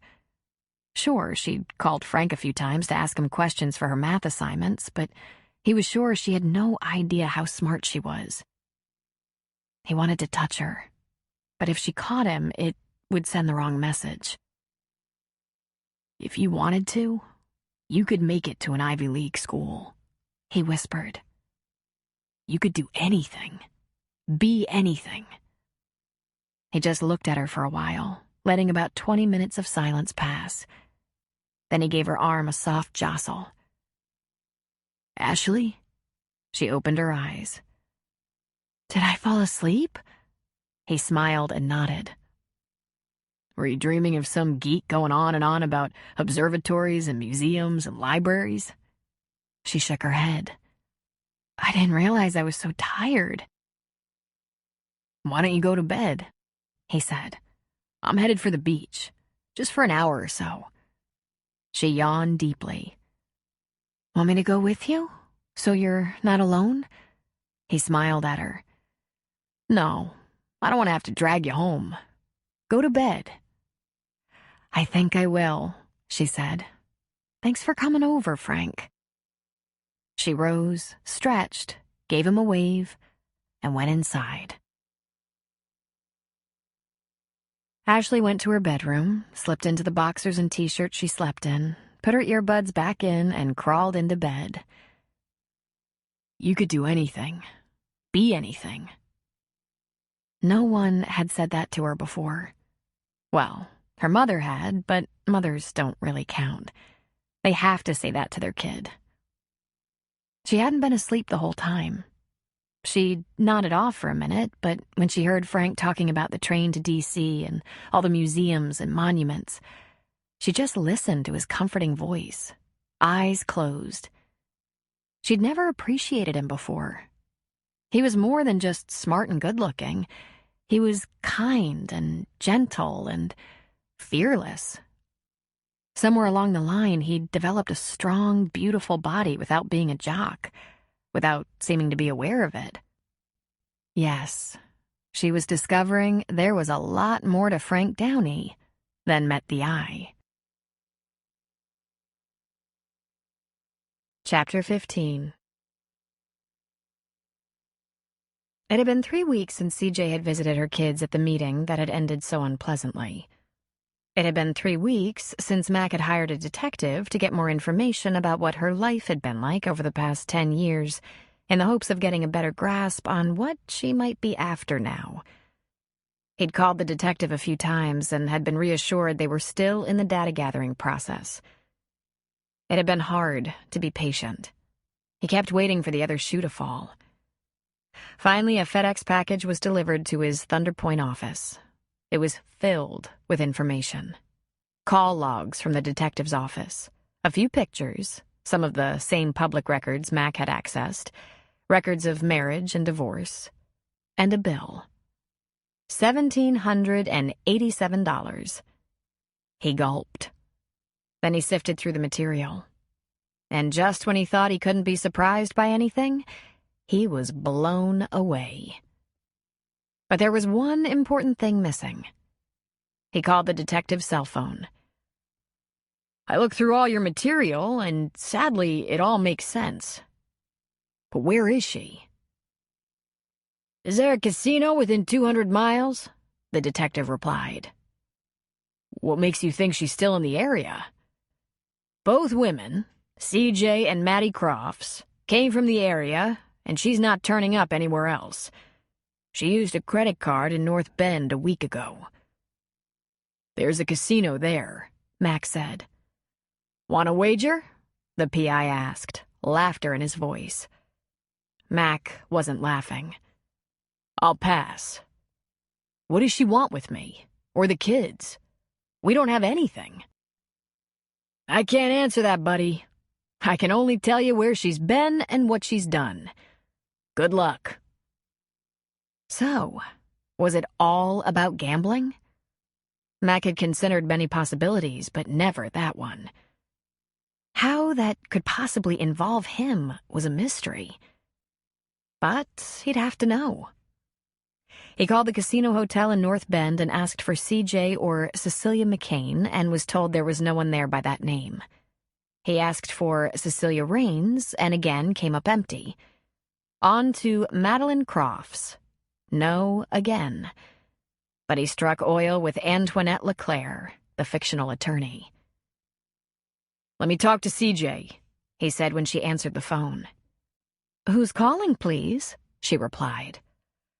"Coos County Sheriff's Department," he said. And then he heard her say, "CJ, it's your husband." "What do you want?"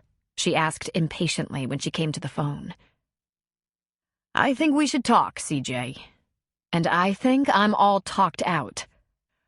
We should meet, or my next call could be to the Los Angeles County District Attorney." "I haven't broken any laws," she shot back. "Oh, yeah, you have. And even if he doesn't want to prosecute, at the very least he'll sign out a warrant and let poor Mr. Raines know he's not obligated to that alimony. So, would you like me to come to the hotel?" Silence answered him. At long last, she said, "I'll be in the hotel restaurant." "I'll be there in less than an hour. And don't bring your attorney. No one's filming Law & Order episodes today." And he hung up. He called one of the deputies who worked for him and asked him to cover the town. Then he texted Lou. He said he had to drive up to North Bend on business and asked her to cover the kids if he was tied up. And then he drove and was glad it took a while. He had to think. In police work, he always had a strategy, a method of approaching a situation or suspect. A lot of his strategy was following policy, but some was pure instinct. But he knew so little about gambling and less about his ex-wife. He had 3 images of her: the young girl he'd once loved, the pretty young woman who'd left them so coldly, and the beautiful and sophisticated woman who turned up a few weeks ago. He wasn't sure who she really was. And while he could assume her appearance in Thunder Point had something to do with money, probably with a debt, he wasn't sure of anything else. As for gambling, he'd been to a few casinos. He'd even taken his Aunt Lou. Lou liked the nickel slots because she could play for hours, get mesmerized by the rolling cherries and other fruits, and do it on $5. He liked blackjack, but he never lasted long. He thought he had an exceptional memory and tried to remember card play to get to 21, but the house beat him every time. But CJ had obviously gone through millions in a few years. She wasn't doing that at the nickel slots or $2 blackjack table. He drove through the parking lot surrounding the hotel casino, passing down each lane slowly. Twice. Her girlfriend, the fraudulent attorney, must have gone somewhere. There was no sight of the fancy car. When he walked into the hotel, people reacted. They stiffened, stared, watched. Dare he even hope CJ would be intimidated by the uniform? She hadn't been the last time, when they met at Denny's. He went to the restaurant and spoke to the hostess. "I'm meeting a woman here. Early 30s, dark hair, very blue eyes." The hostess smiled and sent a graceful arm and questioning glance into the sparsely populated dining room. "Yes, that's her. Thank you." CJ seemed to be studying the menu until he neared. Then she looked up and dazzled him with a stunning smile. "Oh, you think I don't remember?" he thought. It cut through him. That beautiful young girl who once loved him. There she was. She'd been new at school, and it hadn't taken her long to single him out, and even though she was much younger, to him she was the epitome of beauty and innocence. He fell in love with her immediately. A year later, she was pregnant, and he was married, and everything about his life changed. She stood, and by the lift of her arms, she intended to embrace him. He quickly put out a hand, indicating she should take a seat. She did so with a laugh. Well, that was awkward. The waitress was there instantly. Something about a police uniform usually produced service right away. He was very uncomfortable sitting with his back to the room, but tried to tell himself he wouldn't be here too long, and the casino had security. Still, even though he had no reason to expect trouble of any kind, his hand rested on his thigh, near his gun. "Just coffee for me," he told the waitress. "I'll start with a coffee," CJ said. When the waitress had gone, Max said, "Nice hotel." "It's the nicest one in the general area." "How did you find me?" she asked. He lifted a brow. "I looked." "That doesn't quite answer the question." "I know. So what's your game?" "I beg your pardon?" She was indignant. She stiffened. "What do you play?" he asked. She seemed to be undecided whether to answer. "I just dabble," she said, visibly tense. "CJ, I know everything. So, what do you dabble in?" "Penny ante," she said with a shrug, meeting his eyes dead on. She'd been through this before. She could pass a lie detector, and he knew it. It scared him, as a matter of fact. "I don't think so," he replied, shaking his head. "It appears you're having some bad luck." "Not much," she shrugged. "Just lately. It's just for fun, anyway. I'm actually ahead." He might not know anything about gambling per se, but one thing he knew: gamblers always claimed to win. Always. And they rarely did. Big, fancy casinos and casino resorts were not built on charity. "Is that right? Good for you. So what does this have to do with us? Me and the kids? I thought, her voice trailed off. I told you. I thought maybe we could reconnect. There's more to it than that, he said. She just shook her head. Those years we were together, they were very hard, Mac. Very hard. And I didn't really have the tools to deal with what I'd taken on. I was a young fool. So I ran. But I kept looking back to those years, difficult though they were, and realized that was one of the few times in my life I felt safe and loved. I started to regret leaving almost immediately. Yet you didn't even call to ask how the kids were? She lifted her chin. I was determined to improve myself in some way before getting in touch. I never brought anything to the table. I wanted to bring something. I thought I could contribute in some way, be valuable enough to be welcomed back. He frowned slightly and leaned toward her slightly. What the hell happened to you, CJ? What happened that made you feel being the mother of our children wasn't enough? It was just more work and greater deprivation than I could... But he was shaking his head.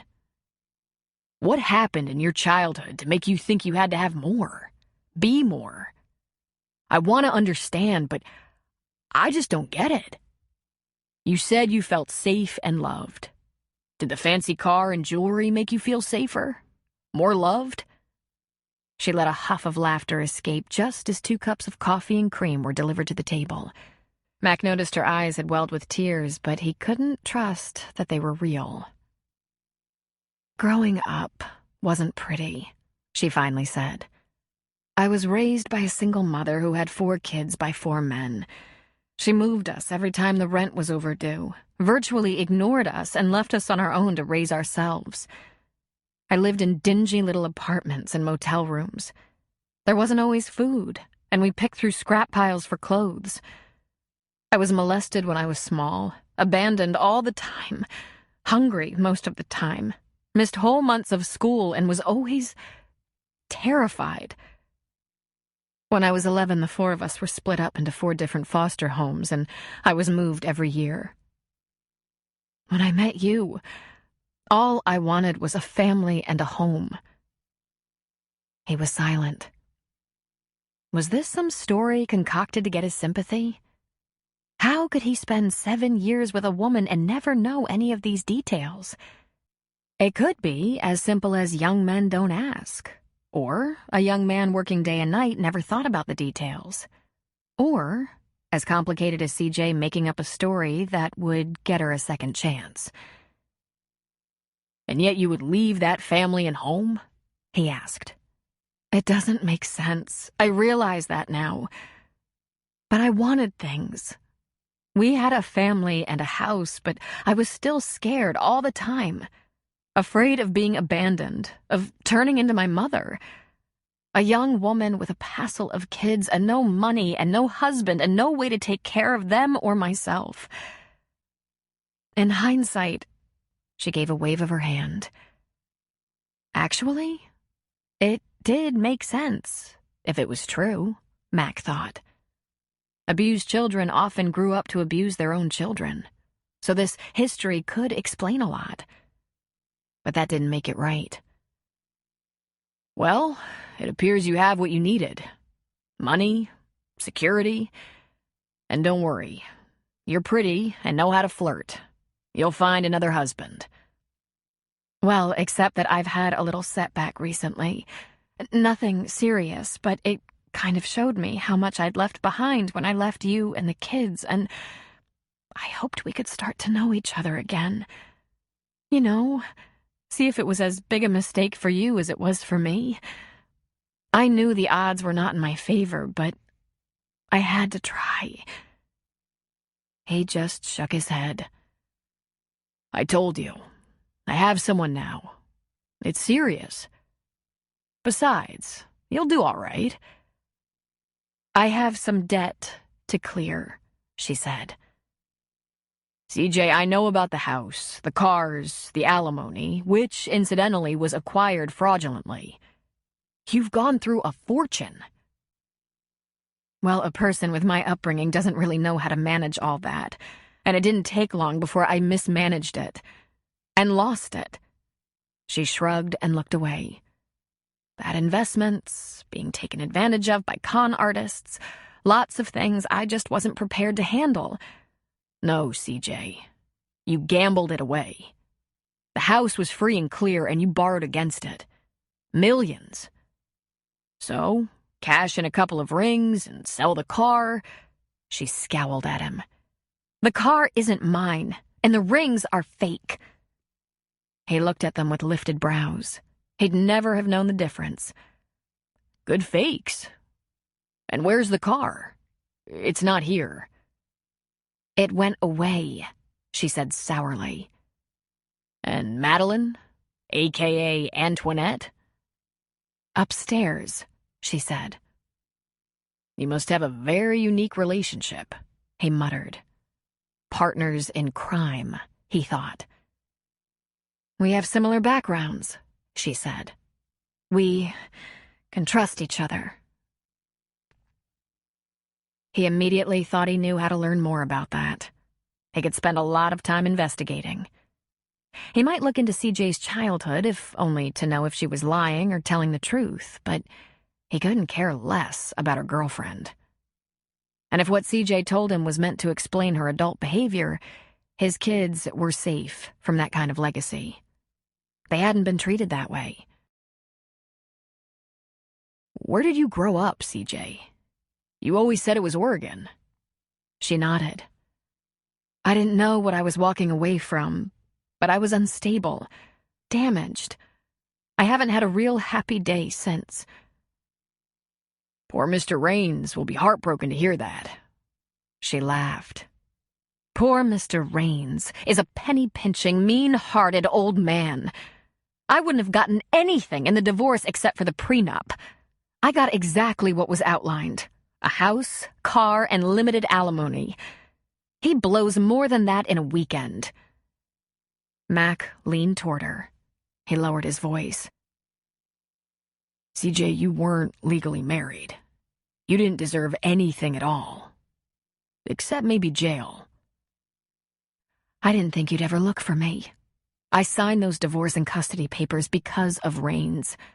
I was trapped. I know, I did it to myself. But still, I meant what I said, Mac. I missed the kids. I missed you. Missed us. If you weren't involved with someone, we might be trying again. No, that would never happen. I'm no good to you. I'd probably never buy you a fancy ring or a new car. The most you'll ever get from me is a cup of coffee. And there's no way I can help clear your debt. So you should keep looking. She lifted one brow. You have a house, she pointed out to him. I bet you even have a retirement fund and some college savings. You probably have money you don't even realize you have. Mac didn't react, but inside, he felt shattered. And when he thought about this later, it might make him cry. She'd do that? Take the equity in his house? The roof over his kids' heads or their college savings? What little security he had? He thought he knew what she'd do with it, and she wasn't going to pay down her visa bill. How much is your debt? He asked. It's not very much. Just a few thousand. How many thousands?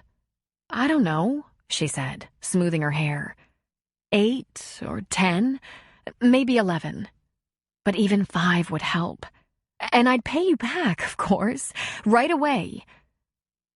And how could you do that? Pay me back right away. I'm going to work, she said. I have several modeling and acting opportunities that I just haven't been able to pursue, but they pay very well. Which begs the question, why not work to pay off your debt? She sat back in her chair. It's complicated. He gave her a slight smile. I have to admit, I'm dying of curiosity. I know you didn't get in this spot on quarter slots at little casinos. Vegas? Monte Carlo?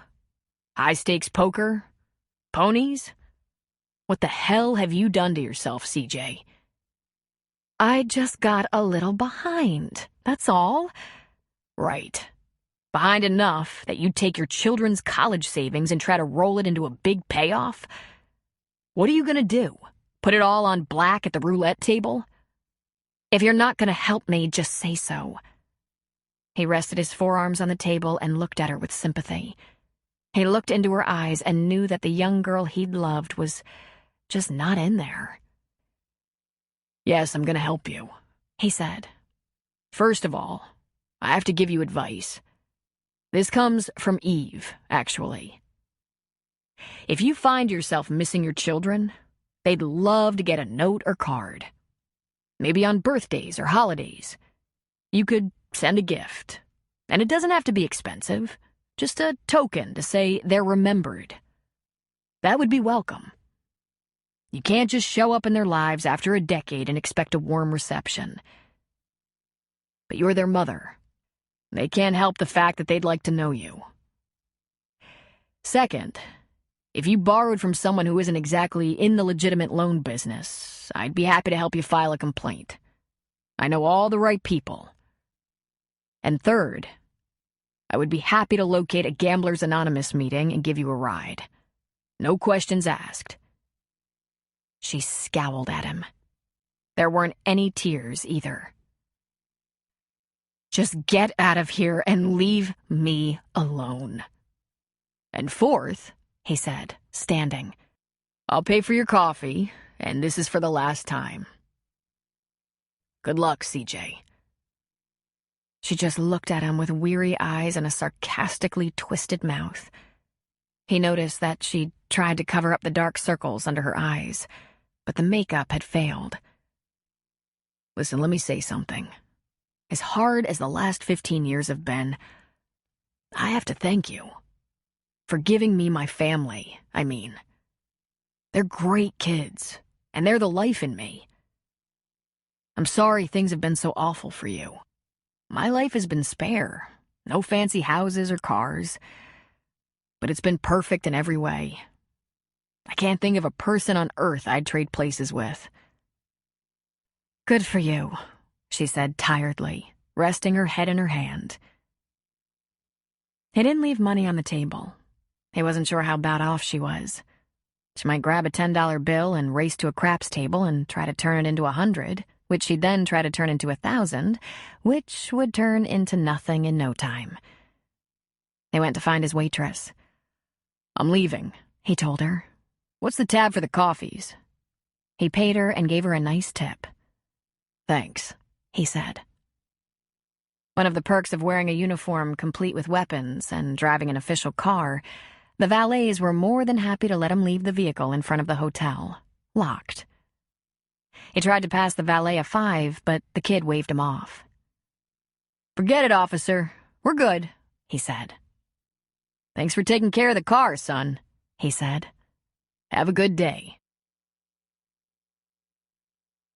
At 9 o'clock, all was quiet at the McCain house. Eve was in her bedroom, either studying or whispering scary love words to Landon over the phone. Dee Dee and Ryan were supposed to be having quiet time prior to sleep. Mac tapped on Lou's door, and she said, "Come in." She was sitting on her bed, her TV turned low, her cell phone in her hand. "I'm slipping out for an hour or so," Mac said. "I'm going to Gina's. I've got my phone." "I'll watch the nest, but I'm going to sleep soon." "I won't be late. She has an early morning." Less than 10 minutes later, he was parked in front of her house, and he went to the front door. He knocked, and she answered. He held up 2 bottles of beer in one hand and smiled at her. She was drying a pan. Her hair was piled on top of her head, held with a clip, and she wore those plaid pajama bottoms that were so worn in some places the Goodwill might reject them. No makeup. Fitted tank top. She had a wholesome look about her, accessible and genuine. She was a hard-working woman who saved her money and didn't splurge on superficial things. and she looked so beautiful to him. She took his breath away. He wanted to gather her up in his arms and hold her. "What are you doing here?" she asked with a smile. "Come on out on the porch with me. Have a beer," he said. "I had a long day. I saw CJ." Gina was clearly shocked. "She called you?" He shook his head. "I tracked her down." Gina threw the pan and dish towel into the chair by the door and joined him on the porch. They sat on the top step, and he twisted off the caps on their bottles. He leaned back against the porch post, one long leg stretched out on the porch and bent at the knee, the other rested 2 steps down. He patted the space between his legs, and she slid over. She smoothed the fabric of his jeans over his hard thighs. He bent and kissed her neck, inhaling. "You're fresh out of the tub." "I had a serious case of waitress legs today. Sore." "Tell me about her," he sighed. "She's messed up." And then he unclipped her blonde hair and let it fall to her shoulders. "She sure doesn't look messed up. All you have to do is mention her name, and I start to feel shabby and poor." She stretched her hands out in front of her face, looking at the short cropped nails. "She's so glamorous." "You're not as poor as she is, honey," he said. "She's got a good cover going then." "She's in trouble." Gina turned to look up at him, questioning him with her eyes. "I investigated her past, and what I couldn't learn from public records, I hired some help to dig up. I felt that was important, to keep the family safe. She married someone else before we were divorced, then divorced him with a sizable settlement that, of course, she didn't deserve because she was never legally married to him. She could be prosecuted for that." "Will you turn her in?" He shook his head. "I don't think so. But if anyone runs a record search, if they look at Oregon docs and California docs, it jumps out. And that's just not bigamy. It's fraud.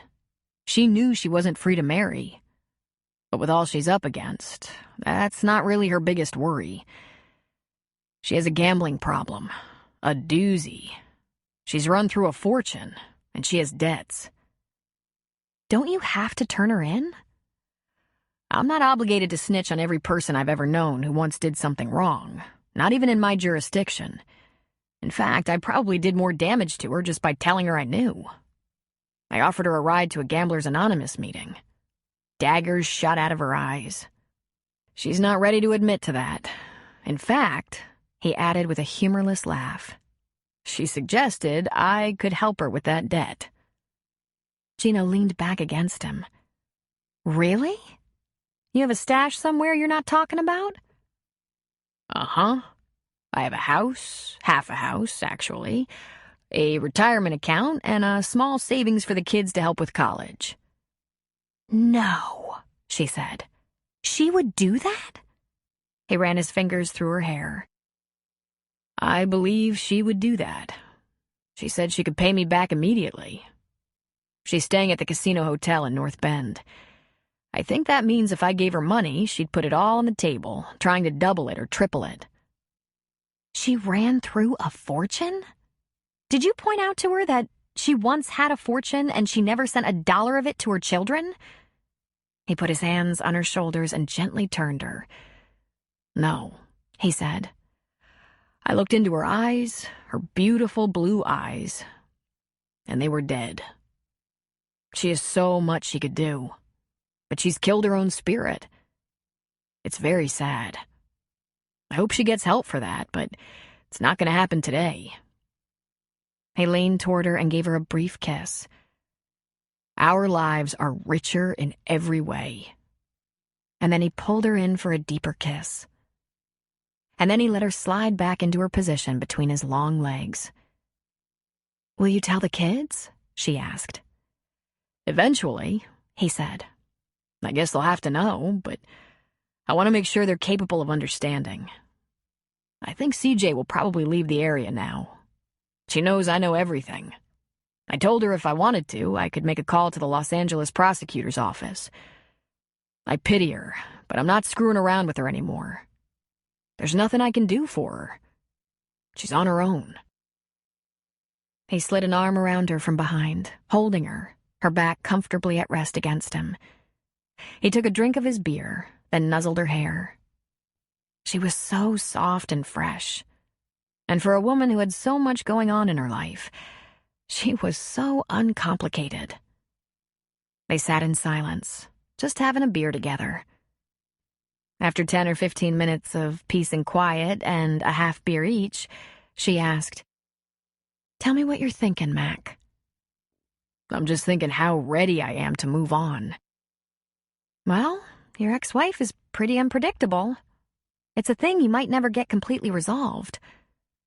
"You're right about that. If I'm not real lucky, I might have to deal with her from time to time, but I still want to move on. Because she may have more surprises in store for me in coming years, but I'm all done with her.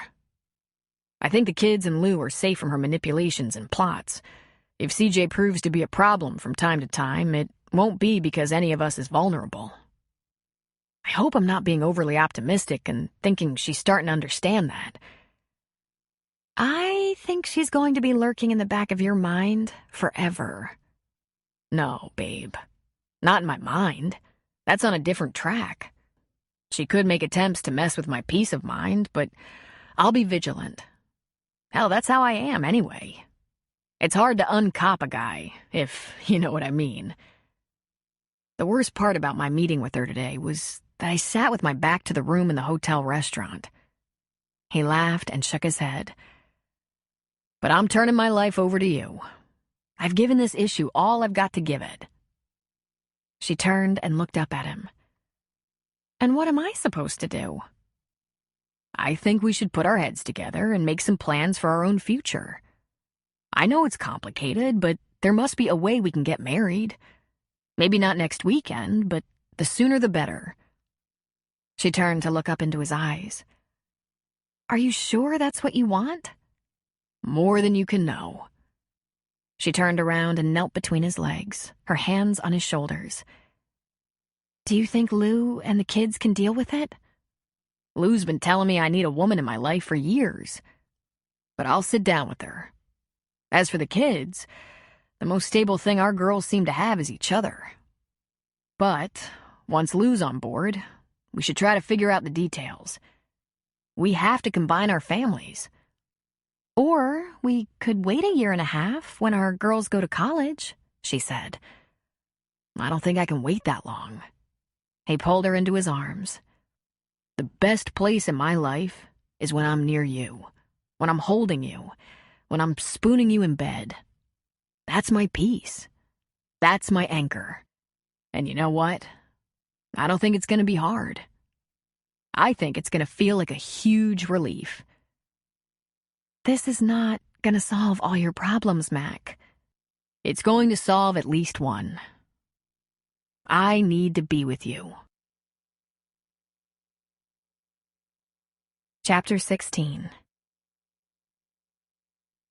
Gina was sitting on the front porch with her newspaper open in front of her when Ashley came up the walk after school, her backpack slung over one shoulder. "My last big test," she said. "Done." "How do you think you did?" "I think I did great, as a matter of fact. The only major thing left for me is a book report. Mega book thesis for English. And I did it already. I hate to brag, but it's the smartest paper I've ever written. School's out in a week, and I'd like to work this summer. As much as possible. I have to save some money. So who do you think will hire me, you or Graham?" Surprised, Gina answered, "Well, do you want to wait tables or cook and do dishes?" "I might have time to do both over summer. 2 part-time jobs. What do you think?" "I'll ask Stu at the diner, and you can talk to Graham. If I can manage to work and cheer in my senior year, I might want to do that too." "Suddenly very ambitious, aren't we?" Gina said with a smile. "Well, I am. I've been thinking college is getting close. I used to think of Downey when I thought of college without even considering all the other things it could mean. I had no idea all the things I was interested in until I started listening to Frank talk about everything he'd like to study, and I thought, I kind of like the idea of psychology. And how about physical therapy, or education, or biology, or... Gina laughed. How about all those things? She echoed. What brought this on? I'm sick of hearing about the wonderful Downey and his atomic arm. Good for him. But I have a life too, and I just am not about to waste it on some jerk. God, Gina said, why didn't I have your brains when I was your age? Sit down with me a minute. There's something I've been planning to talk to you about, and with all you've had going on, I didn't want to overburden you. But it's kind of because of all you've had going on. When I checked you into the hospital and filled out all the forms, I realized that since you were born, the paternal side of the health history was always unknown. If we ever had a real issue, like if there was something hereditary we should know about, then... The thing is, Ash, I searched out your biological father specifically to ask those questions. And I found him. Not very far away. The look on her face was one of sheer shock. Holy crap! Yes, I found him. I talked with him. I asked him medical questions.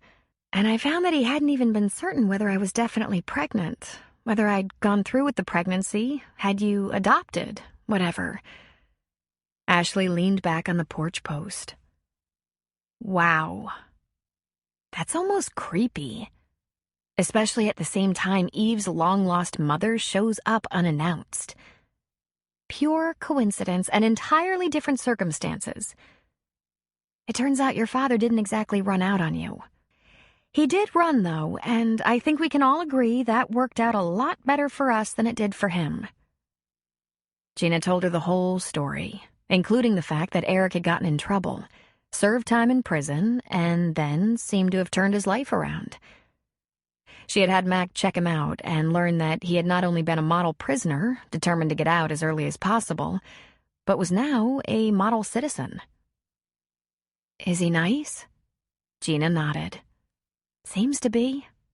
In fact, lots nicer than he was at 18. He seems to be responsible and kind of successful with his own little business. Do you like him? I like him more now than I had. Am I going to meet him? Ashley asked. Do you want to? Gina responded. Because you shouldn't have any fantasies about him. He's no knight in shining armor. He's just a man. He does auto body work. He's got a girlfriend, but no family, and he and I? She shook her head. Never. I think we're both pretty relieved he didn't step up 17 years ago. It would have been a disaster. For that matter, I don't know that you can expect him to be a father, Ash. I think that time has surely passed. You might not even like him. I wouldn't mind seeing his face, finding out what kind of person he is. I already know what kind of person he was. I can probably arrange that. But I want you to think it over for a couple of days and be sure that's what you want. He gave me his word he won't push himself on you. Couple of days? I think it's reasonable to think it over first, don't you? Sure. Yes. Wow. I always thought if I ever ran into him, he'd be a horrible person. He doesn't seem to be. A couple of days after that conversation, Gina pulled the business card with the cell phone number out of her pocket and called Eric. Hi, she said. It's Gina. Ashley's doing very well after a real challenging spring. She had some major heartaches, but she's so smart, so strong. And I told her about you. Eric, I think it's time. She'd like to meet you. Do you have a date tonight? Mac asked his Aunt Lou. Why? Do you need me for something? I want to take you to dinner. She backed away from the kitchen sink, put a hand on her hip, and looked at him suspiciously. Now, this has never happened before. I'm sure it has, he said. Hasn't it? I don't think so. And the kids? Let's throw pizza at them. They'll be fine. I want to talk to you alone. It's about me and Gina. Oh, dear God. You haven't screwed that up, have you? He made a face. Do you ever get tired of being so judgmental? No, I didn't screw up. Just the opposite. It's time to talk about the future, which happens to link to your future. We have to get on the same page, you and me. Are you at least going to take me somewhere nice? Will you settle for cliffhangers? If I can sit at a table, she said. I'll need 30 minutes. Lucky for you, Joe's working tonight and I'm free. And then she pulled a couple of frozen pizzas out of the freezer, set the oven, opened the boxes. That's a lot of pizza. If Landon doesn't show up, hell has frozen over. I should speak to Sarah. Her brother clearly has a tapeworm. 40 minutes later, they were seated at a table in Cliffhangers, and Cliff was at the table personally to take their drink orders. Bring Lou a white wine, and I'll have a beer, Mac said. Hold on, Lou objected. I want a mojito. Do you know how to make a mojito? Yes, Cliff said tiredly. I went to bartending school. Excellent, she said. He's buying. I'm not pinching pennies here. Really? He asked. Are you sure I haven't ever taken you out to dinner before? Like this? A completely adult dinner? Just the two of us? I can't remember a time. He just shook his head. You've done everything for me. I haven't done anything for you. You gave me a home, she said softly. You had a home. I had a house, Mac. I had 2 great-nieces and a nephew I rarely saw because you were married to a woman who hated me and considered me an interfering old crone. I never once wished your marriage would fail. I hope you believe me. But in spite of the pain of it all, I had a family again. Mac reached for her hand. You will always have a family, Lou. You'll always have a home. I swear to you. I'm not worried that you're going to throw me out, Mac, she said. Their drinks arrived and they ordered dinner. Then she lifted her mojito to his glass of beer. Cheers, Mac. Congratulations. 4? I assume you're getting married. He put down the beer. We have to get the families together. I'm not sure how we're going to pull this off. And what if someone protests? Who would protest? Well, when Eve first found out about me and Gina, she got a little crazy. Afraid she'd be put through another traumatic situation, like when she was little and CJ left. She panicked, that's all. If she takes 3 deep breaths, she'll realize this isn't the same thing at all. She loves Gina, and Gina loves her. Besides, Eve is in a serious relationship, like Ashley was last year. She might not admit it, but Landon has become a priority. Where are we all going to live? We could squish everyone in our house, she said. It would be crowded for a while, but not forever. A year and 3 months from now, at least one of those older girls will go off to school. Maybe both of them. Although I've been working on Eve to do her first year of college at community college. Or maybe I'll move out. Not far, just out. With Joe? He asked. She laughed. Oh, he'd love that. I've been trying to save Joe from being stuck with an elderly woman when he's still young enough to have fun. But he might be the one to bite the dust first. Not only is he a trooper, his blood pressure and cholesterol tend to be high, and he's pretty lazy about it, too. Have you ever seen a man who enjoys butter more than Joe? She shook her head. I think his arteries might be completely clogged by now. Max smiled. Joe ignored her just as he did.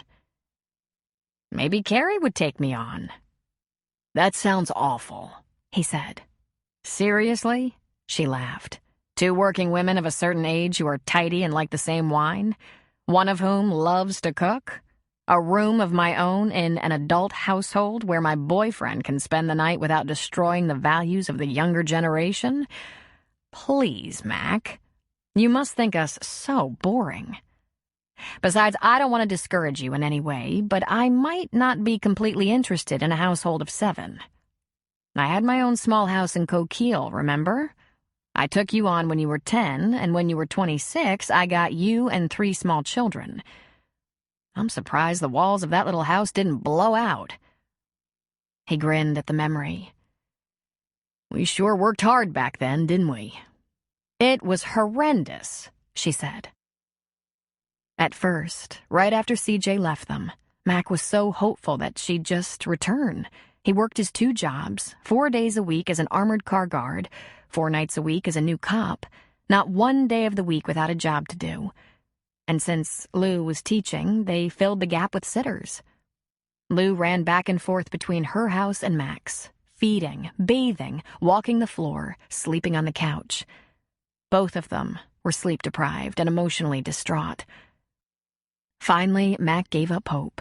He and the kids moved into Lou's small house. All 3 kids had 1 bedroom.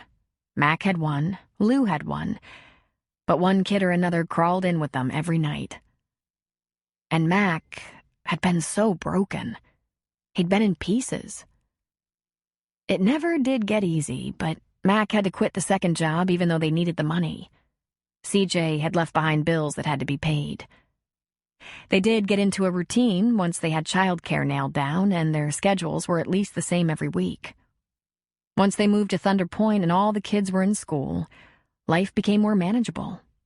Not simple or uncomplicated, but definitely manageable.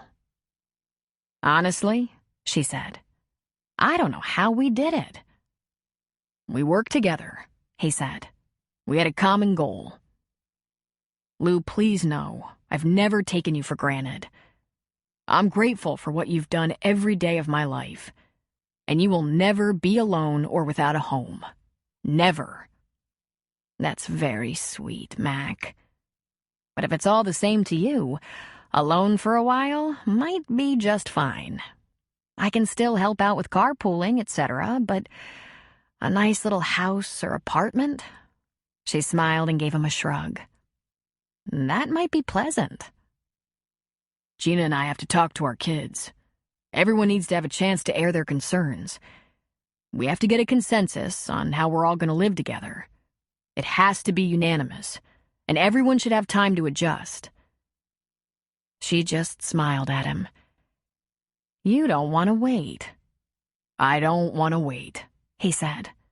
Then, in a voice lowered to be private, he added, It took me so long to act on my feelings, Lou. I just want to wake up beside her in the morning. I don't care how crowded it is or how complicated, as long as she's by my side. She sipped her mojito and smiled. Mac might be her nephew, but she'd been responsible for him for 10 years when he was growing up, another 10 after his wife left. He was more of a son than nephew. His kids were like grandchildren. They were her life. This is what I've always wanted for you, she said, her eyes misty. CJ and I were like oil and water. I hoped she'd grow up and be the wife and mother you deserved.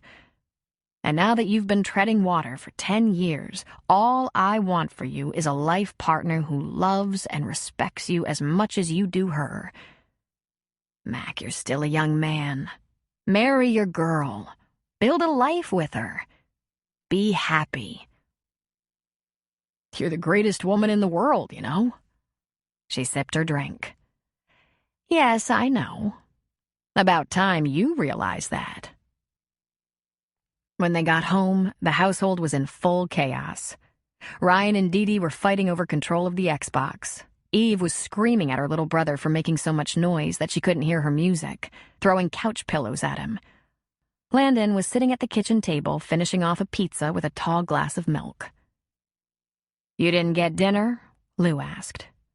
I had dinner, Landon replied, stuffing another big bite in his mouth. What the hell's going on here? Mac thundered at his kids. Lou walked serenely to her bedroom. She hung up her jacket and pulled her cell phone out of her purse.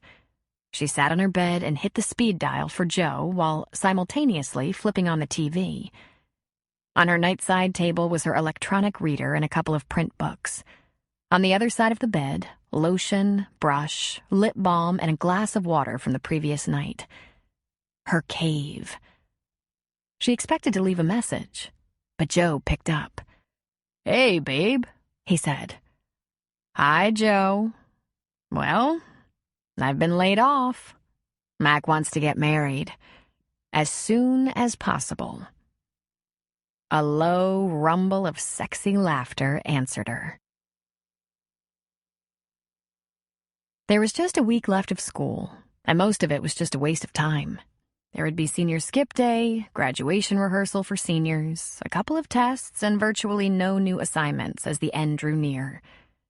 Landon was determined to do very well on the last final of the year, so he was hitting it hard, spending that last weekend studying. Next Friday night was graduation for the seniors. Juniors, like Landon and Eve, would celebrate by taking over the school as seniors in the fall. The sound of the doorbell broke his concentration. He opened it to Eve. "What are you doing here? I told you I'd be over later." Her eyes welled up with tears. "I have to talk to you." He opened the door so she could come inside. "Are you breaking up with me?" he asked. "No, but maybe I should. Let's sit down. This could be bad."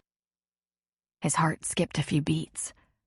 "Spit it out," he said, leading her to the couch. "Remember that time a couple of weeks ago when we got a little carried away? When we got a little close?" "It wasn't that close," he said, but it had been. He was ready to grab the condom and go for it, but he held back the best he could. "It was closer than usual, and my period didn't come. Rumor has it, those suckers can swim." Landon died on the spot. She was going to have to give him mouth-to-mouth and pound on his chest. He could feel all the color drain from his face. Then he felt his face get hot. "Huh?" he said so eloquently. "I'm late. 5 days or so. I'm never late, Landon. Never." He knew this. He wasn't allowed to get her worked up at period time. She felt insecure about it. He, on the other hand, thought that might be the best time of the month if there was an accident, based on what he'd read. "What are we supposed to do now?" he asked. "I need a test. One of those pregnancy tests. But I can't just go buy one at the grocery store or drugstore where everyone knows me. And I can't borrow the car to leave town. My dad's working. If he saw me, he'd kill me for sure." "I'll take you. Where should we go?" "I'd like to go to the moon right now. But maybe Bandon's far enough away. Will you really take me?" "Sure, of course," he said. "Then I'm gonna have to stop in a bathroom somewhere, like a gas station or something. I can't take a pregnancy test home. Lou has the nose of a drug dog." "We can come right back here. Sarah's sitting alert tonight." "But what if she sees it in the trash?" "I'm the trash man, Eve. I guarantee you Sarah has never looked in the trash because I toss Ham's yard apples in there too. And I always have it done before she gets home from work, so there's nothing to complain about. Now, how'd you get over here?" "I borrowed Aunt Lou's van, but I promised her I'd be less than an hour." "Let's take it back to the house and drop it off. You tell your aunt we're running into Bandon to the sporting goods store. I want to look at running shoes. We'll start football practice in a couple of months, and I want to get ahead of it. And you want to pick up some wax for your board." She smiled. "I think that should work," she said a bit tremulously. "Stop worrying. It's going to be fine.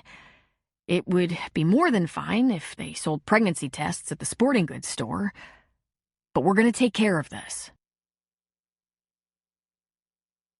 Landon thought he'd been pretty smooth when Eve brought him this problem. But in fact, his insides were trembling like a 5-year-old on the high-diving board. They didn't talk much on the way to Bandon. Every once in a while, he grabbed her hand in his and gave it a squeeze. He tried very hard to be cool. He went in the store with her, but left her to do the shopping by herself. He pressed a 20 into her hand and said, "Don't just buy the cheapest one." And then he went to the paperback and magazine section for 10 minutes and left empty-handed. He met her back in his little truck, and all the way home, she read him the directions. "What if it's too early?" she asked. It says it's not. But if it's negative and your period still doesn't come, we'll get another one next week," he said. "Look, we don't have that many choices. And I really don't think you're pregnant. I don't." When they got to his house, she immediately headed for the bathroom with her package, and Landon paced. Then she came out with a big grin on her face. "Was it a no?" he asked. "I didn't have to take it," she said. "I just got you know what." And Landon fell flat on his back on the living room floor. "Holy crap!" She laughed at him and knelt down beside him. "It's okay. I shouldn't have panicked." "Eve, we gotta get ahead of this. You have to talk to Aunt Lou." "Oh, I'm scared to." "Then I'm not going near you.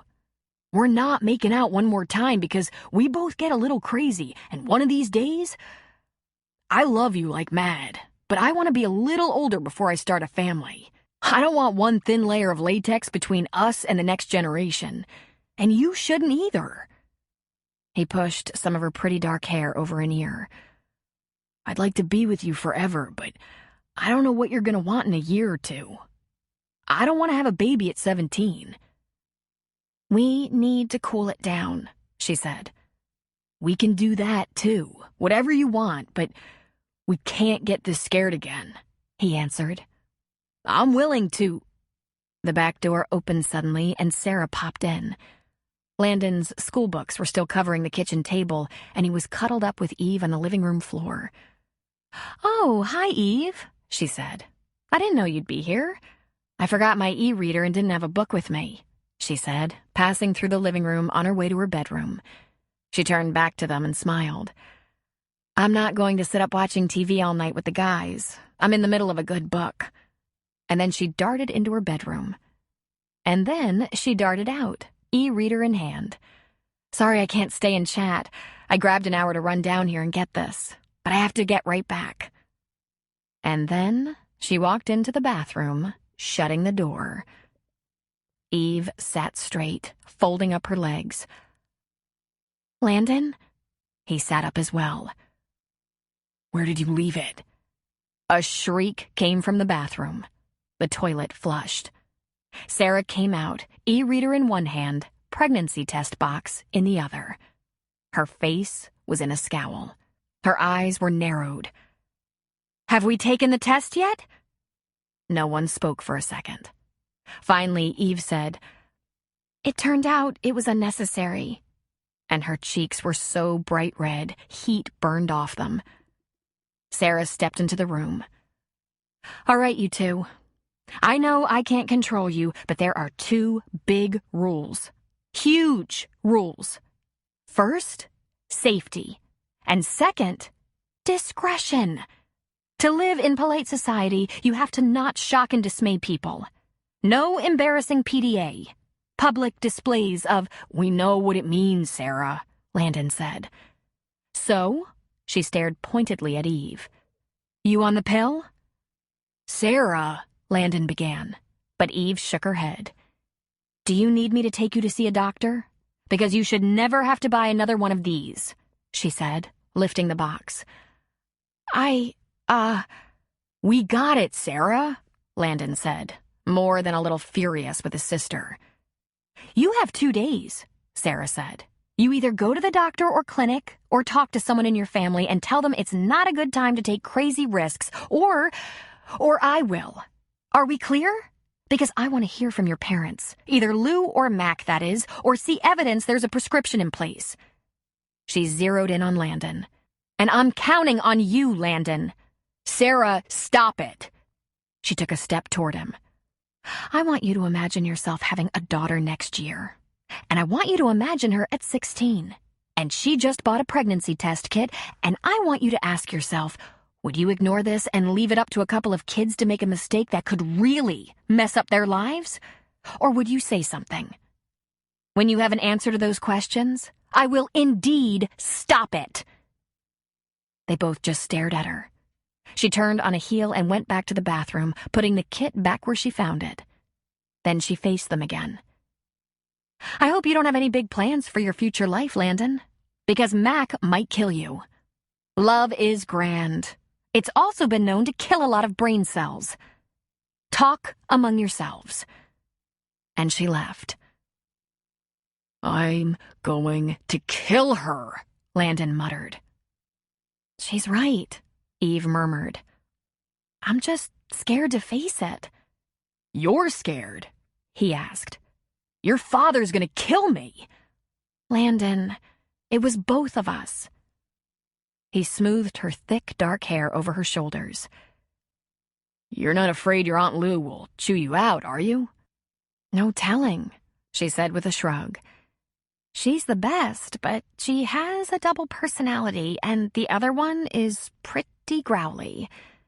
He laughed. Don't they all?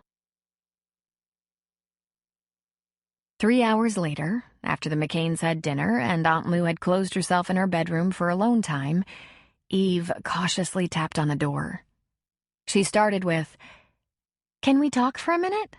and then said, "Landon and I have been dating for 9 months or so, and things are getting kind of," she shrugged, "a little serious." Come and sit down by me, baby, Lou said. Here. She patted the bed. Then she turned Eve around so she faced her back. She massaged Eve's shoulders and talked softly. When I was 17, I had the hots for a guy at school. I was so crazy about him, I could have died. Of course, we were very involved. We dated the last 2 years of high school. We were steadies. Back then, there were no clinics, and in fact, birth control pills were pretty new and kind of scary. Everyone was supposed to wait, save it for marriage. I went to a small high school, but near as I can figure, 4 girls dropped out because they were pregnant, and hardly anyone with a steady boyfriend for more than a year waited. 4? Eve asked. Wow. Wild crowd? Normal crowd. You probably think sex was invented 4 years ago. But didn't you guys hang out at the soda shop wearing your bobby socks and poodle skirts? Lou turned her around. She looked deeply into her eyes. It was the 60s. Free love. Anyone who could hung out at Haight-Ashbury or Woodstock. She turned Eve back. By the time your mom and dad were in that pretty serious place, there were clinics and even sex education, but it still wasn't easy to make that decision. That decision that says, I'd better make sure I'm safe and don't get STDs or pregnant. It's still one of the hardest things to come right out and say when you're a teenager. Lou started running her fingers through Eve's hair, loosely braiding and unbraiding it. She said to Eve, I'll take you for a checkup next week. You're free to ask the doctor for whatever you need. It will be confidential. She's probably going to want to check you for disease and maybe even do a blood panel for your general health. The first exam can be a little uncomfortable, but it's like that for everyone. Then you go for a checkup every year and it gets easier. Eve got tears in her eyes. I'm so scared to be doing this. Eve, you're a McCain. McCain women are very brave and we take care of our bodies. Just because you have protection doesn't mean you have to go along with what your boyfriend wants. You decide. You hear me? Dad's going to be so disappointed. He really thought I'd stay a virgin till I'm 30. She sniffed. Lou laughed. No, Cupcake. He hoped for that. But no one knows better than Mac how unrealistic that idea is. In his secret heart, he wants you to know love just like everyone else does. Of course, he never wants you to be hurt. Can he not know about this? Eve asked. He'll see the prescription on the insurance papers. There are no secrets. Especially from a cop, God bless him. However, you can tell him it's for cramps, she said with a shrug. Then he can wonder, but not necessarily know for sure. Because, little madam, you don't have to discuss your personal life, your sex life, with anyone. You don't have to tell me or your dad every detail. In fact, and Lou shuddered. Creeps you out, huh? We'll head you off if you seem to be moving in an unsafe direction. Like if we think you're into drugs, or drinking, or speed racing down country roads, or throwing keggers. But trying to spy to embarrass and expose you? She shook her head. You can come to me with anything, honey. Anything. And I'll do whatever I can to help you. Your health and safety come first. I could not live without you. Eve hugged her. Thank you for understanding. I understand completely, she said, hugging back. Then, holding Eve away and looking into her eyes. And stay far away from him until you're safe. Got that? Got it, she said with a laugh.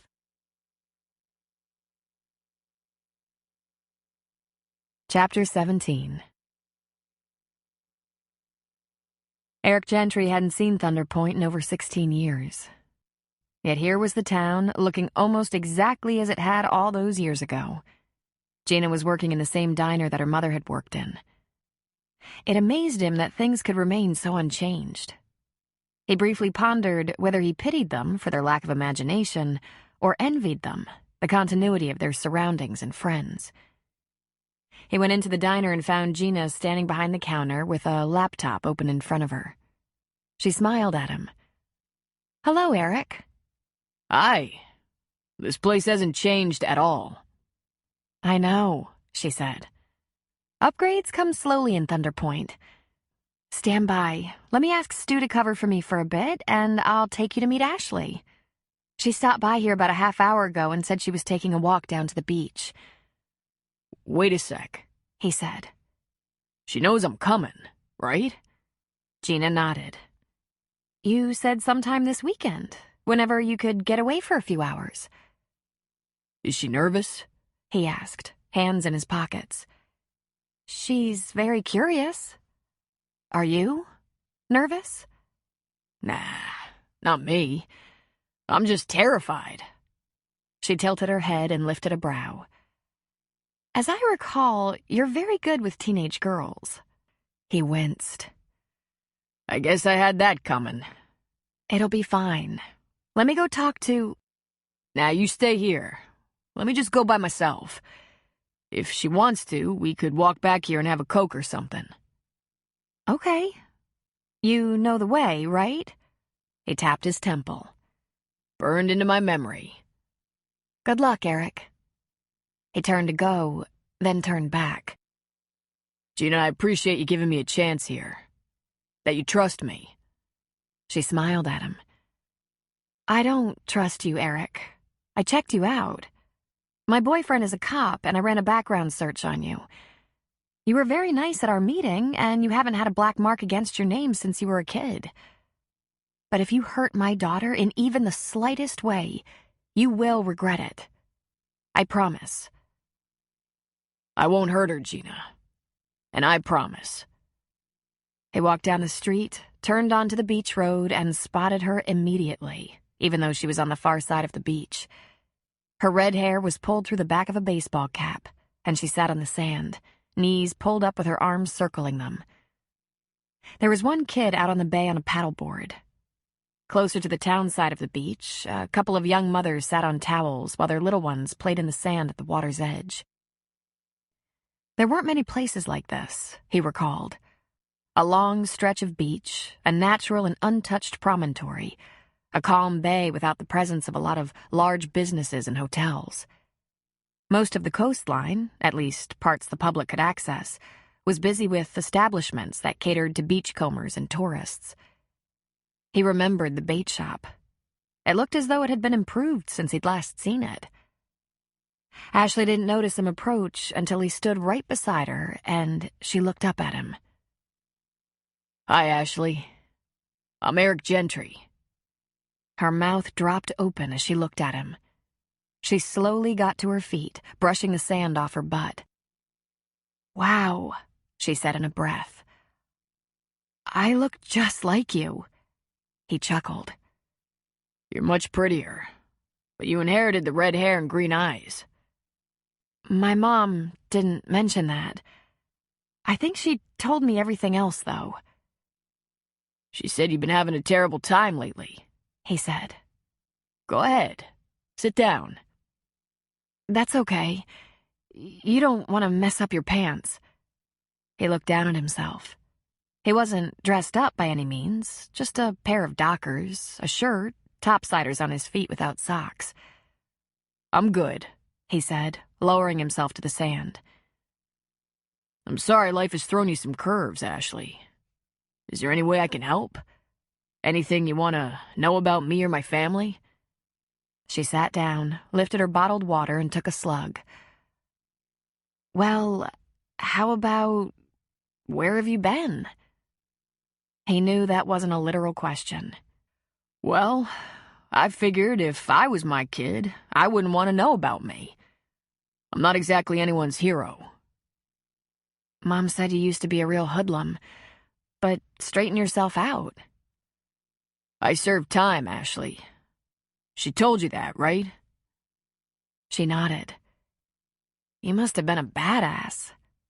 What screwed you up? Me. I screwed me up. I wasn't kicked around as a kid. My mother washed my clothes, had dinner on the table every night, and my dad tried to get me interested in sports, but I fell in with a fun crowd and thought I was smarter than everyone else because I had a job that paid $9 an hour. I dropped out of school to work more and spent my money on cars, liquor, and dope.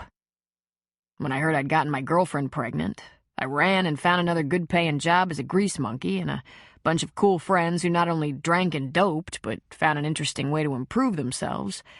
They robbed convenience stores and liquor stores. That's pretty much the quick summary. I take it you got caught, she said. I drove the car, he said. First time out, I got caught. He closed his eyes briefly. Listen, there's no reason you have to tell anyone that your biological father is an idiot and an ex-con. Your secret is safe with me. I don't want you to be embarrassed. I'm not embarrassed, Eric. I'm not the ex-con. Then she looked out at the bay, at the guy on the paddleboard, then back at him. I bet you have a lot of regrets. He pulled his knees up and looked out at the bay. Kind of not. The thing about the hard times, the stupid times, they make you who you are. And regrets, I look back and ask myself, if I didn't do a certain thing that I'm really ashamed of, how would that change the present? What would it erase from my current life?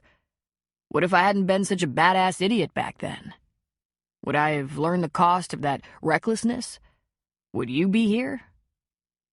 There are things I'm totally ashamed of that I wouldn't change. I ran out on your mom. But if I had stepped up and married her, oh God, would she have gotten a bad deal? I was such an irresponsible asshole. And now? She asked. I'm all right, he said with a shrug. I abide by the laws. I have a little business and a girlfriend. My folks are starting to forgive me. I treat people right. I don't drink or do drugs. I'm nothing special, but at least I'm not unsafe. I've learned a lot. She sighed. Me too. I hope you don't mind, but your mom told me some of what you've been through. Specifically, the boyfriend, the hospitalization. She told me she did. She was looking for medical history, like, does hearing voices run in your family? He couldn't help it. He chuckled. No official mental illness that I'm aware of, but that doesn't mean I don't have crazy people in my DNA. Probably starting with me. So, Ashley, how you getting along now? How are you feeling? Oh, I feel kind of emptied out. I had a boyfriend dump me, but I'm not pregnant or in jail. I've been in therapy and group therapy, and I'm very tired of seeing pain everywhere. When I was in the hospital, one of the other patients was my age and had tried to commit suicide over a boy. It was shocking to think how dangerous that could be, how far something like that could go. I wish I'd never met her so I wouldn't have to think about how hopeless she must have felt to do that to herself. And I'm so grateful to have met her so I could see how far something like a broken heart could go, how much destruction there could be if we're not careful. I'm so sorry, Ashley. So glad there was a positive message in it for you. She lifted one shoulder and looked down. The worst part is that I felt that way for a little while myself, but I just didn't follow through. I just couldn't do that to my mom and grandma. I wonder if that girl ever thought about that, about how people would feel. You felt that way because of the boyfriend? He asked. She nodded. What did your mom say about that? About the girl you met? She said we don't all have the same number of tools in our tool belts, that she did the best she could with what she had, and I do the best I can with my set of tools. Your mom's pretty smart, he said. I hope you have a tool for telling the ex-boyfriend to go pound sand. She gave a soft laugh. Oh, I still want things back the way they were, but I'm not dumb enough to take that kind of chance. I might never get over him, but I'm done with him. Things almost never go back to the way they were, Ashley. That's one of the hardest lessons, that you can't undo things and you can't unsay things. When you pass through something like that, you have to build something new. So people don't get back together? Sure they do. But if they operate under the old rules, they'll revisit the old problems. You can't keep doing the same thing over and over and expect different results. Yeah, my mom said that too. She turned to look at him. You must have had to make a lot of changes. He laughed without humor. Yeah, I hate when that happens. The young man on the board was coming in. Eric watched as he dragged the board out of the water. We only lived here a couple of years when I was a kid. I never learned to do that. Popular sport around here, Ashley said. The bay is a great place for it. It's almost always calm. Sometimes when the tide is out, you can even get on the ocean. Want me to teach you sometime? Cooper, the guy who runs the bait shop now, he doesn't have bait anymore, but he has some paddle boards and kayaks instead. He rents them. And my mom and I, we have boards. Eric smiled. How about now? You're not exactly dressed for it, she said. You could get wet, unless you're like a natural, and I bet you're not. He laughed loudly at that. I can almost guarantee I'm not. But if I get wet, I'll dry. Let's go get a couple of boards. You're sure? Why not? I've been trying to think of something we could do. I mean, you probably don't like popping dents out of cars or sanding them down and painting them. And you know, I always used to envy the kids who had their boards or skiffs out on the bay. She grinned at him, and his heart melted. You're kind of goofy. One of the things I changed. I exchanged idiot for goofy. He stood up. Come on, we'll give it 10 minutes. And if you're not completely sick of me, maybe I'll come back at a prearranged time and wear a pair of shorts. She stood. All right, but don't say I didn't warn you. Gina's shift should have been over before 3, but she hung around the diner waiting for Ashley and Eric to come in for a Coke. An hour had passed.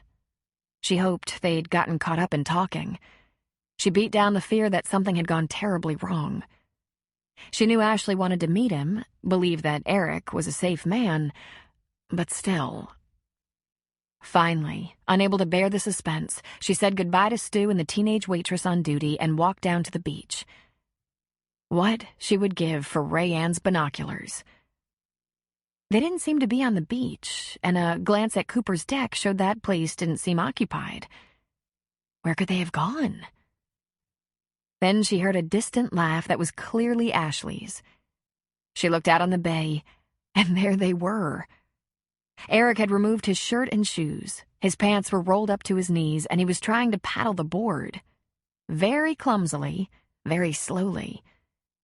And he was soaking wet. His burnished red hair had curled up just like Ashley's did. Water was dripping off him. His balance wobbled, and, with a giant splash, in he fell into the sound of Ashley's wild laughter. Gina wanted to sit on the beach and watch them, but she turned and left. This was something her daughter had never had in her life. A man in the family. No father, no grandfather, no steady guy. Mac had always been there for the girls, just as Gina had been, but this was different. And what were the chances that that irresponsible jerk could turn into someone decent?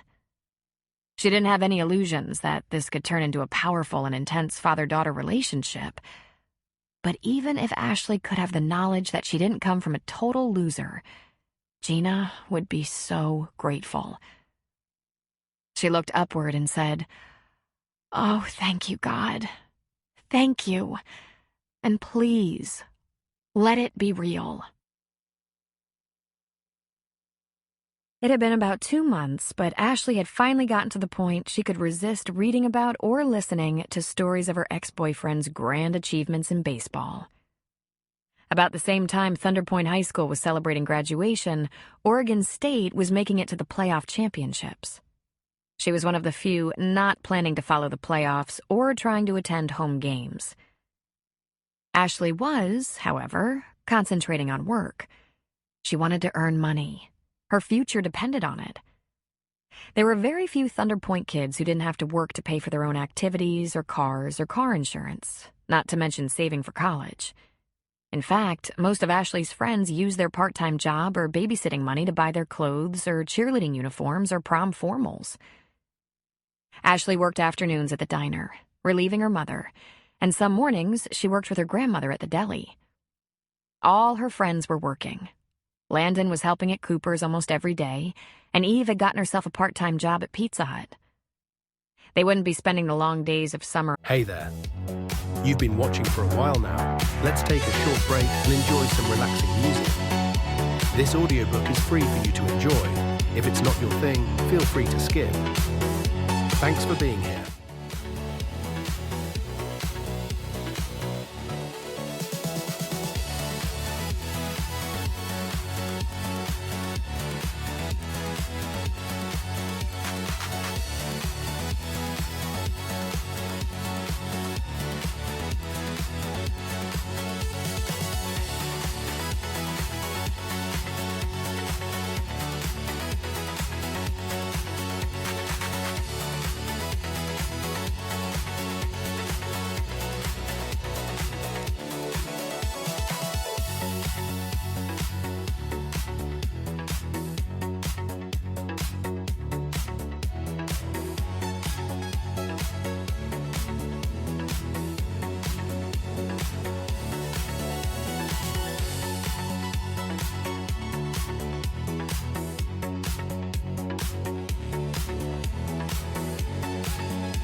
on the beach this year, but rather catching moments here and there to hang out.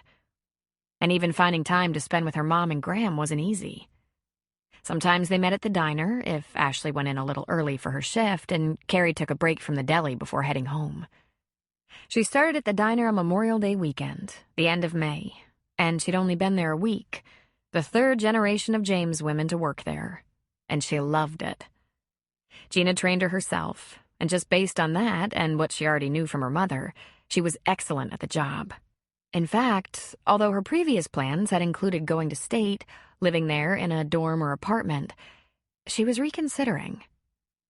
It might be a better idea to stay in Thunder Point for her first year of college, borrowing the car to drive to Coquille to the community college and keeping at least one of her jobs. It wouldn't only give her a chance to get used to the whole college experience, but it was also far cheaper, and she could sock away more money. She enjoyed the job of serving and cleaning up at the diner, and she saw lots of familiar faces every day. Friends and neighbors dropped by often, and she realized that by being there, she never missed a thing that was happening in town or on the beach. The new doctor in town, Scott Grant, would finally open his clinic across the street soon, and he was holding a grand opening that Carrie would cater. Until he had a full roster of patients, he'd only be open 3 days a week, supplementing his income by being on call at the Bandon emergency room. Deputy Pritkus, a much more efficient gossip than Mac, kept Ashley up to date on local trouble, mostly small stuff, but interesting nonetheless. And Frank, who was taking a couple of college-level classes even before his senior year, came by when the diner wasn't busy in the afternoon. He didn't pester her. He brought his books, had a cola, and studied in a booth in the back of the diner. He always left the diner in time to get home for dinner. He never told her anything about Downey, and she never asked. Ashley assumed that the whole Downey family would be going to Corvallis for any playoff games happening there, and that at least 1 or 2 of them would travel to out-of-state games if they could. She could ask Frank, but she wouldn't. She did ask him why he'd started coming to the diner to study, and he said, "I've been doing this for a couple of years. It's always noisy at my house. TV, music, people making noise, sometimes arguing. It's easier to concentrate here.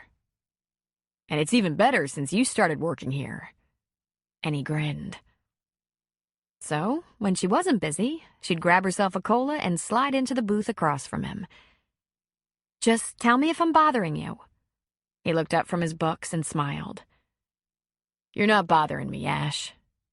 "Anything new?" "As a matter of fact, I got an invitation to meet with an early admissions counselor at MIT. Her eyebrows shot up. "Was that your plan?" He shook his head. "Wasn't even on my wish list. I think they want to look at me, talk to me, just to be sure I'm not some hick from a little fishing village before they process my application. I'm trying to decide if I can afford it. I should try, since my focus is on math and computer science.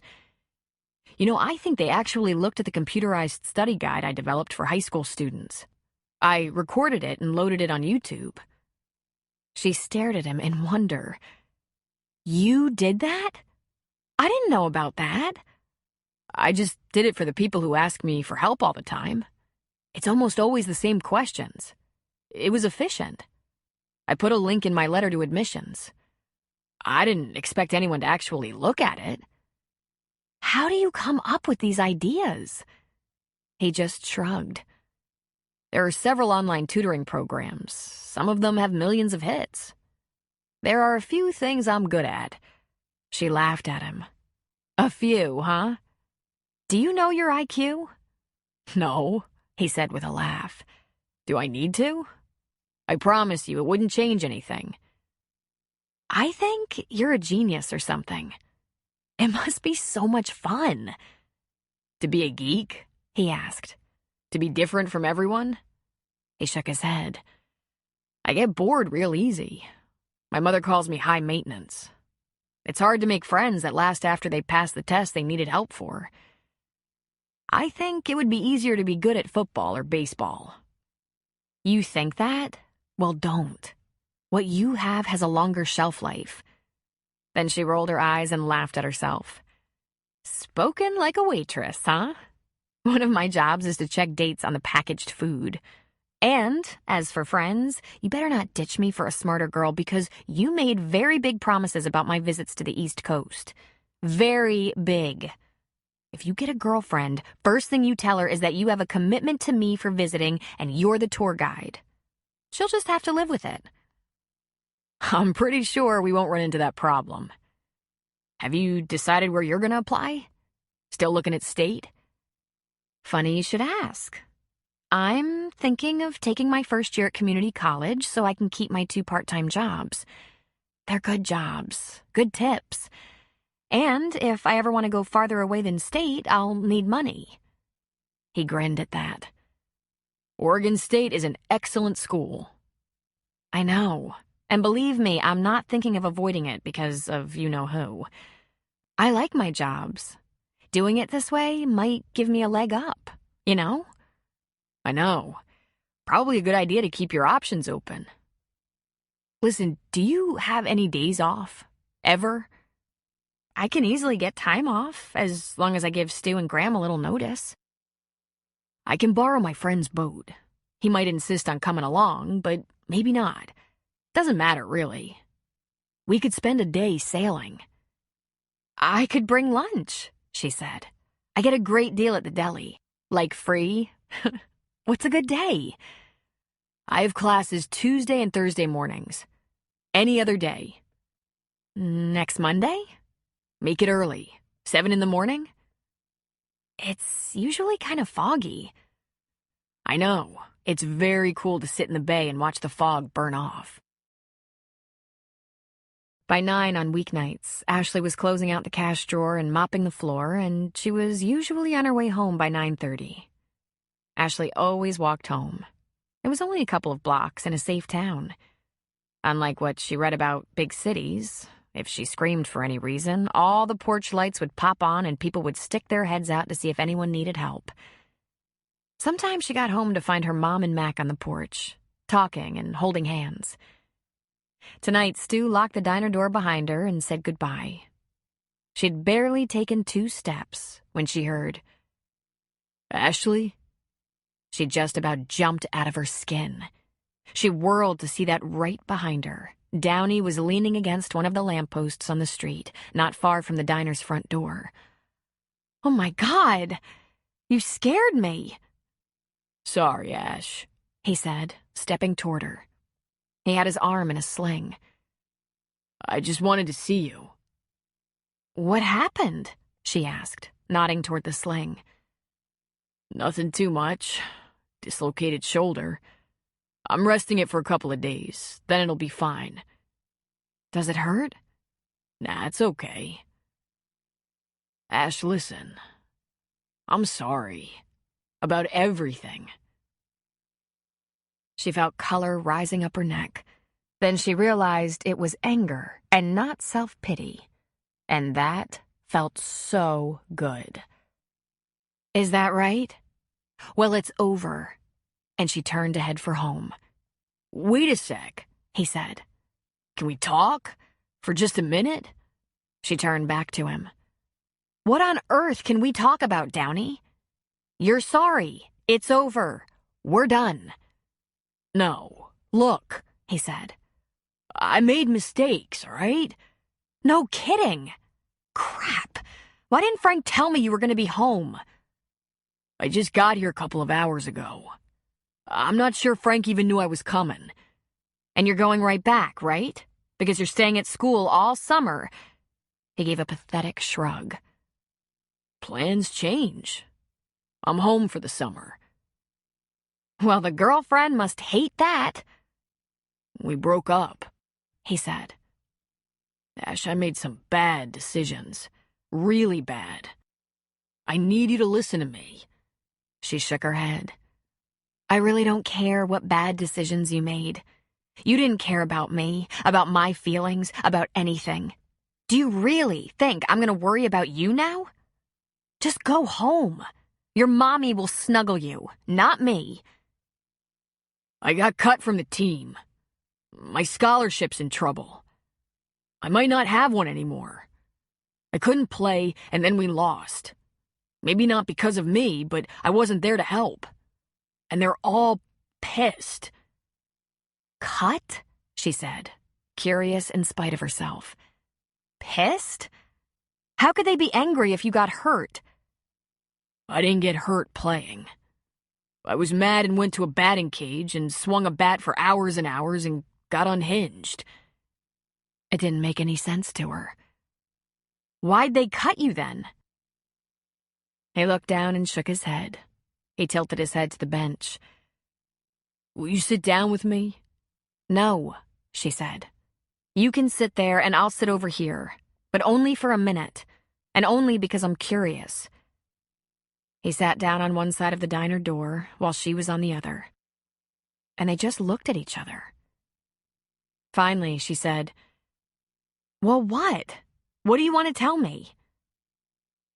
That girl, Selena, she seriously messed me up. Oh, brother, Ashley said, standing up. No, really. He stood as well, wisely keeping his distance. She gave me pills she said were vitamins, supplement drinks for strength. But there were steroids in them. Low-dose oral steroids. I kept them in my locker because why wouldn't I?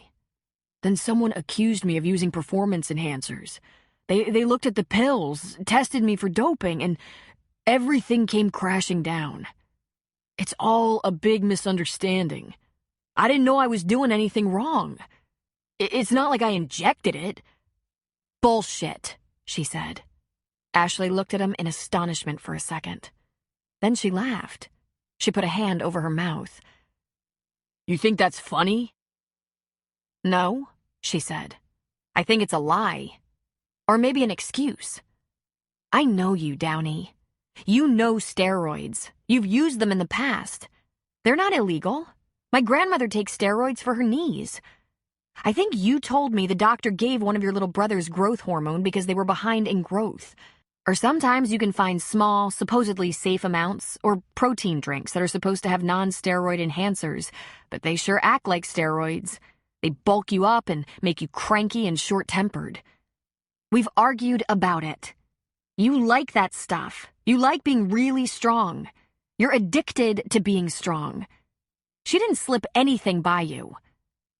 He shook his head. She said it was undetectable. She gave it to me in a vitamin pill bottle. Right.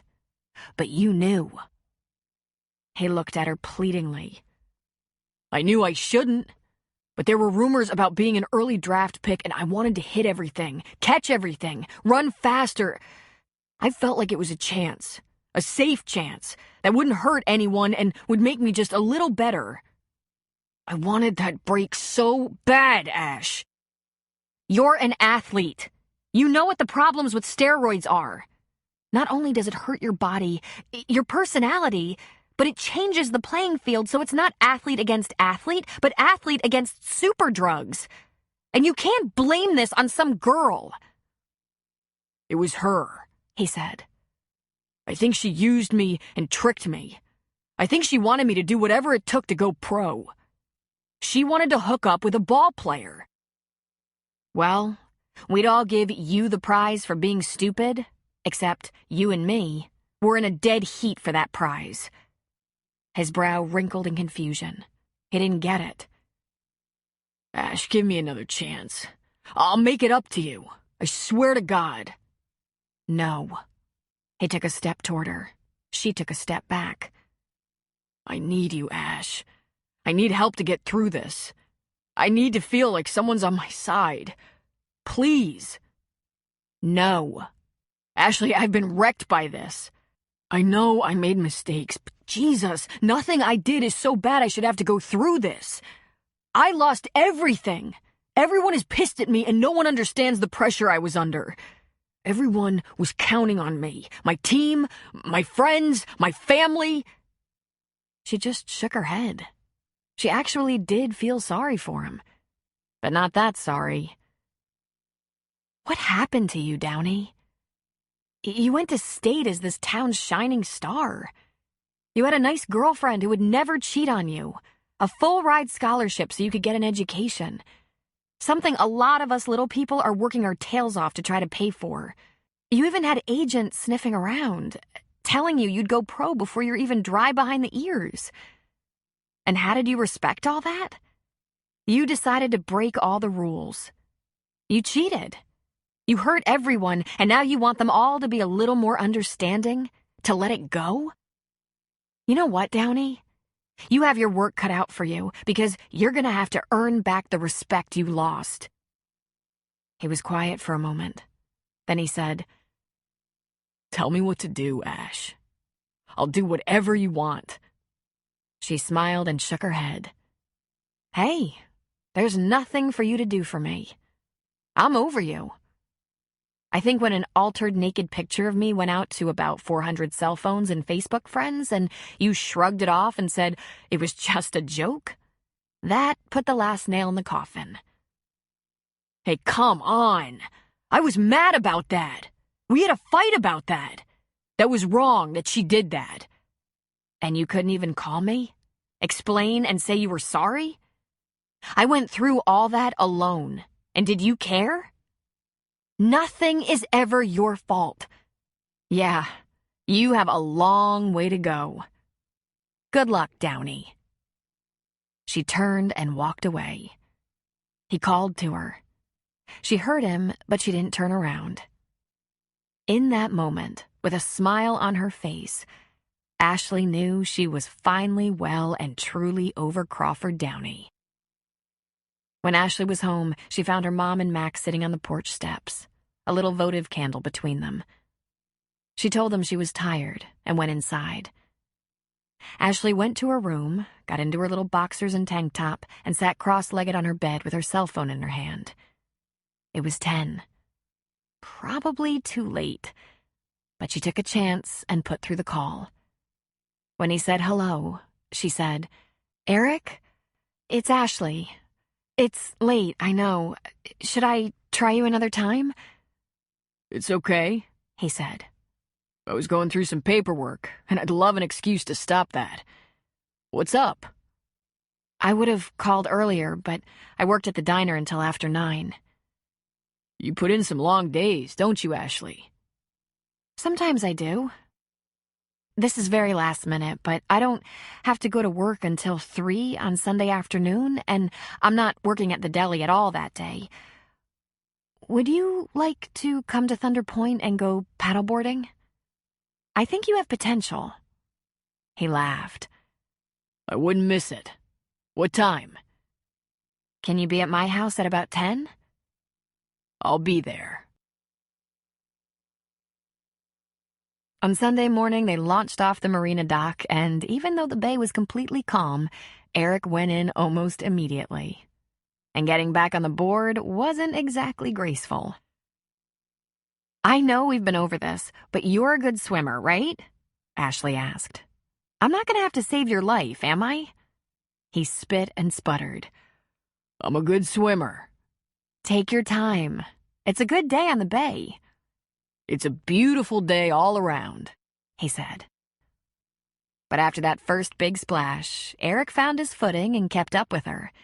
They paddled around the bay, skirting the big protruding rocks.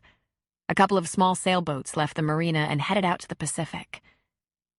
Does everyone in this town have some kind of board or boat? He asked. Just about. A lot of people like to dive, but the best diving is up the coast a little bit.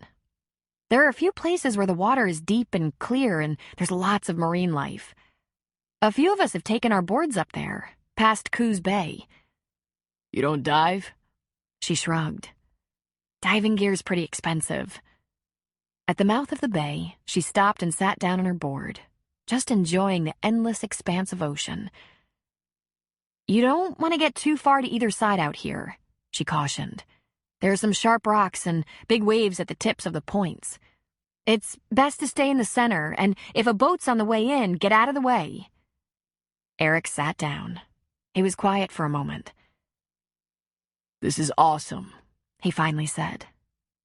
What made you decide to call me? You're a pretty nice guy, she said. She turned and looked at him. I'm glad I didn't know you when you weren't. Me too, he said. Thanks for giving me a chance. I guess it can't hurt to get to know the other half of my DNA. She laid down on the board and looked up at the sky. I saw my ex-boyfriend last night.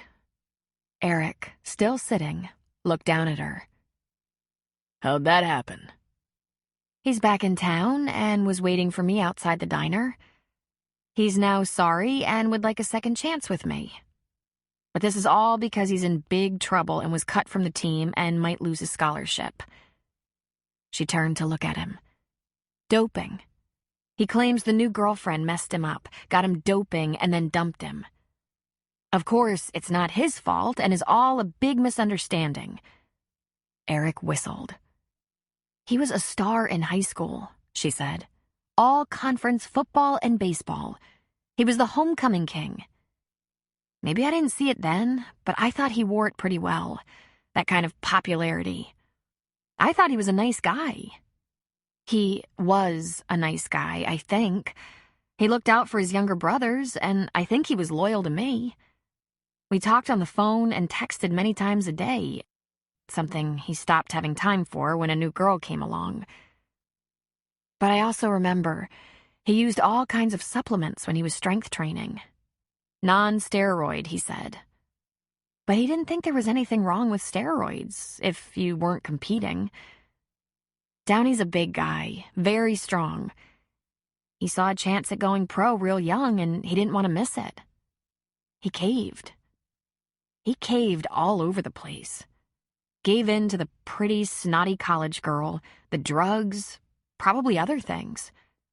He wanted it all, and he was willing to take a lot of chances, and, well, he lost it all. Do you feel a little sorry for him? Eric asked. She nodded, and then in a very quiet voice, she added, "But he sure didn't feel sorry for me. He was cruel. When I was broken, he told me to go away and quit bothering him." Eric smiled at her. I don't think you're broken anymore. I'm much stronger. But I might never have another boyfriend. I don't ever want to feel that bad again.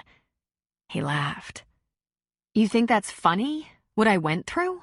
She asked, an edge to her voice. Not at all. I was just thinking, you're young. You'll get past that and take a chance again. You know why? Because you'll look around and notice that even though you had a very painful experience, no one gets through this life without some major disappointments and hurts. You'll see that a lot of people had it even worse than you, and you'll take notice. You'll see that to get through life, you have to be strong and smart and patient and humble. What happened to Downey? A classic example of hubris, the deadliest of sins. And I know, I was there. I wasn't lucky enough to go there with a ball and full scholarship, but I thought I was above it all, invincible, more important than anyone else. Hubris? Arrogance. Pride before the fall. The feeling that the universe is there to serve up our selfish wants no matter what it does to other people. Downey let down his teammates and his school and his girl. But I stole from people. She thought about this for a moment. Well, he should be ashamed.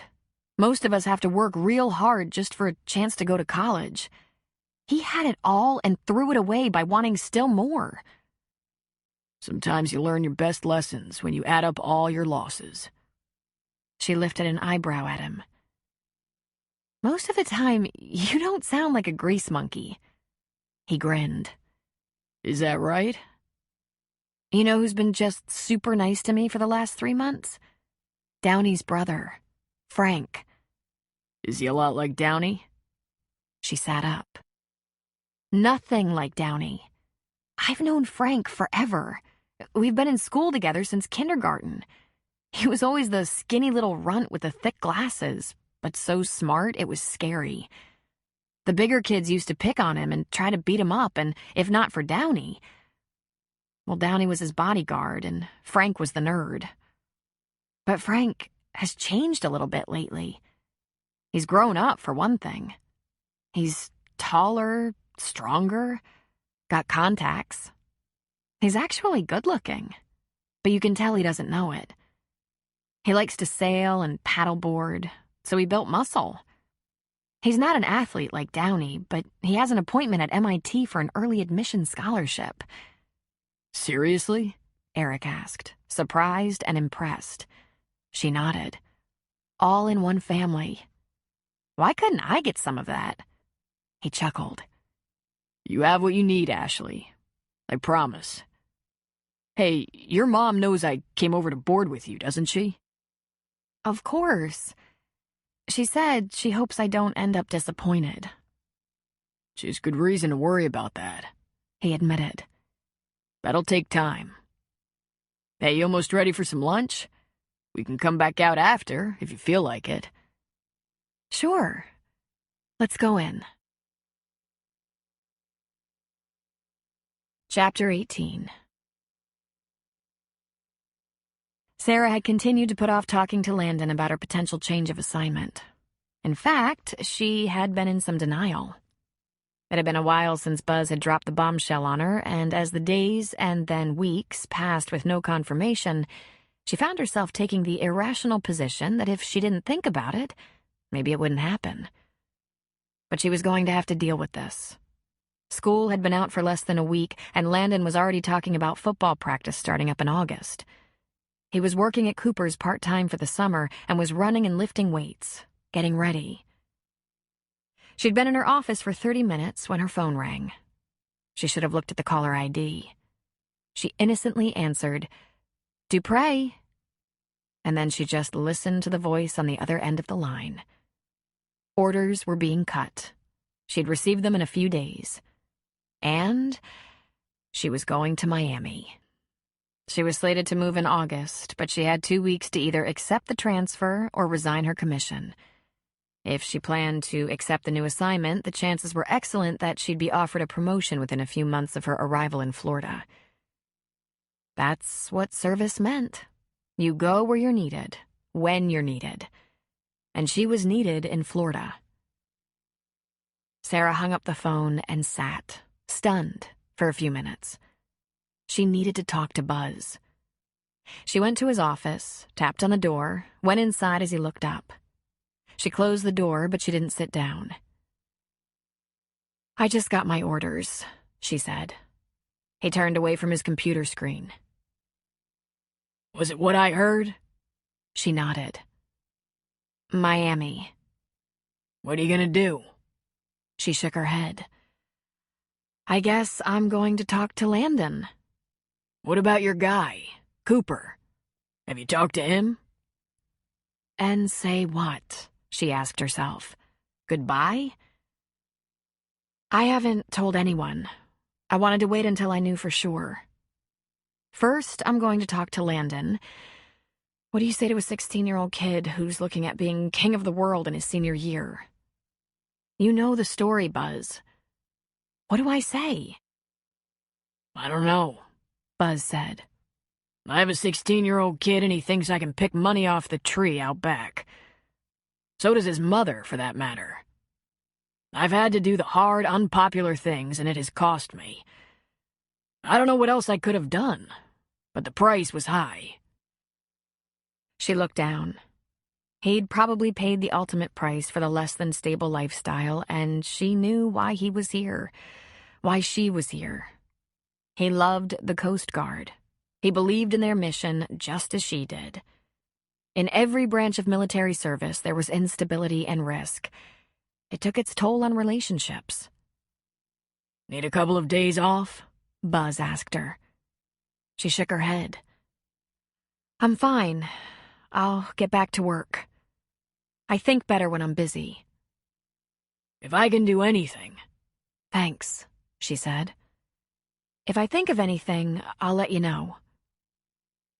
For the next couple of days, she tried not to let on that her brain was about to explode, trying to decide how to do what she had to do. Landon didn't really notice. He had his new job on the beach, which he loved, and Eve, who he loved even more. Cooper noticed. He asked if there was another evaluation coming up, and she said, "We're facing some transfers, and the whole station is going to have to adjust and figure out how to fill some gaps. But I'll figure it out. Don't worry." Just when she was about to sit down and spill her guts to Cooper, they learned that Austin and Spencer were coming for another visit. The toy hauler was ready for guests once again, and Sarah knew she'd have to put off talking to Landon and Cooper just a few days longer. The activity around the RV led to every person from the road to the beach asking what was going on. "Spencer and Austin are coming for a visit, now that they're both on summer vacation," Cooper said. And he said it over and over again. "Kind of last minute, but it's a good thing. Austin loves being on the water, and it saves me a trip to Texas to visit him." Late Friday afternoon, when the deck and bar were full of beachcombers and neighbors and folks from neighboring towns out for a summer evening, The back door burst open and little freckle-faced Austin stood grinning in the doorway. "Hey, Cooper! I'm here!" Cooper's face lit up and he laughed, coming around the bar. "So you are," he said. "Nothing like an entrance." He put out his arms and Austin leaped into them. "Can we go out on the bay for a while?" "You've been here less than a minute, and I'm a little busy here. Does your dad feel like taking you out?" "He wants to unload and unpack," Austin said with a pout, "and eat something. But I want to go out on the bay." Sarah leaned on the bar. "Hey, Austin," she called, and to Cooper she said, "I can cover this if you want to go ahead. Landon will help me, and Raleigh's still here." "You sure?" he asked. "I'm sure." Cooper put Austin on his feet. 15 minutes. I'll run you around the bay on the jet ski. Get your suit on." "Yeah!" He wiggled out of Cooper's arms and headed for the toy hauler. Cooper had never longed for children, but he wasn't opposed to the idea. He figured he might have one or two someday, which was one of the reasons the idea of marriage hadn't spooked him. But he had no idea one skinny, goofy, freckled little kid could bring him so much happiness. 5 minutes later, he had Austin in a life vest and on the back of the jet ski. When he'd bought this thing, it was in his head that he'd be loading a variety of beautiful, bikini-clad young women behind him, holding on to him. But not one of them could have given him as much pleasure as this kid. His kid. A half hour later, he had Austin off the bay, sitting at a table on the deck, devouring a pizza. Spencer was having a beer, his feet up on the railing. "You didn't want to take him out on the jet ski?" Cooper asked, joking. "I've just spent hours traveling with him. He wiggles worse than a box of worms, and he's a talking machine." After dinner, Cooper had him fishing off the end of the dock, and then they played checkers for a while. Spencer coaxed Austin into the shower, and by the time the sun was setting, Spencer had him tucked into bed in the trailer. After Landon and Raleigh left, Cooper lit the little candles on the deck tables. He had a half-dozen customers enjoying the last of the sunset over the Pacific. Finally, Spencer reappeared, showered and changed. "I better have another beer," he told Cooper. "Can I help myself?" "Of course," he said. "In fact, you can bring me one." Cooper scooted his chair close to Sarah and put an arm around her. The beach began to come alive beneath the deck, and a couple of fires appeared. Spencer was back with the beers and sat down with a heavy, exhausted sigh. He was quiet as he took in the last of the sun's pink rays over the ocean. He took a pull on his beer. "Doesn't get any better than this," he said. "Is he asleep?" Cooper asked. "Oh, hell no," Spencer said. "The TV is on, and I told him to call me if he needs anything. He'll pass out pretty soon.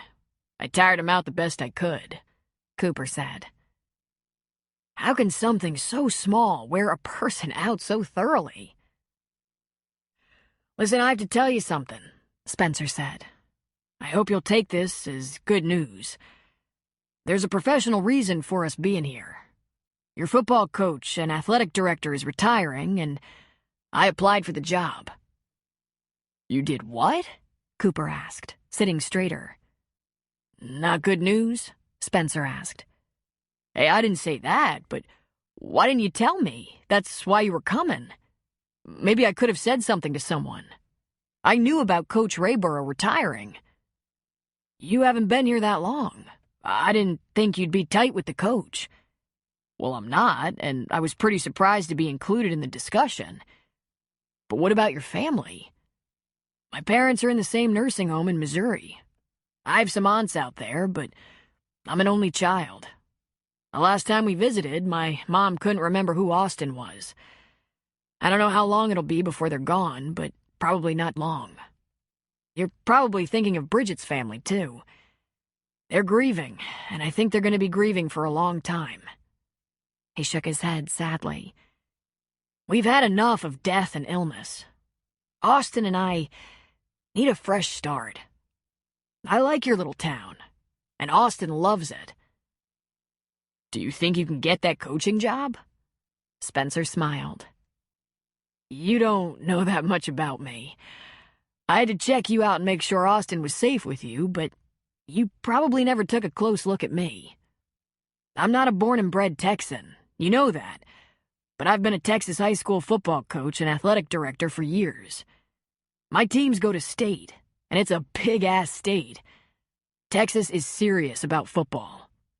There's a lot of competition for a job like this in the Northwest, but not a lot of experienced teachers and coaches who would be willing to take the size of the Thunder Point paycheck if there are bigger schools hiring. This is a good place for Austin for a lot of reasons. He smiled. Biodad is here. Then he grew a little serious. We do fine, Cooper. Me and the little man. But we seriously need to move on. We'll visit Bridget's family, but we're due a new agenda. I'll apply and interview, but in the end, it's all up to the school board. Cooper leaned toward him. What if this doesn't work out for you, Spencer? What if you don't like it here? I can't answer that, Spencer said. It could swing either way. It either turns out to be a positive move for me and for Austin. Or if it doesn't live up to my expectations, I could be looking again. And if it's visits instead of living in the same neighborhood, you can count on me to help with that. I didn't do this to pin you down, Cooper. I did this for an opportunity. A positive change. This town and, in fact, the high school both have very good reputations. Even with a smaller paycheck, it looks good on paper. I think you're going to find it feels as good as it looks, Sarah said. I moved here for Landon. He should be the starting quarterback in the fall, unless something happens, like maybe some hotshot moves here over the summer. I was looking around for a proactive football coach in a place I could afford, in a school that boasted athletic and academic scholarships. A place with opportunity for Landon. And it's worked so far. Maybe it'll work for us, Spencer said. I haven't given my notice in my school district, and I haven't looked anywhere else yet. This was a complete coincidence. I visited you, liked your little town, started looking around for Oregon job opportunities. I thought if there was something within a few hours' drive, this piece of coast makes for a nice weekend. But I never imagined something like this would show up. Spencer turned in, but Sarah and Cooper stayed out on the deck. Once the sky was dark and the million stars came out to play, it was just impossible to leave. All the customers had gone, leaving just the two of them. There were 2 campfires on the beach, and the presence of the razor made it clear Landon was down there somewhere.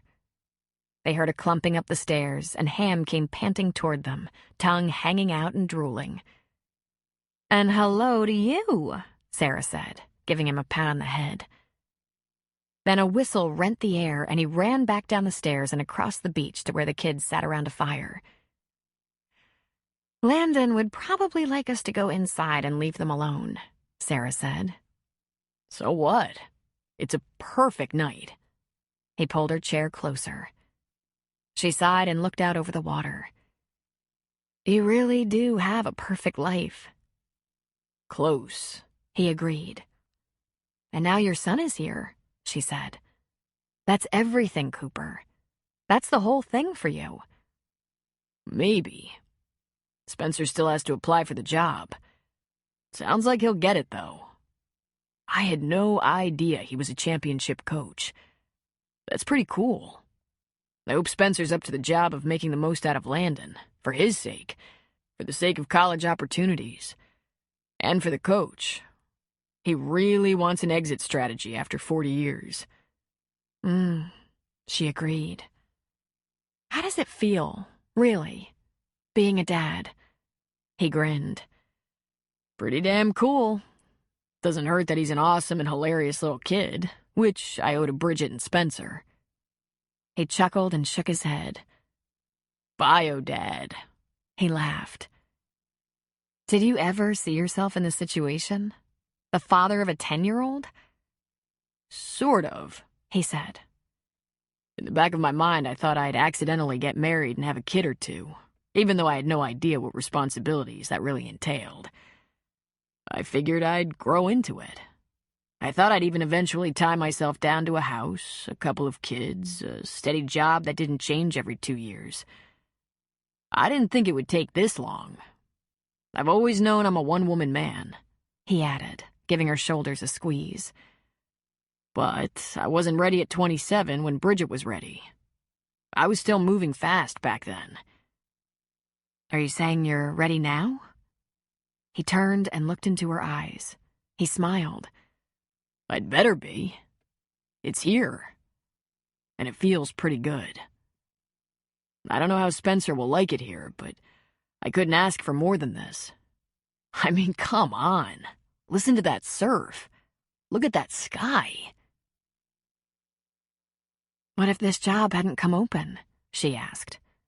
What if Spencer and Austin weren't here? And what if it doesn't work out for them? I guess I'd be on a plane regularly.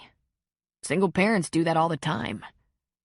It's not the best situation, but it works. She leaned against him. The sound of lapping water at the shoreline and the laughter of teenagers on the beach was soothing. You sound really unfucked up for an ex-helicopter pilot who runs a beach bar. He laughed at her. And for the first time in a long time, I feel that way too. And he kissed her brow. Chapter 19. Ashley walked home after her shift and found her mother sitting on the front porch in the dark, alone. Why are you still up? She asked. Gina smiled and sighed. Mac just left, and I stayed out here. Did you have a good shift? I did, but I'm tired now. I'll sleep in a little tomorrow. Are you okay? Oh, I'm okay. I was just thinking how lucky I am. Having Mac in my life. He's such a good, strong man. You're acting kind of sad for someone who's planning to get married, Ashley said, sitting down beside her mother on the porch. It'll pass. Give me 10 minutes. But I will say this. I look forward to not saying goodbye to him at the end of every day. And you know what worries me? I know this is going to sound very strange coming from your mother, but I've never been a wife. What if I stink at it? Ashley giggled. I bet you'll get the hang of it. I hope so. I want so much to be a good wife to him, and a good stepmom. I have no doubt he'll be an awesome stepfather. He practically has been, Mom. He's been my stand-in dad for 4 years. I guess he has, hasn't he? Well, it sure wasn't Stu at the diner, or Downey's dad, Ford. If I had any situation that I'd mentioned to a dad, or talked to a dad about, it was Mac. In fact, ever since all that drama with Downey, Mac seems to keep a real close watch on me. She laughed. He really is a busybody, isn't he? He is. In the best possible way. It used to frustrate me so much that he just thought of me as a good friend, but now I realize that all those years of friendship before romance has been a good thing. He's a patient man. He knows me as well as you do. He's easygoing and generous, not prickly like some men. I think Lou softened him up, taught him how to live with a woman. I don't know why you two are waiting to get married. You know that Graham and I could put together a wedding in a week. 2 at the most. But we haven't really figured out all the sleeping arrangements. We have to give it at least till the end of summer. By the end of summer, everyone will know their places. But you don't have to wait that long. Eve and I have talked it out. For the past 4 years, I've either stayed over at her house or she stayed here at least once a week, but it's usually even more often. When she's had enough of Lou and the younger kids, she might be here most of the weekend. And when I've had enough of... She stopped suddenly, and even in the dark, Gina could see a flush darken her cheeks. You can say it. My feelings won't be hurt. She took a breath. Our house is quiet. People go to bed early. Eve's house is lively. Lots of kids get together there because the deputy likes to have his eyes and ears on them. But our house is a good spot to bring boyfriends after a game or dance because Graham is out like a light with her earbuds in her ears. When Eve gets enough of Lively, she's here, where we can just walk to the beach or to the diner or to McDonald's and Pizza Hut. When I'm looking for a little more action, I'm there. I might move in there, probably into Eve's room. But Graham will let us come here to spend the night anytime we want to. It'll probably be a lot like it is right now, except you'll be paired up with Mac, just like you should be. And I bet Aunt Lou moves out. I bet she moves in with Joe.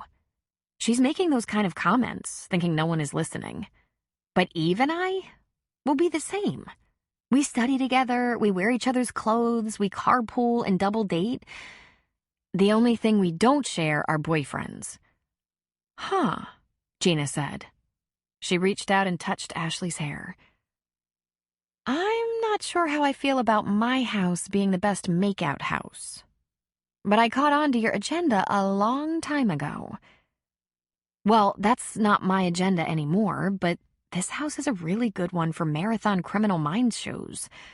Eve's gets a little wild with Ryan and Dee Dee competing on the drums and piano and video games. I like those movie and TV nights, Gina said. If Mac lets you out, you can join us sometime. Then she grinned at her mother.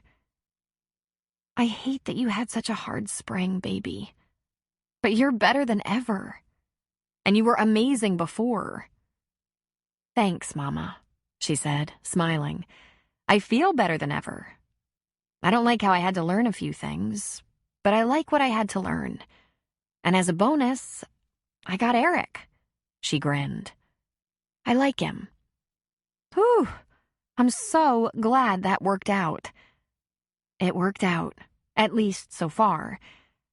So about you and Mac, we could fix up a quick wedding. Lou can still take all summer to decide what she wants to do. You two can live in the same house for a couple of months if it takes her that long to decide. Maybe she'll want to hang around for Ryan and Dee Dee while school's out. Think about it, Mom. We've been like one family the past few years. We do everything together. He keeps suggesting we just elope, and it's tempting. But I think people expect a ceremony, a reception, a party. Would you? Elope? Just run off and get married? She shrugged. I haven't given it serious thought. I admit, having 4 kids between us, a nice dinner out and a night or two away sure sounds nice. But we can wait till August so we don't take anyone by surprise. You could also tell Graham and Lou and the kids that you'll be away next weekend getting married. Everyone wants you to get married. No one except Dee Dee has a big need to be in a wedding, Ashley said. What about you? The maid of honor? She asked.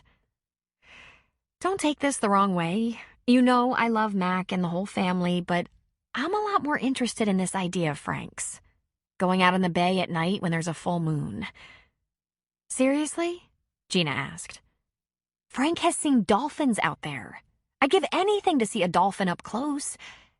Do you know if you shine lights down into the water at night, you can see massive marine life? Frank? She asked, lifting a brow. Another gift? I never really knew him before, even though I've known him my whole life. We're good friends now. And that's where it's gonna stay. Good friends. And it's very nice. Well, I'll be darned. Frank. Huh. And you wouldn't be hurt and deprived if I didn't have a wedding and party you could be a part of? Mom, the whole town has expected you and Mac to get married for years. The two of you are so lame, thinking no one could see the way you look at each other. Put your lives together and move on so we don't have to all watch you sneaking kisses. No one cares. Well, except Dee Dee. But we can have a pretend wedding for her and she'd be just as happy. She's 10. We could let her be the bride. And then she grinned. Did you know Frank plans to go to college on the East Coast? One of the big ones. MIT or Harvard or Boston University. He knows everything out there to see and do. He says if I ever go visit him, he'll take me everywhere. To New York City, the D.C. Mall to see all the museums and monuments, to all the planetariums and observatories. I am so going to do that. And even I've been talking about Europe. You know, after we finish college. There's a big world out there. It's not all Oregon State University and Thunder Point and some baseball player, you know? Gina sighed and gave her daughter a loving stroke along her arm. I know, baby. It's so good to see you have dreams. Big dreams. And you'll do it, too. All of it. Gina called Mac's cell phone. Did I wake you? She asked softly. No. Saying goodnight again? I have Ashley's permission to elope, she said. Are you still tempted to do that? I'm more than tempted. Want to leave in an hour? She laughed at him. I think one needs a marriage license to elope. We'll go to Coquille and get one tomorrow. This weekend? Shouldn't you ask your family if they're on board with that idea? She asked. Oh, hell no. I'm not asking. I'll tell them, though. I'll find us a little chapel. We'll do it Friday night and have the weekend away. I'll move into your place, if Lou has no objections. Tell her I'm prepared to take orders. For as long as she's there. Forever, if she chooses that option. I understand it's her domain. Ah, she talks tough. I'm sure she'll be glad to have a little help around the house. What made you decide? It was Ash. I told her that it's hard to say goodbye to you at the end of every day, and she said, what are you waiting for? Just do it. I love that girl, he said. I just want you to have what you want, Gina. Big or small, I don't care. I'd even go common law. I just want you to be the last thing I feel against me at night and the first thing I feel in the morning. I love you. You're the strangest man, she pointed out to him. It takes you years to kiss me, and then you're a runaway train. There will be adjustments, you know. I know. Extreme contentment. I'm a tough guy, Gina. I'm up to the job. Cooper was a genius. It wasn't lost on him that something serious had been bothering Sarah for at least a couple of months. She tried to pass it off as just work stuff, but it was obviously much more serious than that. And the past few days, the quiet had grown deep and a little scary. He was a very straightforward guy, so of course he confronted it, told her he'd noticed a change in her behavior lately, and wondered what it was about. I realize I've been moody, she said. It'll pass. I'm sorry. Spencer was told they hadn't even hoped for a candidate of his caliber for that job at the high school. It's all done but the shouting now. Is it about Austin living here? No, of course not.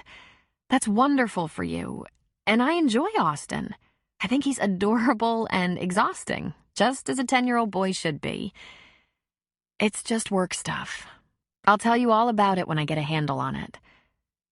Your ex isn't giving you a hard time, is he? No, he's been completely silent. In fact, rumor has it he's found women up there in Alaska, which means he'll be very busy and will be leaving me alone.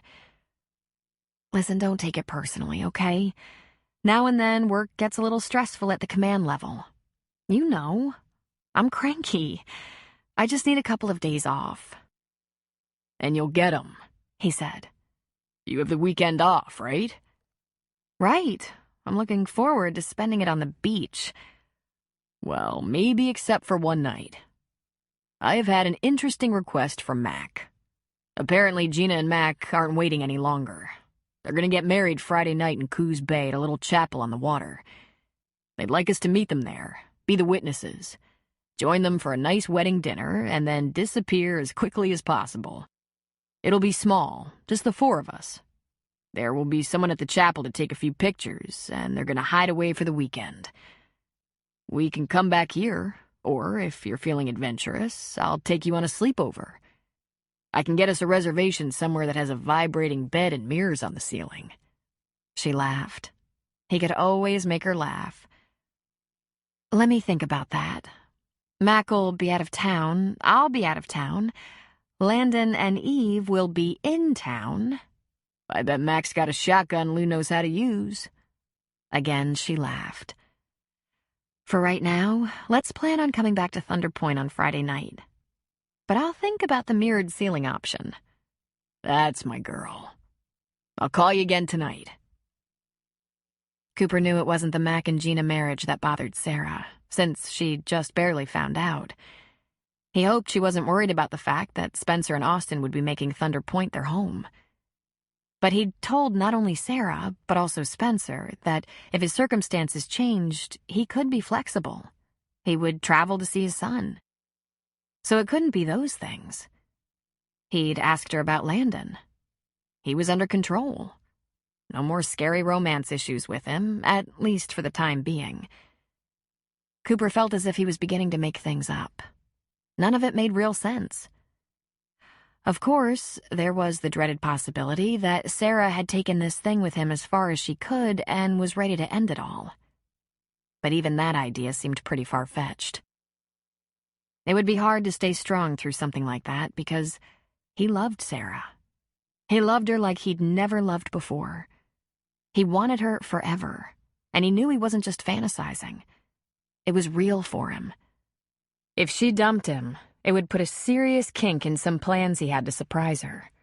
Not to mention, the idea that she might leave him would kill him. But things remained the same all week. Sarah was aloof, preoccupied with some itchy problem, yet not seeming to be terribly unhappy with him. On Friday, he picked her up to go to Coos Bay to meet Mac and Gina. "We're stopping at a florist," she said. "I ordered flowers." How did you know to do that? He asked. "I asked," she answered with a laugh. "I asked Gina what she'd like me to wear and if she'd planned for flowers or a wedding cake or anything like that. She said she was keeping it very simple, that her mother wanted to have a party sometime this summer, and if she didn't get to make the cake, she'd be crushed. So flowers it is." She gave a sigh. She said as boring and unromantic as it sounded, they had so much to do with their hard-earned money.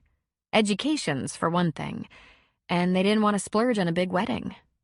She said getting out of town for a weekend was definitely going to be romantic and not boring. "We should do that sometime," he said while driving.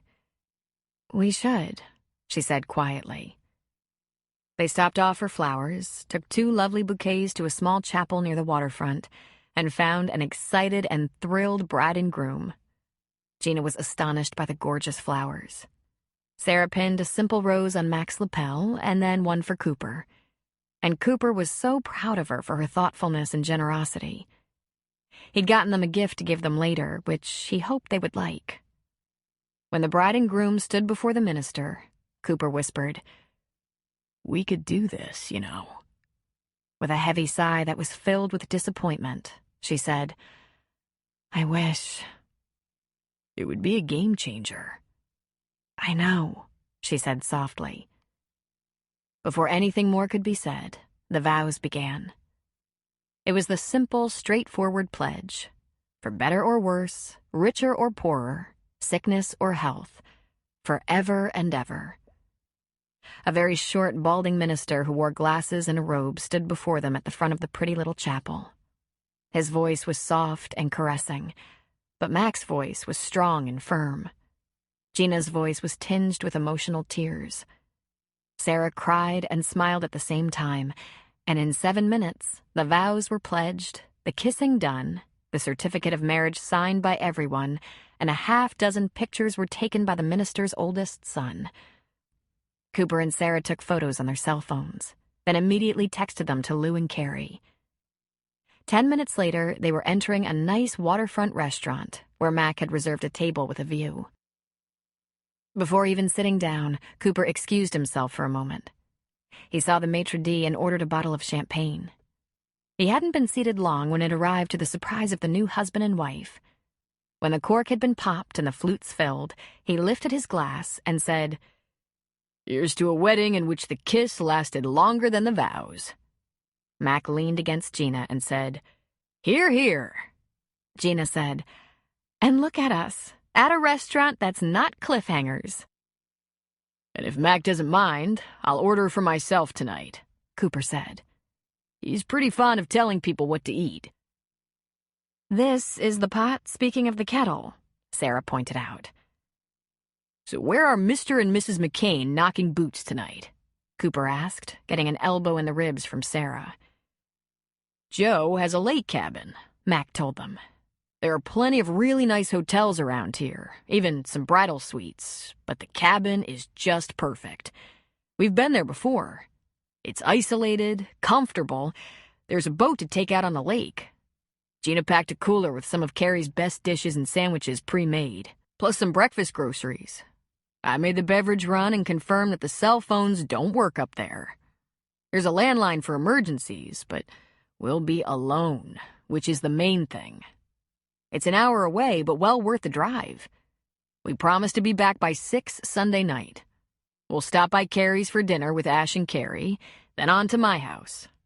Gina's new home." "We hope," Gina said. "A lot of people are facing change with this marriage. The kids, my mom, Mac's aunt. They all say they want this, but we're hoping the adjustments won't be too confusing or disruptive." "Gina will have the biggest adjustment to make," Mac said. "Her house has been like a convent, not a lot of noise or traffic. My house is the bigger house, but it's filled with kids and dogs and, well, there's Aunt Lou, who's very protective of what little space she gets. She's threatening to get her own place or move in with Joe, who's staying there with her this weekend. Whatever she does, she won't be far away. My kids are her kids. She's raised Ryan and Dee Dee since before they were potty trained." "As far as I'm concerned, my mom and Aunt Lou have made all things possible," Gina said. "I don't know how either of us would have raised our kids without them. You, Sarah, doing it on your own as you have? My hat's off to you." Cooper put an arm around her, giving her a squeeze. "She doesn't give herself enough credit. She's amazing." Cooper noticed that she looked down, nodded, and murmured something about Landon being a wonderful kid. In spite of the happy occasion, there seemed to be a sadness about Sarah, and he began to imagine she was hiding even more dire problems. Maybe she was sick. Terminal. There was something terrible going on to cause her to withdraw like this. After dinner, Cooper and Sarah walked the happy couple to Mac's truck, bid them farewell, and wished them a great weekend. After they had gone, all Sarah said was, "It was so lovely, so lovely." "Let's go for a little walk," Cooper said, his arm around her shoulders. "Just around this block to the waterfront, to finish watching the sunset." "We should get home, Cooper." He stopped and turned her toward him. "No, baby. We have to talk about whatever is eating you." "I should figure out what to do before I dump it on you." "Maybe you could use some help with whatever it is." She took a deep, steadying breath. "I've been notified that I got reassignment orders, Cooper. Soon. I haven't had the guts to talk it over with Landon yet. This isn't going to go down well." Shock widened his eyes. It was the last thing he expected. "I thought you had another year here." "I should have. That's what I thought when I came here. That's what we had all predicted. But there's a pressing need for someone at my level of command, and I'm the most logical person to fill it. And it's for a South Florida Coast Guard station." "Whoa." He rubbed the back of his neck. "Could they give you a more distant assignment?" "They don't have Coast Guard stations on the moon yet," she murmured. "Well," Cooper said, thinking for a moment. "You're right. This is going to go down hard. I was moved right before my senior year, and I'm still pissed about it. And I didn't have a shining football career ahead of me. I was just an ordinary high school kid. This will devastate Landon, she agreed. Is it at least a decent job? In Florida? Depends on your definition of decent. It's a good position, and I'm in line for a promotion. It will mean less flying and more administrative time. But I'm good at both, so... He thought maybe they should continue walking. And thinking. But for some reason, his feet were rooted to the ground. Maybe it would help if... I could get him down there early, like right away. We could look around, make sure he gets into a good school with a good football team, and give him a chance to adjust before school starts. By the time you get there, maybe he'll be human about it. Her eyes were round and her mouth actually hung open. She shook her head as if to roll the marbles back into place. You would do that? Of course I could. Or I could take care of him here. He only has 1 more year. But it would be so damn far for you to travel to see him. That would be really hard, on both of you. I mean, you're a team, you and Landon. But there's another fact you have to face. In 1 more year, he could choose a college on the other side of the country. He's gonna leave your care eventually. But if things stay as they are now, I think he'd probably opt for the left coast. Live with you? Here? He grabbed her arms and looked into her eyes. Okay, maybe you don't want me to be a part of this. But if that's what it is, you have to tell me, Sarah. I've been bent out of shape worrying that you want to dump me. We've been together 9 months. You know I love you. You know I want to spend my life with you. If you don't want that, you have to tell me. But you have a business here, a son. I haven't lived with my son for the last 10 years. He wouldn't be devastated if I only visited. In fact, there's no guarantee Spencer and Austin will stay in Thunder Point. That all depends on if this job works out to be a good thing for them both. You and Landon. That's a different situation. It's just the 2 of you, and you're real tight. And the bar? The beach? I love the beach and the bar is working out, but I'm not more tied to that than to you, for God's sake. I could sell it. I could even sell it responsibly so it doesn't hurt the town. Or I could rent it so there's something to come back to. You do understand that if I had to make a choice... You'd be giving up everything you love. He just smiled at her and shook his head. Not everything I love. What if I quit? She said. What if I didn't take the assignment and just resigned my commission and didn't have an income? What if I turned out to be just a part-time barmaid who couldn't pay her own rent just so Landon could finish school here? He laughed. Don't tease me, he said. Sarah, don't you know by now? There's no deal breaker here. I'll take any part of you. Career Coast Guard pilot or simply my wife. And I'm not asking you to give up anything you love or have worked hard for. He grinned. I know how controlling you are. And I also think you love me. You love us together. If you don't, you have a good fake going on. Cooper, she whispered, her eyes misting. Hey, how long have you been carrying this around? This worry and burden? She shrugged helplessly. I got wind of it a couple of months ago, when it was just rumor, when there was still hope that... A couple of months? Aw, baby. We could have talked it out a long time ago. This has been eating you up. Sarah, honey, you don't have to manage everything alone anymore. You can count on me. Don't you know that? He looked around uncomfortably. They stood on a sidewalk under a restaurant's neon sign. The surf was audible, but so was passing traffic. He grunted, reaching into his shirt pocket. This isn't what I planned. Man.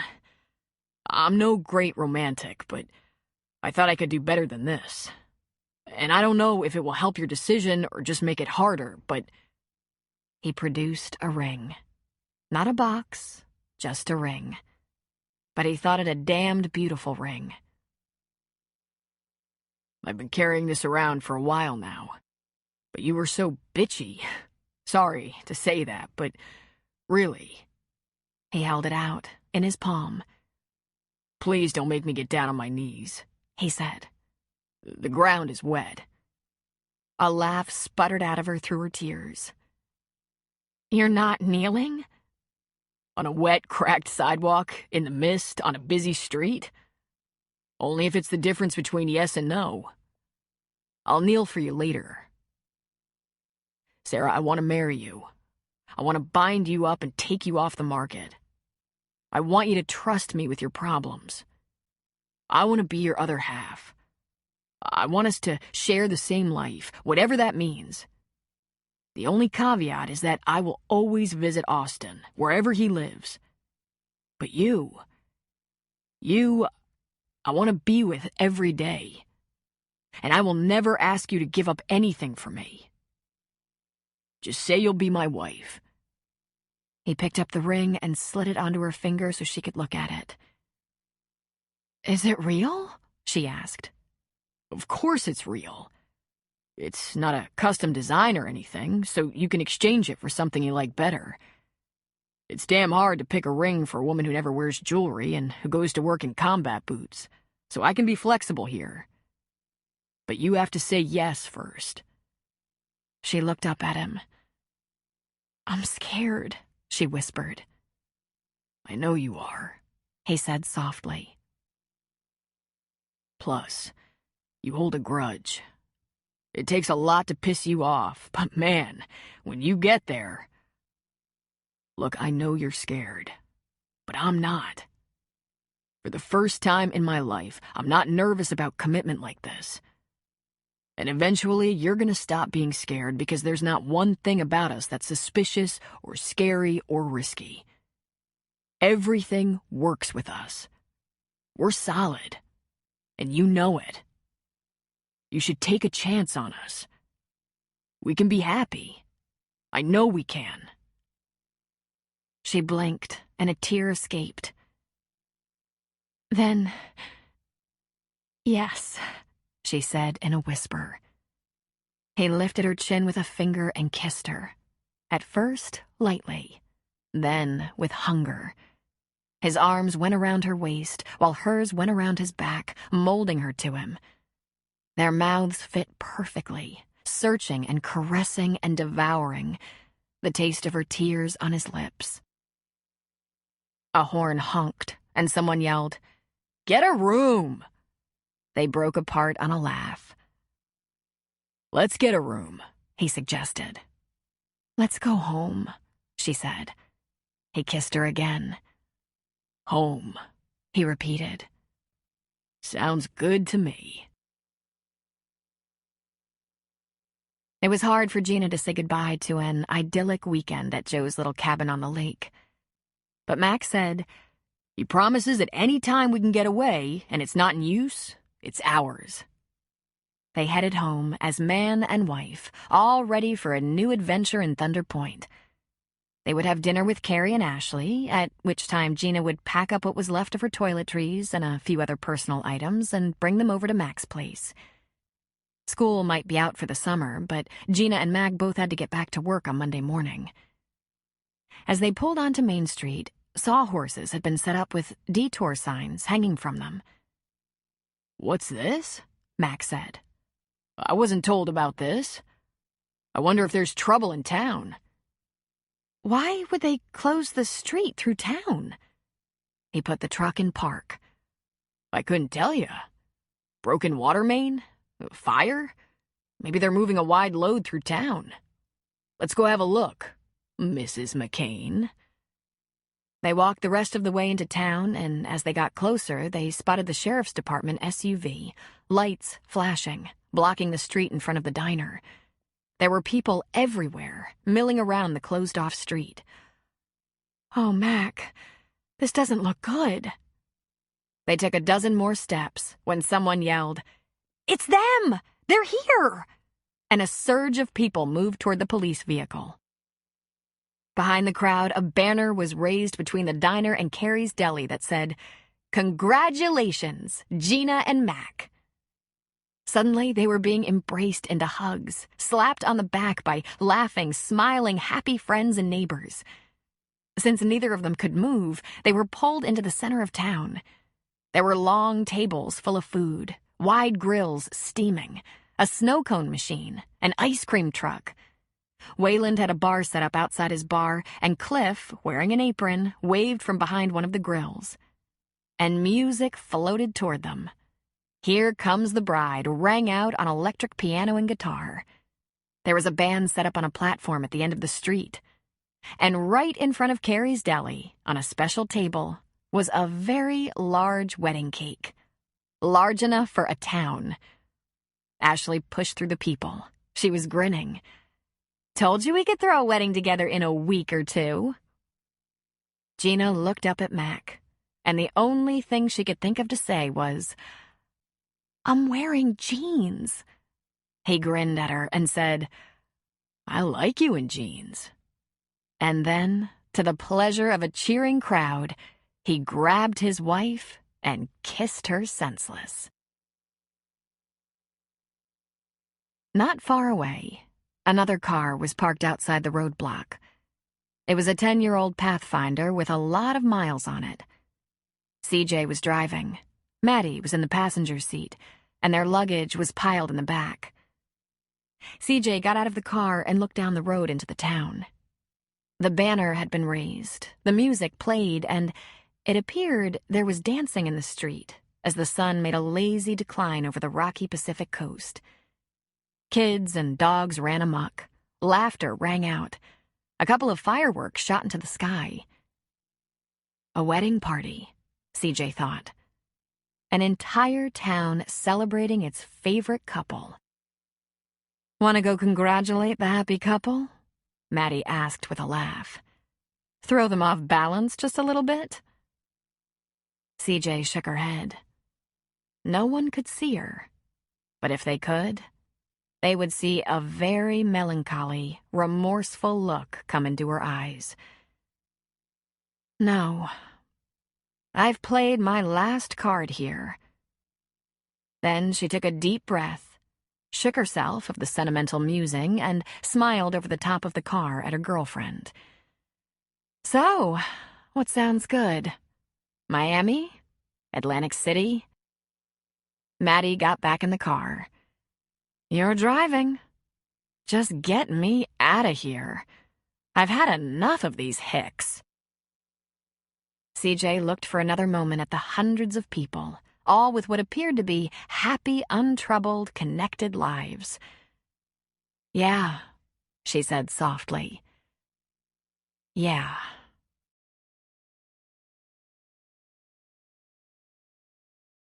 The end. You've been listening to The Newcomer by Robin Carr, narrated by Therese Plummer.